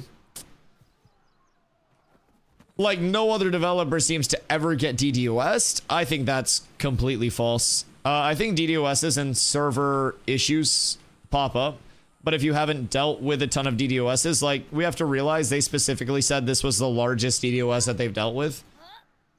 So that naturally, you know, leads to some form of a cat and mouse game, right? I think that's very reasonable. And to say that, like, other devs just get through it, that's not true. Oh, wait. A Heart of Golgora just spawned in Wildport? What the fuck? Wait, during the siege is crazy. Who just got that? Oh, shit. Wait a second. That's fucking nutso. I don't know where everyone's going. Okay, but yeah, no, like, I don't necessarily think that they use it as an excuse type shit. I think that other developers have a lot more experience dealing with things, right? If it's someone that's been getting DDoS thrown at them for 20 years, they're gonna have more infrastructure in place to deal with it. One thing that Steven said specifically was like, this is the largest DDoS we've been hit with. We are mitigating and setting up more infrastructure to deal with it in the future. So you guys shouldn't see this. And at the end of the day, we can't verify or invalidate what's being said there. All we can do is trust that that is, like, you know, all we can do is trust and verify that that is something that is actually being worked on. I think a lot of games do go through a lot of server performance issues. I think that a lot of launches are very notoriously, like, cooked. Very, very, very heavily. So, I don't... Whoops. Forgot there wasn't an interact there. An interact would be kind of cool. Would be very cool. Oh, wait. I probably need to fix these bad boys, huh? There we go. All is well. Are people just getting cooked through, like, area effects? Brother, we have, like, 10 people out here. I don't know what the rest of our raid is doing. I don't know if they have comms or anything. I think people are just full outside right now.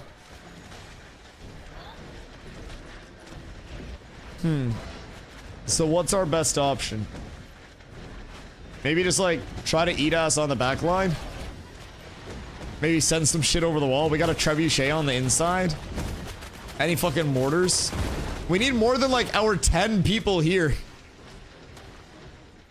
It's like just our little group versus all of Polar's front. Where is the rest of our raid? Surely people are coming over, right? We're supposed to have 100 people in this bitch, by the way, on defense. 11 p.m. siege on a Monday's nuts. It's set to server peak time, but I think it's set to PST peak time currently. So, yeah, I think that's also a placeholder, but criticize HGS for that. We didn't just give them a free pass because oopsie and auto follows the DDoS. I think there's also a difference, though, between an active DDoS and the servers not being good enough, right? And it's also a difference to have it post-launch and then very, very pre-launch. So, like, I know that it's an alpha is thrown around a lot as like a cope take, whatever it may be. But truly, we have to remember that it is an alpha and that they haven't had, you know, the entire post-launch time. They haven't had a lot of, you know, the experience with other titles with what a lot of developers had. And so I'm not saying that to get you to be all gooey and sympathetic for them. If you don't want to cut them any slack, don't cut them any slack. I think it's very important to hold the developers accountable, but I also think that at a certain point, we're kind of like reaching on what's actually, you know, accountable or like worth holding accountability towards, and what is very simply put, a little extra. All right, I'm helping. Nope, I got it, guys, don't worry. Hold on. Gate is closed.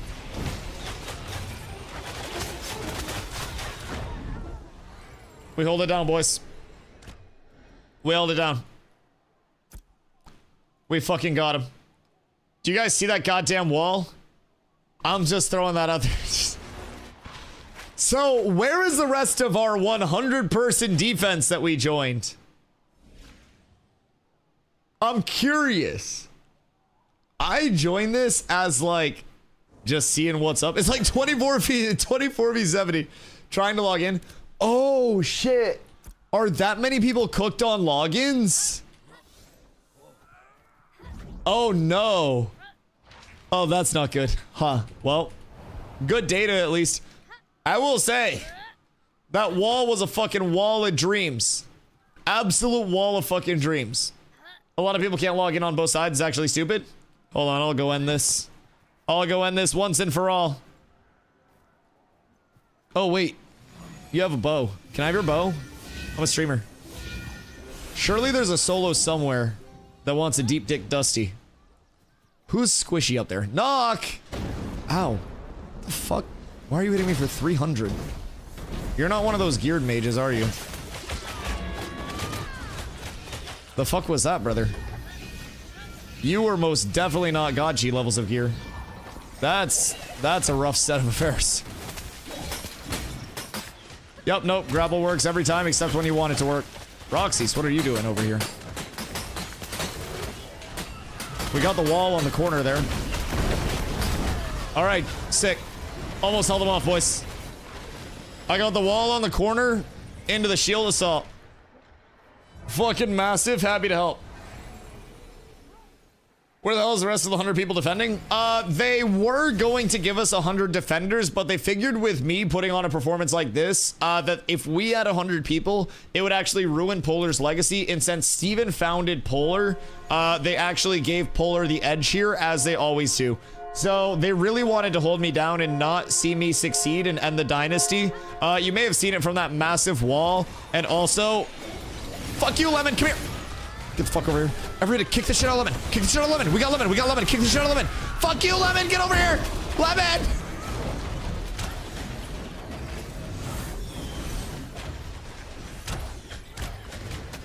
I'll get you, Lemon. I swear to God. Hi, Roxy. No. I almost had him. I almost had him. Were you scared? Feel my wrath. Fuck yeah. I think we're really feeding him the beans here, chat. I think we're hitting them with that shit they haven't been hit with before. I think they're feeling my fucking wrath. Genuinely. I think they're scared of me. I have EU demons on my side. We're fighting demons on my side.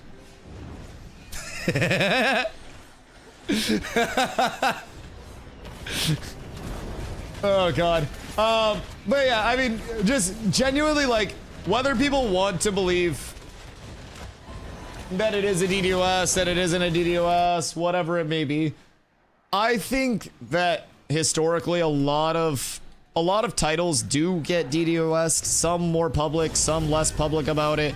Transparency can always be a fickle thing. Ooh, lemon. God damn it. Everything's fine.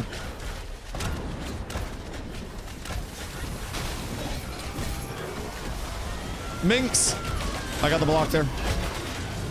Huh. All right, we're fine. We're fine. We're fine. We're fine. All we need to do is get these massive intim ticks. I kept intim aura like it was actually gonna fucking do something. Like we'd be able to get a mass kill. Don't worry, I'll hold it down. Wait, I saw Team Muggsy. Where is he? If we kill their leader, we win. We find the leader out, and then we win the siege. We get Team Muggsy, and then we have everything we need. All is well. Someone actually just die in that? Sirs. Sirs! Alright, boys, we walk forward. We walk forward. Mr. Crowley's a rogue. That's not going to be a good target. Lemon! Hiya! Ah! Why am I here? Grapple's so scary! Ah!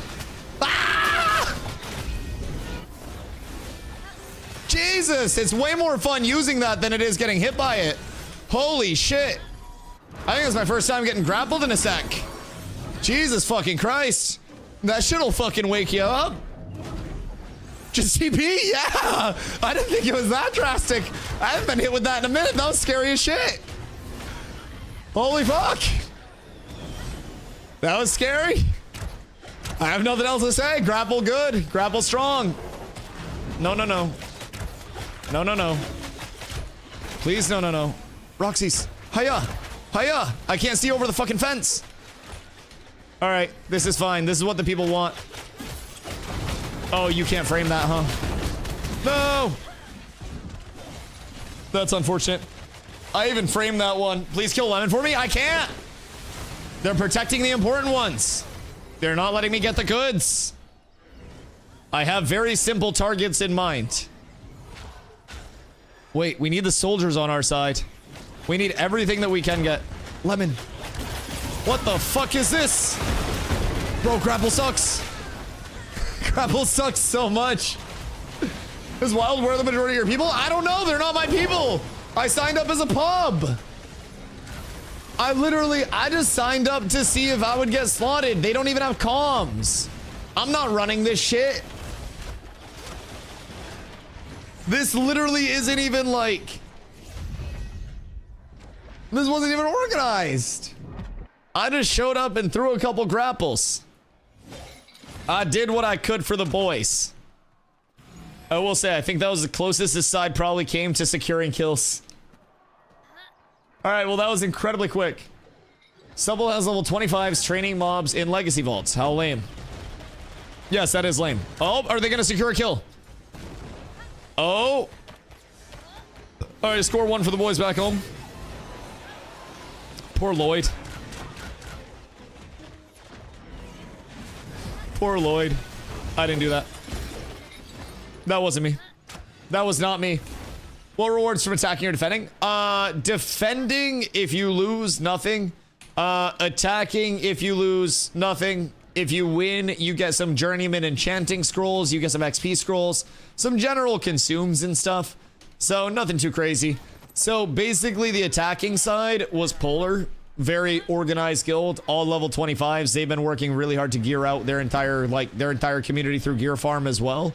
So on the defender side, I don't know much about the guild that was running it. I came to the wrong side of town. Hello, lads. I don't know much about the people. Oh, hi, Knock. Yo, any long sight bows chat? GG, I guess. I hit a fat wall at the start. You all jumped over it. Ah! I'm being bested. Where's someone? I don't know. I just showed up. I just signed up. EU brain has uppies. Bro, the uppies was phenomenal. I had such a wonderful wall as soon as the gate went down, and then they all just upbeat over it. It was so sad. They read me like a book.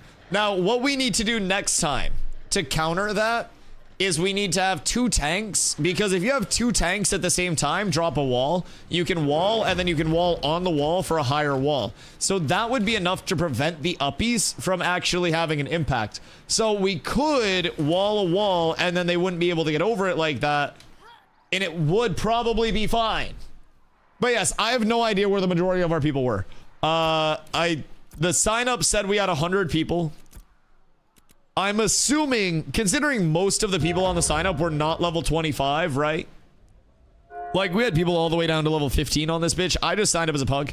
I'm assuming it was very disorganized and most people probably were not here for it. So. Oh, hello. Any long sight bows in the chat? How are you guys getting so many long sight bows? Is it the goddamn event? I'm about to go undercover for a long sight bow and then give it back to my main character. Jesus fucking Christ. What is this? I need one of those bad boys. That'll be huge. Oh my god. Yo, Ian, what up, dude? How are you doing over on YouTube? Just seeing numbers. There's the stacks of Zerg, and the Ranger route would have been brutal. Well, Ranger route would have been great if they didn't have bards that were nimble dancing off the Ranger route and then clerics that were also healing. Like, you need more than a little, just like more numbers, a little more than that. Even in that sense. I mean, honestly, maybe if we had like 50 people at that gate instead of 10 people at that gate, people could have done something. But it was like me and 5 other people. I placed a wall that got upbeat over, and then there were 5 of us. Most of them jumped past me and didn't even realize I was there until they turned back and killed me. So, yo, Knock, what up, dude? That was interesting. That was something. Yes, that was intriguing. So, what was supposed to be the thing there? Is it supposed to be like Oso and Supple working together or some shit? Because that was not the case. That was not the case at all. Is it over? Oh, yeah. Oh, it's been over since the second it started. I don't think that was ever not over. I don't think there was a point, even when they were completely outside of the town, that it was not over. As soon as I walked up to a gate and watched it lose 75% of its HP without anybody being over there, yeah. Under the impression we're gonna I just signed up to see how it was, no offense taken. I signed up for the defender side figuring that that'd probably be a good spot for slots, and like we ended up getting, I think, like 5 of our people slotted just randomly, and as soon as we saw like the slotting of it, I mean, look at this shit. Oh, it's not there anymore. It was genuinely like they had level 15s, they had a lot. So yeah, we didn't receive comms, we didn't receive everything. Thanks for the event stream. Yes, sir, dude. Absolutely massive. 1k gold for XP scrolls, crazy. No, not XP scrolls. They also get Journeyman Enchanting Scrolls. Journeyman Enchanting Scrolls are fucking Insano style. And keep in mind, those also get put out to all of the 100 players. So that is a large influx of money. And when you divide it, like 1,000 gold divided by 100 players, it's 10 gold per player to get multiple Journeyman Enchanting Scrolls. I promise a single Journeyman Enchanting Scroll is probably going to sell for way more than 10 gold. It's a gamble for the scroll, it's not a guarantee. Interesting. So what did they get for that? Is everybody's pack different? The rewards were disabled for so long. I don't even think people were certain that the rewards were going to be back in for this phase. But yeah, like the last one, Gotchi had said that they got Enchanting Scrolls, they got the XP Scrolls, and then I think something else. Oh, Stat Scrolls. They get chests, you open it, and you can just get stuck with health and mana pots and bad luck. So you're just trying to gamble as much as you can and try to shotgun for those scrolls. Yeah, I mean, it makes sense. But realistically, even if you have 50% of the people that hit Enchanting Scrolls, like, it's still huge. Or you get lucky and get Journeyman Scrolls. Yeah, and for 10 gold a person, that's not a big deal. It's not a big deal at all. You stack up a lot of those bad boys, and you roll yourself, because at that point, if you're that well off, you're probably going to be well off when Journeyman Crafting comes in, so... 5% chance for enchanting, 10% chance for Journeyman Scrolls, rest is chunk. Okay, so it's not like everybody's going to get it, guaranteed. Okay, that's solid. That's solid. So how many enchanting scrolls would you say you guys are getting like per? Because it's still definitely worth decking. 10 gold per person even for a gamba of that shit. We deserve participation rewards. Shut the fuck up. Although I will say, I deserve something for that wall I hit. That was the largest inconvenience that they faced the entire siege, was having to jump over a wall. It's about it. It's about it. We put up more of a fight. Listen, we almost got Lemon. All right, Ubbies and went right over it. Dude, I know. I was pissed. Now, what I was looking at on...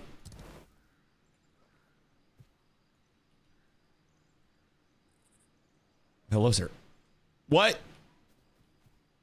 What? No, tell me...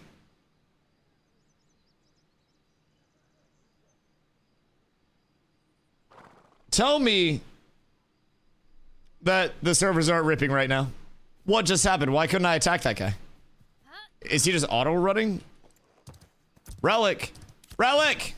Yeah, but doesn't the relic just get walked, like, by a person now? Don't you just put a relic on, like, a crate and then just waddle it and you have to corrupt to kill the relic? Did we get the relic? Who's got the relic? Where's the relic? I'm on my way down. Where are we going? The amount of times I had to gambit Lemon, stop hitting my cleric? No. Lemon has it coming. Lemon has it coming. They ruined relic fights. Also, it's just a crate and walk.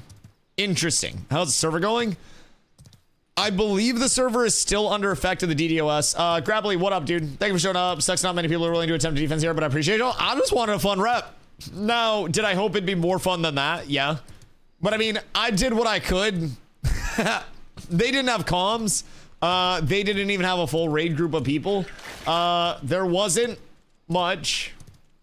There wasn't much. Oh, so it's double dodge? Just know, Cats was here to stand the front line against Polar, against the big bad. We're not here to deny content. We're here to beat you at your own game. And you might have survived us this time, but stay worried, friends.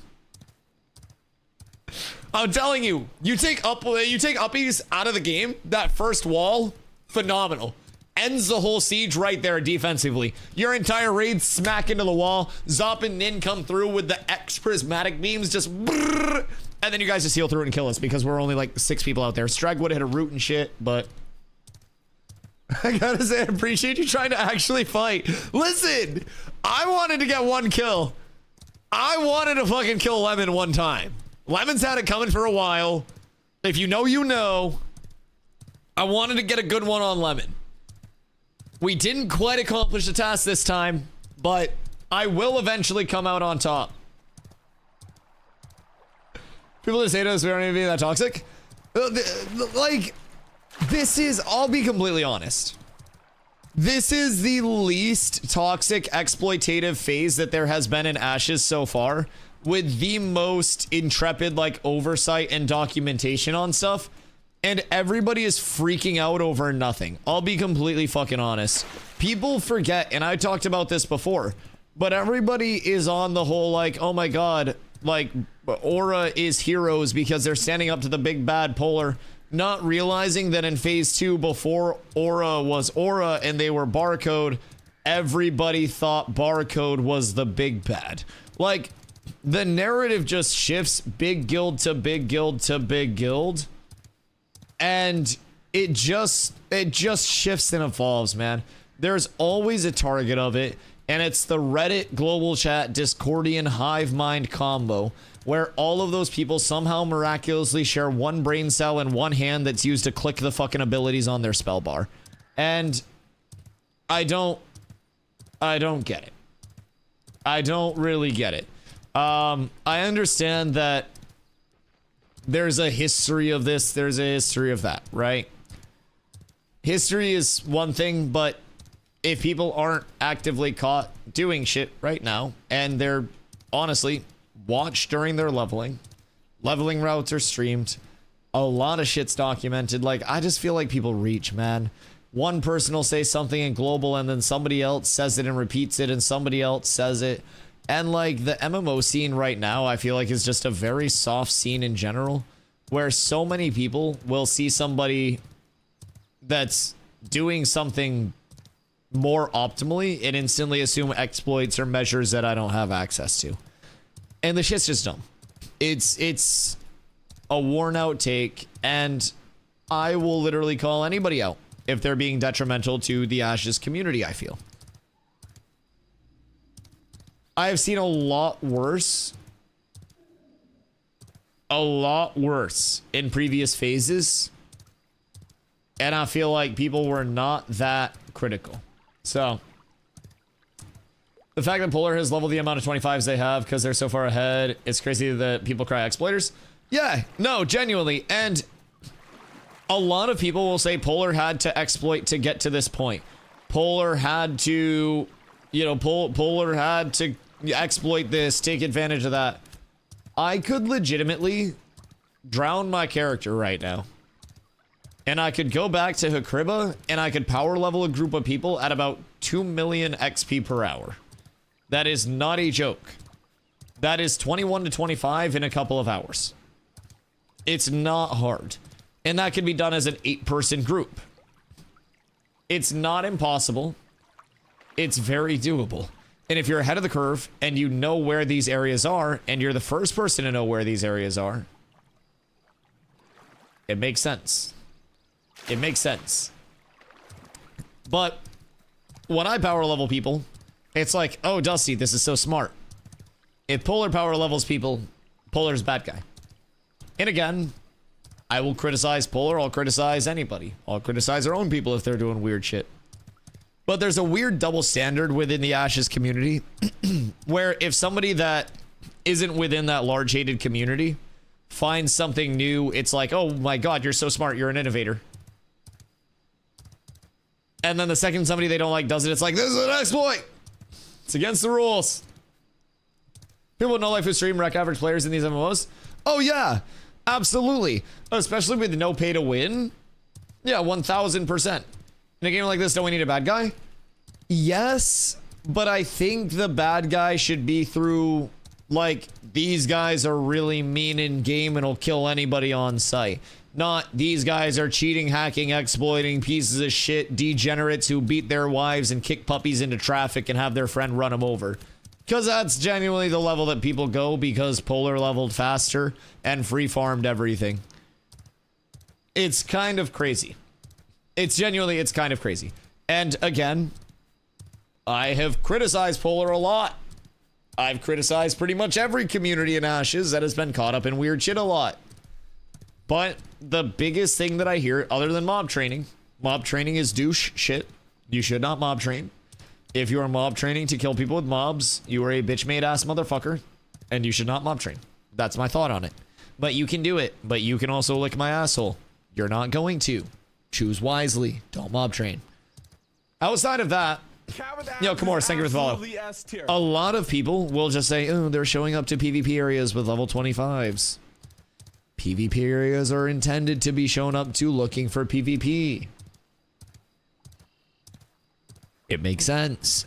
Now, if you stay in a PvP area, then it makes sense that PvP will find you. They kill lobies in non-lawless areas. Are the lobies flagging up? That is my question. That's my question. Oh, we didn't even have slotting perms. We could have at least probably fielded some fucking people more than that. We literally just had everybody that got picked go together and just kind of try to shoot stuff. More than Polar showing up to low-level zones? Yeah, absolutely. Absolutely. If you're flagged, you're fair game. Yeah, that's the thing. Like, if they fix their flagging for healers, I'll agree.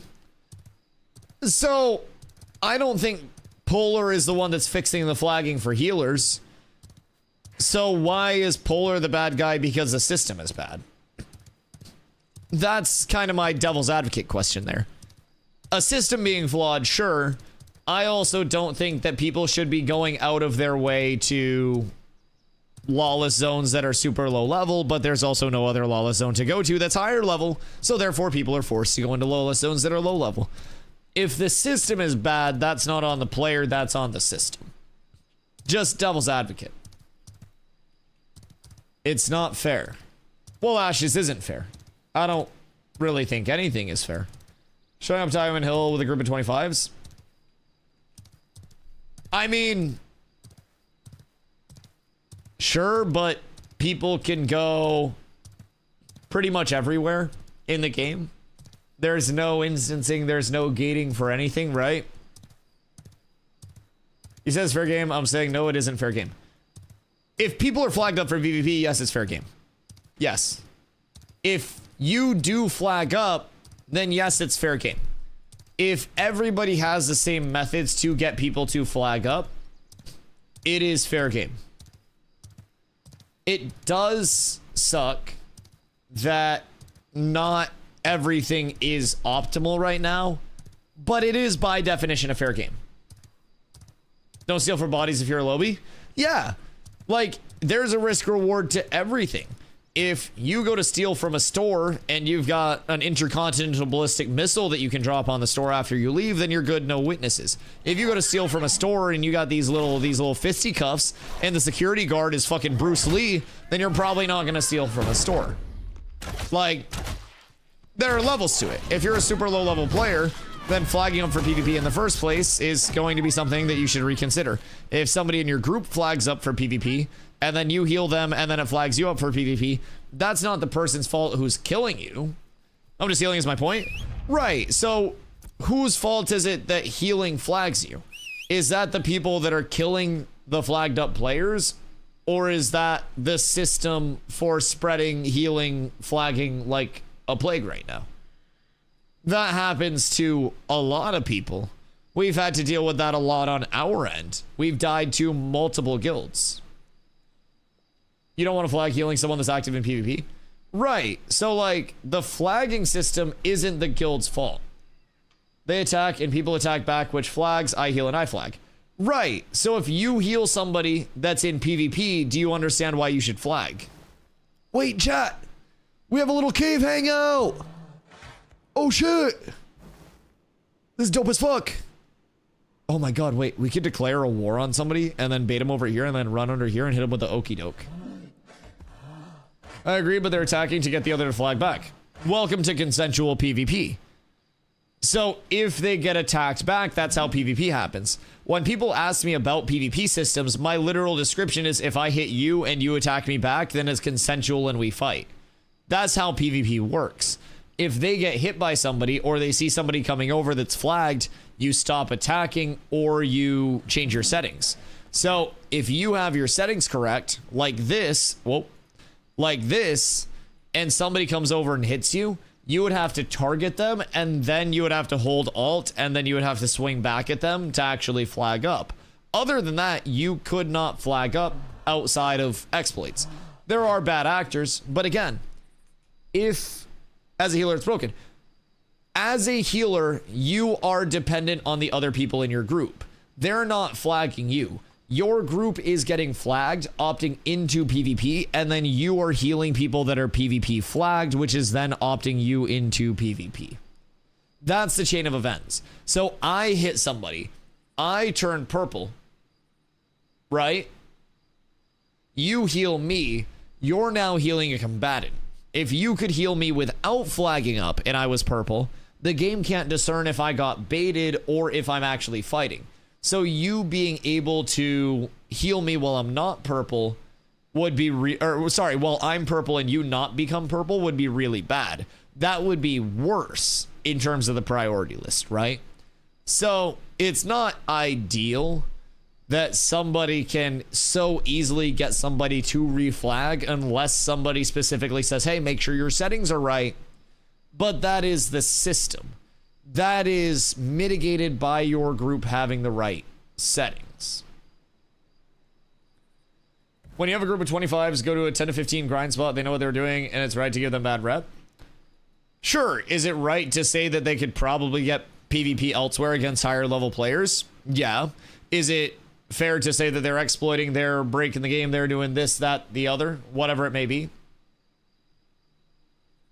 I don't really think so.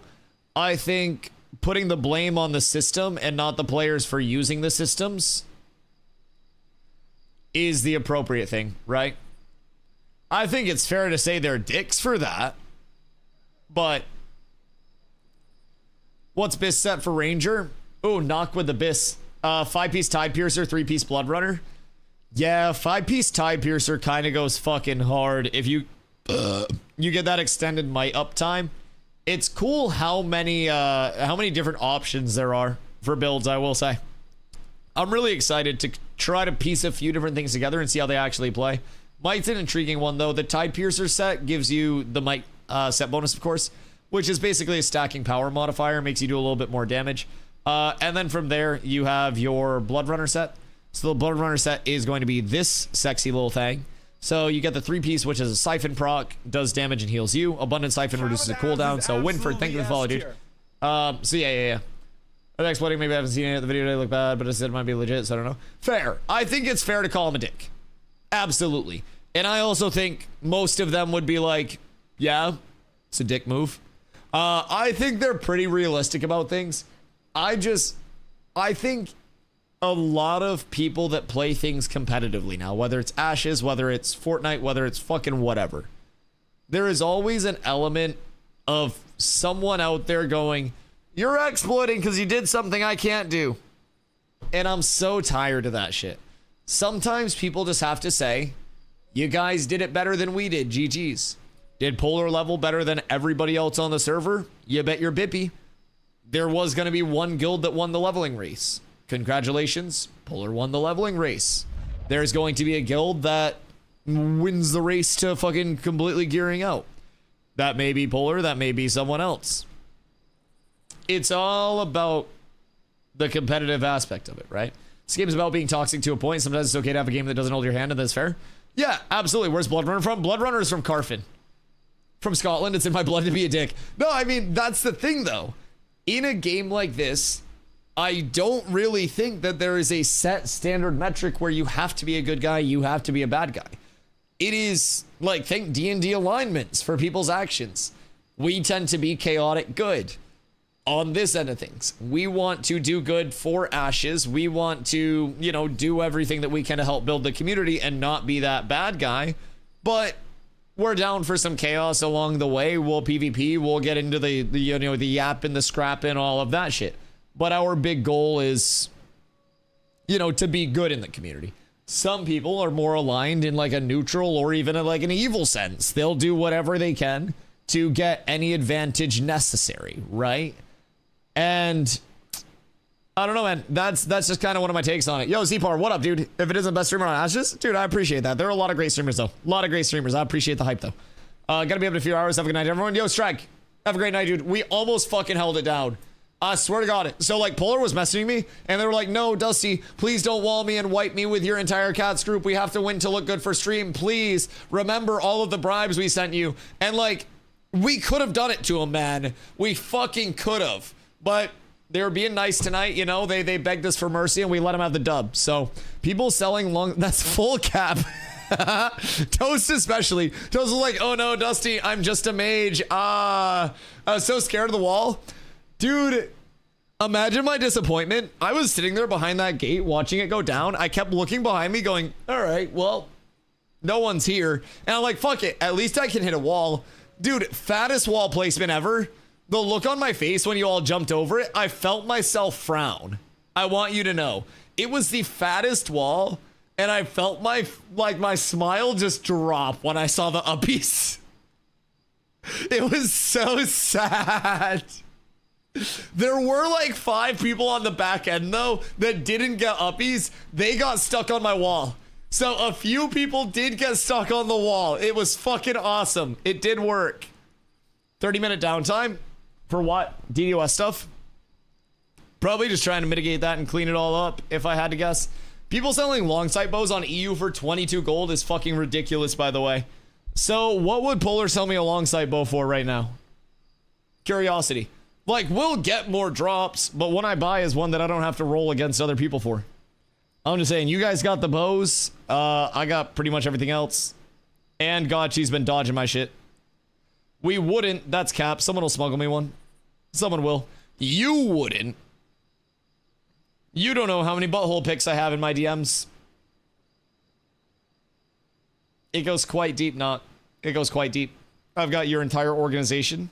I've got your current organization, your past organization. I've got your future organization. I already know your next move before you know your next move. You think Yellow was undercover? You don't want to know the shit that I've done off stream. You don't want to know the places I've been to. The gullies that I've traversed. Brother, it gets fucking brutal out there. I'm in deep. I'm in way too deep. And I can't get myself out. Where can I get Dreadwake Longbow? Dreadwake Longbow. What fucking one is that? That's not the one that I use. Where is that? That sounds Tropicsy, no? Because I use Flameheart. Dreadwake seems Tropicsy. Or like Goblin-y, right? Gloppington, what up, dude? How are you? Where is Dreadwake from? Hold on, let me see if I can check Codex on that. Codex load. What the fuck is Dreadwake Longbow and why would you want it? Dreadwake Longbow. What is it? Oh, damn. Oh, what the fuck? Oh, goddamn. Fake Glop can confirm via ESO. Glop did say that he was leaving. Jesus, it's from the June Dark. Dropped by 7. What is this? 7. There are a lot of 7 spawns right here. I don't know what the 7 is, but 7. So we have amber swarmlings, alligators. What? Really? June Dark alligators can drop it.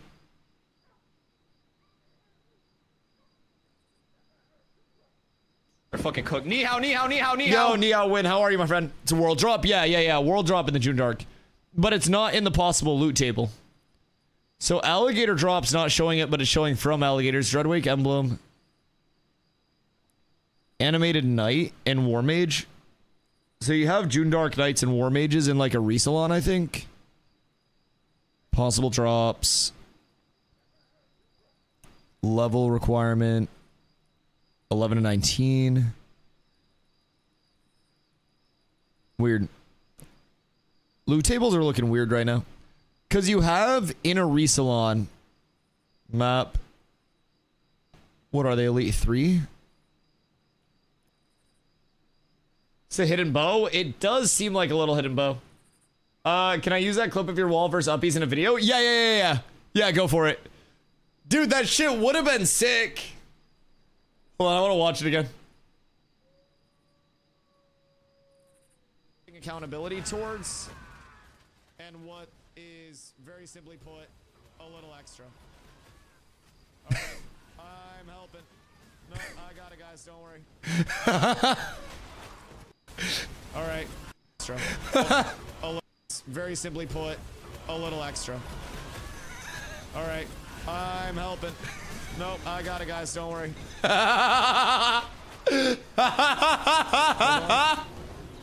Okay, is closed.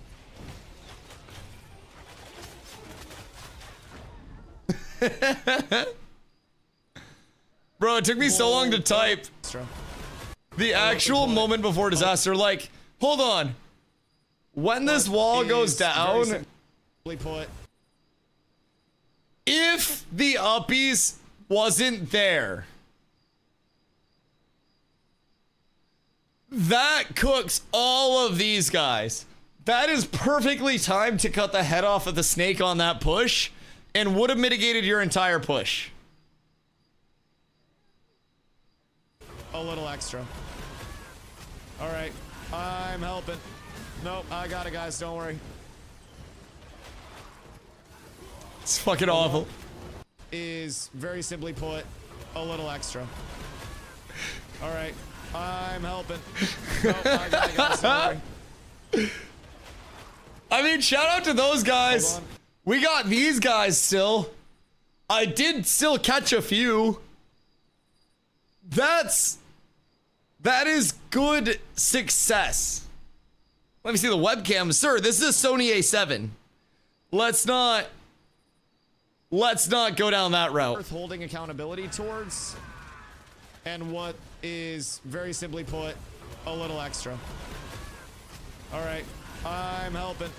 Nope, I got it, guys. Don't worry. Hold on. Gate is closed. Yeah, I don't know how to feel about that, dog. I genuinely, like, is it the right play? Absolutely. Absolutely, it's the right play. It's definitely the right play. Would it be better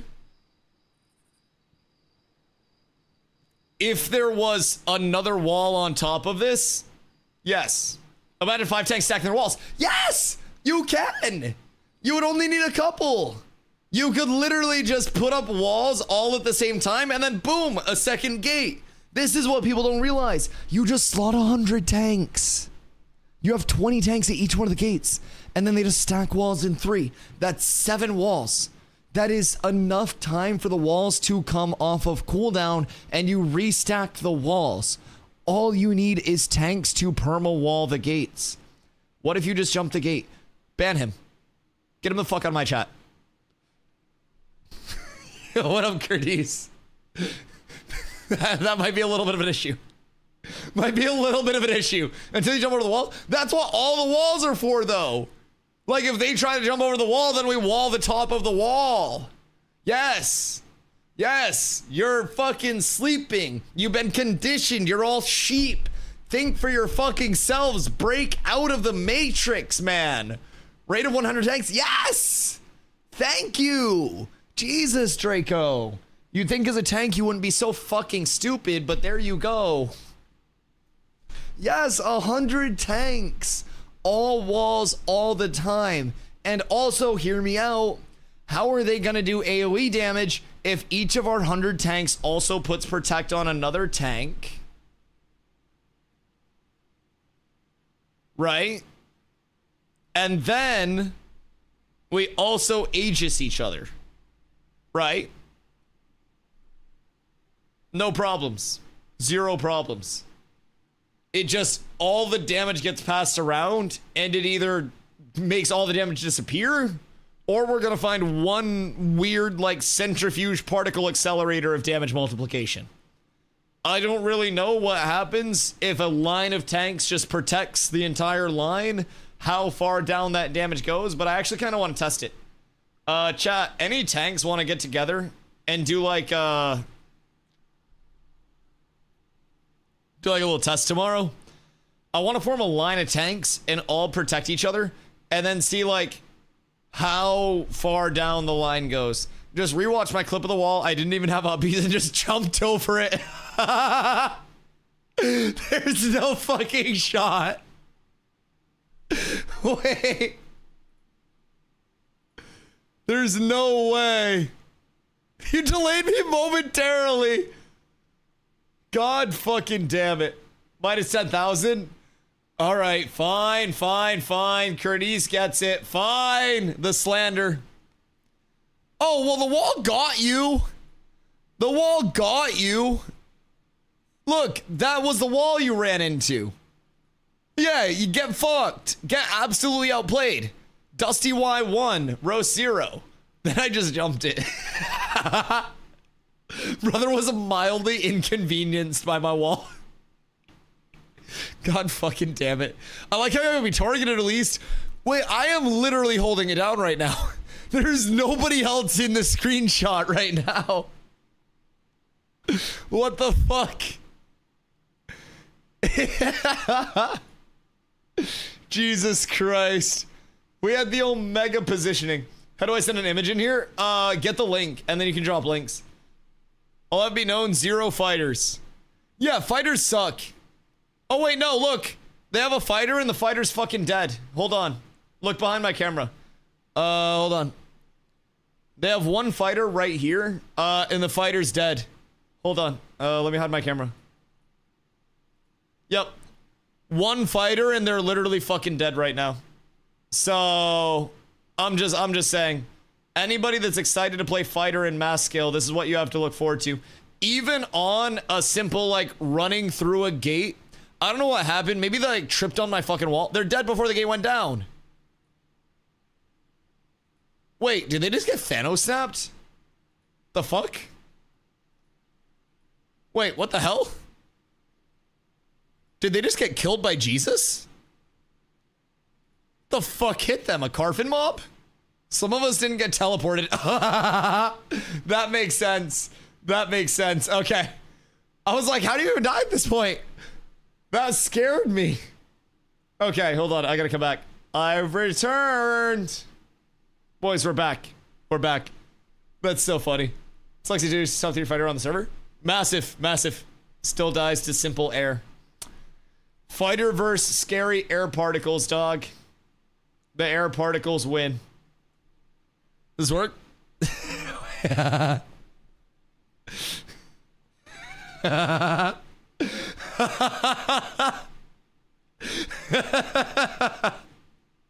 God fucking damn it. Yo, that's so good. That's fucking awesome. Listen, man. Say what you want, but I held it down. I don't back away from the fights. Prepare the troops. Cats is next on the hit list. Okay, I have a proposition. You guys come out to Kaltorum, help us level it to 3, and then siege it. I'm just saying. I'm just saying. Hell nah. Listen, get your ass on the front line. I'd be down. We are trying to level KT. I don't have another 10 gold.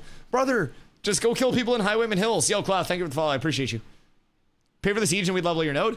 We're going to. I mean, like, we're gonna raise money for sieges. Yo, what though? Who the fuck cares? Do you play PvP just to win or do you play PvP to get better? I don't fucking care. Do you realize that every single PvPer has probably died much more in PvP than they have actually, like, won in terms of fights? I mean the city. Who else is running for Kaltorum? Brother, I don't think anybody else is out there. Also, I'm not running for mayor. So, if you just dislike me and weren't gonna vote for me, well, you don't know what type of streamer I am. I don't want to be a mayor. I'd rather hit stuff for people. Being a mayor is a boring gameplay loop that you have to serve the public, and I don't want to serve the public. The public serves me, Twitch Prime. So, I don't know if you just don't like me or what, but from my perspective, you gotta realize Cats has multiple hundred people. I won the Shorefoot election in phase 2.5 with like 285 votes on a more dead server than this. We can absolutely get support when we need to, and keep in mind Winstead was like 350 votes. I won a Tropics node with what it took to compete in the actual current election. So it's not that crazy, I will say. So yeah. I will say, I'm not even running for mayor. That's going to be somebody else in the guild that actually wants to fucking do it.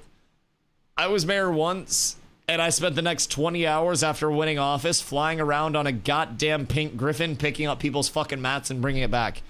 It was not all of what it was cracked up to be. it was cool. Because everyone was like, oh, Dusty, the mayor loop. That's fucking awesome. That's awesome. That's so great. And I was over here and I was like, guys, can I show up to the mob grind? And they're like, no, get the building up, pussy. And I was like, all right, bet. Any mats? It was rough. Found some mobs that dropped that bow in the June Dark. It's a really nice fucking bow if you can get it. Just have to kill him now. I'm down to go check it out and see what's up. I will definitely go check it out. It's definitely like worth farming if you can get it. Only thing about Mares is cool is Flying Mountain being a scout for PvP. Yeah, and the Flying Mount's a temporary thing. It's going to be reduced to T5 Mares in the long term, and it's also going to have like the gas tank mechanic to it and have to be launched from a royal stable. Like, it's not like there's infinite advantage to it, right? So, what is this? What is this? What are the Discord posts? Clip from Dusty in the Siege.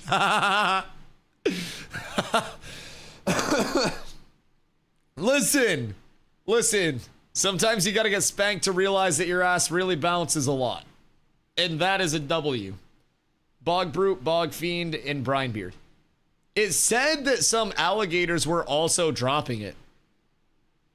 So I don't know if it's actually in the alligator loot table, but if it's actually in the loot table, then I'm definitely down. Real amount may also be restricted to the ZOI of the Metro. Yeah. So like people that are banking on like the flyers now as just like I want to be mayor for the flyer, I think that's a bad mentality, and that's the only reason I would want to be a mayor is for the infinite flyer. But even from that standpoint, I wouldn't want to pirate software and be like, yes, 6 steps to the left, there will be a caravan for you to take out. I like to be boots on the ground, like actually fighting, because I have 2 hands and play video games decently well. So I don't just want to say, thank you for that. I don't just want to sit in the sky and do nothing. I actively want to like be on the ground running up. I want to play with one hand. We'll keep stream up on the other tab and then you'll find some motivation.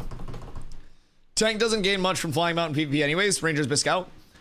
Okay, hear me out though. Tank off the top ropes would be fucking phenomenal. Tank off the top ropes is a legendary meta that Intrepid doesn't want to see. Fall damage? I know. Tank off the top ropes is being silenced and suppressed, and it's fucking ridiculous. It worked? I know! Tank off the top ropes was so great! Yes! Charge tech off a cliff? Yes! You remember my Node Siege clip from way back in the day in phase 2? The original Node Siege test, I hit a massive charge like over the wall from the top rope, walled off a bridge, and then everybody fucking died because of it. It was great. It was phenomenal. Airdropping walls on boat with the mayor mount is biz. A fucking Amazon Prime drone delivered anchor for your boat. Oh no. Oh dude, I'd be so pissed. Oh fuck. I know, dude. I miss those good days of sieges. I miss them. Back when everybody showed up. Back before Nova got scared of Gates having too much health. It's a good fucking time. It was a good fucking time. Back when Vyra was great. MS Nova? I know, Lineker decided to have sex. It's fucking ridiculous. Like, sometimes people really make selfish changes, and him getting pussy was one of the most detrimental things to the PvP state in this game because it caused such like a, I don't know, domino effect of motherfuckers that would actually show up. He needs to hire a babysitter, or just give his wife a boyfriend or something. I don't fucking know. Like, there are many options where he could still be playing Ashes right now a lot, and having sex is none of those options. So I think we have to realize, like, sex is gonna last for maybe, you know, 2.5 to 4.5 minutes, depending on how much foreplay is involved. Ashes Alpha is going to last probably a couple more years. You get way more value out of Ashes Alpha than you do pussy. And I don't understand where people lose that calculation, but I'm a value man. And I'm investing my time here in something that is going to grow and blossom into something special. A kid, odds are your kid's going to be dumb as fuck. If you're sitting here playing an MMO, you probably have nothing remarkable about you. If you have a kid, it's probably going to be fucking stupid. Save the world one more stupid kid and play Ashes instead. There's a reason I don't have kids. I'm stupid as shit. I'm unemployed. I sit in front of a fucking camera all day with this microphone and say Twitch Prime and hope that people throw change out of their fucking car window at me like I'm the homeless man at a stoplight. Twitch Prime. If it works, it works. If it doesn't, I can't pay rent. I'm not gonna fucking have a kid right now. That's not a fruitful decision for me. That doesn't benefit the fucking world. There do not need to be more of me running around in the world right now. Sometimes we just gotta realize that. Sometimes we just gotta play some MMOs instead, man. Sometimes we gotta do what's best for the world and not be selfish.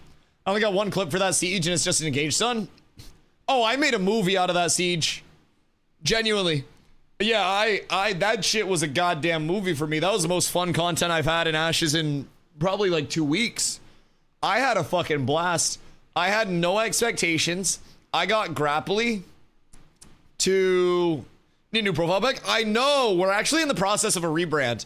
I'm just not artistically gifted at all. So the rebrand process is taking longer than expected. So if anybody's really good with graphic design and wants to help out with the rebrand, you'd be compensated. I do like to support people that are in the Ashes scene. So if anybody is really good with graphic design and would want to help with the rebrand, some animation, some custom shit, please reach out. Very simply put, I compensate everybody that I work for. I don't just pay an exposure. So like, you know, no graphic design bot in the Discord, but Edgar, thank you for the follow, dude. I don't know like who really likes doing that shit, but if you like me, you like the stream and you're here a lot, good chance to see your work there and I'll pay you for it. So rather do that than somebody that I don't know. World isn't my problem. So many kids don't create an idiocracy type society. Jesus fucking Christ. Do you like chibi art? So that's the thing. Like I am very not creative in the worst, most infuriating way. So Carla is a very big planner and always tries to like be like, Dusty, what kind of art would you like? What kind of inspiration would you like? And I'm like, I don't know.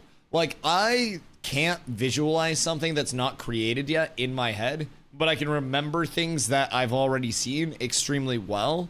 So like I can like when I was playing New World, I could basically pull up a war in my head and like VOD review that war in my head. Somebody had asked me about a war that I did 4 days ago and they'd be like, oh, Dusty, I was looking at this VOD and I was like, oh, are you talking about when I died like top left of point like this long into the war?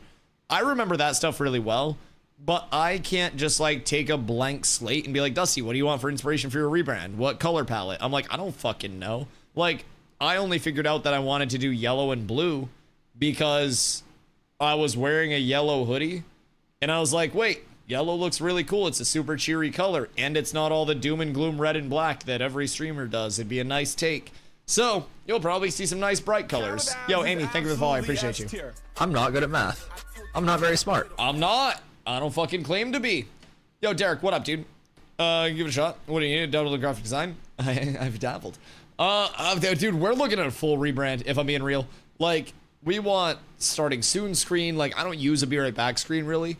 But, like, basically the whole package, like, the panels, like, we'd be looking for a full, like, rebrand everything. Like, social headers. Like, actually establishing a consistent brand instead of me just slapping shit on. I mean, realistically, my Discord banner picture right now, if it's still active, it's an old Kanye tweet that says, I have not come/came in 48 hours. Look at my clarity. Pussy is a distraction. And that's probably going to stay.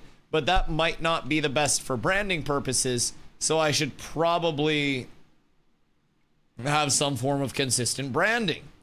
So, instead of making the higher ups of PvP of them as cats with armor and of course abs. Give me a list, I'll start dabbling. Are you in my Discord? I don't know if you're in my Discord. I did lose the custom link because we need more boosty woosties. But definitely hop into my Discord. I can post a link. Why can't I type in my YouTube chat? Fucking stupid Stream Elements multi-chat. I'm posting a link in my Twitch chat. I don't know if you have it pulled up there, but definitely hop into my Discord.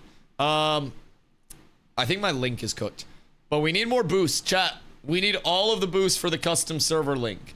So if you guys have boosts over on Discord, drop them on my server, please, so we can get a custom link so we can do discord.gg/cats with abs. Sorry, DustyWhy again. That's a huge help. So anybody that does have them, drop them there.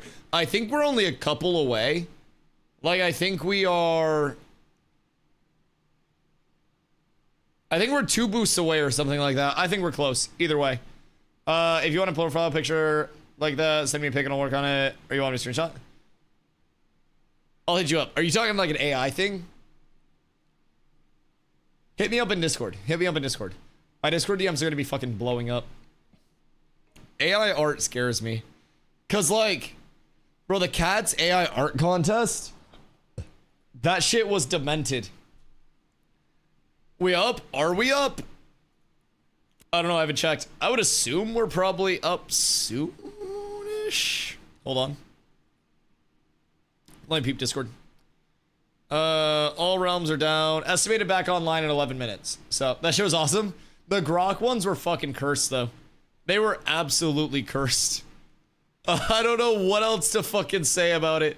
Those shits were full cursed. It's up early. Oh, word. Okay, cool. Cool. Well, I mean, it works out for me anyways. It's usually that time around midnight for me. So I wasn't going to get too heavy into anything anyways. If I just refresh, are we good? No, we're not good. Okay, I have to restart. So, boys, if y'all haven't been here before, and it's your first time, do me a favor real quick. Drop the follow so you know when I go live every single day. My name's Dusty. I do stream every single day, starting at 2 p.m. EST.